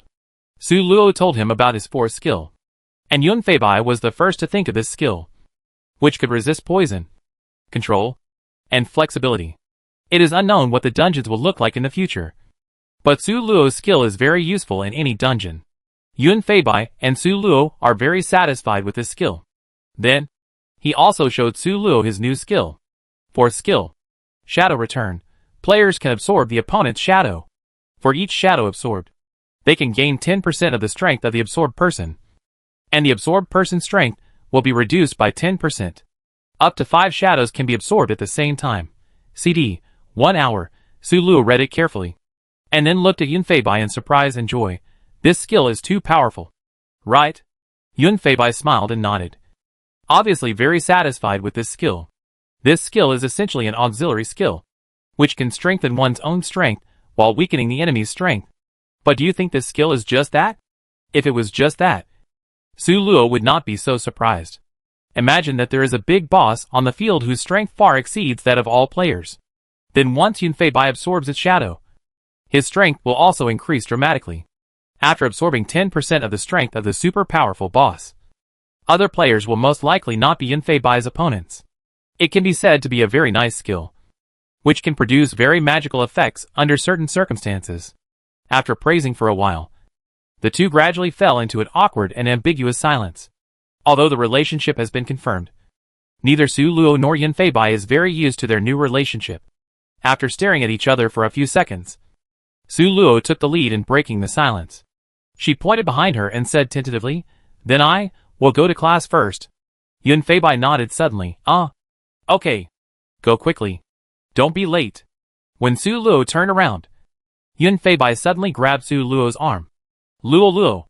Su Luo turned around and asked in confusion, "What's wrong?" Yunfei Bai's face was slightly red, but fortunately it was against the sun, so others couldn't see it clearly. He said in a gentle but firm tone, "Let's go on a date in the evening? It's the kind of date between lovers." Su Luo's face flushed. "Date? That? Okay." Yunfei Bai smiled, "Then it's settled. I come to your dormitory to find you at dinner time, and we go to dinner together." Su Luo blushed and nodded, and said softly, "Okay. Then I go to class first. See you in the evening." Yunfei Bai let her go. "See you in the evening." Su Luo went back to the dormitory after class. He Weiwei was also in the dormitory at this time. She was putting makeup on her face, and it seemed that she was going out. Su Luo breathed a sigh of relief. With He Weiwei help, she still had a little confidence. Su Luo walked to He Weiwei and said mysteriously, "Weiwei, guess what I'm going to tell you next?" He Weiwei looked at her for a few times, thought for a while, then turned around and calmly continued to apply foundation. "You and Yunfei Bai are together." Although it was a question, it was a statement. Su Luo, He Weiwei saw that Su Luo didn't say anything. turned around and looked at her expression, and knew that she guessed right. She rolled her eyes at Su Luo. Don't ask me such simple questions in the future. Okay? You insulted my IQ. Seeing that He Weiwei looked calm, Su Luo said unconvinced, how can it be simple?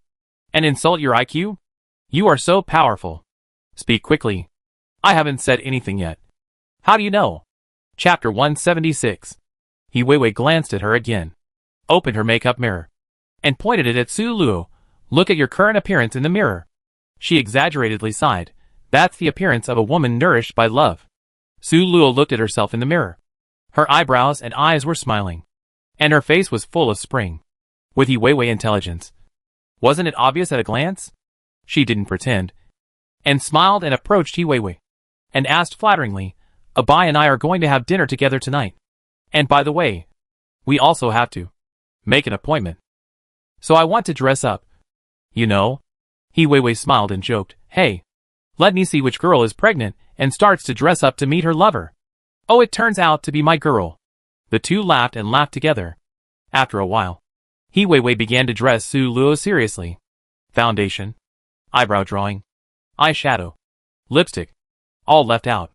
According to Su Luo's preferences, she changed into a red slim dress with a beautiful bow ribbon on the chest.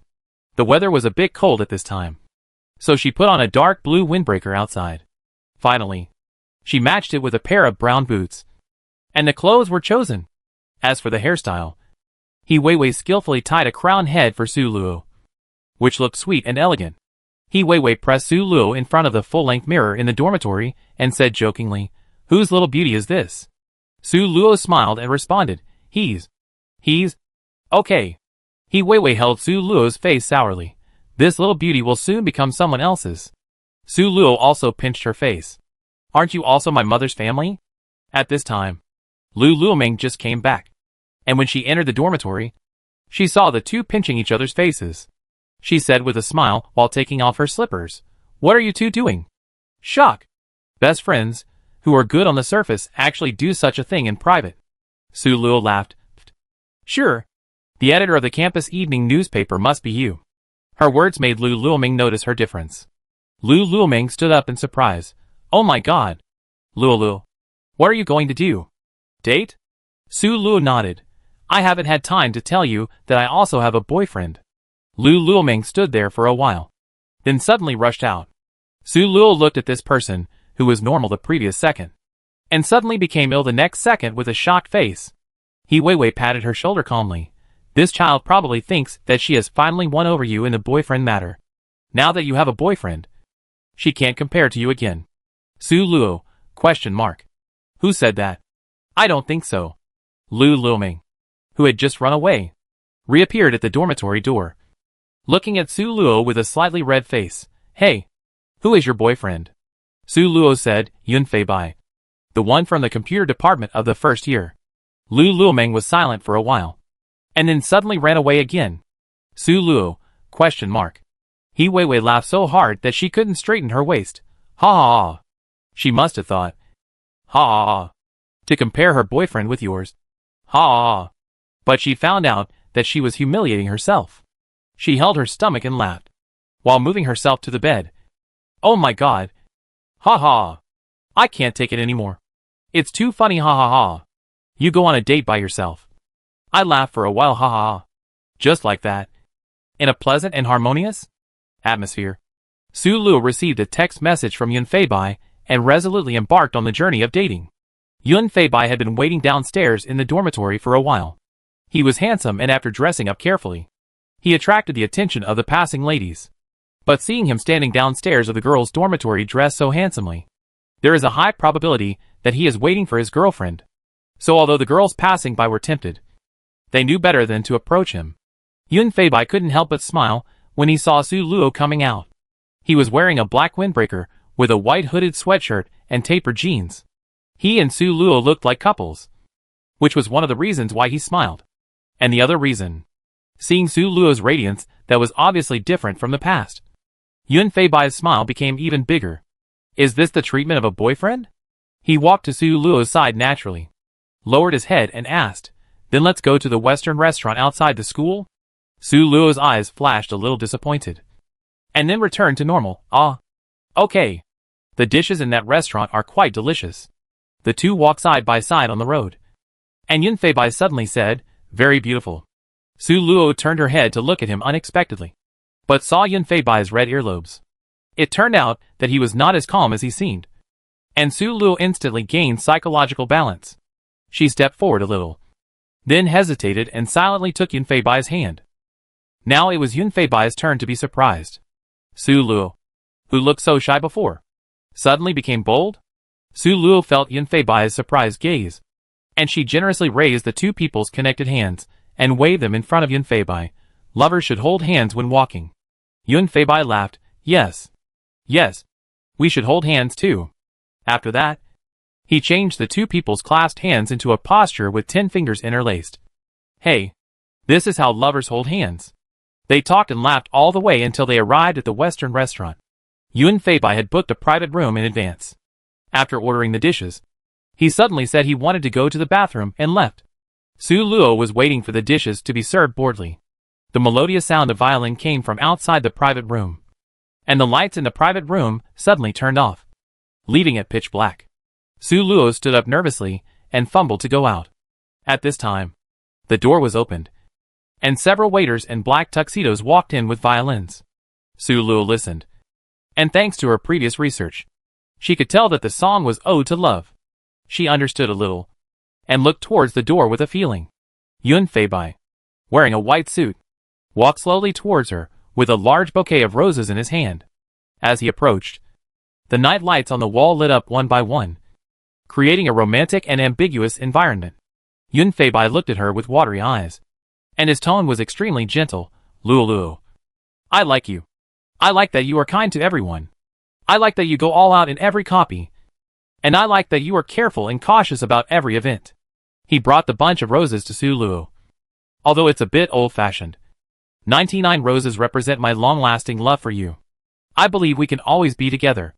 Su Luo was touched, took the roses with a smile on her face, and said seriously, I also believe that we will always be together. When they went back, Su Luo asked curiously, aren't we already together? Why did you do this? Yun Fei Bai thought, I can't say that I'm afraid you will settle the score later. Right? Well, life always needs a sense of ritual. The confession in the dungeon is so simple. At some point, Yun Fei Bai was only a finger away from Su Luo's ear, and he whispered, you deserve the best. On the day of the dungeon promotion, Su Luo and Yun Fei Bai looked at each other seriously. Su Luo said with some concern, I don't know if we can go through this dungeon together. If not, we should be careful. Yun Fei Bai nodded. Well, as for the props, leave them with you. I don't think I will need them. Su Luo laughed. Do you think I will listen to you? Half for each. No discussion. Yun Fei Bai nodded helplessly, and the two of them divided the props equally. Su Luo used the second talent skill again, creating 2 candies, and then handed one to Yun Fei Bai. Eat it first and see the effect. Yun Fei Bai swallowed the candy in one gulp, then looked at the attribute panel and said happily, the buff I got is a 10% increase in strength for 10 hours, which is a very good buff. Su Luo felt relieved, ate her own candy, and then opened the attribute panel. After a long silence, Su Luo raised her head and said faintly, restore full physical strength immediately. Yun Fei Bai, In fact, this candy is quite useful. When you are too tired, eat one and your physical strength will be restored directly. But the problem is that Su Luo hasn't done anything yet, and her physical strength is full. This candy is equivalent to being useless. Fortunately, Su Luo, who has long been aware of her unlucky attributes, did not think about changing her life. She shrugged helplessly. Let's go into the dungeon. The two of them clicked to enter the dungeon together. Ding. Player, lost, is about to enter the Elite to Master Upgrade dungeon. Would you like to continue? Su Luo said, yes. Ding. The upgrade dungeon starts now. After a dizzy spell, Su Luo shook her head and began to look around. She found herself in an empty but comfortable room, which looked like an office. There was no one in the room except her, and Su Luo's heart sank. Could it be that she and Yun Fei Bai were not in the same dungeon? But speaking of it, Su Luo walked around the room. Why does it look familiar? Plants and plants. Large balcony. Bookcase. It looks like a university teacher's office. But the difference is that there is only a large black leather sofa here, which looks like an office for one person. Su Luo sat down on the sofa and opened the system to check the task this time. Master promotion copy. Copy background. You are the captain of the action team. This time you were transferred to perform the task of protecting the safety of the National Day military parade. Half a month ago, the government received a message that a terrorist organization planned to cause trouble on that day. Therefore, the government sent you and a small team to stop this terrorist activity. Chapter 177. Instance Mission. Stop the terrorist organization's activities at the National Day military parade 15 days later. There are other missions waiting for players to explore. Instance rules. Don't ruin your character. Su Luo turned off the system and closed his eyes to review. The mission given this time was still very simple and clear, which was to stop others from making trouble. But the content in brackets was a bit intriguing. Logically, every instance has a hidden mission. So why should this instance be mentioned separately? There are other tasks waiting for players to explore. Su Luo felt that this other task must be related to the rating of this dungeon. As for why, she couldn't say it. It was just a hunch. And the rules of this dungeon are also very interesting. Don't ruin your character. What is your character? A loyal action team leader. A very normal character? It seems that there is no need to maintain it deliberately. Most people would not ruin such a simple character. As for the background of the dungeon, there was nothing special about it. It was a modern dungeon, and it didn't seem to have any monsters. For a player like her who had added attribute points, it couldn't be easier. Su Luo became alert. This was a promotion dungeon. How could it be so easy? There must be some potential crisis waiting for her. Su Luo closed her eyes and went over the analysis in her mind again. She suddenly thought of something and opened her eyes to check the time. Only 6 minutes had passed. From the time she started to look at the dungeon information to the time she finished analyzing it. Only 6 minutes had passed. Usually, it would take at least 15 minutes to complete a dungeon like this. But this time it took less than half the time. Su Luo was keenly aware that something was wrong. But she analyzed it step by step and read the information word by word. But she didn't find any problems? Could it be that her thinking had made a qualitative leap? Su Luo thought happily. This dungeon went so smoothly. Modern dungeons have a low risk factor, and dungeon information is clear and easy to grasp. It looks like a simple dungeon, right? Knock, knock, knock. The door suddenly rang. After Su Luo adjusted her mentality, she opened the door. An elite man in a well-dressed suit was standing outside. After seeing Su Luo, he said seriously, "Left behind? The boss wants to see you." Su Luo got into the state in a second. "Then take me there." Then, she followed the elite man to an office. After entering the door, Su Luo saw the old man sitting on the leather chair at a glance. This should be the so-called boss. She walked over. "Boss, what do you want to talk to me about?" The old man said seriously, "Do you understand everything this time?" Su Luo nodded. The old man continued, "I called you here this time to tell you about your team members. You will have a meeting tomorrow. According to the last promotion dungeon, there are no other players in this dungeon. So these team members should also be NPCs." Su Luo smiled slightly and sat behind the table. "I'm all ears." The old man said, "Your team has a total of 6 people, not counting you. I will give you their ID cards later. Now I mainly want to tell you another thing." The old man frowned, looked at the closed door, and then said seriously, "We have received news that one of the 6 people in your team is an undercover agent of the terrorist organization. The deputy captain is my confidant since childhood. So besides the deputy captain who can be absolutely trusted, you should pay more attention to the other 5 people. And they need to be carefully observed." Su Luo opened her eyes wide. "Undercover?" she asked puzzledly. "Then wouldn't it be better to just change a group of people?" The old man shook his head.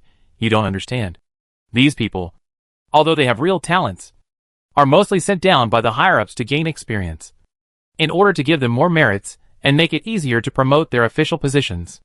And in order to protect the safety of our comrade Fang, we have no way to let more people know that there will be terrorist organizations disrupting the National Day military parade. This also led to the fact that we had no way to refuse the relatives who were pushed in by these people." The old man sighed. "You have to know that in your 6-man team, only you and the deputy team leader knew this news. This is all because of the trust the organization has in you." Su Luo was silent. These people were relatives who came in through the back door. They couldn't be moved or moved. It was really a headache. However, they didn't know that the terrorist organization had activities. But this fact could be used to good advantage. Maybe the undercover could be blown out. Knock. Knock. Knock. There was a knock on the door. And the old man's face relaxed a little. It should be your deputy captain. Go open the door. Su Luo stood up and walked over. But she was secretly alert in her heart. In general movies, such people who are considered loyal are often the villain boss, or key figures who hide some secrets. When the door opened, Su Luo was stunned. This deputy captain turned out to be Yun Feibai. She blinked and called out with her mouth, "Abai." Yun Feibai smiled and nodded. "Luo Dui. I am your deputy captain Jihei." Su Luo knew what was going on when she heard it will be dark. She stepped aside and walked to the old man with Yun Feibai. The old man took out a few files from the drawer. "These are the files of your other team members. Take them and have a look. Your task today is to get familiar with each other first, and then learn the basic information of your team members." Su Luo took the files and left with Yun Feibai. Back in her office, Su Luo and Yun Feibai had no time to reminisce about the past. They checked carefully first. After confirming that there was no recording equipment, Su Luo sat on the sofa with peace of mind.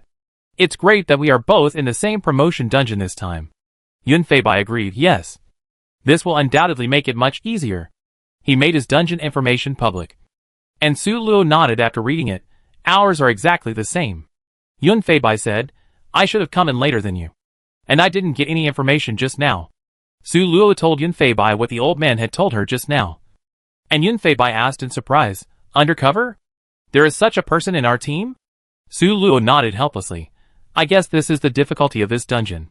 Yun Feibai said thoughtfully, "I finally know why the dungeon rule is that we can't destroy our character settings." Su Luo looked at him in confusion. Yun Feibai spread his hands.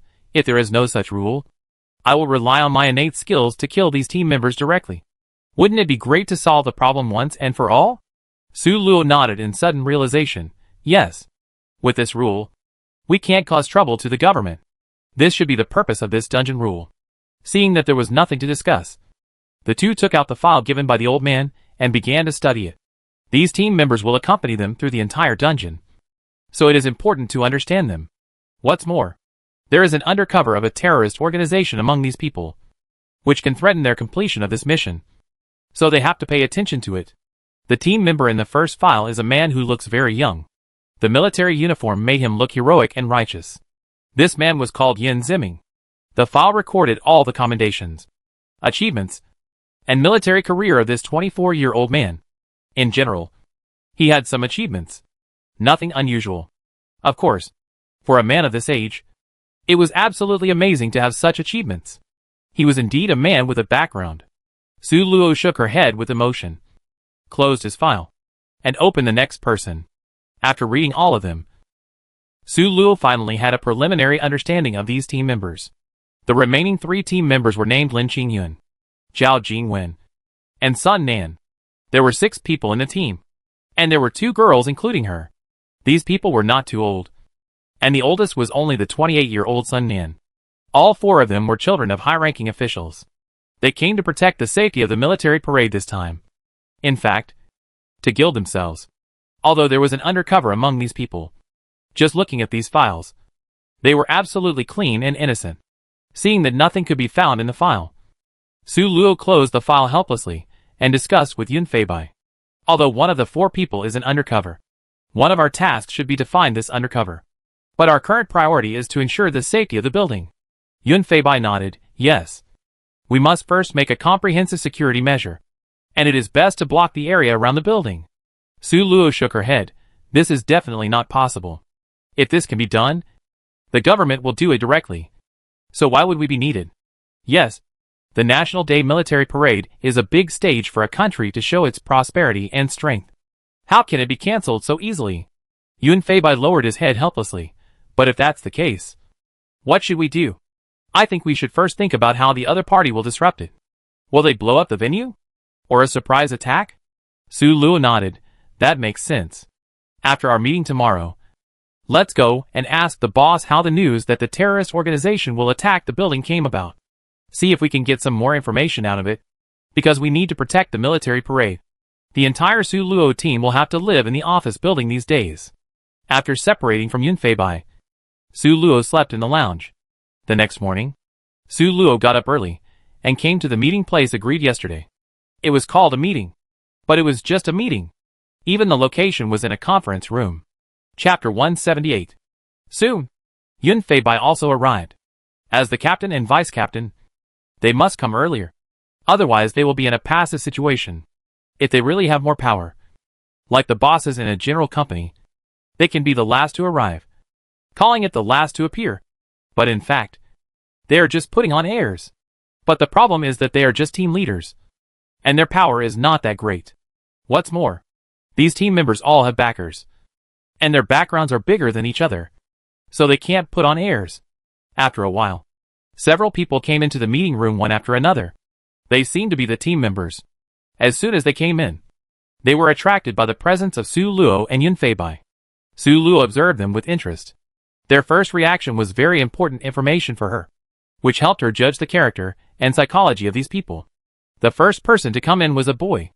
Thanks to the photo in the previous file, Su Luo knew that he was Sun Nan. Sun Nan was also the youngest of the team members who came in through the back door this time, and he was only 20 years old. After Sun Nan came in, he bowed slightly to Su Luo and Yun Feibai. Good morning, Captain and Deputy Captain. Su Luo smiled with an ambiguous meaning, and then asked him to sit down. Although Sun Nan appeared to be respectful on the surface, the moment he stood up, Su Luo keenly caught a trace of disdain in his eyes. Disdain for them? Su Luo put away her smile, and tapped the table with her fingers carelessly. Yun Feibai looked good-tempered, and asked gently, Sun Nan, right? The young man nodded. It's me. I guess the two captains have already seen my file. Although I'm young, I've made a name for myself in the military. By the way, what are your names? Su Luo lowered her head and smiled, saying that she had made a name for herself in the military, and that she didn't know them yet. Isn't the subtext that they are unknown in the military and unworthy of being his captain? Yun Feibai smiled lightly, with a gentle expression. But the words he said were very different from his expression. Why don't you ask your parents what our names are?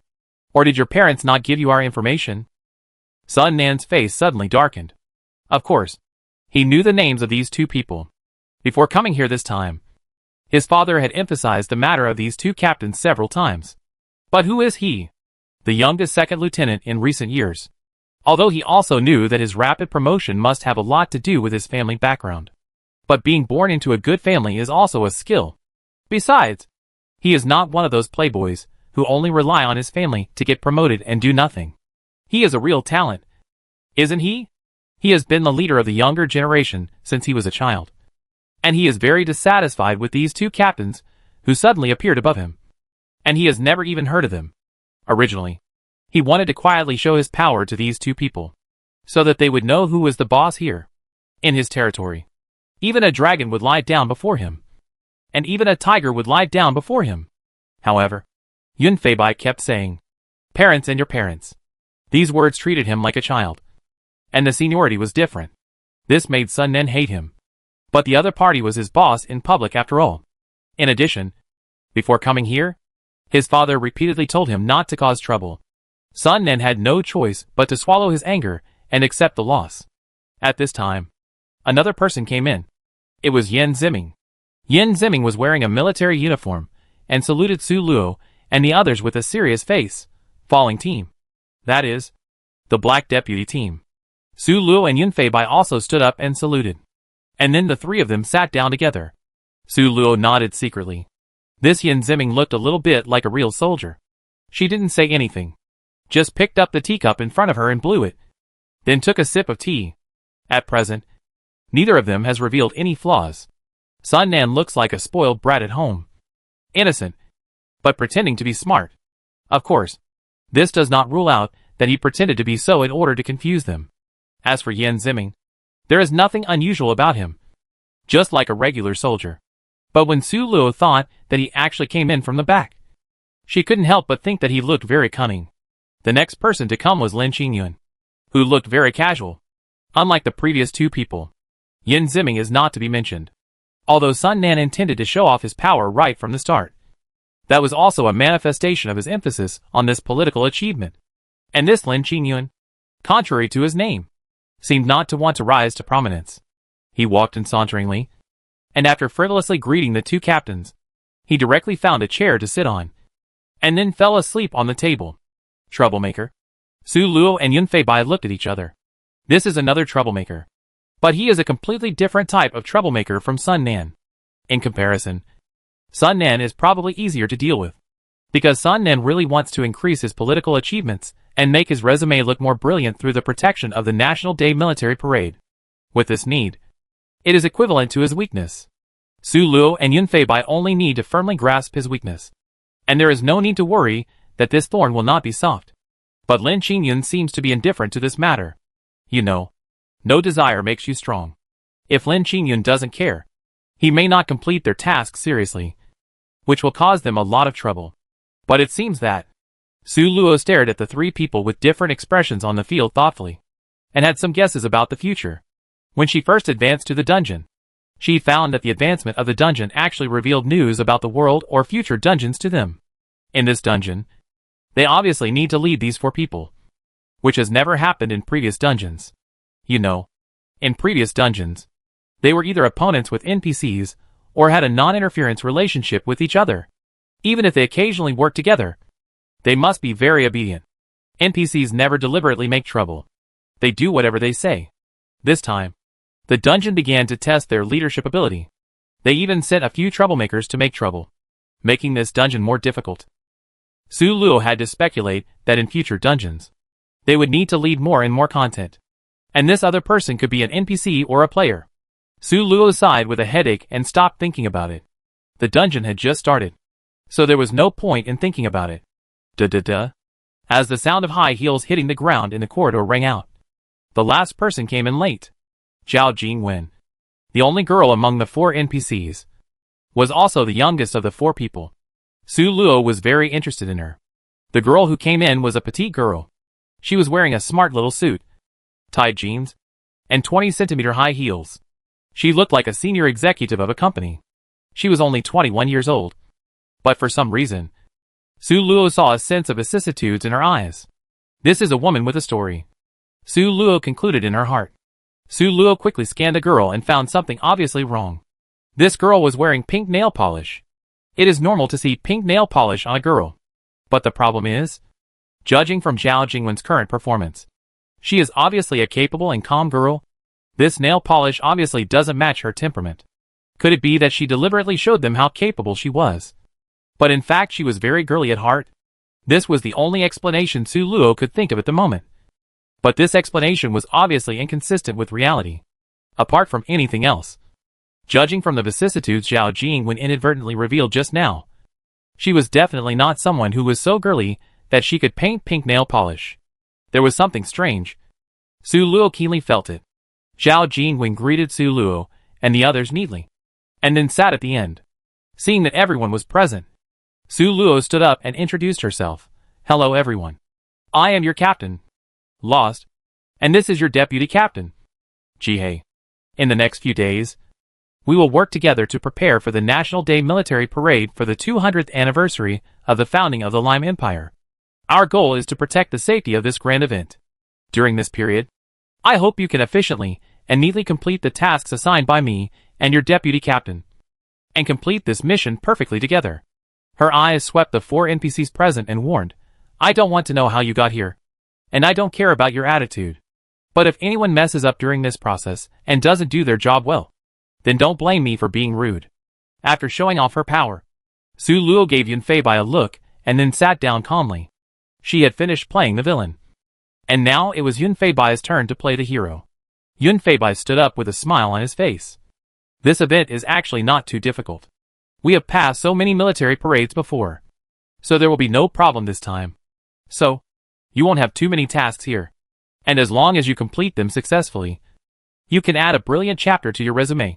So why not? If you have any questions during this period, you can discuss with us privately.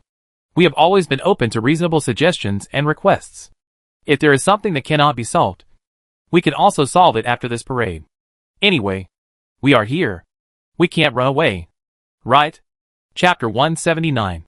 Although they said so, both Yun Feibai and Su Luo knew in their hearts that they would leave the dungeon as soon as the military parade was over. Will the sky be high and free for birds to fly? Who can find them? After he finished speaking, everyone present applauded. After the applause died down, Su Luo said coldly, in the next period of time, you two will get to know each other first, and we will go out to discuss something. After speaking, she stood up and left the meeting room without looking back. Yun Feibai followed closely and left as well. As the door closed, the conference room immediately began to discuss. Sun Nan said unhappily, why is that female captain so arrogant? When this military parade is over, I will let her know what a local boss is. Be quiet. Yin Ziming scolded. The 200-year military parade is very important. If something goes wrong, then we won't have to talk about the future. Sun Nan pouted unhappily, but really didn't say anything else. This activity was very important to him, and he could still distinguish what was important and what was not. Lin Qingyun rubbed his eyes and sat up, as if he was woken up. Be quiet. If you want to quarrel, go to the captain. After saying that, he found a corner with a sleepy face and fell asleep, mumbling in dissatisfaction. It's really annoying. Isn't it uncomfortable to lie at home? If the old man didn't insist on me coming, who would be willing to come to this broken place to suffer? Zhao Jinwen stroked her hair, and her eyes drifted to who knows where. After coughing, she smiled and said, oh, I think these two captains are pretty good. Her eyes drifted to a place again, and then met Sun Nan's surprised eyes. Sun Nan said strangely, you didn't say that when we were chatting before.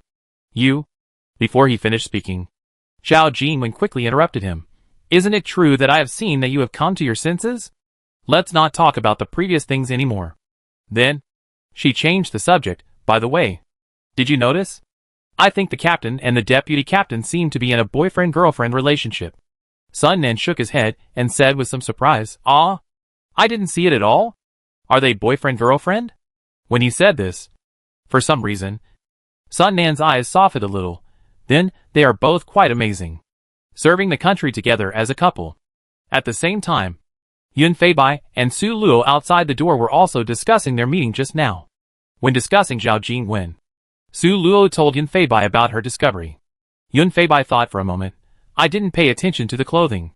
I mainly paid attention to her eyes. He glanced at the door and said, I didn't catch the vicissitudes of life in her eyes, but I caught some of her complex emotions. Su Luo asked, what emotions? Yun Feibai hesitated.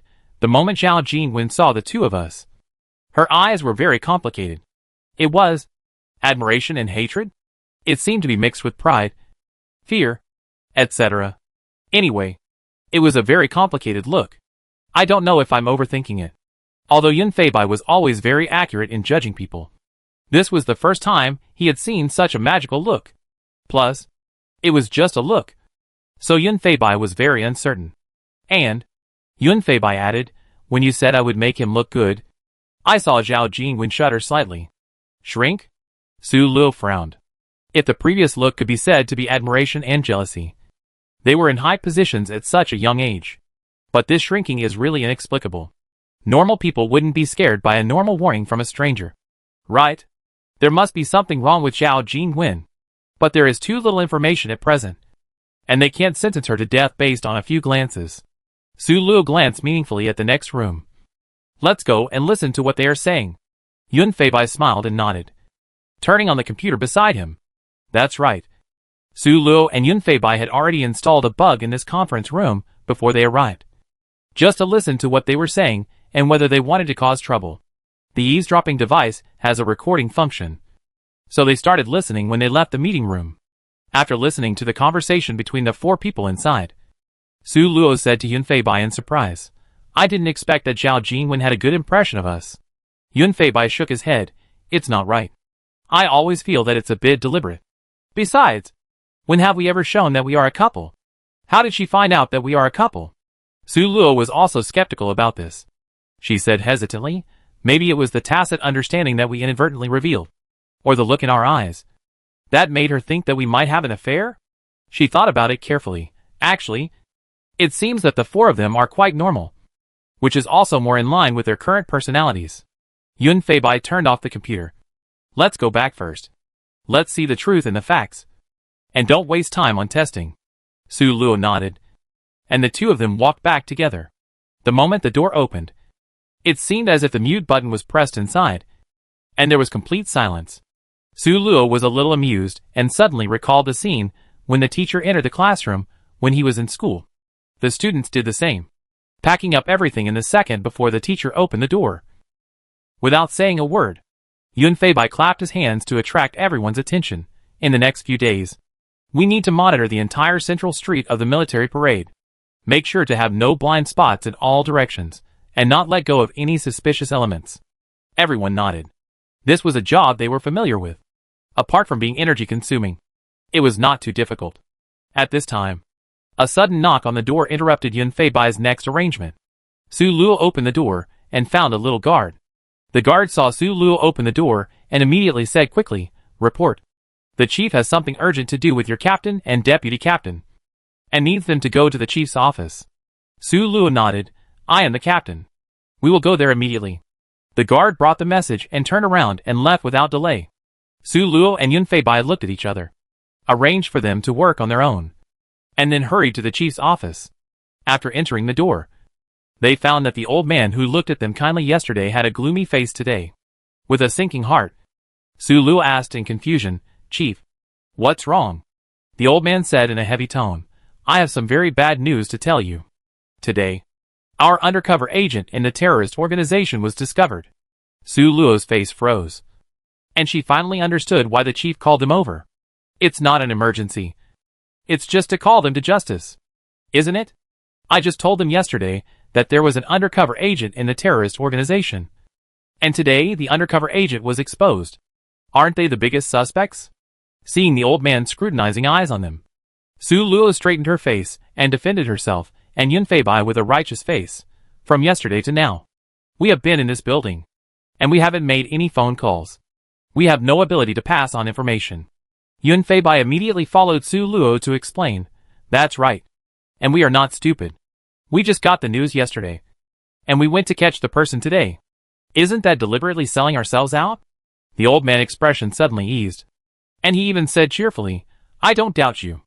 If you got the news yesterday, you could pass it on and find the undercover in a day and a half. That would be incredible. Even if I'm old and my mind is not clear, I won't be fooled by them so easily." Su Luo saw this and looked a little relaxed. "It's good that the chief believes in us. How can you be confused? If you go back to ancient times, you must be a Di Renjia or Bao Zheng." Although she said so, Su Luo secretly complained in her heart, "You didn't behave like that just now. Don't think they can't see it. The routine of giving a slap and then a sweet date is really low." The old man continued, "But I suspect that the undercover of this terrorist organization on our side has long known who the undercover on their side is, and wants to deliberately frame you. Otherwise, you wouldn't have just been here for 2 days. And something happened over there." "Indeed?" Su Luo nodded.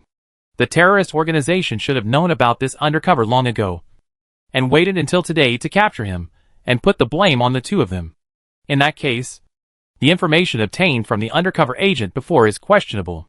It is very likely that the terrorist organization deliberately revealed it to him." Yun Feibai frowned and speculated. The old man nodded, "That's right. But the terrorist organization's attempt to make trouble at the military parade should not be false. After all, if they want to make an impact on the empire, they can only succeed in this matter in the past few months.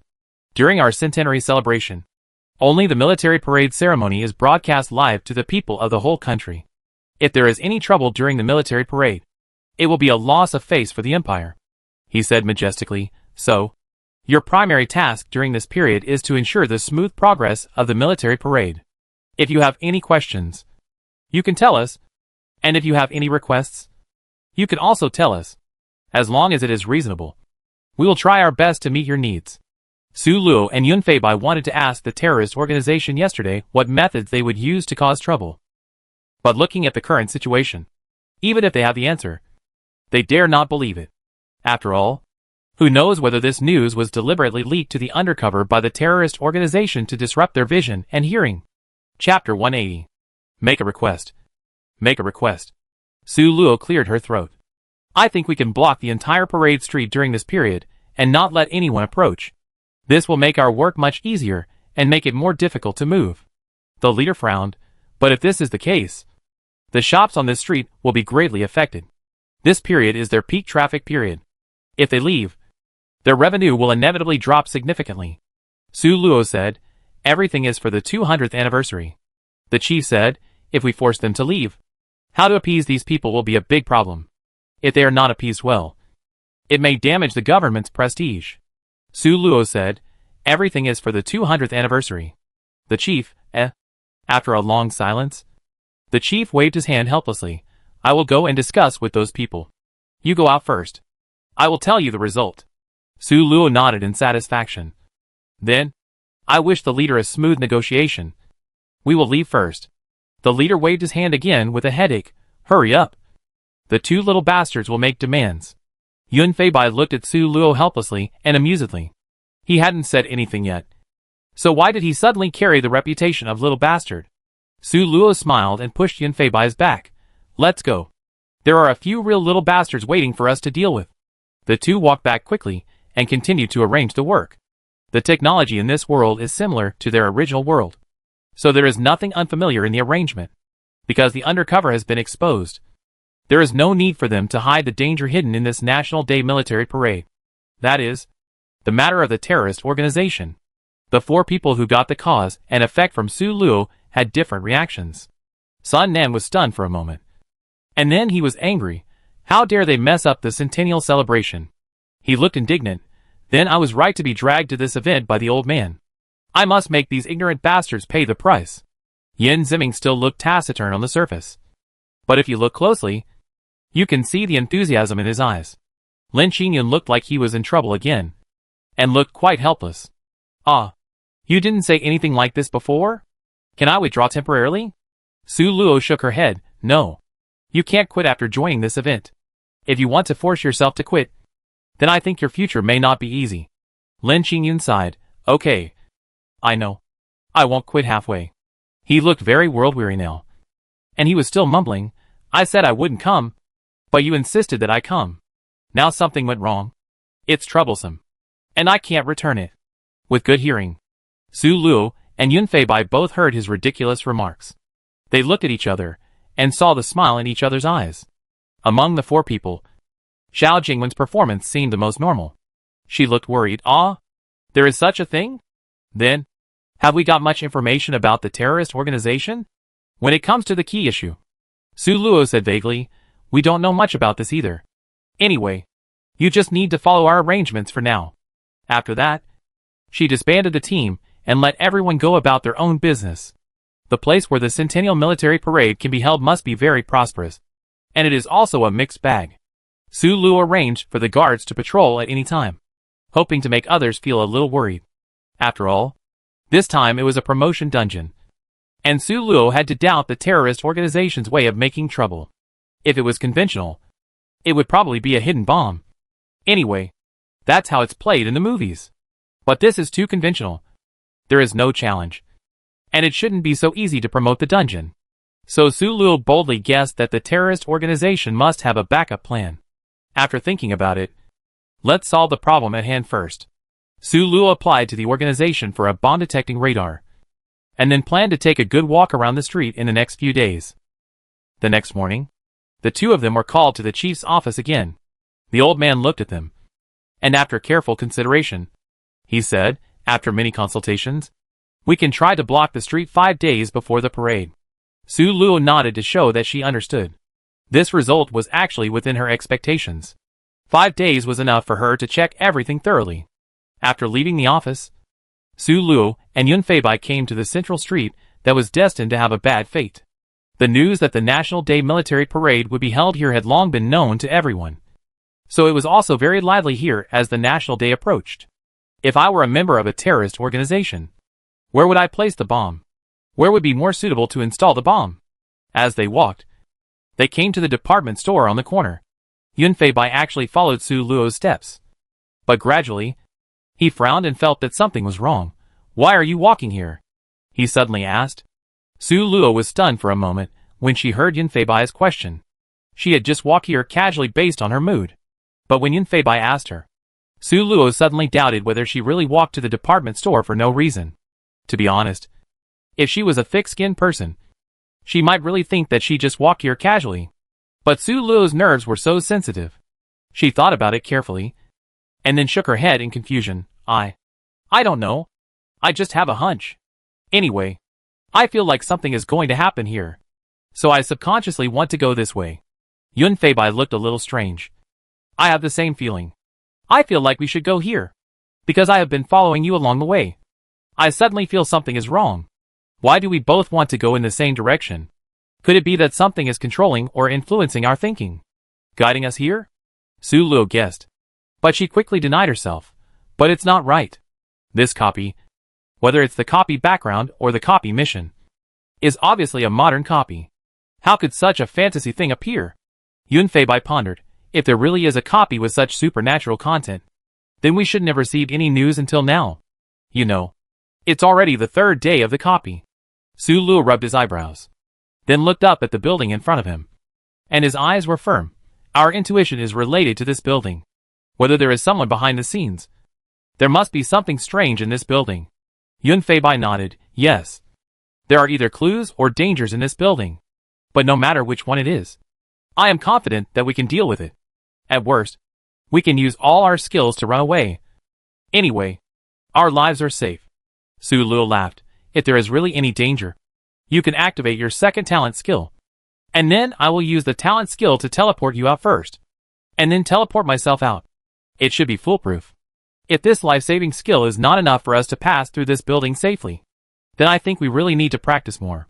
After saying that, she took a step and walked towards the department store first.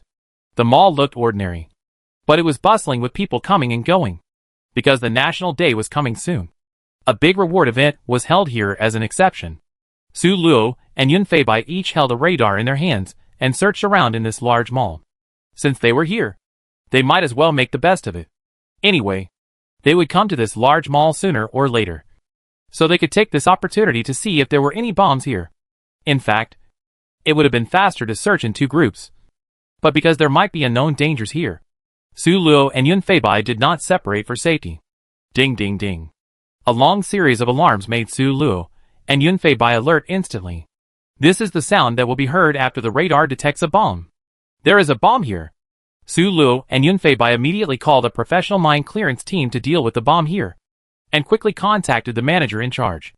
After a while, the manager came, hurriedly. He touched the sweat on his head. Did you two say there is danger here? Su Luo nodded and took out her ID. I am a person sent by the government to inspect safety. Now I find that there are safety hazards in your mall. Please cooperate with us to evacuate the people. Su Luo did not tell him that there was a bomb here, but just vaguely said that there was danger. This was to stabilize the manager's emotions. If he heard that there was a bomb here, he would panic and run away directly, which would be troublesome. After the manager confirmed their identities, he immediately called the security personnel over. Then, he went to the broadcasting room to inform the tourists in the mall. The efficiency of the big mall is high. Although the mall was crowded before, it took only 10 minutes for everyone to be evacuated. At this time, the mine removal team also arrived. Su Luo took them to the place where the bomb was found, and then watched them work. Soon, the bomb was removed, and everyone present breathed a sigh of relief. Su Luo and Yun Feibai also quietly left the crowd and left the mall. What's going on? No danger is a good thing? Su Luo asked curiously. It stands to reason that this premonition led them here, and it should be a test. Right? But there is no danger, and they even helped them clear a mine. This is simply a blessing from heaven? Yun Feibai was also confused. How can this copy be so simple? Not only is there no danger, it is a modern copy, and now there is even an inexplicable intuition to guide the way. What kind of blessing copy is this? Chapter 181.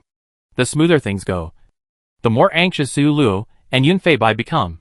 They are not naive enough to think that they can easily pass the promotion dungeon. There must be something they have not discovered. But the discovery of the bomb today is indeed a big help to them.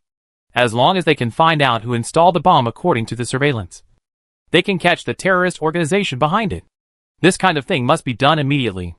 Su Luo and Yun Feibai arranged for several team members to watch the surveillance.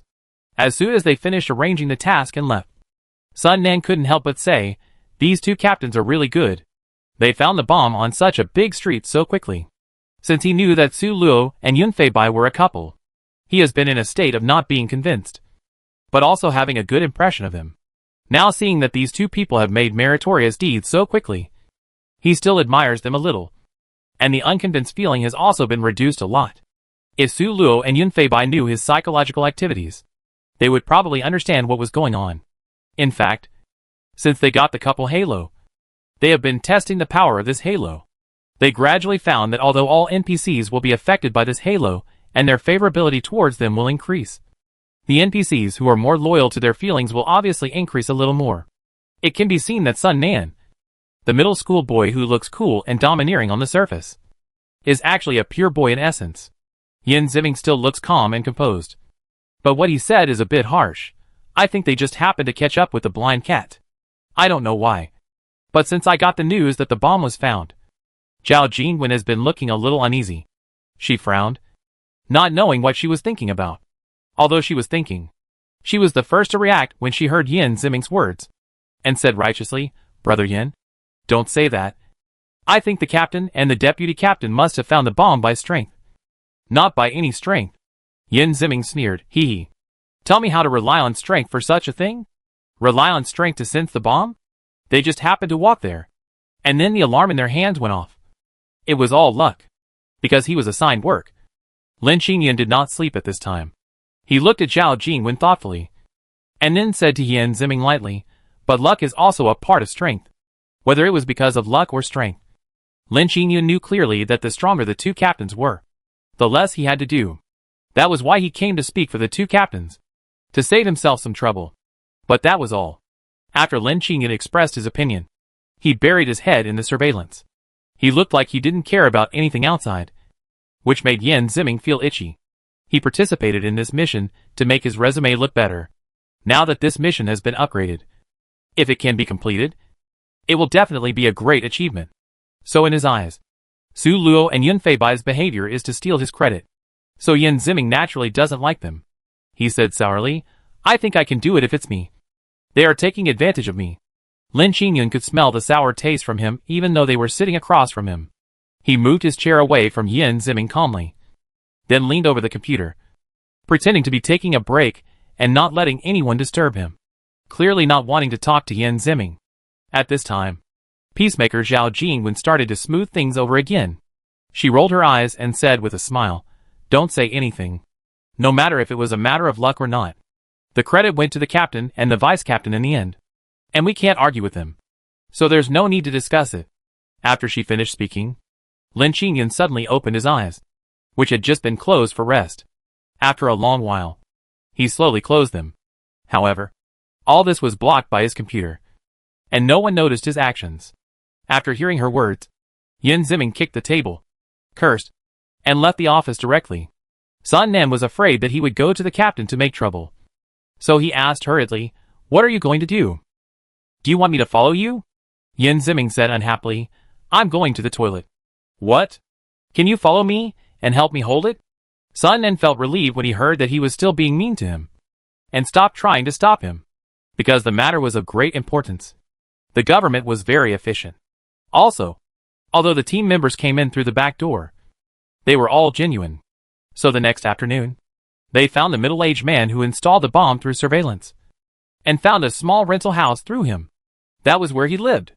Everyone was very excited, and Su Luo and Yun Fei Bai immediately led a small team to the rental house. Su Luo set people to surround the whole house, and then went forward to knock on the door. Dong dong dong. After knocking on the door several times, no one answered, and Su Luo suddenly had a bad premonition. No longer waiting, she kicked the door violently, and then quickly rushed into the rental house. The moment she entered the door, she was stunned and didn't speak for a long time. Yun Fei Bai followed her in, and was also stunned when he saw the scene in the house.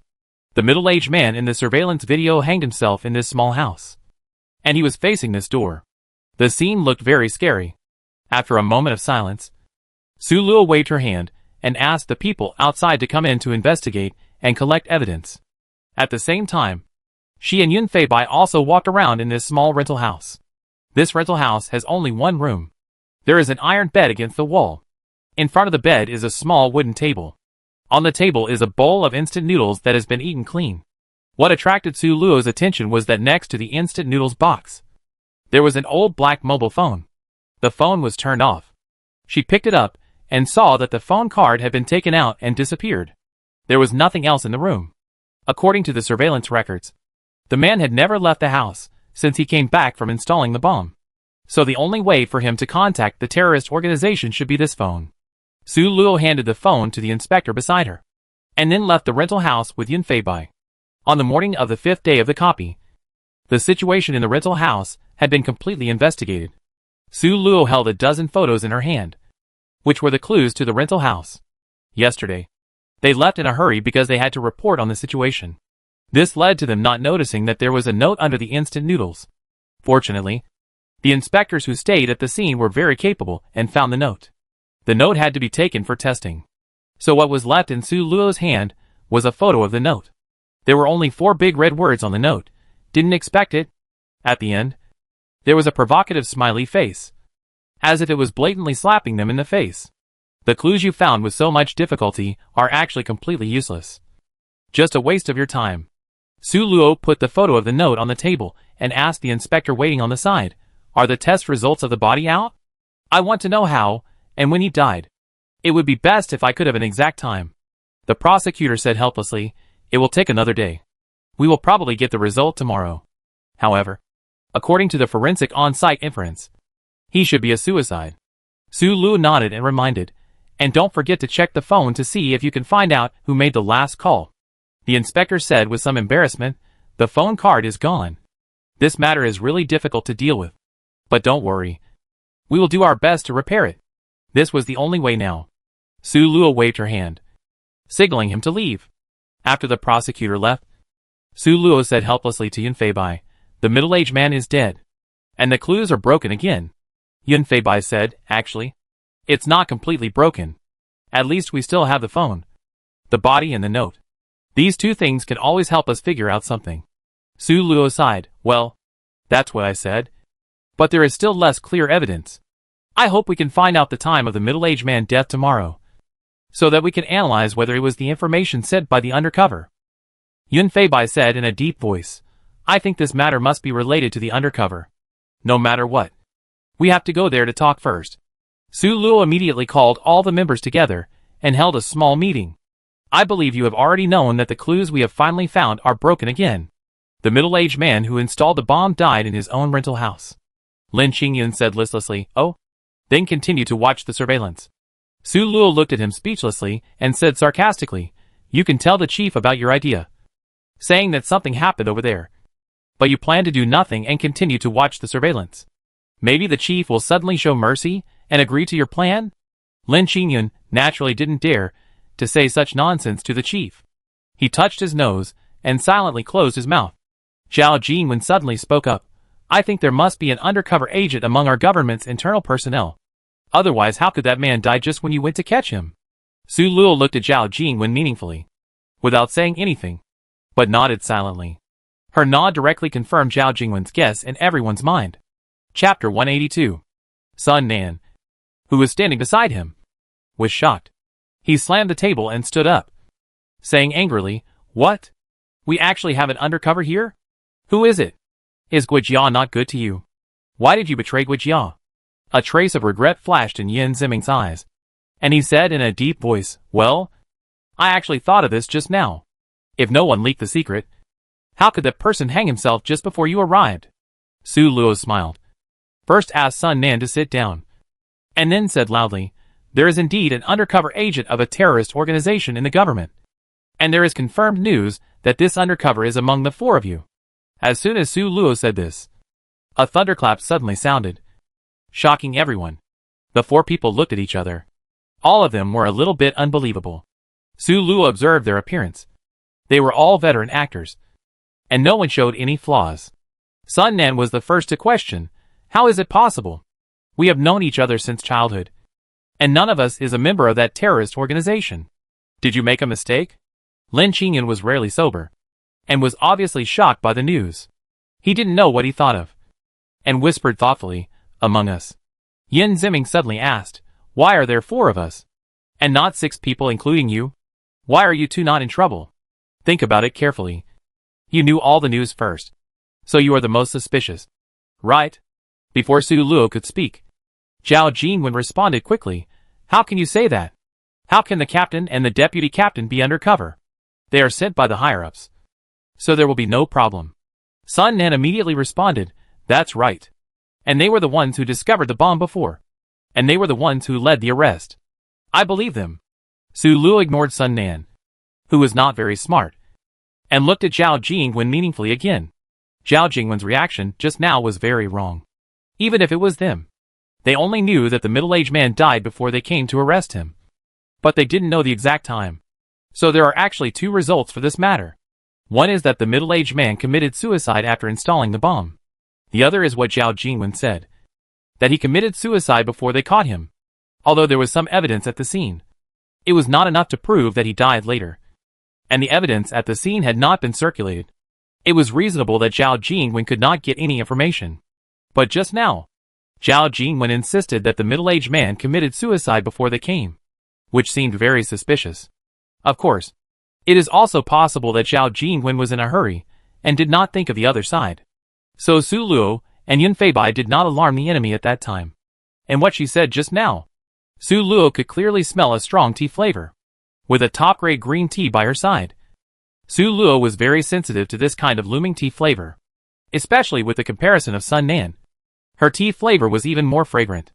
Su Luo couldn't help but curl the corners of her mouth. It can be seen that she is an old tea artist. What does "they are sent from above? There won't be any problems" mean? This is not an excuse for them. It's clearly fanning the flames and sowing discord. Right? From Yin Ziming's reaction, it's not hard to see that he is very dissatisfied with the fact that he and Yun Feibai were sent from above. Zhao Jingwen grew up with him, so it's impossible for her not to see it. But she still wants to comfort him with this point, which can be said to be a good way to accurately stir up emotions. Su Luo had to doubt her motives. Thinking carefully, Zhao Jingwen had said a lot of such tea-like words before. She was openly righteous, but secretly, she was stirring up trouble. As for Yin Ziming, Su Luo was not surprised by his doubts. It could be seen from some small things before that Yin Ziming was a very ambitious person. In addition, he was dissatisfied with himself and Yun Feibai. And he was more thoughtful than Sun Nan. It was normal for him to doubt them now. Su Luo sneered, "You feel unconvinced? Then go and tell the chief. What are you talking to us about here? It's just that you are completely unsure, and even know that we are innocent. So you only dare to get angry in front of us." She looked down at Yin Ziming. "You want us to explain to you? Little brother, you are not qualified." After speaking, she clapped her hands. "Okay. The information has been brought. You digest it first, and we will report the information." After saying that, Su Luo and Yun Feibai left the meeting room neatly, leaving 4 people with different expressions behind. Lin Qingyan glanced at Zhao Jingwen, and then looked at Sun Nan thoughtfully. He lowered his eyelids, not knowing what he was thinking. After coming out, the 2 went straight to the chief's office. The report information Su Luo just mentioned was not just a perfunctory talk to them. She really had something to report to the chief. After meeting the chief, Su Luo said directly, "I think Zhao Jingwen has some problems. It is likely that she is the undercover planted among us." After the chief learned the whole story, he immediately attached great importance to the intelligence of this matter. He made a phone call in front of Su Luo and Yun Feibai and began to investigate all the information about Zhao Jingwen. After the report, Su Luo and Yun Feibai left the office. The next morning, double happiness came. The autopsy report and the communication records of the phone left at the scene were all out and delivered to Su Luo early in the morning. The middle-aged man did commit suicide after they found the bomb. Obviously, someone in the bureau had informed on him. Su Luo and Yun Feibai immediately suspected Zhao Jingwen, who was the most motivated person to do this. The call records further verified the practice of informing, because the last call was made from the office building. Su Luo and Yun Feibai immediately retrieved all the surveillance cameras in the office building. But they spent a whole day checking all the surveillance cameras, and did not find any video of Zhao Jingwen making a phone call. The surveillance cameras here are almost all around, and there is no blind spot. Only the toilet is the only clean place here. So Zhao Jingwen must have called from the toilet. This is difficult. Su Luo couldn't think of any solution for a while. Yun Feibai suddenly said she couldn't have just wanted to pass on the message once. So the phone must still be in her hand. Su Luo's eyes lit up. And she felt like she had found a way out. Yes. We could also search the phone. After all, the phone was confiscated after we came here. Su Luo and Yun Feibai reported this idea. And Su? The entire office building was inspected in an all-round way. A cell phone was found. But it was found in Sun Nan's room. As soon as the prosecutor lifted Sun Nan's pillow, he saw the cell phone. As soon as they found the cell phone, they immediately called Su Luo and the other person in Sun Nan. The person involved. Sun Nan was very shocked to learn that the cell phone was found in his room, and said in disbelief, "I didn't bring the cell phone in?" Su Luo comforted him a little, and then had him isolated, regardless of whether he brought the cell phone in or not. It was not appropriate for him to move freely now. After sending Sun Nan away, Su Luo checked the surveillance and found that Zhao Jingwen had indeed entered his room. She seemed to be looking for something. However, through the surveillance video, there was no scene of Zhao Jingwen putting her phone away. But this was normal. After all, she could hide from the surveillance camera by covering herself with her body. Su Luo also reported this information, and then asked someone to arrest Zhao Jingwen immediately. Zhao Jingwen, who was caught, was simply stunned. She looked a little panicked, but she still tried to be calm and said frankly that she didn't know what happened. "Why are you arresting me?" Su Luo said, "We all know you are an undercover agent. So stop pretending." Zhao Jingwen tried to calm down. "Ha ha ha, stop joking. How could I be an undercover agent?" Su Luo didn't say anything, still staring at her. Gradually, Zhao Jingwen panicked. What do you have the basis to say that? Do you have any evidence?" Su Luo took a piece of paper from the side and calmly read the content on it. Zhao Jingwen. Female. Age 24. She was kidnapped once when she was 9 years old, and the time lasted for more than a month. When she was rescued, her clothes and body were intact, and the kidnappers disappeared without a trace. Looking at Zhao Jingwen's increasingly pale face, Su Luo approached her and lowered her head and asked, "Excuse me, what have you experienced in the past month?" This is the information she just got. The government's efficiency is very guaranteed. Yesterday, they said they would thoroughly investigate Zhao Jingwen, and today they got all her information. Zhao Jingwen's entire career has been exposed to the sun, and only the things during this kidnapping were not recorded.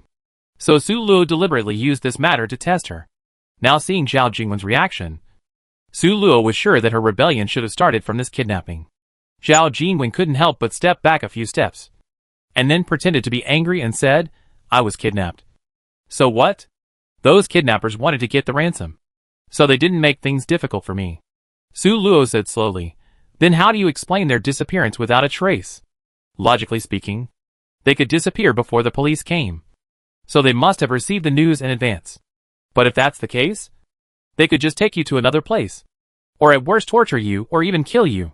But they just ran away without thinking of making things difficult for you. Why do you think that happened?"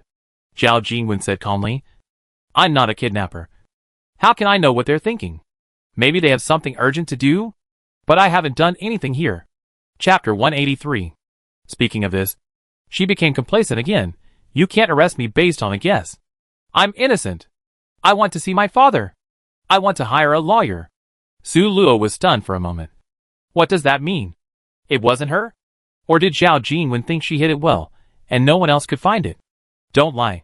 We have found the phone you hid under Sun Nan's pillow," she said coldly. Zhao Jingwen struggled to explain. "What phone? It's not my phone. I didn't hide it. Why did I bring my phone in? You can't frame me. I want to see my father." Su Luo hesitated for a moment, then said, "Don't think about asking for help, because it's a serious matter. So the government is fully responsible for this matter, and your father can't save you. I advise you to answer the questions honestly." Zhao Jingwen gradually calmed down and sneered, I didn't do anything. You can't ask anything. I said I didn't hide the phone, so it wasn't me." After that, she leaned back and said in a leisurely but slightly threatening tone, "It's okay if you insist on arresting me.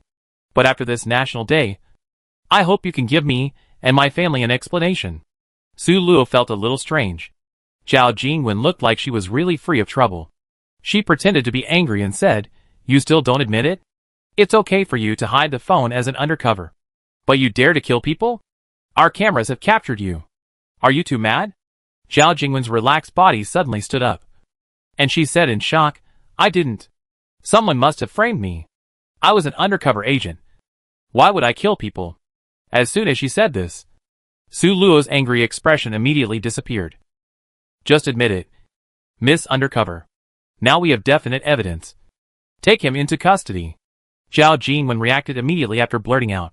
But once the words are spoken, they are spilled. And she can't take them back even if she regrets it, knowing that she couldn't defend herself. Zhao Jingwen could only admit defeat. But before being taken away, she suddenly calmed down and said mysteriously, It's true that I'm an undercover agent. But I didn't bring that phone in. I made arrangements before I came. So I didn't need to bring a phone. I went to Sun Nan's room that day just because he said there was a secret in his room. As for what the secret was, I don't know. But I didn't find anything in Sun Nan's room. But I got a handle for nothing. After finishing speaking, Zhao Jingwen curled her lips and lowered her head, saying, You two are very good at this. I have been defeated by you again. This time I am convinced. History probably cannot be changed. Alas. She sighed heavily. Su Luo was stunned. Then quickly grasped the key words and asked anxiously, Wait. What does it mean again? When did we defeat you? Zhao Jingwen suddenly raised her head. Oh. What else can it mean? It's just a little joke from God. After saying this, she kept silent. Su Luo saw that she could not find any information. So she did not ask any more questions and asked people to take Zhao Jingwen away. The two stood there, thinking carefully about what Zhao Jingwen said. After all the outsiders left, Su Luo said to Yun Feibai, What do you think she meant by that just now? Yun Feibai said, It is not ruled out that she was disturbing the audience. But if this possibility is excluded, her whole paragraph revealed two pieces of information. One is that we have another undercover here, but we don't know if it is from this terrorist organization. Second, she was defeated by us before, and now she wants to change history. Su Luo frowned. Let's put the first one aside for now. The second one feels like it can be solved faster. When have we seen her before? Is she also a player? Yun Feibai shook his head. There shouldn't be other players in the dungeon. And she behaves like a local resident. I think this possibility can be ruled out. So did we see her in the dungeon before? Su Luo said, The only dungeon similar to this one is the Resident Evil dungeon. These two dungeons are modern dungeons. But in that dungeon, our enemies are only those two boys? There are no NPCs that are our enemies. Could it be that she is from the government that was hostile to that government at that time? She still clearly remembers that in that dungeon, 2 players were injected with the zombie virus by the hostile forces of that government. As a result, the good suspense dungeon suddenly became a horror dungeon. Yun Feibai thought about it for a while, then rejected Su Luo's idea. No. Zhao Jingwen said that she wanted to change history. The 2 copies should have no intersection. What kind of history did she change? So this possibility should be ruled out. Let's think about it from other angles. He sighed and said so. After a moment of silence, Su Luo suddenly said, Do you feel that you often feel familiar in this copy? Just as if you have been here in a dream? Yun Feibai nodded in agreement. Yes. Yes. There are several places in this dungeon that give me an inexplicable sense of familiarity.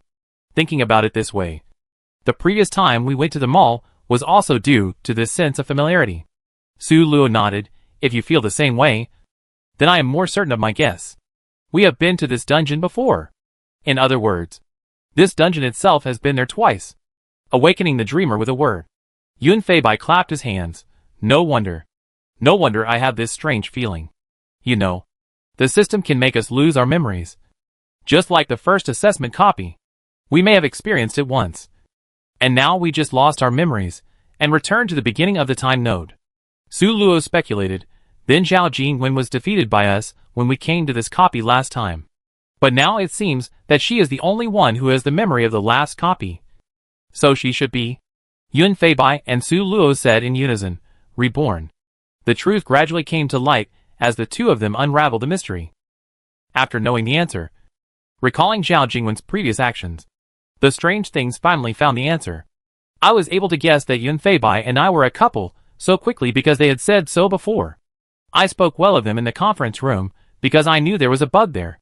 I was afraid of Su Luo's threatening words, because they really made her look good. One by one, Su Luo and Yun Feibai became more and more certain that Zhao Jingwen was reborn. Is that so? Is this one of the difficulties of this copy?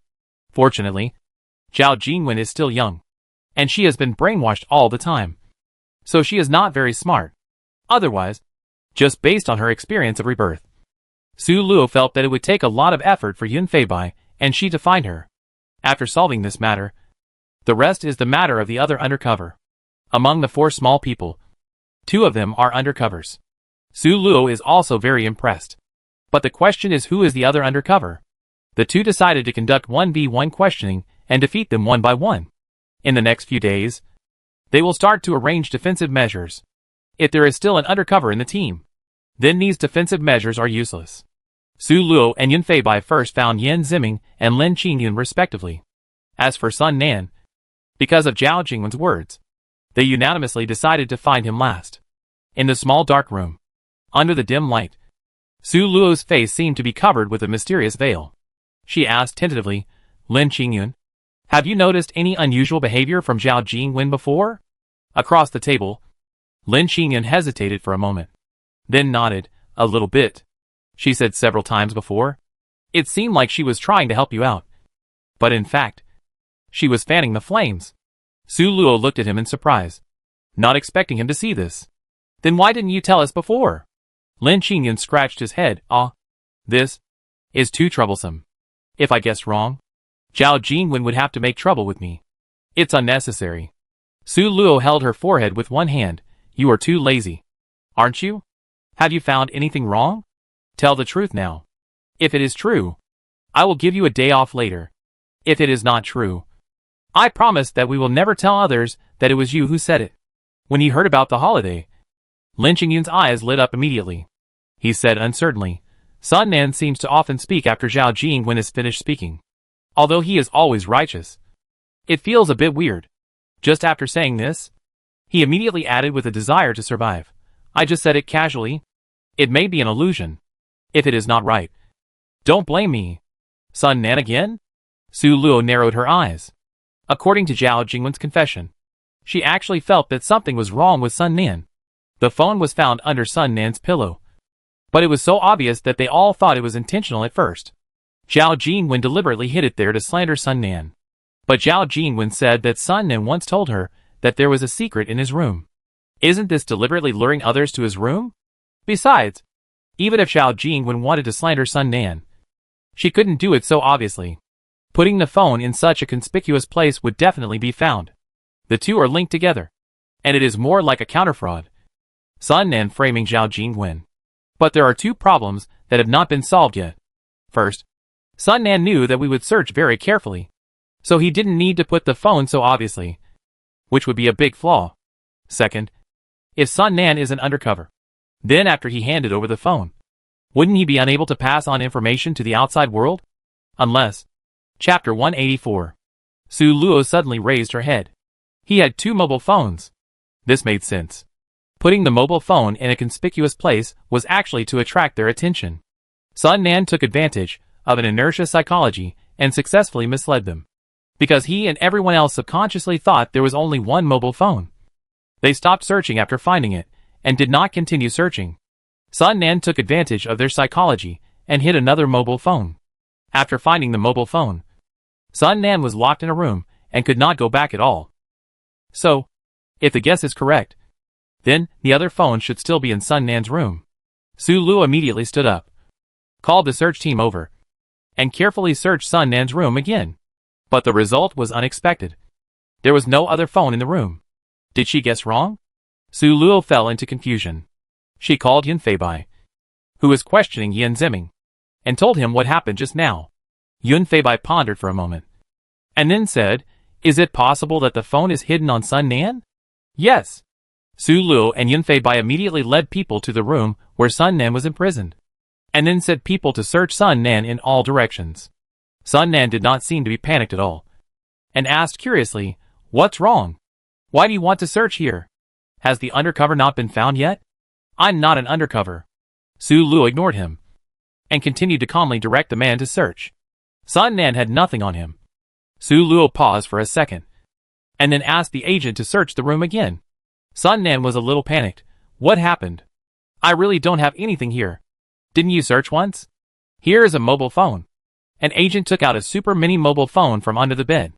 The phone was only as big as a bottle cap and fit perfectly under the bed. The moment the phone was found, Sun Nan's face turned pale. He didn't say anything else.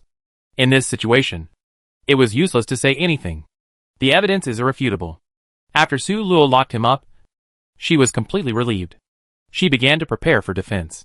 She knew that the terrorist organization could not only use burying bombs as a means of attack. There must be something hidden in the dark. Su Luo whispered something to Yun Feibai. Yun Feibai nodded, and then went to the chief's office alone. And Su Luo went to the mall again. In the past few days, the search team has found several bombs in other places one after another. And the place where the bomb was first found has become unknown. But this is normal. After all, bombs have been found here. There is no point in burying two more. And people will naturally ignore them. Hello. What is under this mall? Su Luo found the manager from last time and asked the question in her mind. Although the manager was puzzled by Su Luo's question, he still answered honestly, yes. There is a large parking lot underneath. Su Luo was not surprised by this. Many malls have parking lots underground. She asked again, are all areas of this parking lot open? The manager shook his head, no. This underground parking lot has a large area and was built a short time ago. So some places have not been renovated yet. Su Luo raised an eyebrow. Are those unrenovated areas still being renovated? The manager shook his head again. The current parking lot is actually large enough. And it's the 200th anniversary celebration. So it hasn't been renovated for half a year. After Su Luo understood the situation, she immediately returned to the office building. Yun Feibai was waiting for her at the door. When he saw Su Luo coming back, he nodded, indicating that the work had been done. Su Luo said, we have to find the chief again. This copy should be finished soon. Yun Feibai concentrated and asked, are you sure? Su Luo nodded, probably right. The two walked into the chief's office. At this time, the chief was frowning because of what Yun Feibai said just now. When he saw the two people coming in again, he immediately asked, what's wrong? Anything else you found? Su Luo said, I need to dispatch an armed team to the mall. There may be a big secret there. The chief hesitated for a moment, then nodded, I believe in your judgment. With the chief's full support, Su Luo quickly led a team and headed straight to the mall.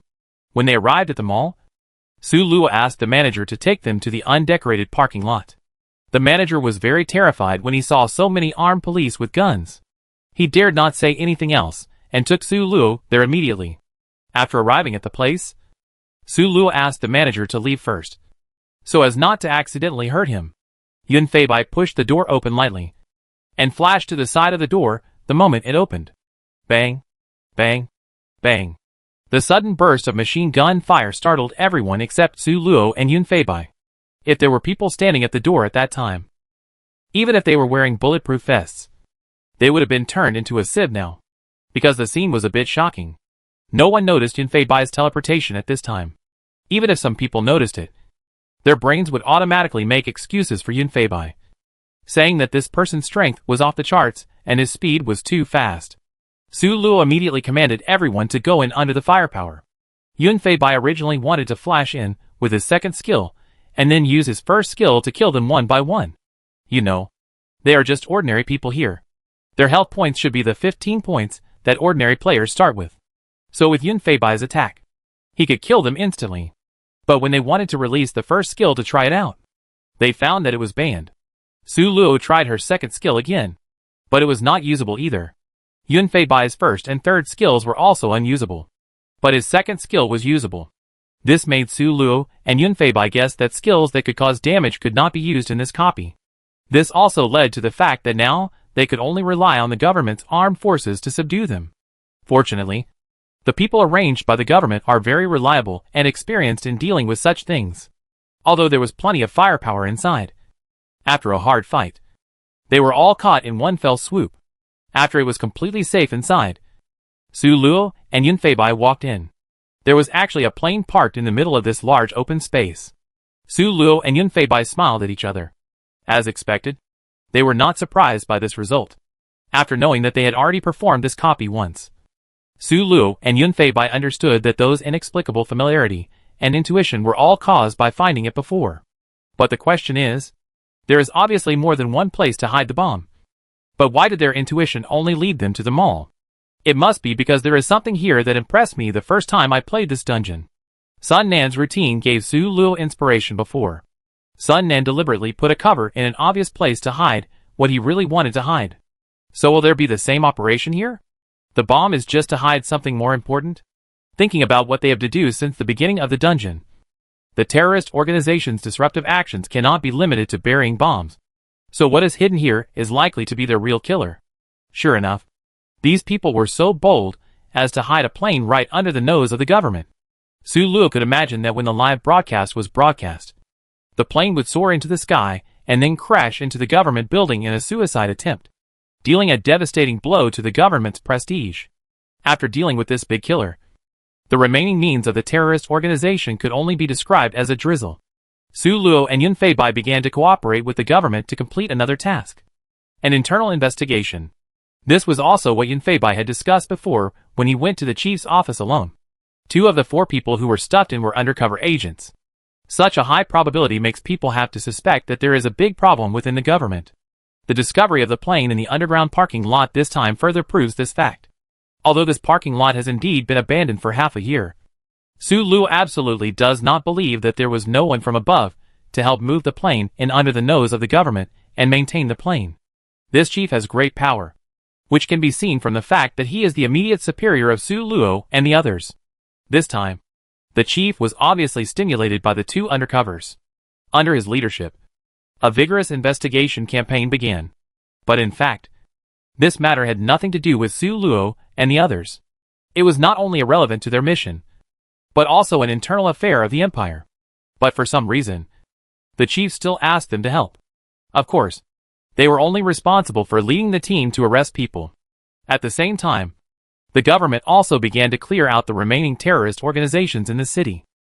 Without their leader, they were leaderless and were soon wiped out.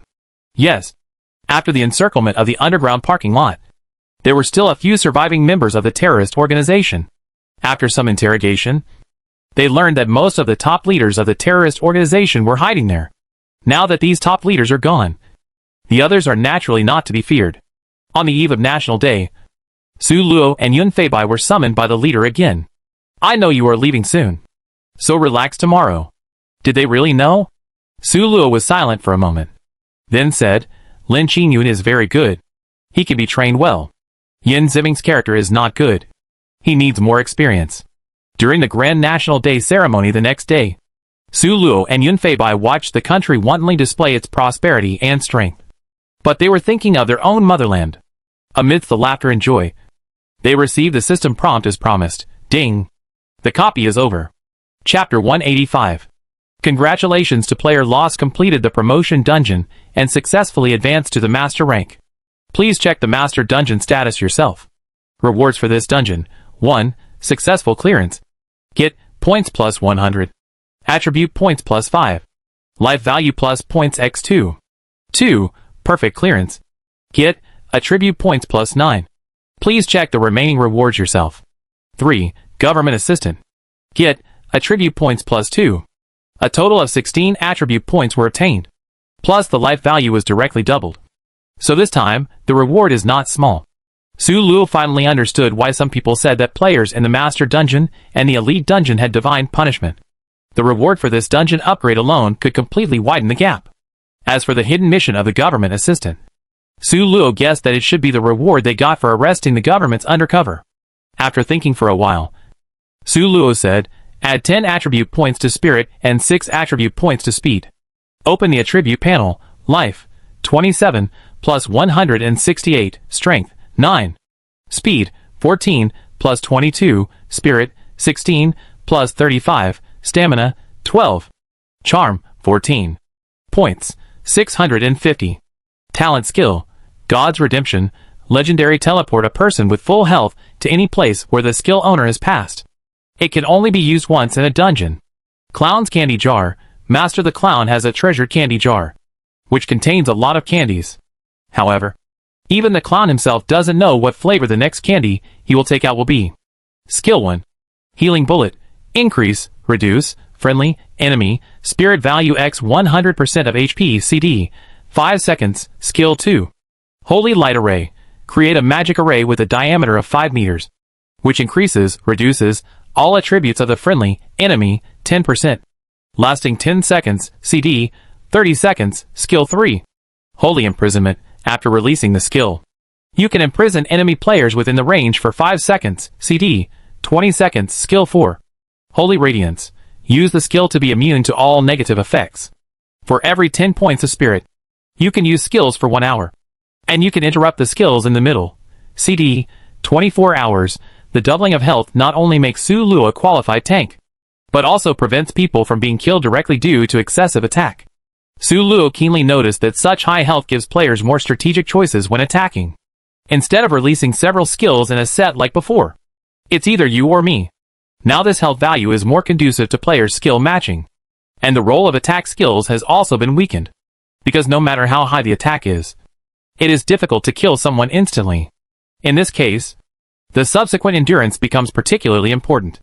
Su Luo's head suddenly hurt, and a large number of memories poured into her mind. Su Luo covered her head and squatted on the ground to endure the pain. After a while, Su Luo stood up with sweat all over her forehead. The memory that just poured in was the first time she passed the promotion dungeon. That is, the memory of Zhao Jing when not reborn. In the first dungeon, Zhao Jing quickly exposed her feet and was arrested. However, Sun Nan had been hiding very deeply and secretly working against them, because they didn't know there were 2 undercovers. They didn't pay attention to the remaining 3 teammates, which gave Sun Nan an opportunity. Originally, their plan was to lead the team to turn the parade street upside down. But because the task was large, the team members finally divided the work. Sun Nan took advantage of his position and put the mall under his jurisdiction. So no one noticed that there was a plane under the mall. Fortunately, Su Luo and Yun Feibai were very cautious in the face of this too easy copy. They never believed that the terrorist organization's only means of burying bombs. So in order to ensure that everything was foolproof, they also made other preparations, UVs in the air for real-time monitoring. This drone is not the kind of small drone that can only be used as a toy. The drone they used is a small fighter jet that is comparable in size to a real airplane. The purpose of Su Luo and his team preparing this drone is, first, to monitor the entire military parade venue in real time, and second, to die together with the enemy when necessary. It must be said that they and the terrorist organization actually had similar ideas. The only difference is that the terrorist organization intended to destroy the plane and the parade team together, while they intended to destroy the plane and the terrorist organization together. However, because they wanted to use it as a trump card, Su Luo and the others did not tell anyone about this. This also led to Sun Nan not knowing that they had prepared such a trick. So with a bang, the National Day military parade ended successfully. Su Luo shook his head and stopped thinking about it for the time being. She clicked on the system email to check the status of the Master Level dungeon. Dear player, congratulations on entering the Master Level and becoming a Master Player. The Master Level dungeon can only be played twice a month. There is no time limit or number of people in the dungeon. You can leave after completing the task, failing the task, or dying. After completing the task, you can stay in the dungeon for up to 1 day. The Master Level promotion dungeons are divided into 3 types: Ordinary, Elite, and Perfect Clearance. Ordinary players will not get extra attribute points for each dungeon. Elite players will get 3 extra attribute points for each dungeon. And Perfect players will get 6 extra attribute points. But at the same time, the more you get, the greater the responsibility. I hope all players are mentally prepared. In addition, there is a special anonymous master forum for master players, and players can view this function in the system. Finally, I wish all players a happy life. The system stays. From now on, the monthly dungeons plus the assessment dungeons will become 3 times in total, which surprised Su Luo, because according to her previous inference, it is beneficial for the world for players to complete the dungeons.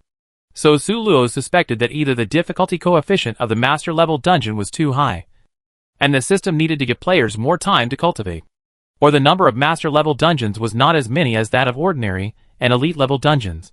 So there was no need to work so hard. Of course, it could be both. with the dungeons being difficult and few. In the future, as long as they cleared each dungeon, they would get 6 attribute points for free, which made Su Luo quite satisfied. They did not waste their time in vain. Perfect clearance really had many benefits.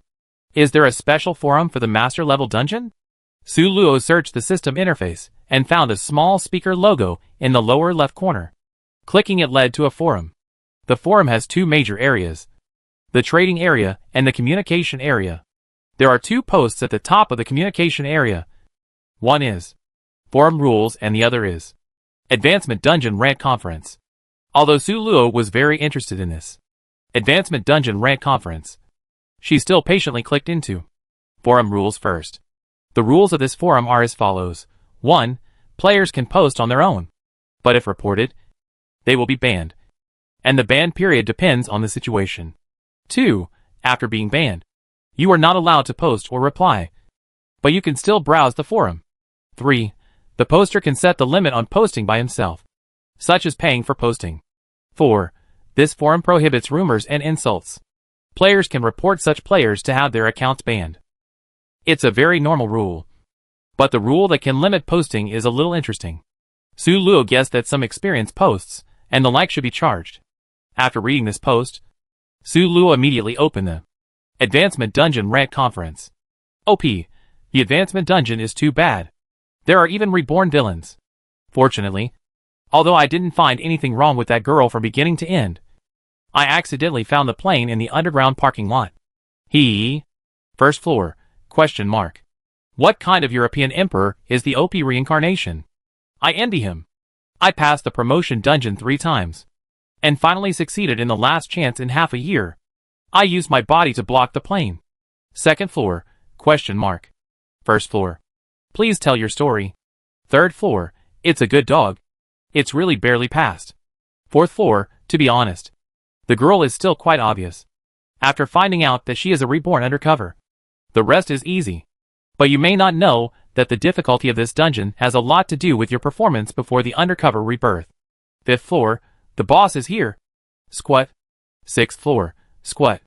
Seventh floor, Zhao Jinwen herself is a person who has been brainwashed by a terrorist organization. Although she is capable, she is not a person of integrity. If you perform very well in the first instance before she is reborn, then she will be in awe of you and want to please you. However, being flattered for no reason is actually very strange, and it is easy to arouse the player's vigilance. Similarly, you performed very poorly in the first instance and barely passed the instance. Then this time she still disdains you, and because she has predicted your trajectory in advance, she will not even change anything in the early stage of the dungeon, but will only give you a fatal blow when you are about to succeed last time. Don't ask me how I know ATH floor, ahem. This is a big guy with a story. Ninth floor, although, am I the only one who has always trusted Zhao Jinwen, because I saw that only Zhao Jinwen spoke for me among the 4 teammates. 10th floor, this. 11th floor, this. 12th floor, that's right. You are the only one dog head 13th floor. What the 7th floor said is right. I was very weak when I passed the promotion dungeon for the first time, and I was powerless to face the reborn Zhao Jinwen. Later, when I came back after passing a few dungeons, I had more confidence because I had beaten the weak ones before. Once I became strong, Zhao Jinwen seemed very weak. 128th floor, after reading so many levels, I feel that all the hidden tasks in this dungeon have been dug out. Then let me summarize. 1. Zhao Jinwen is an undercover. 2. Zhao Jinwen is reborn. 3. Sun Nan is an undercover. 4. The plane in the parking lot. I guess only if these 4 hidden points are found can it be a perfect clearance. Seeing this, Su Luo nodded. Indeed, this dungeon should have only these hidden points. They found them all, so it was a perfect clearance. Chapter 186. After reading so many posts, I finally saw something useful. Su Luo continued to read. 129th floor. The boss above is awesome. The summary is brilliant. 130th floor. I can only admire the boss who has completed the game perfectly.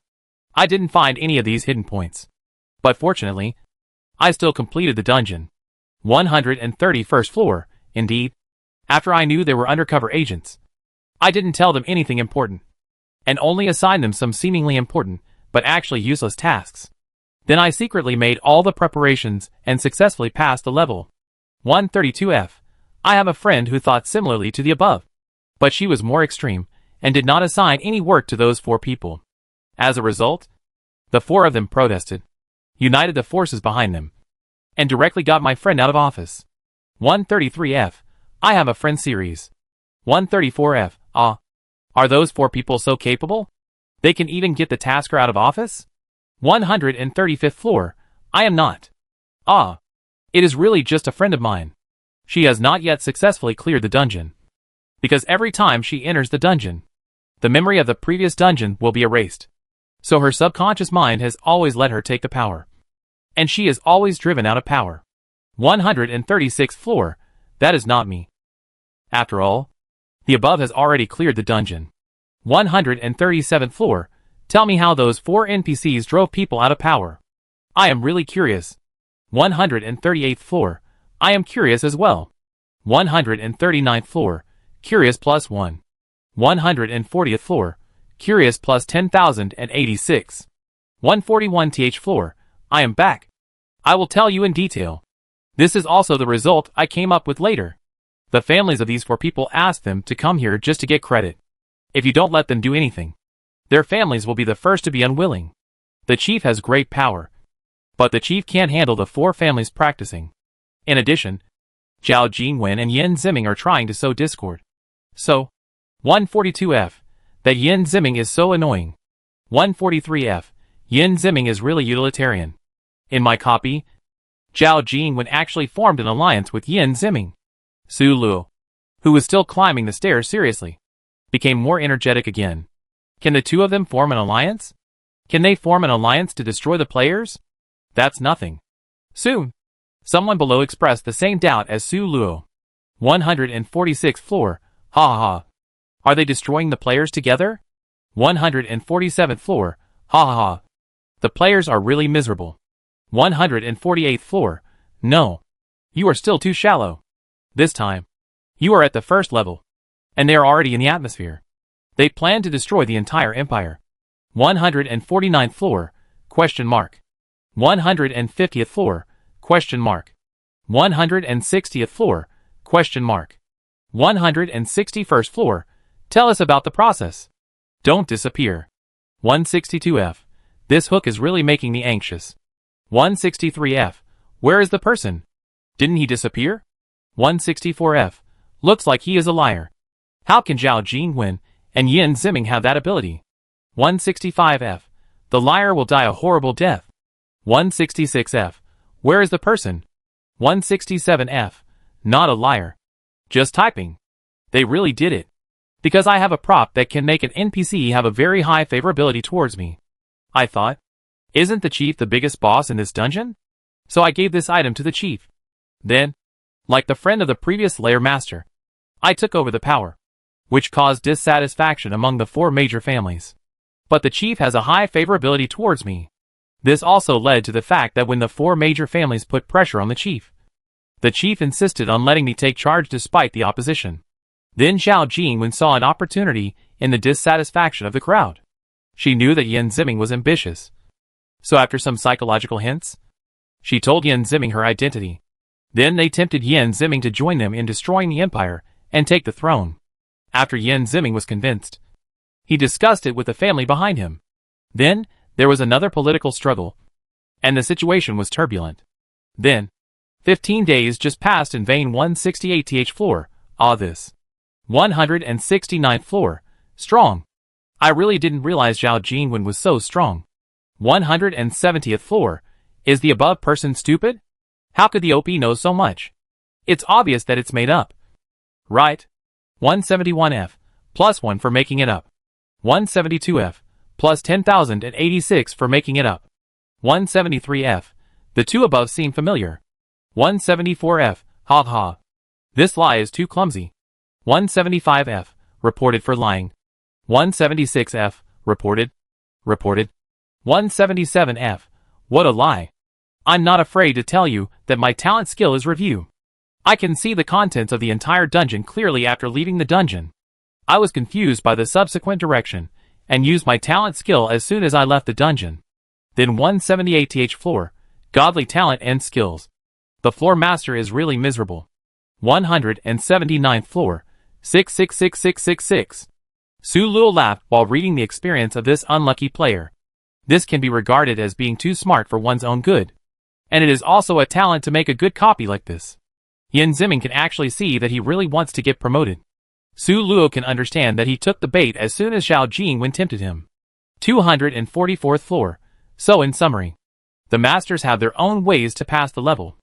And the noobs have their own ways to pass the level. 245th floor. Yes.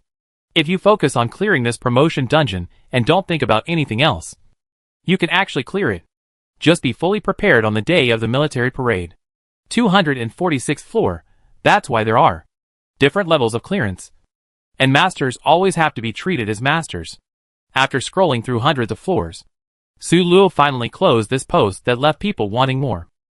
The reasons for everyone's failure are all kinds of strange. And the reasons for success are also all kinds of strange. When she saw someone being eliminated directly because of killing 4 NPCs, Su Luo smiled with satisfaction. Her guess was right. She looked at the titles of other posts, most of which complained about their bizarre experiences in the dungeon. Although she was very interested in these, Su Luo didn't plan to read them now. Wouldn't it be nice to go home and lie in bed with a bag of potato chips and eat melons peacefully? Su Luo clicked into the trading area again, which was not available in the original forum. Speaking of which, Su Luo was stunned. The original forum did not allow discussion of the content of the dungeon, but the master level forum allowed it. Does this mean that everyone's forums will not be repeated? So there is no restriction on players discussing? Su Luo shook her head and stopped thinking about it. She perked up and looked at the trading area. There are many players in the trading area who hang props they don't want to use, with clear prices. Of course, there are also auctions. Su Luo looked at a few and found that the items that can be auctioned are generally good and popular. Some Su Luo couldn't understand why they were selling. The universal currency here is points. But you can also barter. In other words, most items are bartered. After thinking about it, Su Luo opened a forum of her own. Theme: long-term sale of buff candy beans. 10 candies are available every day. The candies must be eaten within 2 hours. And the buff obtained is uncertain, but it is definitely a gain effect. 1 candy 2 points. After a while, someone placed an order for 1. This surprised Su Luo. She thought she would have to wait for a long time, and even ask Yun Fei Bai to act as a delay before someone would come. She clicked the order button under the list, and a vortex, like a small black hole, suddenly appeared in front of her. Su Luo hesitated for a moment, then produced a candy bean and put it in. Ding! The transaction was successful. After a prompt sound, Su Luo found that her points had indeed increased by 2 points. She frowned. A bit inconvenient. If someone places an order, I have to make it and put it in. What if someone places an order during class? If I wait until after class to give it? What if the customer is impatient? For a product like mine that needs to be used within 2 hours, customers will buy it only when they are about to enter the dungeon. If I give it to customers later, it will definitely delay their time. Even if they are not in a hurry, it will be very troublesome. I can't keep an eye on this post all the time. What if someone places an order and I don't see it? Wouldn't that be bad? Su Luo looked for it and found that she was attracted by all kinds of products just now, so she didn't notice the pinned post. The name of the post is Trading Zone Rules, which should be able to answer your questions. Trading Zone Rules. Seller Rules. Sellers can post to sell goods, set their own prices, and can choose points or goods. All goods can be stored in the storage box and sold automatically. The storage box can store everything and isolate time. When the seller post receives too many reasonable negative reviews, the post will be banned, and the player will be banned to varying degrees. Buyer Rules. Buyers can give sellers good reviews and make complaints. Good reviews can make sellers more visible to other players. If you complain about a seller post, a reasonable complaint will result in the seller account being blocked, while an unreasonable complaint will result in your own account being blocked. So please complain with caution. If a transaction is completed without a review, it will be considered a good review. Buyers can also collect sellers' posts for future purchases. So that's it. Su Luo nodded. Her own sugar beans can be saved. She reopened her post and clicked on Settings. Sure enough, she found a small button inside that said, Save. After saving all 10 of her own sugar beans, Su Luo closed the settings. When she was about to close the entire forum, Su Luo suddenly found a comment under her post. First floor. The seller has 2 talents. Amazing. He is worthy of being a big shot. Su Luo was shocked. Was she exposed? Then she realized that it was impossible to be exposed. And it would never be exposed in this life. This player must have come to the conclusion through analysis. Comments can be pushed to the top of the post. After a while, there were a few more comments below. Second floor. How did the big brother know? Third floor. The seller knows the big brother? Chapter 187. F4. Look at the function of this jelly bean. Can it be a talent skill that we have at this level? The upper limit of this talent skill is the elite level dungeon. And it is like climbing to the sky to get to the master level dungeon. F5. That makes sense. The big boss jelly bean. I buy one too. F6. I buy one too. To help the big boss. F7. Collected. A living big boss. F8. 2 talent skills. A dream come true. F9. This. The buff I got is that I won't lose a hair in a day. F10. Big boss. I buy one too. 11th floor. Something strange has sneaked into the building. 12th floor. Ha ha ha ha. 9th floor is poisonous. I don't even know whether to say he is lucky or unlucky. 13th floor. Of course he is lucky. Do you know how many people dream of not being bald? Doghead. Seeing this, Su Luo suddenly felt a pain in her heart. She always felt that she was being deceived, but thanks to these people, Su Luo's 10 candies were quickly sold out. After a glance, the post has been collected by more than 40 people. If nothing unexpected happens, it will be sold out every day in the future. Su Luo calculated that 1 sugar bean is worth 2 points. So 10 sugar beans are worth 20 points. So she can earn a net of 20 points every day. In this way, she can earn 600 points a month. Excluding the sugar beans that she and Yunfei use in every copy, she can earn at least 500 points. It's so happy. Looking forward to the future life of being a parasite. Lying at home and counting points. Su Luo closed the post and prepared to exit the copy. However, as soon as she exited, the system popped up an interface. Ding! Congratulations to the player for perfectly clearing the master level promotion copy. The copy can be released once a year, and the points will be deducted from the player's points. The system will charge a handling fee of 50 points. What? It took Su Luo a while to react. Players who have passed the perfect level and advanced to the dungeon can actually issue tasks and create dungeons? So the dungeons they experienced before were also issued by players? And in the future, they can also issue tasks. Su Luo was overwhelmed by this sudden surprise, and he directly exited the system and hugged Yunfei. Bye. We can issue dungeons. Yunfei was also confused by this sudden welfare. He was cold for the whole afternoon. And then he reached out to hug Su Luo back and said gently, yes. What's wrong? After Yunfei said this, Su Luo suddenly realized what she had done. She blushed and wanted to get out of Yunfei's arms. However, how could she let go of the welfare that was delivered to her door? When Su Luo just withdrew a little, Yunfei exerted force on his hand and pulled her back. He slightly increased the force, hugged Su Luo tightly, and then repeated in a low voice, what's wrong? Do you have any tasks you want to release? Su Luo blushed as she glanced at him. How could this man be so shameless as to hold her in public? However, Su Luo had obviously forgotten that she was the one who offered herself to him. After a little struggle, Su Luo finally let Yunfei hold her. Anyway, she was pretty happy. Wasn't she? Su Luo answered Yunfei's question in a low voice. I don't have any tasks I want to release. I just think this authority is very surprising. Yunfei smiled and said, to publish a copy, at least 6 players are needed in the copy. Right? Even if one player has 20 points. 6 players need 120 points. Add the system handling fee. A total of 170 points. Are you willing to spend it? Su Luo. She is a poor ghost. She shook her head honestly. I can't spend it. If I have this money, can't I go to the forum to buy some props? Yunfei smiled. That's it? Speaking of the trading area, Su Luo became excited again. By the way, I opened a post in the trading area to sell candy beans. 2 points for each. And it seems that the business is pretty good now. Yunfei calculated in his mind. And then his eyes lit up. If the business continues to be good, Then this will also be a considerable income. And it is zero cost. Su Luo smiled and said, yes. So I will also be a rich woman who can collect money while lying on the bed in the future. Yun Fei Bai approached her. So, rich woman, do you still need a gigolo? Su Luo blushed at the sudden warmth. And then fought back, I'm choosing a pretty boy. But I have very high requirements. Yun Fei Bai raised his eyebrows. And then asked with interest, so, rich lady, what are your requirements for a pretty boy?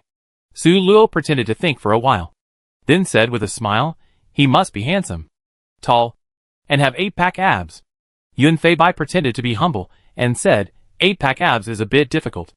Rich lady, do you think 6-pack abs will work? Su Luo seemed to hesitate for a while. Then pretended to be embarrassed and said, $6 it's not impossible. But, after keeping Yun Fei Bai in suspense for a while, Su Luo continued, but, you have to be able to warm the bed. Yun Fei Bai smiled and said, I can definitely do this. Rich woman. Look at me!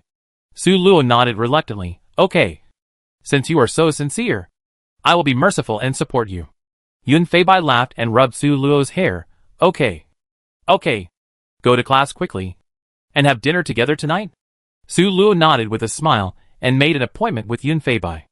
On the way back, Su Luo found that there were suddenly many more staff members on campus, carrying something. She leaned forward to take a look and found that they were carrying banners and posters. Is some big shot coming? After taking a look at the photo on the poster, Su Luo understood that it was Zhou Qian, a master player who is loyal to the government. One of the few master players whose identities are exposed. The concealment of the dungeon is still very strong, as long as the player does not actively expose or is too ostentatious. The vest can basically be hidden to death. Besides, master-level players are already very rare, and even fewer are exposed. Zhou Qian is one of them. In fact, he is also from a military and political family like Chu Qingqiu, and he is a little helpless. Su Luo was not surprised that he could come here to give a lecture. After all, this is Guijia's #1 university. Everyone who can study here is a talent picked from thousands of miles away. The less loss, the better. Su Luo just got promoted to the master-level dungeon, so she was still looking forward to this lecture. I hope to get some experience from the master players. When I returned to the dormitory, the other roommates were lying neatly on the bed. The only difference was that Chu Qingqiu had obviously finished washing up, while the others were still sleeping. Well, the roommates didn't have classes today, and Su Luo was envious. Last night, Lu Luoming made a bold statement that she would sleep until noon today. This proposal was warmly supported by He Weiwei, and the two even made a bet to see who would wake up later. Su Luo was very disdainful of this kind of lazy behavior, and agreed to compete together next week. Dog head. She whispered to Chu Qingqiu, Master Zhou Qian is coming to our school to give a speech. Chu Qingqiu put down the book in his hand and nodded with longing, yes. The school took a lot of effort to invite him. Su Luo said sincerely, I hope to gain some experience, so that future copies will be easier. Chu Qingqiu also nodded in agreement, yes. Although I probably won't be able to reach the master level, it's good to get guidance from a master level master. Su Luo was stunned for a moment. She had always been a little isolated from the world for such things. In other words, she knew she was strong, but she didn't know how strong she was. So she was a little shocked when she heard Chu Qingqiu say that she couldn't reach the master level. You know, she and Chu Qingqiu arrived at the elite dungeon almost at the same time. It stands to reason that there are still 2 months left. And Su Luo thought she was also a master level player. After thinking about it, Su Luo decided to ask some questions to understand the situation. She pretended to feel the same way inside. Alas, the elite dungeon is too difficult. This opened Chu Qingqiu's mouth, and she immediately complained, yes. I really didn't expect the elite dungeon to be so difficult before. I didn't even dare to think about it. When I was in the ordinary dungeon, I basically lost once a month. But in the elite dungeon, I can barely maintain a 50-50 balance of winning and losing. And this is all because I am a government employee. To be honest, if there was no one to lead me in every assessment dungeon, I doubt whether I could make it through. Su Luo cooperated and made some empathetic expressions, leading Chu Qingqiu to continue complaining.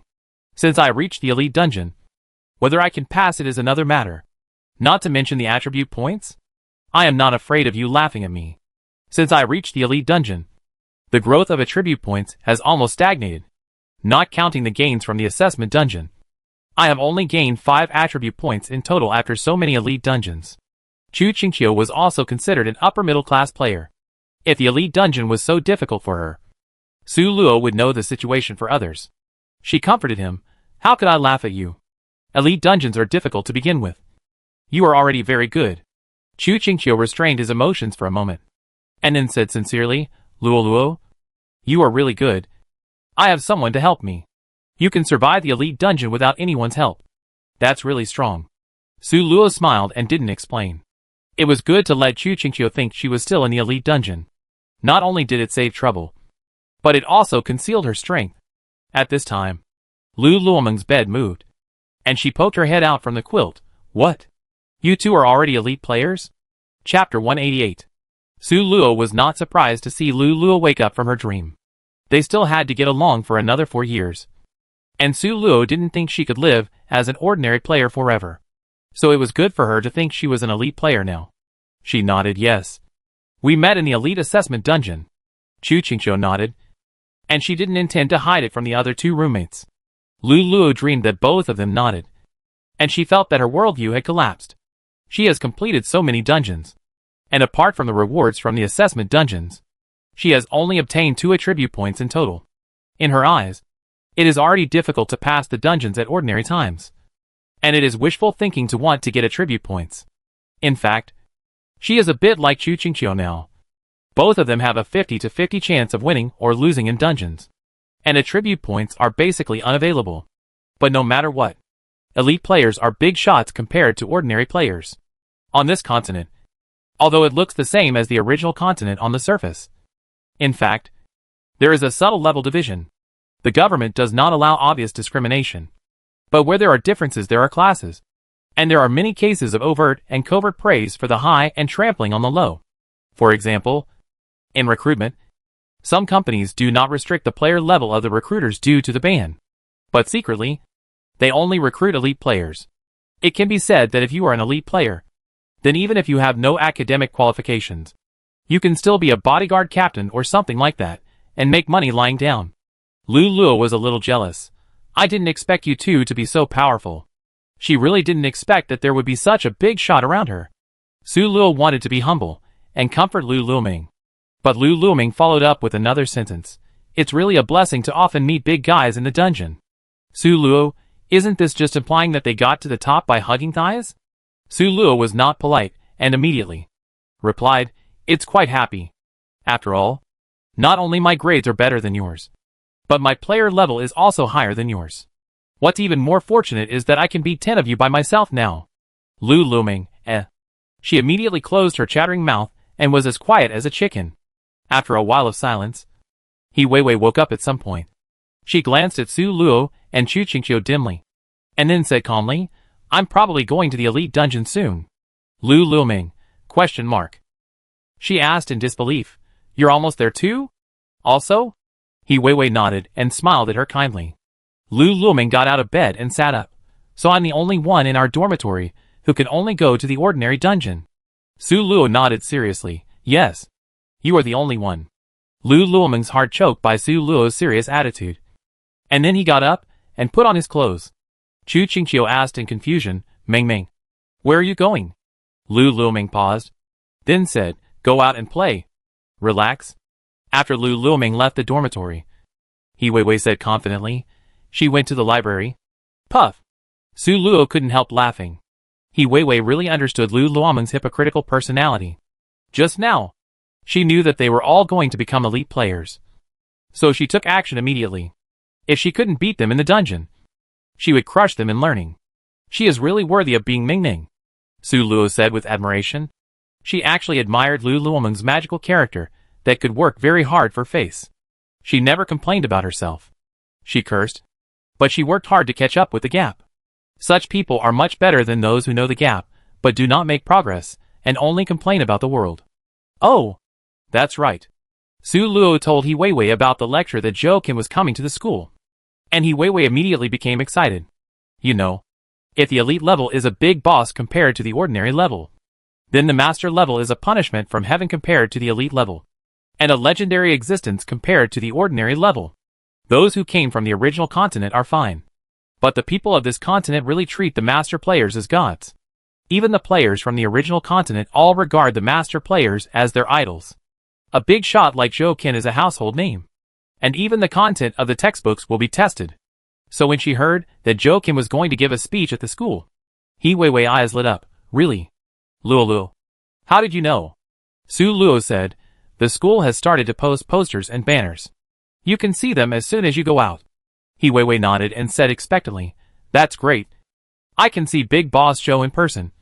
I feel that my chances of passing the elite level dungeon have increased again.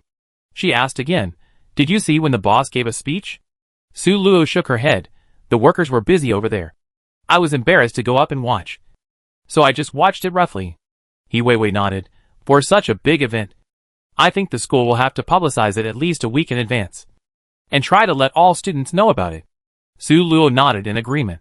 After a whole day, Su Luo and Yun Feibai came to the old place, ready to carry out their first master level copy. Click to enter the dungeon. After a dizzy spell, Su Luo rubbed her head and looked around. She was now in a seemingly ordinary room, with a person standing next to her. Yun Feibai. The two looked at each other and calmed down to check the dungeon mission. Dungeon, Great Lord. Dungeon background. The world is about to change. And everyone must go through trials and survive in the trial world. The law of the jungle has become the law of the world. Dungeon mission. At the end of the trial, you have lived for at least 1 year. And at least one player in the team has reached the 10,000th place on the leaderboard. P.S. Please note that the global trial will begin soon. Su Luo was still reading the copy introduction slowly, and she caught a glimpse of the last hint. She immediately read it at a glance, and then suddenly raised her head. Stop talking nonsense. The ranking will definitely be displayed in the middle of this trial. Why do you say that? Because this is a global trial. There are at least billions of people in the world. It is difficult to guess your ranking among so many people. Therefore, there must be a list for the top 10,000, and it will most likely appear in the middle and late stages. This not only preserves the mystery of the early progress, but also stimulates the enthusiasm of the late players. This is an old trick. Players who can come to the master level dungeon are definitely smart people. They must understand such obvious hints. Yun Feibai nodded and quickly added, the first place will definitely have attribute points.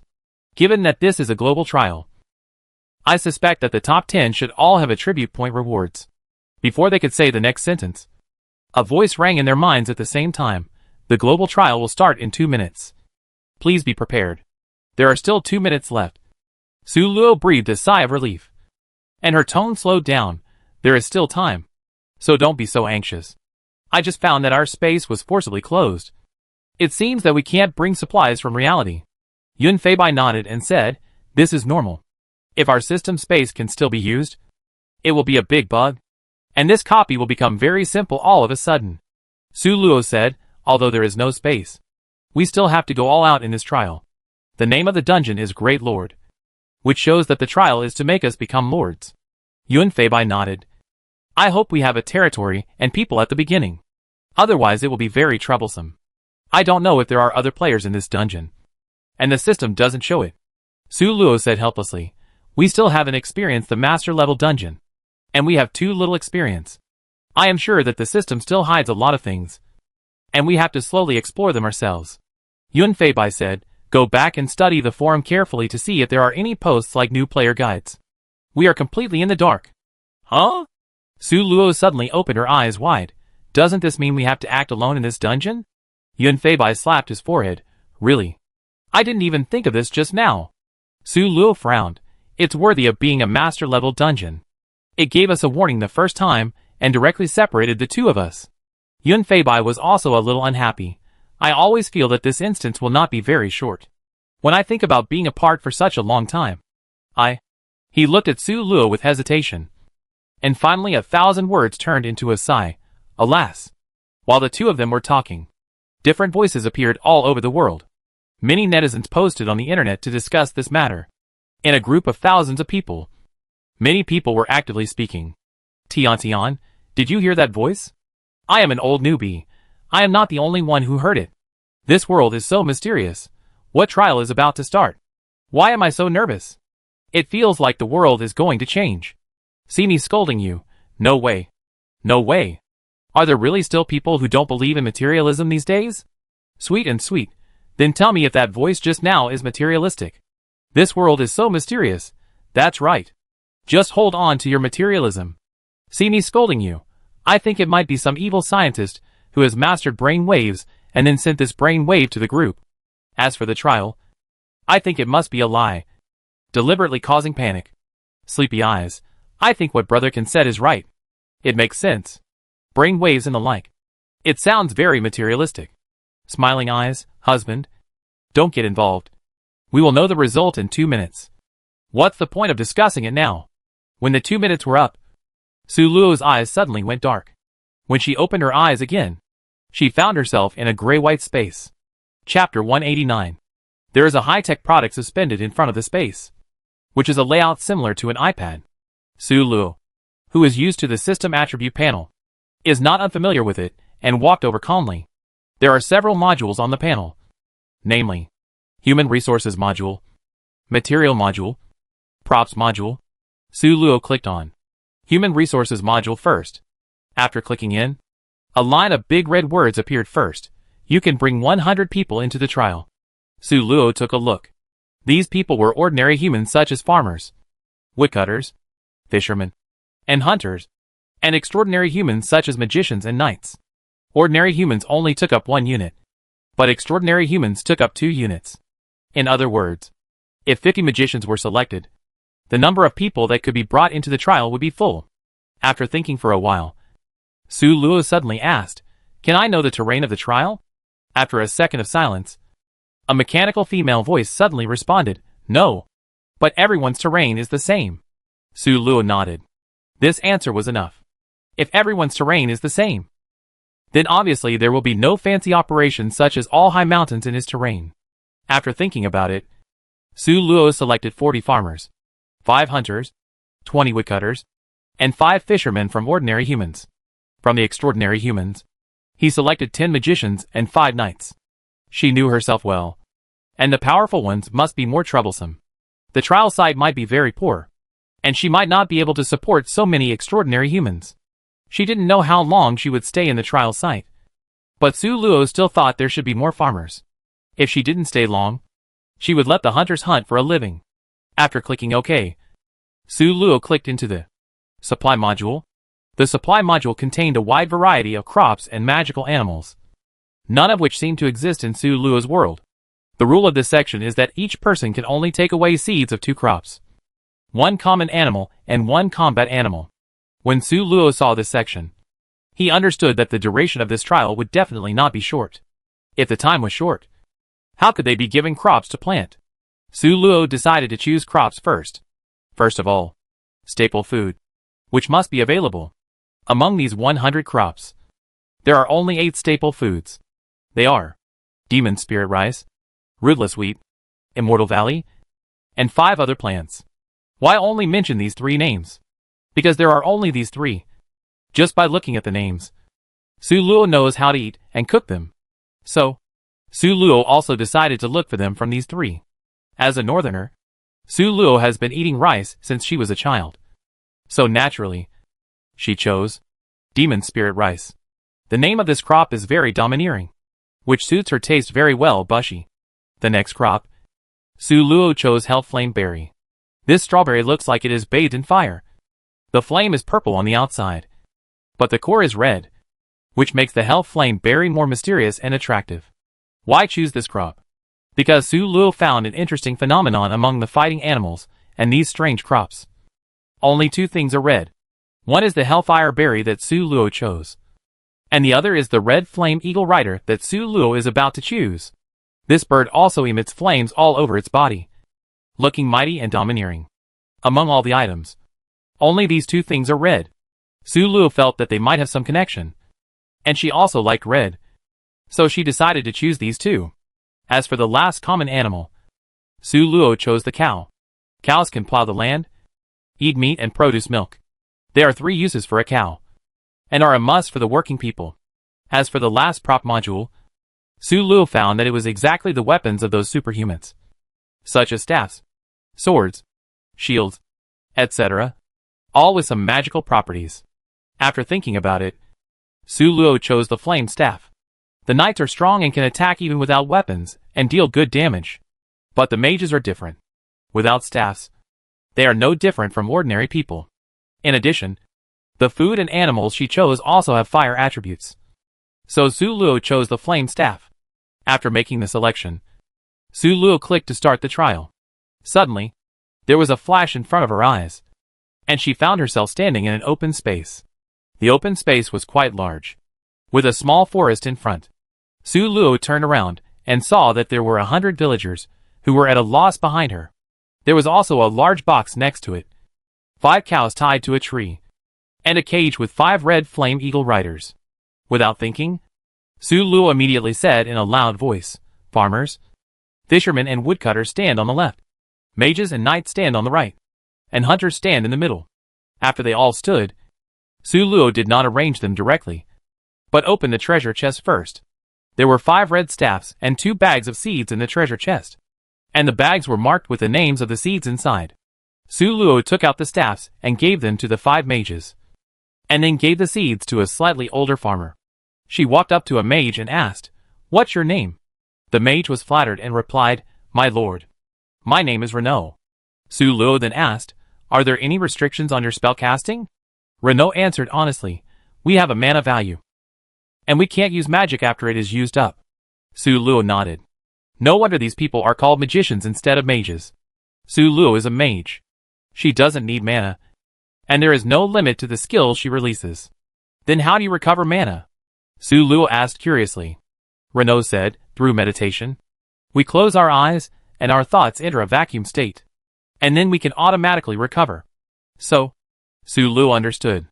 This way of recovery is quite convenient, but it is probably a bit time-consuming. She ordered, "You farmers will sow seeds later, and you must bury these seeds today and harvest the fruits as soon as possible. Oh, by the way, you can use those cows, but don't let them get hurt. As for you," she looked at the fisherman and the woodcutter, "go to the forest to find materials, wood and other things, and build a few simple tents first, so that we have a place to stay tonight." Su Luo turned to the right. "The hunters go hunting, and you are responsible for today's food." Finally, she looked at the 10 extraordinary humans. "You come with me to patrol the territory." Everyone performed a simple etiquette together and said in unison, "Yes, Lord." Then everyone started. Su Luo led the team into the forest. The forest was quiet, with occasional bird calls, and everything seemed peaceful and beautiful. But Su Luo knew that there must be dangers everywhere. If there were only ordinary animals here, why would the trial equip them with extraordinary humans and magical creatures? It can be seen that there are dangers in the trial that ordinary people cannot deal with. There is a river ahead. After walking for a while, Su Luo suddenly heard the sound of flowing water. She walked forward to check, and indeed found a clear stream. Although it was a pity that there were no fish in the river, it was still very gratifying to have a river not far from the open space. Su Luo took out the brown paper and pen given by the system and drew a small map on it. Don't ask. It's the cultural literacy of a liberal arts student who is particularly good at history and geography. After walking a few steps along the river, Su Luo suddenly found a few footprints on the soil wet by the river. The footprints looked like those left by a deer. Su Luo led a team of 10 people and walked deep into the forest along the footprints. It was already afternoon when they arrived at this place, and now they have been walking for a long time, and the moon is gradually rising. Su Luo lightly pushed aside a large area of dense trees and saw the beautiful picture hidden in the deep forest. The bright moonlight shone through the mottled leaves on the ground, and several deer with milky white light were eating grass in the open space. These deer are very beautiful, and there is a small white light ball in the middle of their antlers, which is as eye-catching as fairies in the moonlight. Su Luo held his breath and admired it for a while, then tentatively released a skill and accurately hit a deer. Moonlight deer. That's how Su Luo named it. The moonlight deer let out a mournful cry, and a blood bar instantly appeared on its head, and its blood volume had dropped by 1/3. Easy to fight. Su Luo immediately commanded 10 extraordinary humans to attack, and by the way observed how much damage they were doing. The moment the 5 knights received the order, they rushed out without hesitation.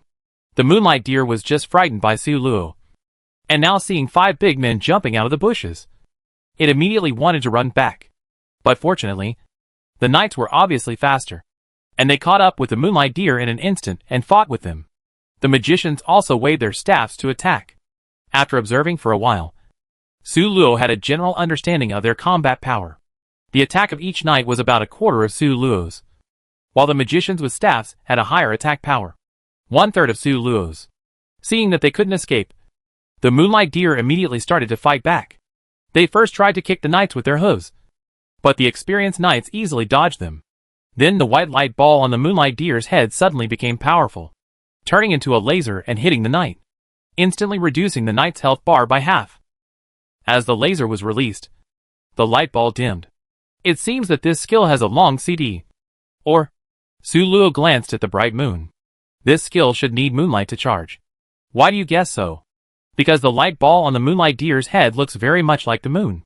In addition, the light on these deer is very similar to moonlight. So Su Luo made such a guess. However, Su Luo always feels that this light ball will have other uses, and he can use it for experiments later. Chapter 190. After getting the data she wanted, Su Luo also joined the battle. With the existence of Su Luo, a humanoid bug, the situation quickly changed from being evenly matched to being one-sided. Soon, 3 moonlight deer fell to the ground one after another. Su Luo walked forward, bent down and squatted beside the deer's body. She curiously touched the white light ball, and it felt cold and warm. Renaud next to her looked at Su Luo's curious expression and suddenly said, "I know this creature." Su Luo turned her head and looked at him in surprise. "Do you know him?" She originally thought that the people assigned to her by the system had no memory, but now it seems that she guessed wrong? Renaud nodded and said, "This is a rare creature in the Stan continent. Their name is Moon Fairy. Their main function is to provide lighting for the nobles." Su Luo said, "Do you use the light balls on their heads to illuminate them? Or do you tame them and let them walk in front?" Renaud replied, "After killing the Moon Fairy, the light balls on their heads will fall off easily. These moonlight balls can absorb moonlight energy at night and then emit light all the time." Su Luo nodded thoughtfully. The energy required by this light ball sounds similar to solar energy. Renaud continued, "But the moonlight balls that have been picked up have lost the control of the Moon Fairy and can no longer release lasers like before. In this case," Su Luo asked, "how about taming them? Let the Moon Fairy serve us." Renaud shook his head regretfully. The Moon Fairy yearns for freedom and will not be restrained by others. So far, the nobles have not found a way to tame the Moon Fairy. Otherwise the moonlight ball would not be so precious. Su Luo sighed in disappointment after her wish was not fulfilled. "Forget it. Take these light balls away. We should go back." Renaud nodded, and suggested, "The meat of the Moon Fairy is also a must, whether it is made into soup or grilled. It is very delicious." Su Luo's eyes lit up, and he immediately ordered to take the deer carcass away. When they returned to the camp, several small tents made of palm leaves and would have been built here. Several tents were surrounded by a fire, which actually looked a bit cozy. Su Luo handed the venison to a hunter who was grilling it, and then found the farmer who had arranged to plant the seeds and asked about the current progress. The uncle said with some embarrassment, "We did find a place nearby that is more suitable for farming, but the problem is that it has not been developed at all. So, we are plowing the land now. If we want to plant the seeds officially, we have to wait until tomorrow at least." Su Luo nodded. She had never farmed before, so she was not very clear about these things. "It's okay. Make sure these seeds grow better. It's okay if they grow slowly. There must be enough supplies in the forest at present." Su Luo gathered all the people in the camp and asked, "Is there anyone among you who has studied the overall layout planning?" Since she just found out that these people actually have knowledge of their own world, Su Luo wanted to see if there were any professional talents. Although she could plan the territory, she had never studied it systematically, so she was definitely not as good as the professionals. After a second of silence, a hand slowly rose in a corner. Su Luo saw him with sharp eyes and immediately walked over. "What's your name?" Su Luo asked. The man replied in a low voice, "My lord, my name is Ram. I used to be the manager of a large manor, and I have some knowledge of regional planning." Su Luo nodded happily and said solemnly, "Then you will be responsible for the planning of our territory during this period. After dinner, you can come and get familiar with the territory with Renaud." When she said that, the venison was roasted. In addition to the venison, the hunters also shot 3 pigs, enough for less than 100 people. The hunters sent by the system are all experienced people, and roasting meat is a common thing for them. Su Luo took a fat deer leg and took a bite. Her mouth was full of fragrance. The venison was tender and juicy, and it had some deer blood, so it was salty, although no seasoning was added. The original flavor of the venison was retained, and it tasted fresh and delicious. After a delicious meal, Su Luo began to organize the people who had finished their meal to repair the fence. With a fence, safety would be greatly improved, and she would feel more at ease. The method of making a fence is actually very simple. Find some thin and long wooden strips, and then firmly insert them into the ground one by one. Insert them densely, but don't forget to leave a door. Then find vines to fix these wooden strips, and fix them in 3 layers. In this way, a very simple fence is made. Su Luo circled a large open space, and then asked the woodcutters to start working. Thanks to the kindness of the system, the woodcutters brought their own axes, and the farmers brought their own plows. This also made the task of building the territory much easier. At night, Su Luo did not exploit the labor force, but let them go to bed early. Spirit is still very important. If they follow because of being too tired, it will be a loss. You know, there is no medicine to treat it in the wild. If you have a fever or a cold, and you can't recover naturally, then wait for death. But speaking of it, Su Luo is a priest, and her first skill can treat fever and cold, thanks to the high mental value now. According to the previous mental power, she can only treat a heat stroke at most. It was late at night, and Su Luo did not sleep. Arriving in a new place, without a comfortable big bed, Su Luo was not sleepy now. The trial was chosen in summer, and the night was full of cicadas, which sounded very lively. Su Luo walked out of the tent and walked around the territory. I just arrived here today, and I haven't had time to arrange shifts. Starting tomorrow, I have to arrange people to patrol at night to ensure the safety of the large group. Su Luo thought secretly in her heart. It is very dangerous to move at night in the wild. However, Su Luo was not very worried about her safety. After all, she was not only a priest, but also had the talent to save her life. Her foot slightly kicked something long, and Su Luo's heart suddenly sounded alarm bells, and she jumped back instantly, avoiding the fatal blow. The black strip almost bounced up to give Su Luo a critical hit, and as it bounced, a stream of water sprayed out. Fortunately, Su Luo dodged quickly, and was not hurt. With the dim moonlight, Su Luo saw clearly that it was a black strip with yellow patterns. In nature, the more fancy creatures are, the more dangerous they are. Su Luo immediately determined that it was a poisonous snake. She raised the corner of her mouth slightly, and without using the first skill, she grabbed the snake 7 inches cleanly. The throat of fate was held tightly by the enemy. No matter how fierce the poisonous snake was, it was helpless at this time, and was easily eliminated by Su Luo. Su Luo held the snake's body, her eyes slightly fixed. Paw! Suddenly a mosquito landed on Su Luo's arm, and she quickly used her other free hand to kill the blind mosquito. Su Luo looked at the mosquito blood on her arm thoughtfully, then looked at the snake in her hand, her heart sinking slightly. The next morning, Su Luo found an experienced hunter. When you go out hunting today, observe carefully to see if there are any herbs that can prevent snakes, insects, rats and ants. There are poisonous snakes and mosquitoes all around our territory. The hunter's face immediately became serious. He had lived in the forest for many years, so he certainly knew what this meant. These things meant danger and disease. If they were not properly prevented and controlled, they would even lead to large-scale deaths. At the same time, the hunter also had more confidence in this lord. Having such a careful lord might help them. After Su Luo made the arrangements, he took the 5 magicians to explore the territory in the opposite direction of yesterday. There is a vast forest in front of the territory, although there is a large open space in the back. The end is still a forest. Today, Su Luo plans to go to this forest for a walk. As for why not bring the knights? Because today Su Luo plans to let these knights get familiar with the red flame eagle riders and train them into eagle riders. The forest looks similar to yesterday, but Su Luo actually found a bamboo forest. She wrote down the location of the bamboo forest on the map. With these bamboos, the fence can be better reinforced. Since they left early today, Su Luo had plenty of time to explore the forest. Cluck, cluck. Su Luo's eyebrows were happy. This was the sound of a chicken. There was a pheasant nearby. Pheasants are good things in the wild. In addition to being edible, They can also lay eggs, which are rich in nutrition. She quietly walked over to the sound and saw a chicken coop. There was a family of colorful pheasants in it. It was called a family, but in fact it was just a male, a female, and a baby, plus 3 eggs. With good eyesight, Su Luo could see the whole family clearly. Su Luo looked behind her, and looked at the magicians behind her with a scrutinizing gaze, which made their scalps numb. When a magician was about to ask, Su Luo made a silent gesture, and then signaled a male magician to take off his clothes. Although he thought that the Lord would never do such a thing, the male magician still widened his eyes in horror, and his body subconsciously leaned back. After all, I am a good man, and although this is the order of the Lord, I don't seem to suffer much. But this is outside. There are so many colleagues around.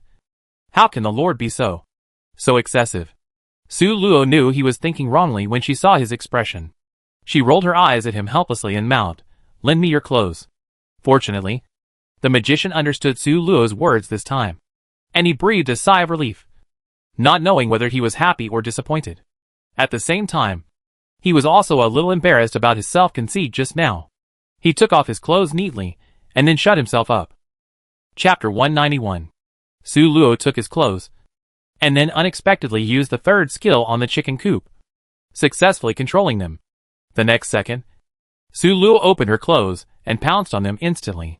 She immediately covered the entire chicken coop and the colorful pheasants inside.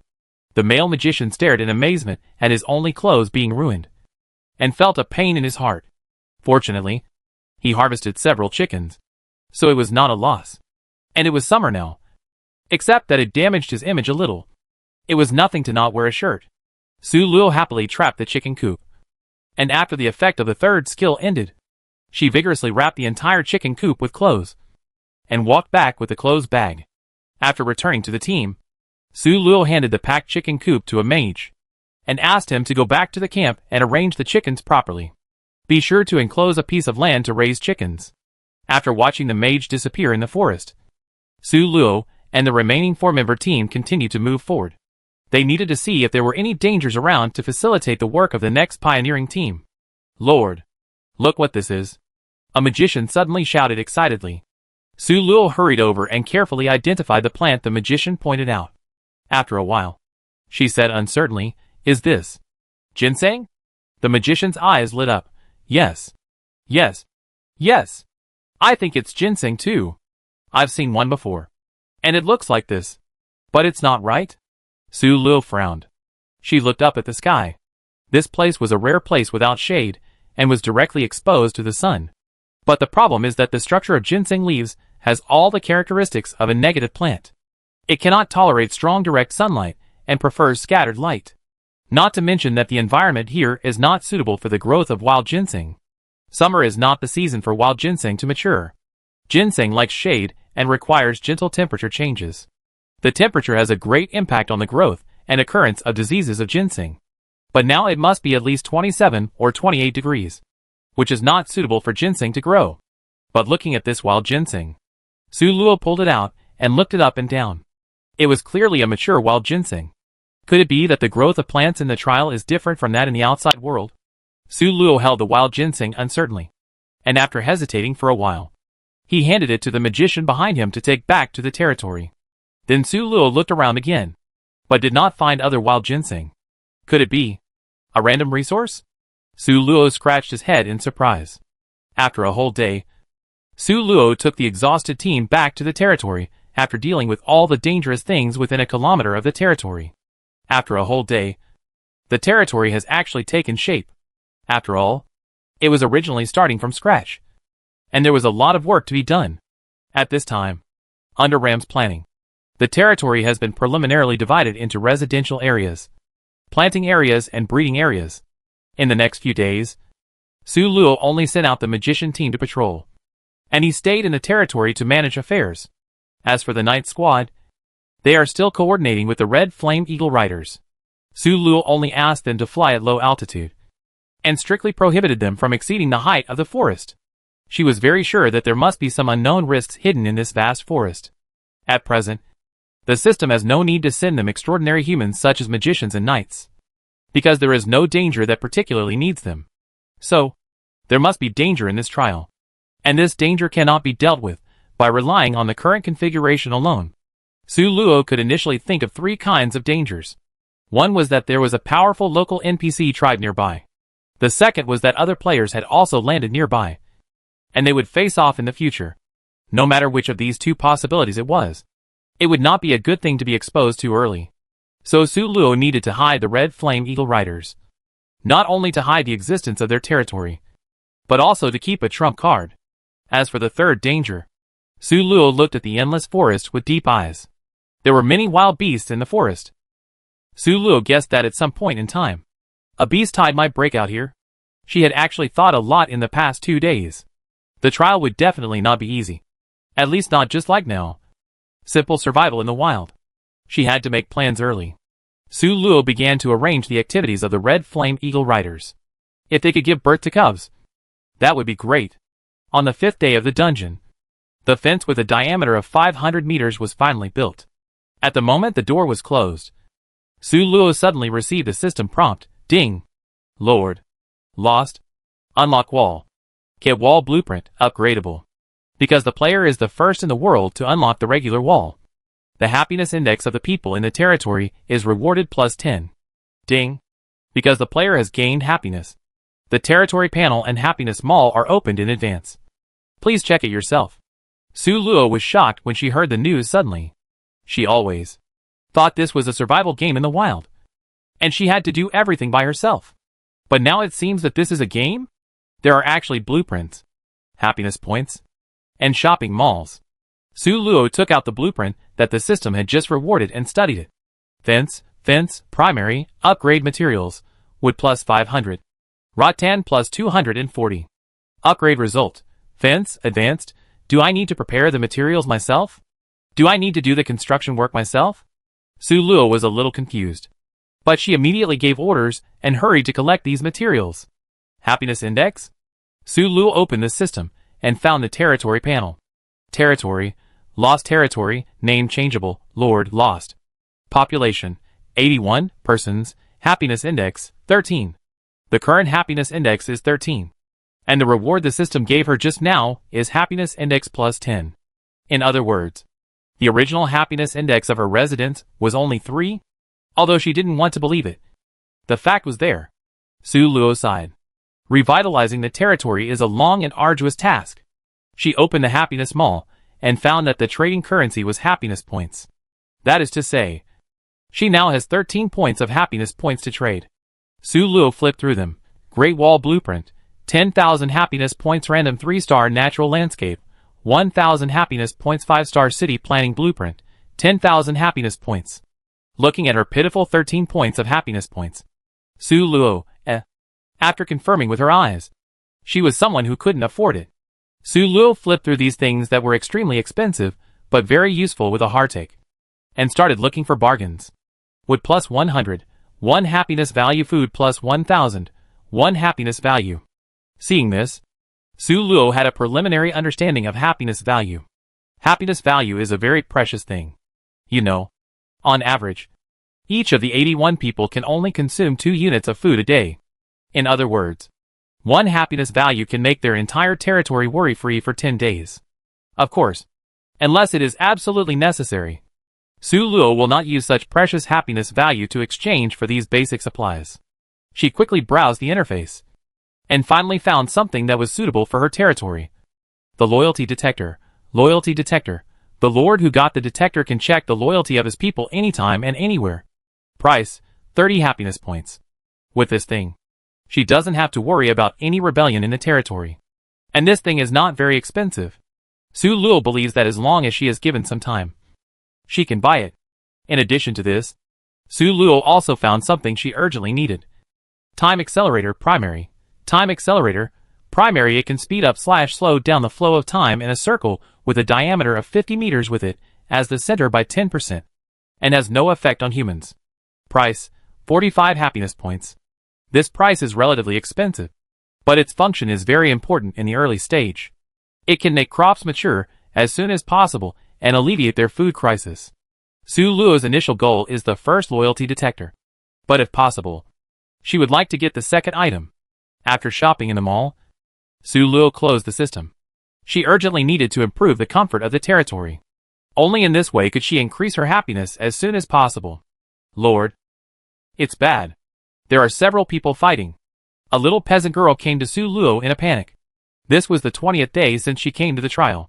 Su Luo had never been in a dungeon for so long. She put down the work at hand and asked seriously, "What's wrong?" "Don't worry. Tell me in detail." During the days of the trial, everyone actually had some minor frictions. After all, where there are people, there are disputes. As long as they are not too big, they are harmless. But it is obviously different this time. They actually had a group fight. You know, there are only 100 people in this territory at present. To be called a group fight, at least 5 people must be involved. Which means that 1/20th of the population in the territory is fighting. How can it not be a big deal? The little girl took a breath, and was infected by the calm temperament of the Lord. And gradually calmed down. Report to the Lord. The situation is like this. Su Luo sighed heavily after listening to this. Hunters and woodcutters both work in the forest. But they shouldn't have conflicts. But the bad thing is that there are those who are troublemakers. And a rat shit spoils the whole pot of soup. A hunter was chasing prey. But the prey happened to run into the work area of a woodcutter. It was true that you wait for the rabbit by the tree. Under the crazy pursuit of the hunter, the rabbit ran into the tree that the woodcutter was chopping. And then fainted. The woodcutter was naturally happy to get a rabbit for nothing. So he took it back and showed it off to other woodcutters. Chapter 192. Originally, these were harmless. But a few woodcutters had bad intentions. They specifically chose places where hunters often came to hunt to cut down trees. And then took back the animals that were killed by hunters, but whose bodies were not collected in time as their trophies. The hunters were so angry that they wanted to find Su Luo to argue. However, Su Luo was busy with the training of the Red Flame Eagle Riders in those days. Naturally, he had no time to care about such things. Then a few hunters formed a group to interfere with the woodcutters in the forest. It is to lead the ferocious beasts to the place where the woodcutter cuts trees. The conflict deepened, and the hunters did not give the prey to the woodcutter. The woodcutter took the opportunity to not give the hunters firewood, and let them eat raw meat. After a while, both sides got angry and then fought. Su Luo got up and followed the little girl to the scene of the crime. And at the same time, he was thinking about this matter on the way. Obviously, this matter itself must have been caused by those ill-intentioned woodcutter. But the hunter's behavior later was also inappropriate. Su Luo could guess without thinking that when they took revenge, they definitely did not care about those innocent woodcutter who did not take advantage of the little thing. If they had taken it into consideration, those innocent woodcutters would definitely be willing to share their firewood with hunters in exchange for food. After all, it would be beneficial to them. At the same time, Su Luo was also keenly aware that this matter must not be taken lightly. If it gets out of hand, it might even cause the division of the territory, which is not what Su Luo wants. And what's more terrifying is that, looking at this slim figure now, they are monopolizing. Hunters monopolize prey, and woodcutters monopolize firewood. Then should farmers also monopolize food? Su Luo couldn't imagine it. There are still many things missing in her territory. She sighed. What Su Luo said the territory urgently needs now is the law. If the law is perfect now, how could woodcutters take advantage of the hunter's prey? How could monopoly appear so early? In fact, Su Luo has already started to prepare for the law. However, the territory has just been built. Now, except for her small wooden house, other people in the territory still live in simple tents. Su Luo is really too busy. She was busy solving the surrounding security problems. Busy solving the construction problems of the territory. Busy solving the strength problems of the knights. Su Luo has never realized more clearly than now that she is not omnipotent. She can't do everything. And she can't have multiple roles. Arrived at the place where the fight happened. Now, the fight has been stopped by the knights. They controlled the people who fought and waited for the Lord to judge. Seeing the Lord coming, Renault immediately stepped forward. After so many days, he has become the captain of this 5-man knight team. He had also sent that little girl to find the Lord. Su Luo said coldly, "How is it now?" Renault said seriously, "The fighting has been stopped by us. Currently, the people who participated in the fight have been settled together. There are 8 people in total. 4 woodcutters and 4 hunters." Su Luo nodded with satisfaction. But the ice on her face did not melt at all. She said coldly, "Take me there." Renaud took her to an open space as he said. And the 8 people were sitting there in a mess. Their faces were a little purple, glaring at each other, looking unconvinced, and looking like they could rush over to fight again at any time. Su Luo was so angry that she laughed. Have you become more capable? The 8 people immediately became docile when they saw Su Luo coming. Meet the Lord. Su Luo waved her hand. No. No. No. I can't be your lord. How powerful are you? Can you fight in groups? A hunter immediately became anxious. No. They are bullying too much. Another woodcutter was also unhappy. Bah! When you secretly caught the lone woodcutter in the forest and beat him up. Why didn't you say we were too bullying? Well, Su Luo secretly had a headache. Sure enough, there were problems on both sides. Otherwise how could it be like this? She said seriously, I have understood this matter clearly. First of all, it must be your side that is wrong. You shouldn't be greedy for small gains. The fighting woodcutter immediately pursed their lips with a guilty conscience and said nothing. The other hunters were delighted. The Lord is very perceptive. Su Luo turned around and knocked on the hunters. Don't be happy yet. Did you do the right thing? Why didn't you ask the Lord to solve the problem? Am I a decoration? Even if I'm busy during this period, you can always find me when you have free time? She sneered and approached step by step. Private revenge. Fighting. Is the next step to divide the territory? The hunters were forced to retreat again and again. And their faces were even more panicked. No. No. Lord. I didn't. Su Luo laughed. Oh. No. Isn't that what you are doing now? One by one. You have formed small groups. Right? Su Luo's face sank. And he stopped nagging. The woodcutter apologizes to the hunter first. And then the hunter apologizes to the woodcutter. Everyone who participated in the fight should write a 3,000-word self-criticism for me. Originally, when they heard the apology, both sides were just a little unconvinced. But when they heard Su Luo say that they had to write a 3,000-word self-criticism, everyone's face immediately fell. But seeing the Lord's face was very bad. They opened their mouths weakly, but did not refute, and honestly apologized, and then left. Su Luo thought that it was not a solution to always do this. She thought about it, and suddenly her eyes lit up. It was time to do a census. She asked each resident to write down his original occupation. And then she looked at them one by one to see if there were any professional talents.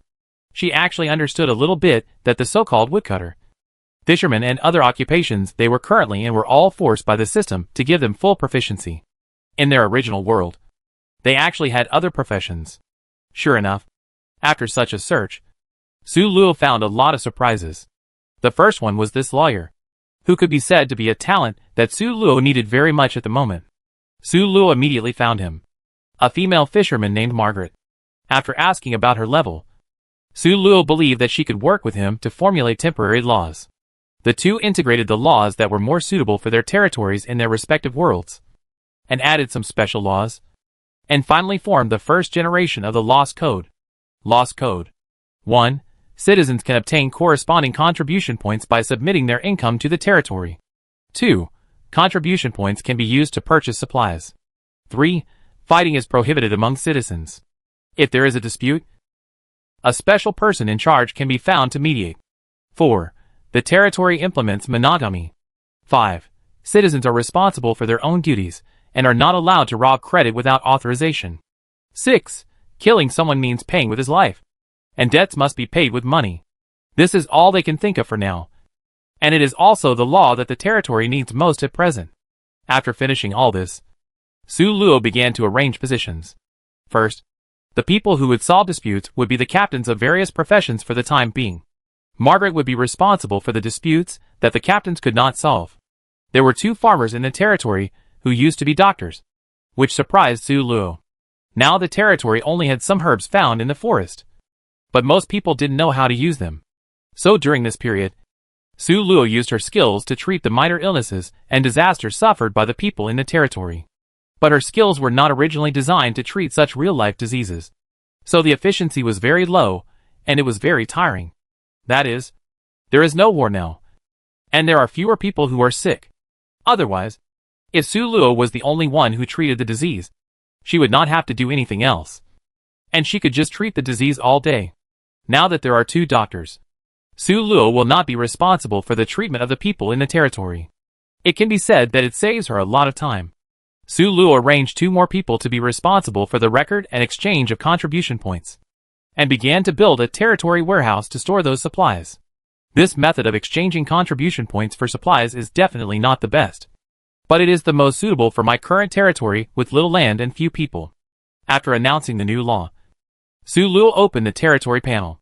She opened her eyes wide in surprise, and suddenly found that her happiness index had become 18. This law alone added 5 points to her happiness index. Getting closer and closer to my small goal, Su Luo thought happily. A month later, Su Luo looked at a woman in front of her with joy. No. To be precise, Su Luo was looking at her belly. This was the first pregnant woman in the territory so far. The first life in the territory was about to be born in her belly. After learning about her pregnancy, Su Luo was surprised to find that the happiness index of the territory had risen a little. With this, the territory already had a happiness index of 30 points, and it was already possible to buy a loyalty detector. This made Su Luo very entangled. To be honest, it seemed that the situation in the territory was very good at the moment. Maybe it was because Su Luo was serious and responsible, and had built the territory well during this period, so no one had the tendency to cause trouble.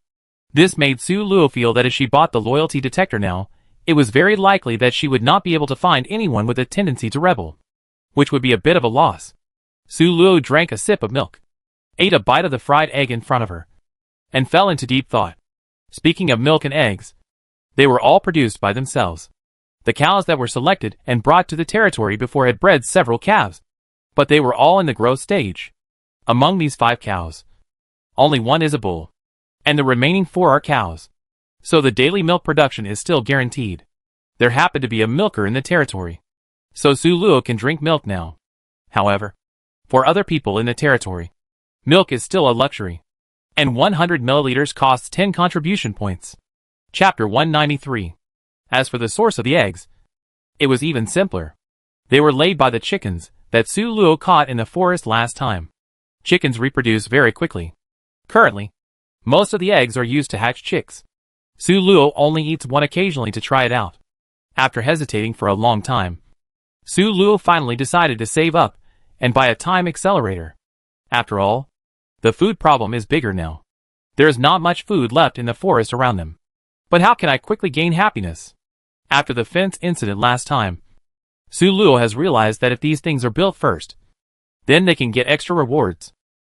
But the chicken coop and warehouse have been built, but the happiness value is still only increasing slowly. Seeing that whether it is the magic rice or the seedling state, and the hellfire berry has no progress, Su Luo can't help but get a little anxious. Thinking carefully, Su Luo found something wrong. The fence that was built before, logically speaking, many people should have thought of building it. Why was I the first one? Especially because I expanded the construction area of the fence for future convenience. Logically speaking, the speed should be much slower than others, and I can't be the first one. Su Luo couldn't help but think of the word formal in the system notification at that time. Formal fence. Su Luo guessed that he could be the first person to build a fence. This formal. The word formal must have played a big role. So what is formal? Su Luo closed her eyes and pondered. The special thing about her fence is that she had indeed learned how to make fences in the wild. And her fence area is large enough. If nothing unexpected happens. Su Luo opened her eyes and said to the person in charge of repairing the house, build a larger warehouse, so that it can hold 10 days of supplies. Lord, we found berry bushes in the forest. Oh, berries? Su Luo stood up with interest. Take me to see it. In fact, they had discovered many resource points nearby during this period, such as bamboo forests, chestnut forests, etc. Su Luo just heard about them and passed them by. But why did Su Luo plan to take a look when she heard about berries? It's really, her mouth has been tasteless recently. Every day, she eats boiled water plus not very salty meat plus wild vegetables. Su Luo desperately needs sweet and salty taste to stimulate her taste buds. As for why it doesn't need spicy flavor? Because she can't eat spicy food. Su Luo followed the team to the small berry bush. The bush was full of small red fruits, which looked particularly pleasing. Lino led the team this time. Seeing Su Luo's curious look, Renault explained, this is called red fruit in our place. It is sweet and sour and has no core. Of course, it is not poisonous. Hearing that it was not poisonous and had no core, Su Luo immediately picked one, rubbed it on her clothes, and stuffed it into her mouth. This fruit tastes a bit like grapes, with a thin skin and plump flesh inside, rich in juice. Su Luo's eyes lit up. This tastes good. How is the nutritional value? Renault said. I don't know the details. Anyway, it is beneficial to the human body. Su Luo nodded. Protect this berry forest. It would be best if they can produce more. After that, she also collected a small frame, and then returned to her cabin. She planned to mash these fruits into juice and add some water to drink, which would definitely be delicious and thirst-quenching. When she came back, Su Luo felt a little uncomfortable when she saw the low tents in the territory, because they had been busy building fences, chicken coops, warehouses, and other things before. The people in the territory had no time to build their own wooden houses. So far, Su Luo's wooden house is still the only wooden house in the territory. Watching the people in the territory coming in and out of the small straw tents, Su Luo thought that it was time to start building a residential area. We can't let them live like this forever. Time flies, and it's half a month later. Su Luo walked to the center of the farmland with a serious expression and said to the system solemnly, "Let's do it here."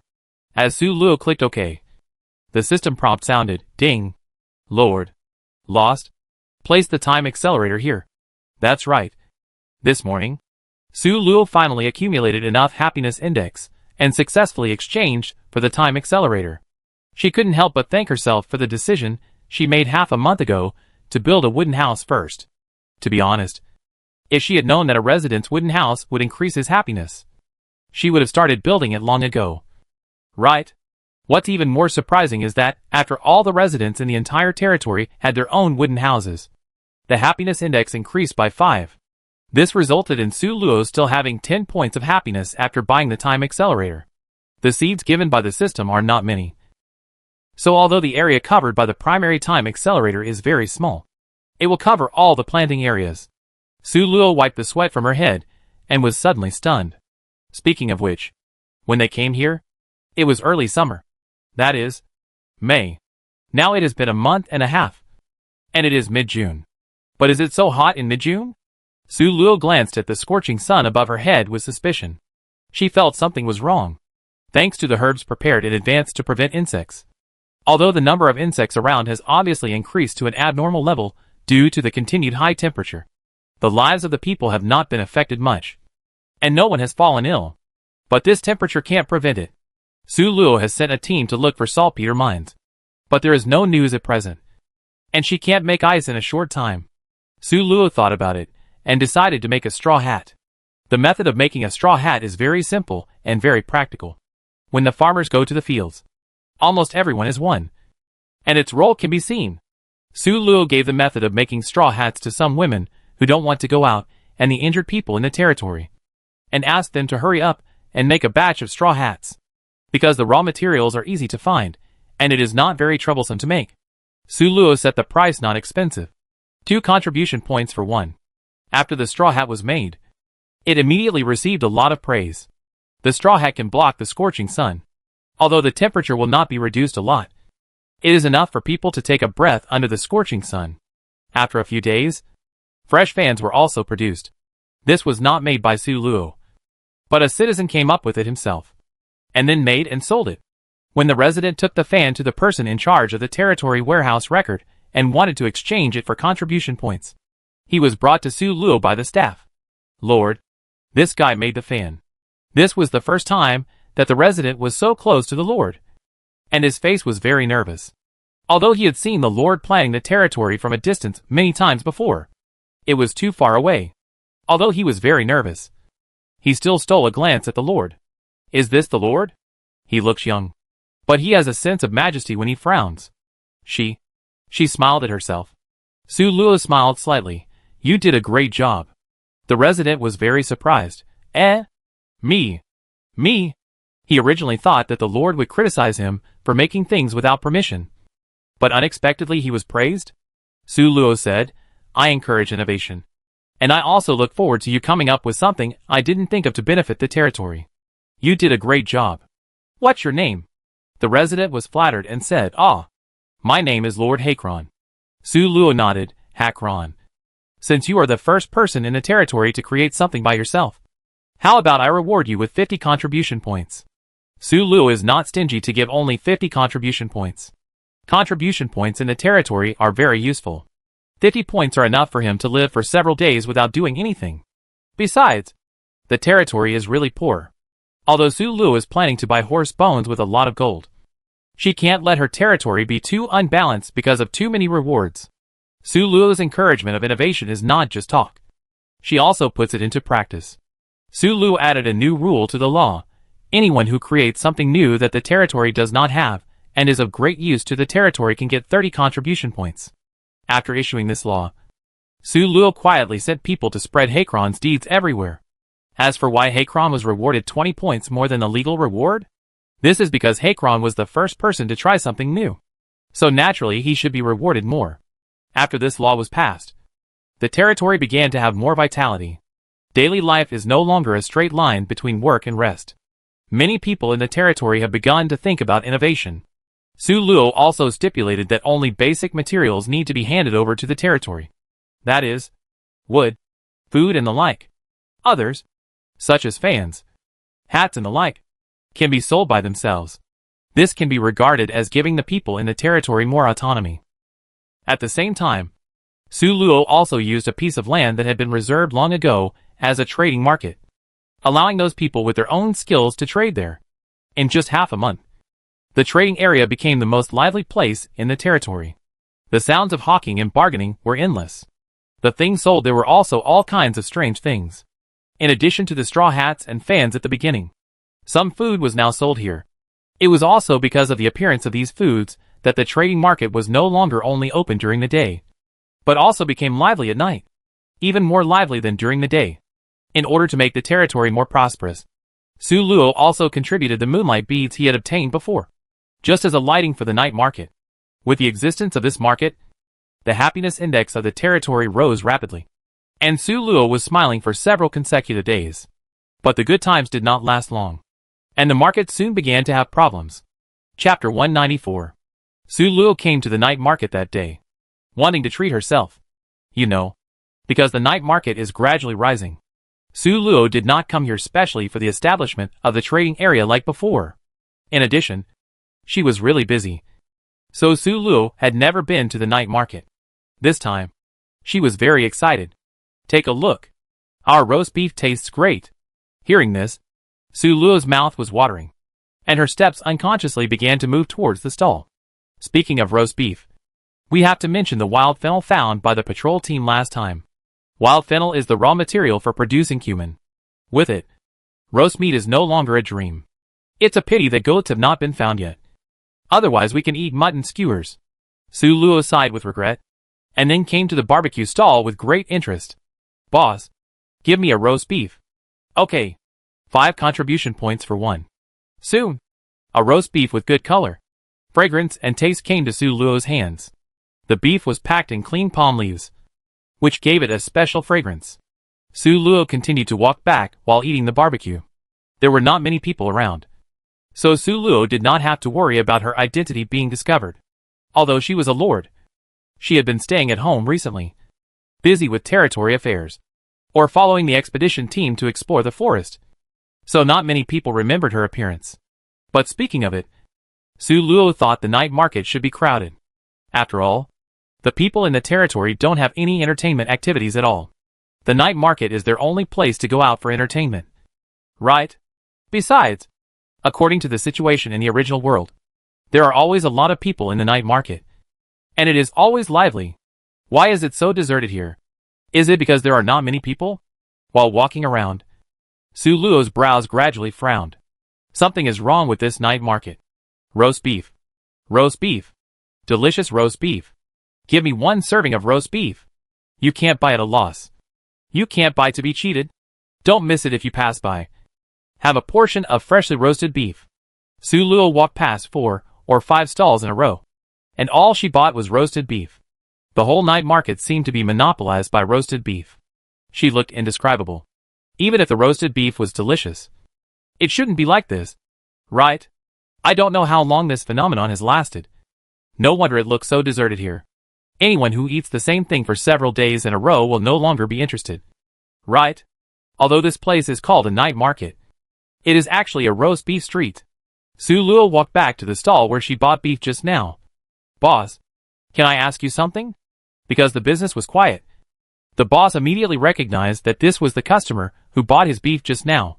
He said with a smile, "Little girl, ask whatever you want to ask." Su Luo said, "I just walked past 4 or 5 stalls. Why are they all selling roast beef? When did this become a roast beef street?" The boss was embarrassed for a moment, then asked suspiciously, "This phenomenon has been going on for a long time. How come you only know about it now?" Su Luo smiled naturally. She had already thought of an excuse. "Oh, I was sick before, and I have been recuperating at home." She showed her body generously. "That's right. As soon as I got better, I immediately came to the night market to join in the fun." As she said this, she pretended to be disappointed. "I thought it would be very lively, but it turned out to be like this? I am quite disappointed." The boss heard this and immediately dispelled his doubts. "You don't know this. Since cumin was discovered, 9 out of 10 night markets are selling roast beef. This has been going on for 4 or 5 days. Su Luo frowned slightly, then relaxed.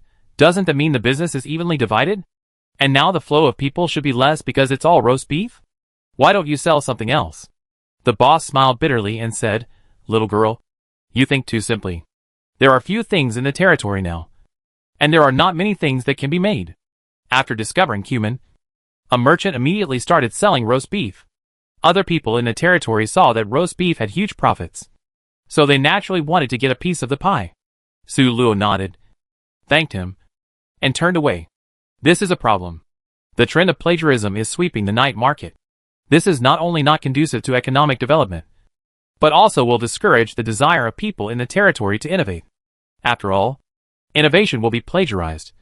So who would do such a stupid thing? She called the lawyer and told her about this phenomenon. The lawyer frowned and looked a little embarrassed. This kind of thing is difficult to prevent.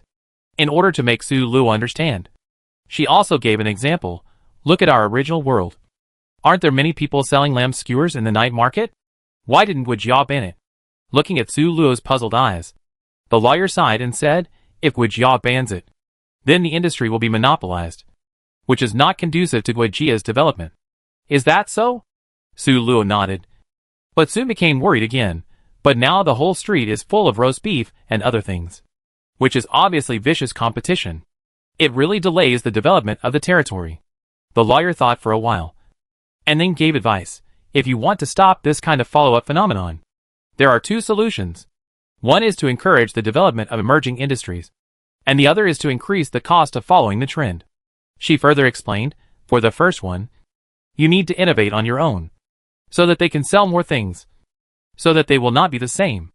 Su Luo nodded thoughtfully. In other words, I have to discover the current market demand myself, and then spread the demand I discovered.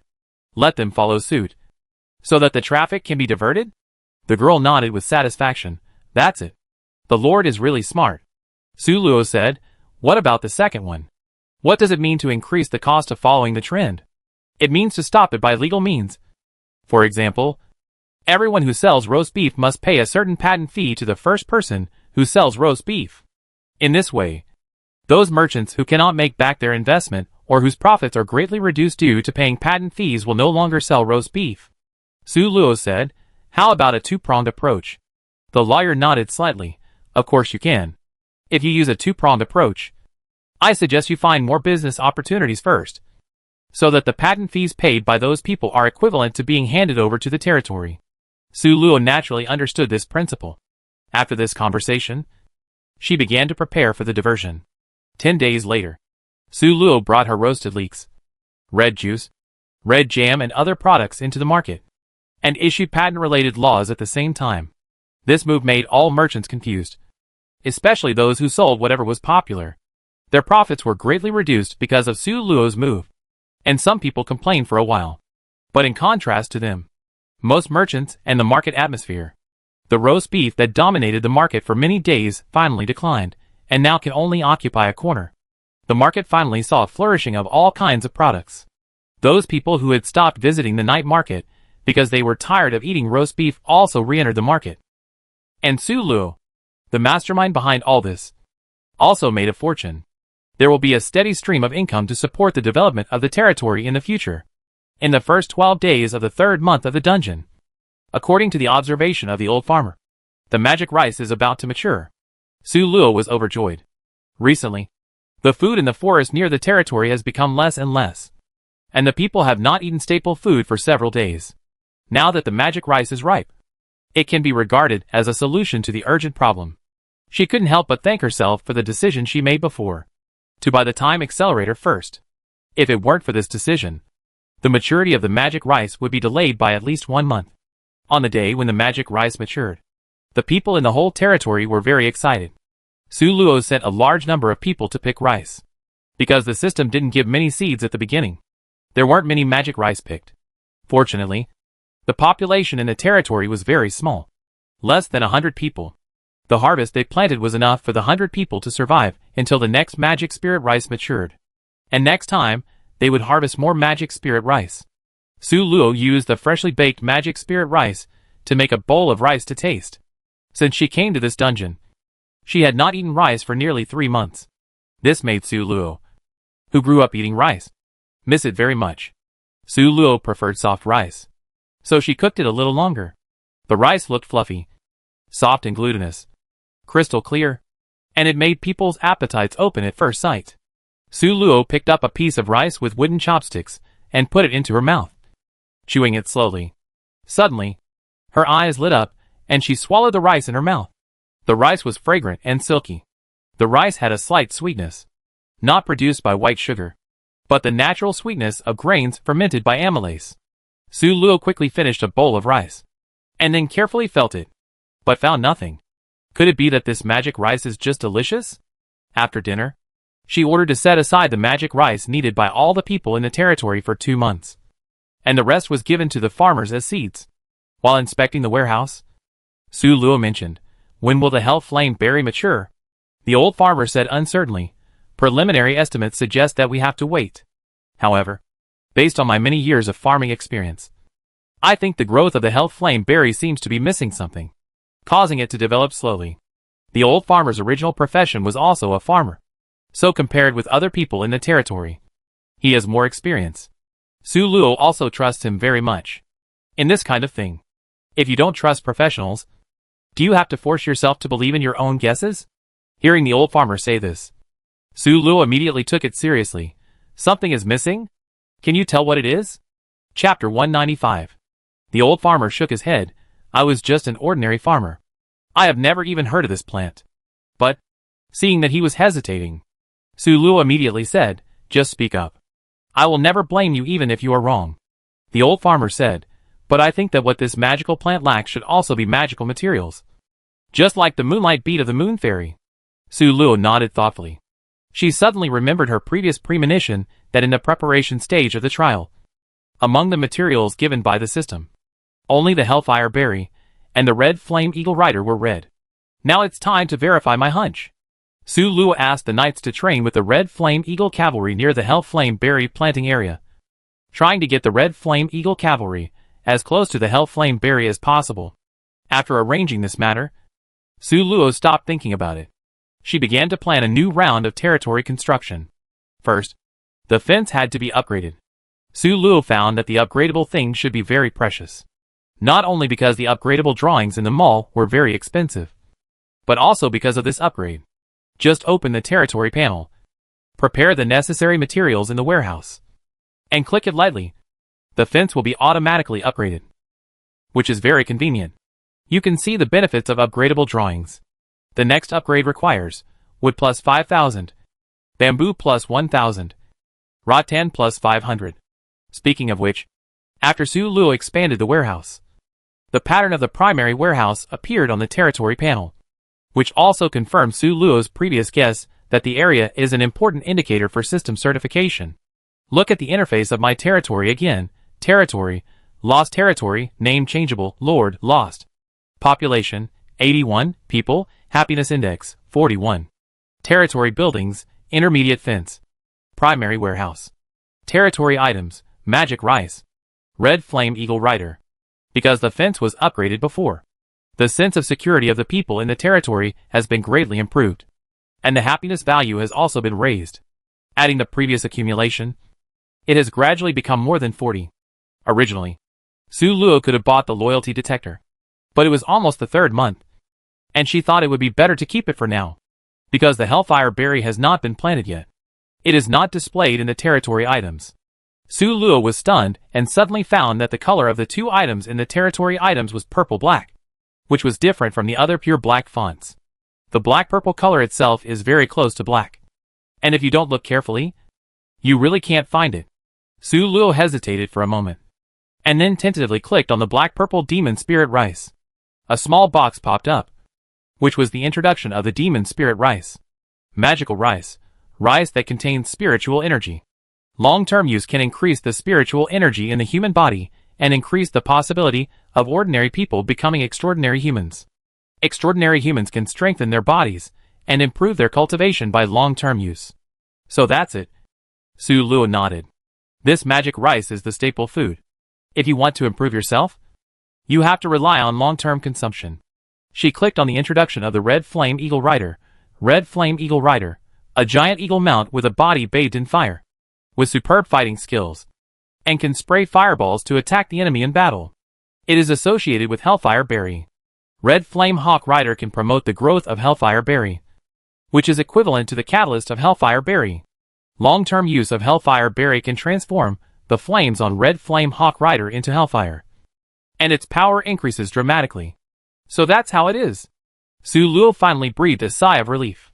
Her original guess was correct. These 2 things are indeed related. The day before the 3rd month arrived, Hellfire Berry matured. Su Luo was overjoyed and felt that she had wasted a lot of time before. If the Red Flame Eagle Riders had been allowed to stay near the Hellflame Berry seeds earlier, they would have matured long ago. The yield of Hellflame Berry is very small. This first yield was only a pitiful 83 Hellflame Berry. It was not even enough for 5 Red Flame Eagle Riders for a month. Su Luo opened the territory screen and clicked on the Hellflame Berry to check the situation. Hellflame Berry, fruit soaked in hellfire. Ordinary people will explode and die if they eat it. Extraordinary humans can greatly increase their spiritual power when they eat it. It is a tonic. Give the Red Flame Eagle Rider 1 a day, and after 3 months, all the flames on the Red Flame Eagle Rider will be transformed into hellfire. No need to eat 3 times a day. Su Luo was relieved. In this case, the supply of the Red Flame Eagle Rider should be enough, and the rest can be provided to the 10 extraordinary people. First pick out the black heads on the strawberries, that is, the seeds, and then distribute the rest to the breeders of the Red Flame Eagle Rider and several extraordinary humans. Su Luo also took one to try. Although she is not quite the same as the extraordinary humans in this world, she is definitely not an ordinary person. Besides, Su Luo's current strength is much stronger than most extraordinary humans. If they can eat it, then it should be no problem for me to eat this Hellfire Berry. The taste of Hellfire Berry is very strange. It is a little hot when you first put it in your mouth, but soon, the heat will become mild, like a mouthful of warm water. Biting open the flesh of the Hellfire Berry, it tastes very sweet. Unlike the hot appearance, the sweetness is not too strong, but it is not sour at all. When you take a bite, the juice splashes everywhere, just like drinking a big mouthful of juice. The appearance of the Hellfire Berry itself is a bit like a raspberry. When you bite it, every bulge bursts with juice, and the taste is absolutely unique. After a beautiful day, the 3rd month officially arrived. The female voice that appeared in the long-lost trial suddenly sounded in the ears of the lords. Ding! Congratulations to all the surviving lords. Next, the territory will leave the novice protection mode. Please be careful. In addition, the materials that have not yet produced fruit will be taken back. Su Luo was shocked when she heard the following words. Luckily, fortunately, she secretly rejoiced.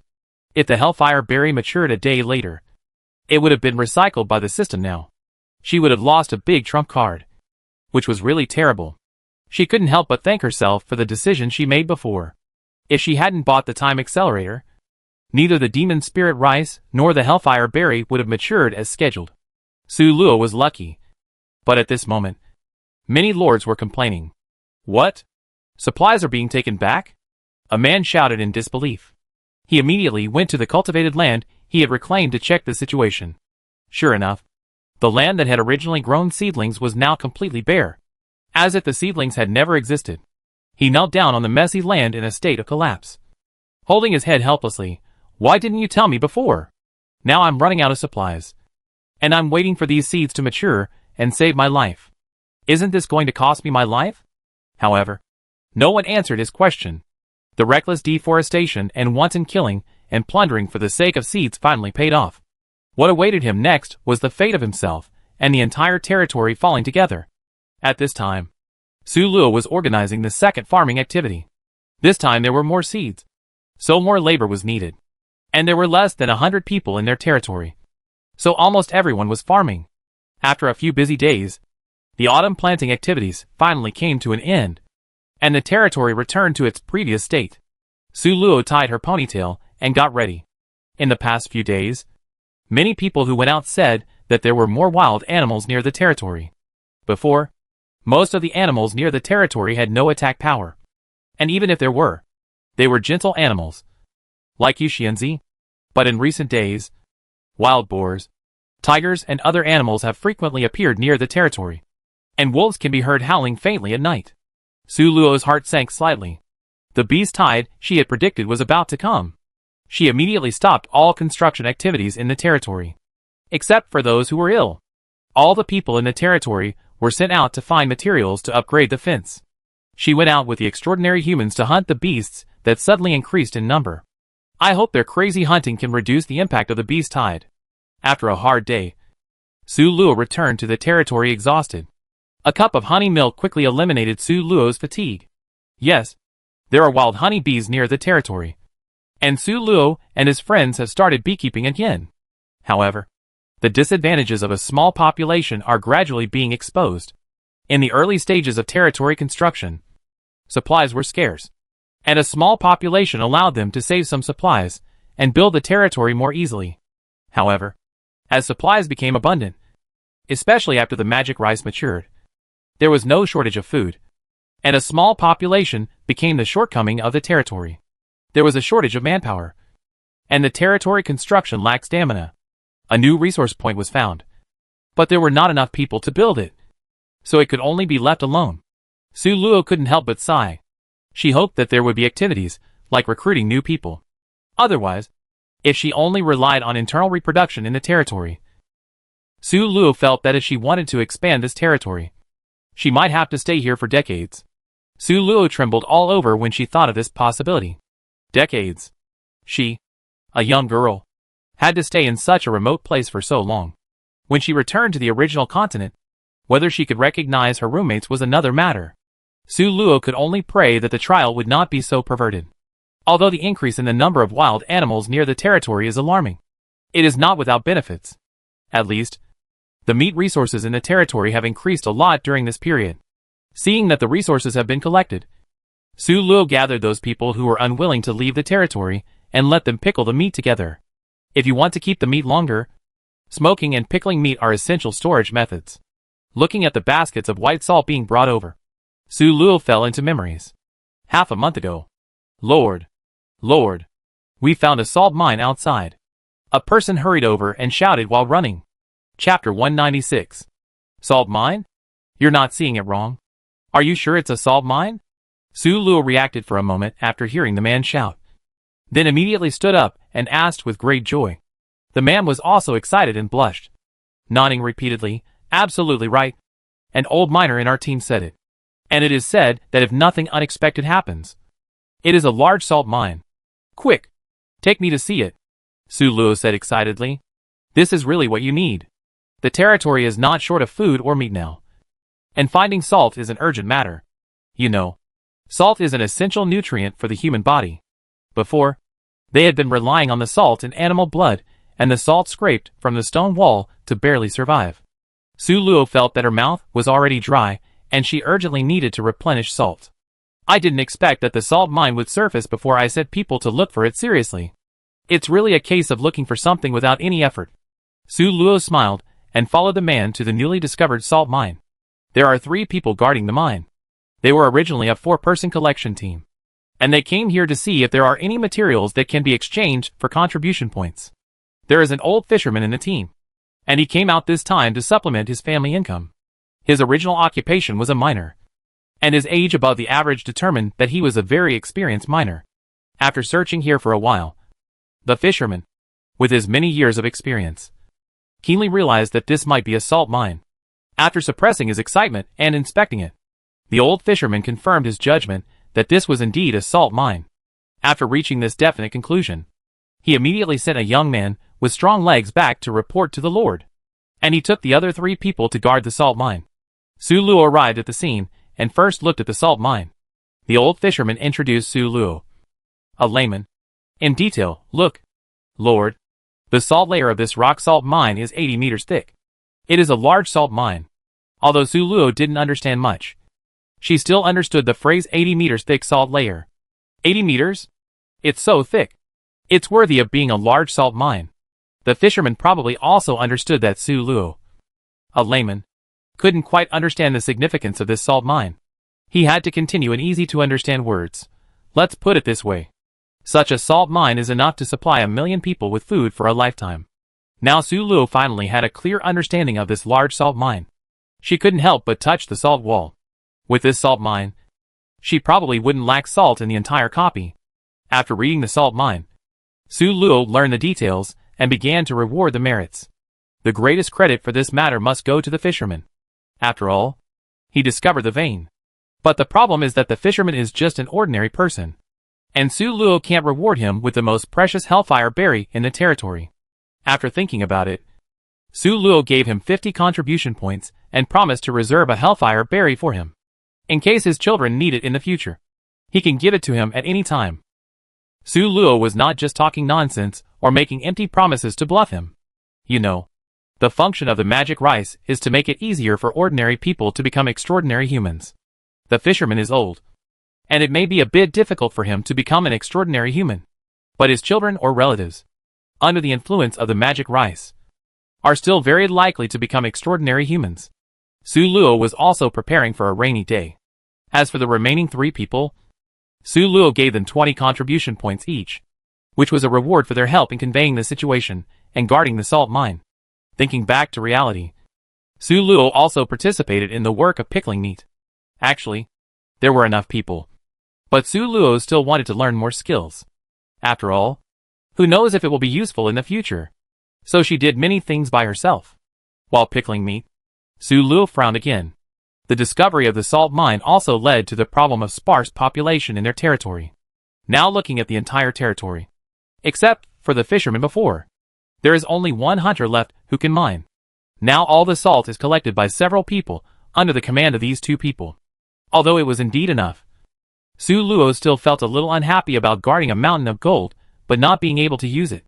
She felt helpless, as the number of wild beasts, especially ferocious ones, increased.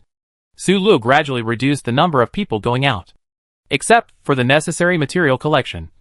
She restricted people from going out the rest of the time. Fortunately, the territory with less than 100 people was easy to control, and the people were very sensible. Knowing that going out might be dangerous, no one was willing to gamble with their lives. A few days before the 4th month, Su Luo finally gathered enough supplies to upgrade the fence to an advanced fence. The next level requires more resources, and some supplies that she can't find now. The next stage of the advanced fence is the wall, but it sounds much more reliable than the fence, and it is worth the resources. That night, the bright moon was covered by a layer of clouds, as if covered by a layer of veil, and it was hazy on the territory. The territory was peaceful and quiet. A knight yawned loudly in midair. At this time, he was riding his red flame eagle to patrol the territory in the air. Today was his night shift. Hey, dude, we can skip morning exercises tomorrow morning if we work the night shift tonight. The knight whispered to his mount about his excitement. Although the mount couldn't understand what the man on its back was saying, it was full of spirituality and sensitively felt the excitement of its master.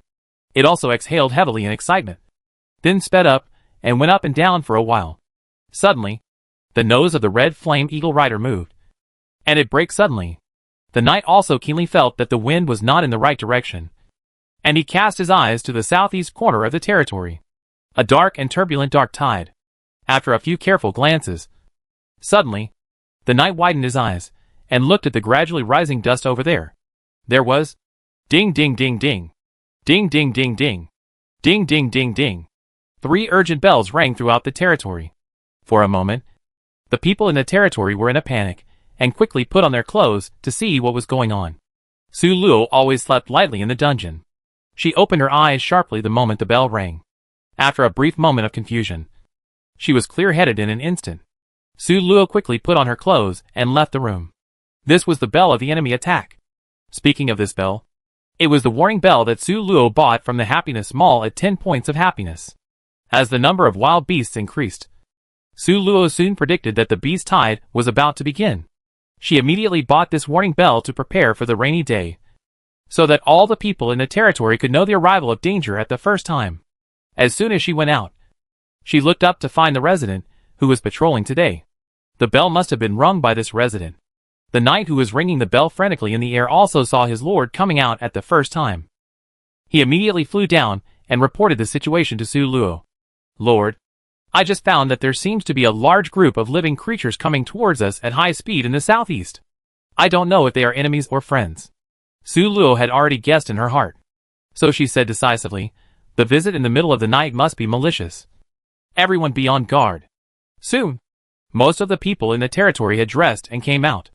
Some were so flustered that they had a straw sandal on their left foot and a leather shoe on their right foot, looking very embarrassed. However, no one paid attention to these details now. Everyone was staring at the lord who had climbed to the top, frowning, with some fear of unknown danger in their eyes. Su Luo hurriedly said loudly, "Dear people in the territory, the enemy is coming. Are you willing to help our territory?" After a moment of silence, Su Luo asked sternly, "Are you willing to help our territory?" Renault and other extraordinary humans stood beside her. Silent, Su Luo had already told them not to speak. Such a beast tide could not be defeated by the 11 of them alone. They had to fight together to overcome the difficulties. Defend the territory to the death. Su Luo was a little disappointed when a male voice suddenly shouted loudly. She looked closely and saw that it was a farmer. He was usually inconspicuous. She didn't expect him to stand up at this time. Su Luo secretly memorized his appearance. This is a good seedling. With the peasant taking the lead, the other people in the territory also shouted loudly, "Defend the territory to the death! Defend the territory to the death! Defend the territory to the death!" After shouting 3 times in a row, Su Luo asked them to stop. This is not a waste of time, but a boost of morale. In the face of a powerful enemy, a group of soldiers without morale is absolutely unacceptable. Su Luo took out the bamboo swords that had been prepared long ago and asked several extraordinary humans to distribute them to the people in the territory. This was something she had prepared long ago, just to deal with the current situation, facing wild beasts. If the subjects were unarmed, they would be sent to die as cannon fodder. Su Luo would not joke with her subjects. She had already made preparations. While they were distributing weapons, Su Luo rode a red flame eagle into the air to scout the enemy. Her eyesight was much better than that of the knight because of the attribute points. In her eyes, the dust in the distance was not ordinary dust, but was clearly raised by a large number of wild beasts running. The smoke of war. Ah! Su Luo first looked around and saw that only the southeast corner had a beast hide.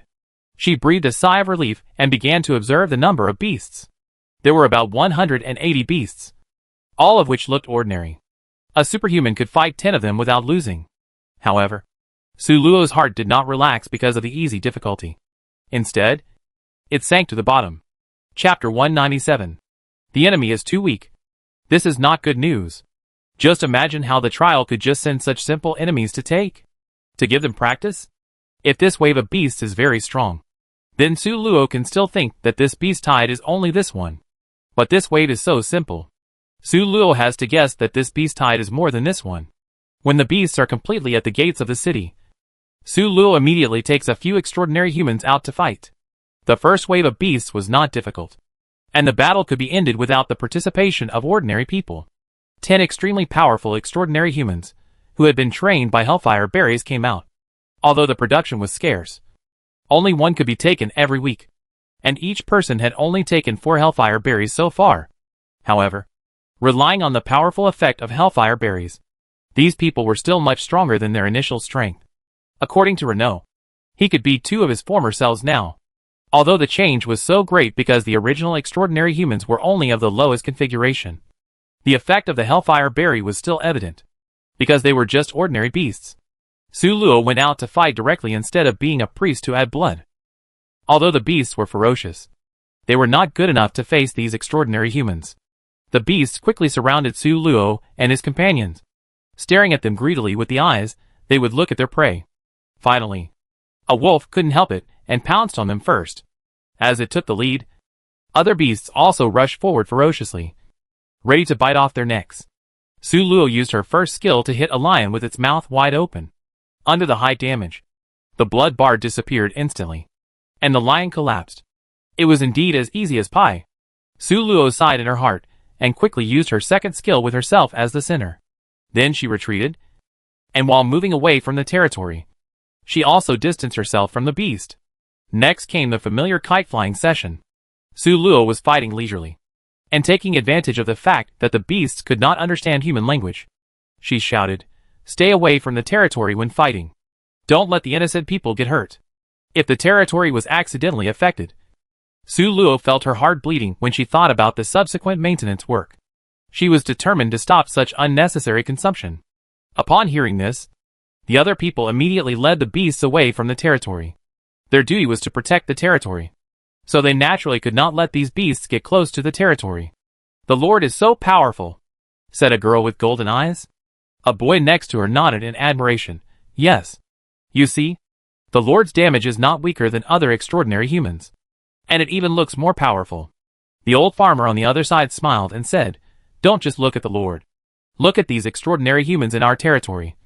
Aren't they much stronger than those we have seen before?"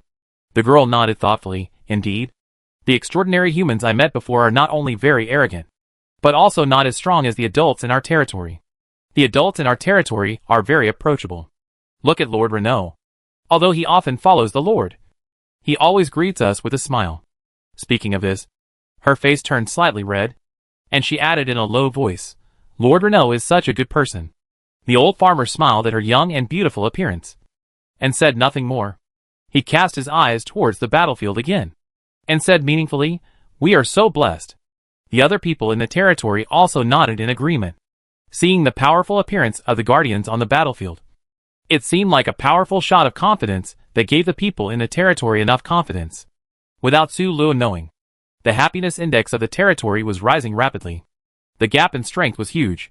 Under the full-scale attack of Su Luo and his men, the battlefield fell to Su Luo's side like a rotten wood.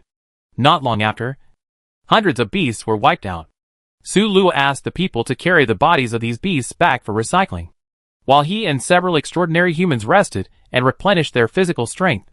Next, there was a tough battle to fight, because the enemy attacked at night. Su Luo did not make any subsequent supply preparations.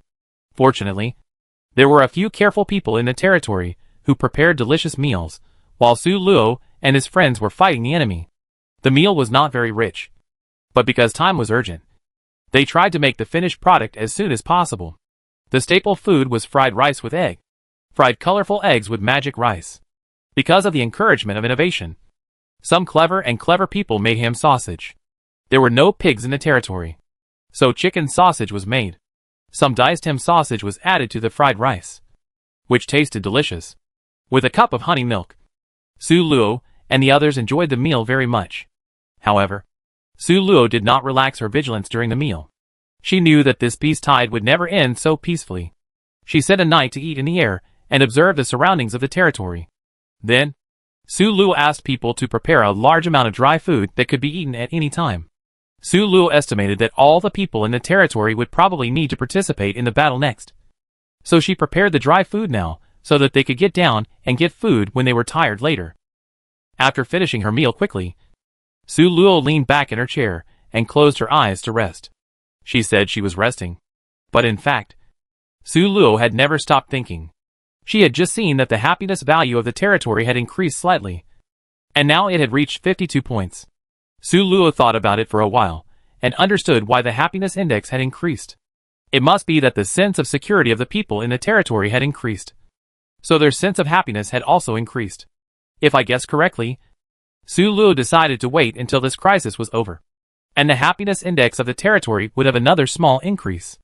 After experiencing life and death together, the sense of belonging of the people in the territory will definitely increase. At that time, the happiness value should also increase. In addition, Su Luo has a bold guess. But because there is no definite evidence, Su Luo is not sure. She vaguely feels that the loyalty of these initial people should be very high. Not to say that they are all 100% loyal, but at least 90% loyalty. First of all, no one has been making trouble before, and the people in the territory are very quiet. The tasks assigned to them were completed very seriously, and no one was lazy. In addition, when mobilizing just now, Su Luo also observed everyone's expressions with great concentration, wanting to see if anyone showed indifference or disgust. But none of them did. At least everyone Su Luo saw was wholeheartedly and resolutely ready to die. They all looked very fond of the territory. This made Su Luo have this guess, although it cannot be proved. At least before the new territory people arrive, Su Luo will definitely not buy the loyalty detector. She believes in her group of natives. Suddenly, the knight who was still eating upstairs shouted, "The south is coming again." This time it seems there is a spirit beast. Spirit beast is a general term for those beasts with special abilities, such as the moon fairy. Su Luo immediately stood up, called a red flame eagle rider, and flew into the sky. She looked to the south, and sure enough, a large group of wild beasts rushed over in groups. With just one glance, Su Luo understood why the knight could immediately identify that there was a spirit beast in the herd even if he couldn't see clearly. Have you ever seen a tiger with wings flying in the air? Su Luo hesitated for a moment about this wave of beasts, but decided to let the people fight together. In fact, Su Luo and the other 11 people could barely handle it. But the problem is that if Su Luo and the others dealt with such a simple part, then when they are too busy to take care of themselves and have to ask the people to fight, what should the people who have no combat experience do? They can still handle the current situation well, which is a good opportunity for the people to practice. If there is danger, they are still able to help. Just let them practice with the monsters and gain experience. Su Luo has always been a calm person. She will never let the people fall into a greater crisis because of a moment of weakness. After organizing the people to form a formation outside the territory, Su Luo rode a red flame eagle into the air. The other 4 knights followed Su Luo into the air. Their mission was to protect the safety of the people. When the people could not hold on, they would provide timely support. The first to arrive was the flying tiger. Before it arrived, it spit out lightning from its mouth to give the people a warning. Lightning is very deadly to ordinary people. Fortunately, a knight quickly rushed up on his mount and blocked the attack. As a knight, he was already thick-skinned. With the blessing of the Hellfire Berry, his physical strength was far beyond the reach of ordinary people. The lightning only made him dizzy for a while, and did not cause any actual damage. That skill obviously has a CD. Seeing that the attack failed, Fei Hu swooped down and tried to take away a citizen. Su Luo watched nervously from the side, ready to go. Once Fei Hu succeeded, she would immediately attack Fei Hu and rescue the citizen. Fei Hu targeted a female citizen who looked very weak. The citizen looked young, about 24 or 25 years old. Obviously, as a spiritual beast, Fei Hu was also a little smart. He knew that he had to pick the weak ones, so he directly chose one that looked easy to deal with. The girl looked a little flustered. She didn't expect that she, a citizen of less than 100 people, would become this lucky person. She clenched her bamboo sword and tried to retreat. However, Fei Hu was staring at her, so how could he allow the girl to escape? Seeing the girl retreat, Fei Hu roared and ran down faster. Chapter 198. Seeing this, Su Luo couldn't help herself. She leaned forward slightly, tensed her body, and was ready to attack at any time. The girl's face turned pale, and her pupils dilated. When everyone thought that she would be caught by Fei Hu, the girl suddenly stabbed out the bamboo sword in her hand and hit Fei Hu's eyes. Under the threat of death, she burst out with amazing potential, and successfully turned danger into safety with a stroke of genius. Fei Hu let out a painful howl, and the severe pain in his eyes made it unable to take care of the girl. Seeing this, the girl immediately took advantage of the situation and stabbed Fei Hu's other eye with another sword. This time, Fei Hu became a useless tiger and fell to the ground with desperate wails. Su Luo breathed a sigh of relief and looked at the girl with admiration. She remained calm in the face of danger and hit the vital point with agility. She secretly remembered this person, who was a talented person with great potential. Su Luo suddenly thought of something and said to the people beside her, "Observe carefully to see if there are any good seedlings here.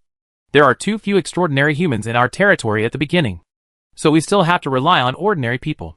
After having a very correct example, the performance of other people in the territory is also remarkable. They are not strong enough to kill the beast with one blow, so they focus on the soft parts of the beast, such as the eyes and the back of the tail. Just like girls, this makes their efficiency even higher. And a few extraordinary humans only need to attack the spirit beast. Ordinary beasts can be dealt with by the people in the territory alone. There is strength in numbers.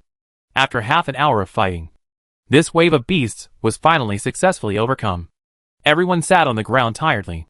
The partners who had just fought together leaned against each other, each showing a smile from the heart. They could rest. But Su Luo, as the Lord, could not. She still had to count the losses and arrange follow-up work. First of all, there were casualties. Because this battle was easier, the morale of the people was very high. In addition, they had been monitoring the people, so there were no deaths. However, 4 people were injured. 3 of them were slightly injured, and 1 was seriously injured. The seriously injured person had his leg bitten off by a ferocious wolf and fainted on the spot. Su Luo was quick-witted and killed the wolf first, then used his first skill on him, which barely saved his life. Others couldn't laugh when they saw this person being carried away on a simple stretcher. A broken leg is almost equivalent to destroying half of his life, which is too heavy for an ordinary person. Su Luo immediately said in a loud voice, "He sacrificed so much to defend our territory, which is glorious. Our territory will make a series of compensation measures for these warriors who defended the country, and we will never let you shed blood and sacrifice for the territory in vain." A citizen asked, "Lord, can we go home now?" Other citizens echoed, "Yes. We want to go home. I just want to lie in bed and take a nap now. I want to take a hot bath and wash off all the blood on my body. I haven't had breakfast yet. I just went through intense exercise, and I'm so hungry now." Su Luo shook her head, clapped her hands and asked Renaud and the others to distribute the dry food they had prepared before, and explained, "The battle should not be over yet. Let's wait a little longer." The previous wave was still too easy.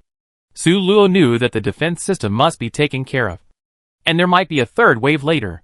But seeing that everyone was very tired, Su Luo rode the red flame eagle rider to the air and became a scout himself. The people were a little dissatisfied, thinking that the Lord was not sympathetic to them and was suspicious. But seeing Su Luo doing the most tiring work without saying anything, they all shut up and rested on the spot. 2 hours later, just when Su Luo felt that she was thinking too much and the system was not so deceptive, the third wave of beasts finally arrived. When Su Luo saw the beasts, she was happy at first, and it was worth waiting. Then she began to observe the combat power this time. But unexpectedly, the beasts this time were exactly the same as the previous wave. Su Luo was puzzled for a moment, and her body froze. She suddenly turned her head and looked in another direction. There was actually a group of beasts swarming in there. Su Luo looked around the territory. Great! There was a group of beasts with the same combat power as the previous wave in the 4 directions of southeast, northwest, and northeast. They were all a few spirit beasts leading a group of fierce beasts. Su Luo immediately rang the warning bell. Ding ding ding ding. Ding ding ding ding. Ding ding ding ding. When the people heard this sound, they stood up reflexively and looked around. The enemy is coming again? There really is another wave of beasts. I haven't rested enough. For a moment, whispers spread. Su Luo loudly explained the current situation and began to divide the team. Because of her good eyesight, when she saw the beasts were actually still quite close to their territory. This also gave Su Luo some time to make arrangements. 10 extraordinary humans stand out. Su Luo shouted. You, and you. Take 20 people to the east. She called a mage and 2 warriors. If there are 3 extraordinary humans leading the team, the losses should be reduced. The 10 extraordinary humans were divided into groups of 3, and 1, and each team had 20 people to defend the city. The only team with only 1 extraordinary human, Su Luo, will be with them. What's your name? After the division, Su Luo accurately found the girl who had remained calm in the face of danger. My name is Tiffany. Tiffany's face was full of surprise, as if she didn't expect the Lord to suddenly find her. Su Luo's eyes flashed with doubt. Why did this surprise feel a bit deliberate? Then she immediately returned to normal. Tiffany. Right? Are you willing to join our team? Although on the surface, Su Luo's team is the weakest, with only one extraordinary human and a lord who looks only slightly stronger than an extraordinary human. But Tiffany nodded without thinking. I do. I do. Lord, take me with you. It's a matter of life and death. Do you choose to follow her without even thinking about it? Su Luo felt a strange feeling in her heart. Time was running out, and there was no time to think about it. Su Luo quickly ordered several teams to go to the territory to defend the city in 4 directions. The beasts arrived soon, and Su Luo no longer hid and attacked crazily with full firepower. Her main task was the spirit beasts. There were 5 spirit beasts in their direction, one of which was the moon fairy she had seen before. Su Luo used her first skill to hit the moon fairy, and at the same time she turned over and jumped, sitting on the back of a wolf. This wolf is also a spirit beast. The moment Su Luo sat on it, it triggered lightning and fire, and struck Su Luo directly. Su Luo sensed the danger and jumped up again to avoid the attack. However, at this time, Fairy Yu cooperated very well, and released her moonlight wave at the moment Su Luo jumped up. What a seamless cooperation. If you can avoid one skill, you can't escape gravity in midair to avoid another skill. Right? You can't avoid it. The 2 spirit beasts looked at Su Luo complacently as she was covered by the light wave. But in order to prevent other troubles, they still stared at the light wave. The light wave slowly disappeared, and there was nothing inside. The moon fairy's moonlight wave could originally turn prey into ashes, so they were not surprised at all. The moon fairy was about to turn around and attack another extraordinary human. But when she looked up, her dear eyes suddenly widened, revealing a very human look of shock. They originally thought that Su Luo had been destroyed by the moonlight wave, but she appeared intact on the back of the thunder wolf. She held a sword in her hand, pointed the knife at the neck, and ended the life of the thunder wolf neatly. It turned out that at the moment when the moonlight wave fell, Su Luo used her innate skills and came directly behind the thunder wolf. However, because the eyes of the 2 spirit beasts were attracted by the light wave at that time, they were eager to know the result, so they did not notice her. Tiffany, who was far away, opened her eyes wide when she saw the scene, and then retracted her eyes, pretending to be indifferent, and went to kill the enemy. Fairy Yu immediately wanted to escape to other spirit beasts, but Su Luo did not seem to be in a hurry, nor did she stop it from escaping, but just slowly followed Fairy Yu.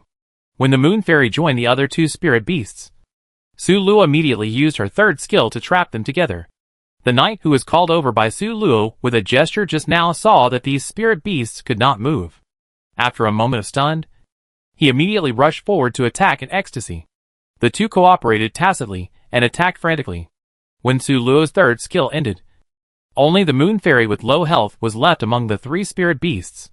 At this point, the only spirit beast left on the field was the moon fairy with a precarious health. Another spirit beast had already been killed by the knights and the people.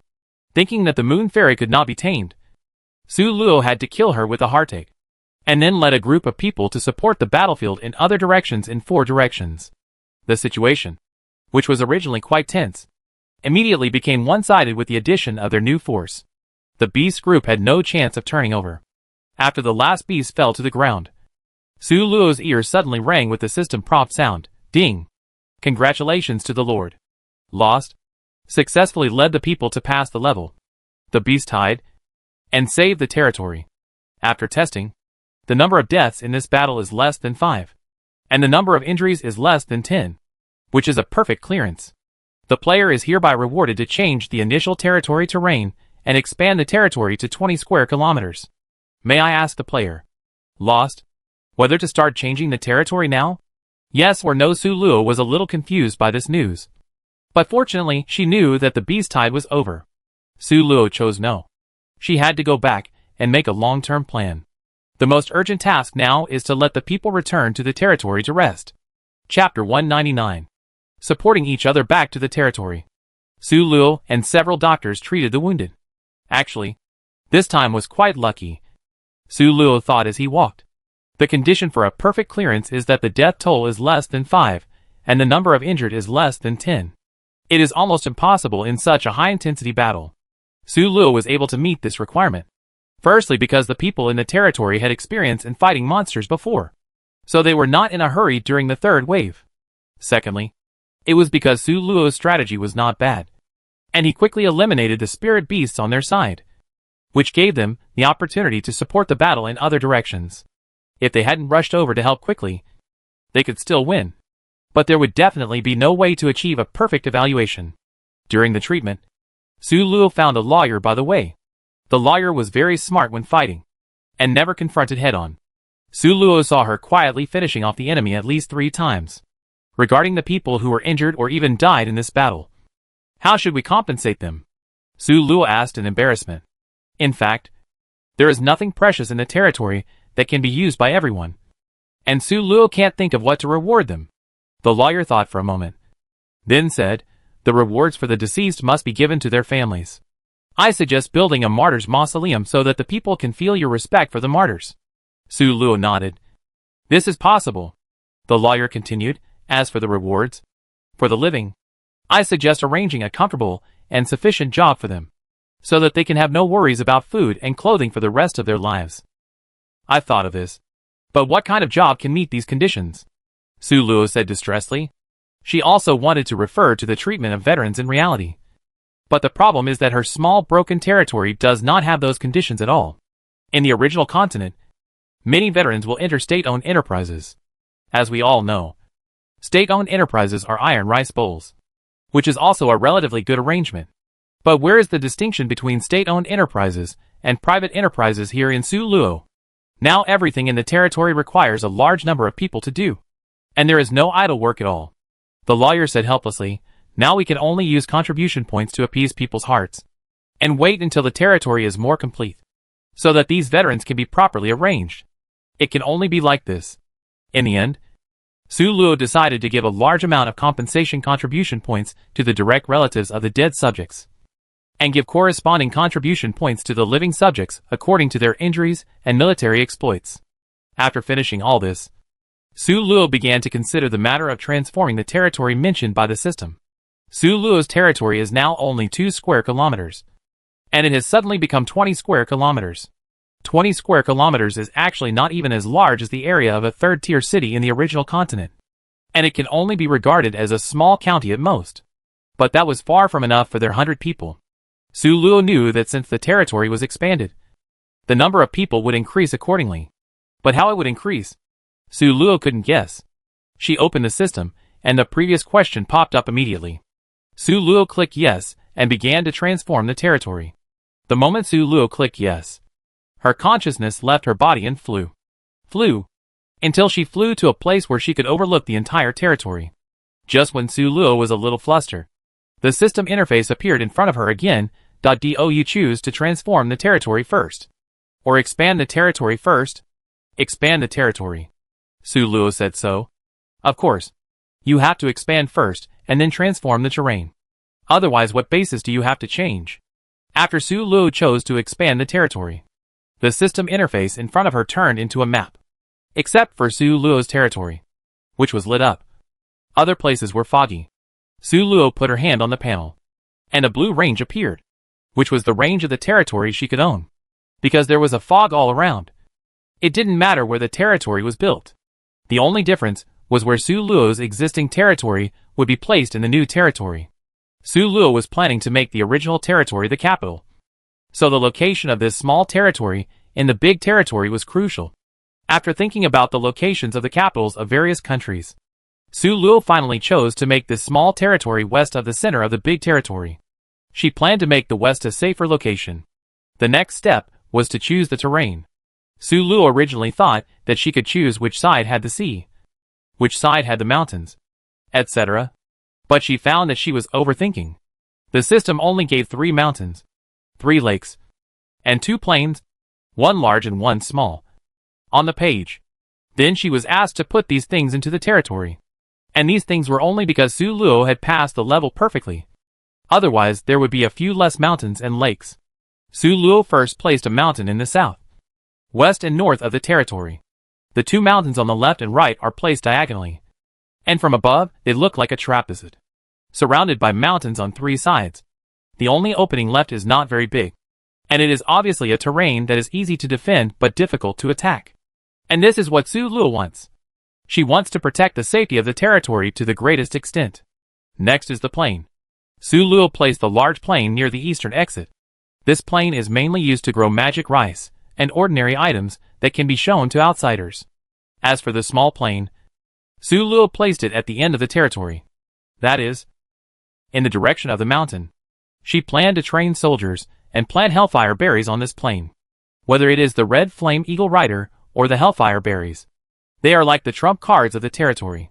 In order to prevent non-territorial citizens from entering the territory in the future, Su Luo had to choose to hide these things in the back. Finally, there is the lake. There is a lake in the original territory, so there is no need to install it. There is a lake in each of the 2 plains, so that there will be sufficient water for future planting. And the last lake, Su Luo thought for a while, and finally decided to put it behind the only gap to enter the territory, serving as a natural moat for the territory. Anyone who wants to enter the territory must take a boat unless they can fly. Then they will be on the shore, and the enemy will be on the boat. Wouldn't it be easy to annihilate the enemy? Su Luo made the arrangements happily and clicked OK. The next second, her soul returned to her body. When she opened the system interface, she suddenly found a line of big red words. The territory will be transformed in 10 minutes. Please enter the room and wait. Su Luo immediately stood up and passed the message to all the people in the territory, and asked them not to leave the room until she called them out. 10 minutes later, the ground shook. It shook for about an hour before it quieted down. Su Luo did not leave hastily, but opened the system to see what the territory looked like now. Territory, lost territory. Lord lost. Territory area, 20 square kilometers. Territory specialties, hellfire berries, red flame eagle riders, magic spirit rice. Territory buildings, fences, advanced. Warehouses, primary, territory resources, large salt mines, large primeval forests. Territory treasures, time accelerator primary. Warning bell territory population, 310,000. Territory happiness index, 132. Su Luo curved her eyebrows in joy when she saw that the territory happiness index had become 132. After this disaster, the happiness index has improved a lot. Wait! Su Luo rubbed her eyes in disbelief. When did the population of the territory become 310,000? She was really shocked. You know, her territory originally had less than 100 people. What is the situation now? Su Luo immediately walked out of the territory, but found that the appearance of the territory had changed a little. This change came from the disappearance of the original fence. Su Luo had a headache. One thing was not solved yet, and another thing appeared. It's really one thing after another. Where did the fence go? The fence was still there in the territory building in the territory interface. Why did it disappear? She opened the territory interface again. She was too anxious just now, so Su Luo didn't notice many details that appeared out of thin air because of this change. It was not until the second time she opened it that Su Luo suddenly found a small sheepskin map icon and a warehouse icon. She clicked on the small warehouse and found 3 miniature things placed inside. 2 are treasures of her territory, and the other is the fence. Su Luo clicked on the fence, and a box popped up immediately. Ding! Since the Lord's lost territory no longer needs a wall, you can choose to replace the upgradable fence blueprint with other blueprints. Your options are upgradable warehouse blueprint, upgradable pasture blueprint, upgradable farmland blueprint, upgradable fishery blueprint. Being able to replace the fence with something else is also a pleasant surprise. Originally, I had arranged the mountains like that, so there was no need for fences. Su Luo had originally thought of turning those fences into the boundaries of the small towns in the territory, but now it seems that it would be best to change to other drawings. Su Luo also knew the purpose of these drawings. Su Luo looked at these drawings and first ruled out the fishery. With the layout of his territory, the ocean could not exist. Then if the fishery was built only for these lakes, it would naturally be of little use. Ranch. The animals in my territory are pigs and cows now, so it's feasible to build a ranch. But I always feel that it's not that necessary. Cultivated land. With a population of 310,000, my current small piece of cultivated land is definitely not enough. It is indeed necessary to expand the cultivated land on a large scale. But the problem is that cultivated land can be reclaimed slowly. And if a blueprint is wasted, Su Luo feels a bit of a loss. Warehouse. Not to mention the warehouse. How easy it is to build. Having such a blueprint is even less useful. It's not as good as the other ones. Chapter 200. Finally, Su Luo chose the farmland blueprint. After all, the population has increased suddenly, and farmland is indeed very important now. If it is reclaimed, it will take another month, which will delay things. The upgradable farmland blueprint is different from the fence blueprint. In addition to expanding the farmland area, it can also change the soil quality. Using the previous level, Su Luo's farmland blueprint level is now high level less, and the next level is low level black soil. As we all know, black soil is rich in nutrients, and I don't know how much better it is than less. But the things needed are also very novel. Clay plus 5,000. Fertilizer plus 1,000. These are all things Su Luo has never prepared before. After making the selection, Su Luo clicked on the map again. The so-called map is actually a small template of the 3D projection of the territory. The places that have been explored in the territory are all small templates of 1:1, and the places that have not been explored are black. This template contains everything known in Su Luo's territory. Salt mines and other things are also marked on it. In addition, there are 3 door-like things, and no one knows what they are. After hesitating for a while, Su Luo chose to go to the nearest door to have a look. The nearest door is just outside the original territory. With Su Luo's speed, it took less than 10 minutes to get there. There is indeed a purple door there, and the door is tightly closed. Su Luo touched the door with his hand, and the system prompt was triggered. Ding. Lord. Lost. Do you want to open the population gate now? Population gate? Su Luo was a little confused. She asked tentatively, what is the population gate? She didn't expect the system to actually reply to her. Each population gate stores 100,000 people, and opening the population gate will release these 100,000 people. I see. Su Luo nodded. The territory does need population now, but the sudden appearance of 100,000 people is really a big trouble. After thinking about it, Su Luo returned to the territory without stopping, called out the people who had been staying in the room, and told them about this matter, hoping to brainstorm and think of a way to quickly solve the problem of so many people. We can let our little 100 people go together, and each person will be responsible for an equal part. A citizen suggested. I don't think so. Another citizen immediately refuted the previous person's words. With a population of 10,000, even if there are 100 of us, each person will be assigned 1,000 people. It's still very troublesome. This is exactly what Su Luo is worried about. Even if there are 100 people, each person will be assigned 1,000 people, and they don't even have 100 people. Lord, can't this door be closed once it's opened? Can we release some people first, and then close the door? After we sort out this part of the population, we can open the door? Su Luo had never thought about this question. She asked the system, and got a positive answer that the door can be closed halfway. This is much more convenient. Su Luo immediately led the people to the first door. The system is very user-friendly. It has a database that allows Su Luo to register all the people. Su Luo distributed to the people. Build houses outside the territory for new people. Arrange food for new people. Distribute work to new people. And so on. And then the population gate was opened. For the next few days, Su Luo worked hard to release all the people in this gate. Population registration is a troublesome job. You know, it registers more than just name, gender and age. For Su Luo, what is more important is their previous occupation.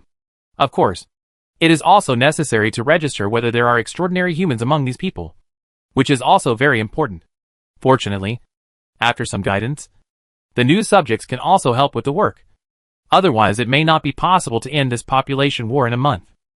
Su Luo stopped after releasing 10,000 people. She didn't plan to release the people from the other 2 gates for the time being. These 10,000 people alone would be enough for her to handle for a while. The territory suddenly expanded, and many things had to start over.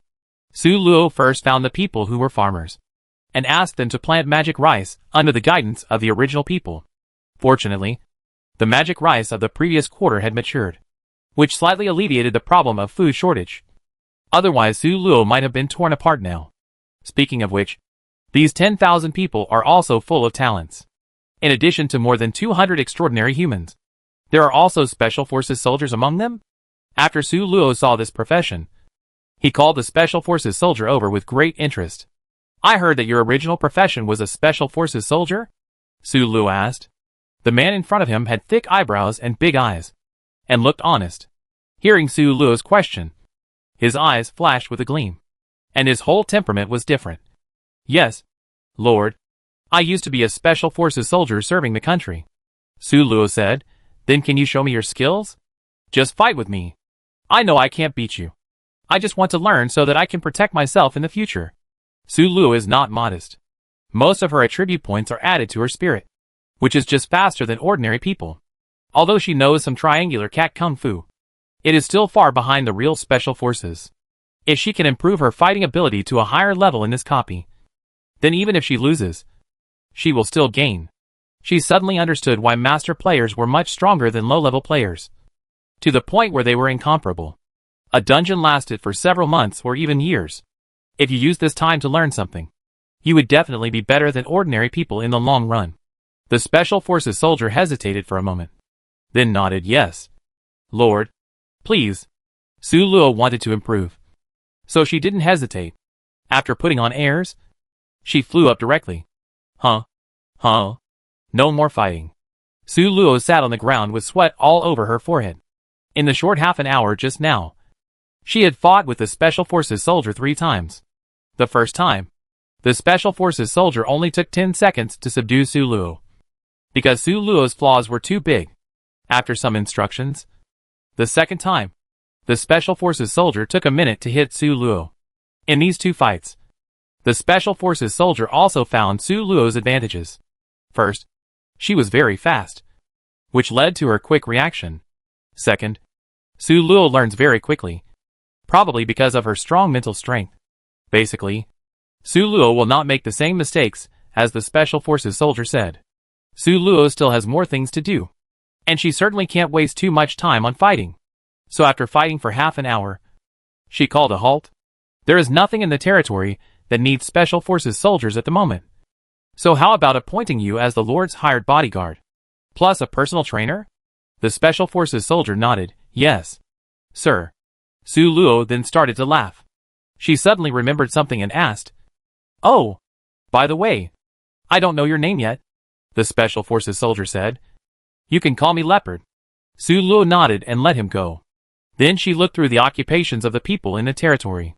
In addition to farmers, Su Luo also needed to find workers, especially those skilled workers.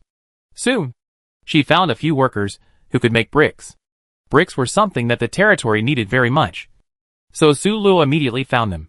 Lord, clay is indispensable for making bricks, a brickmaker said with embarrassment. So that's it. Su Luo nodded to indicate that she understood. Clay again. The materials needed to upgrade the farmland blueprints also include clay.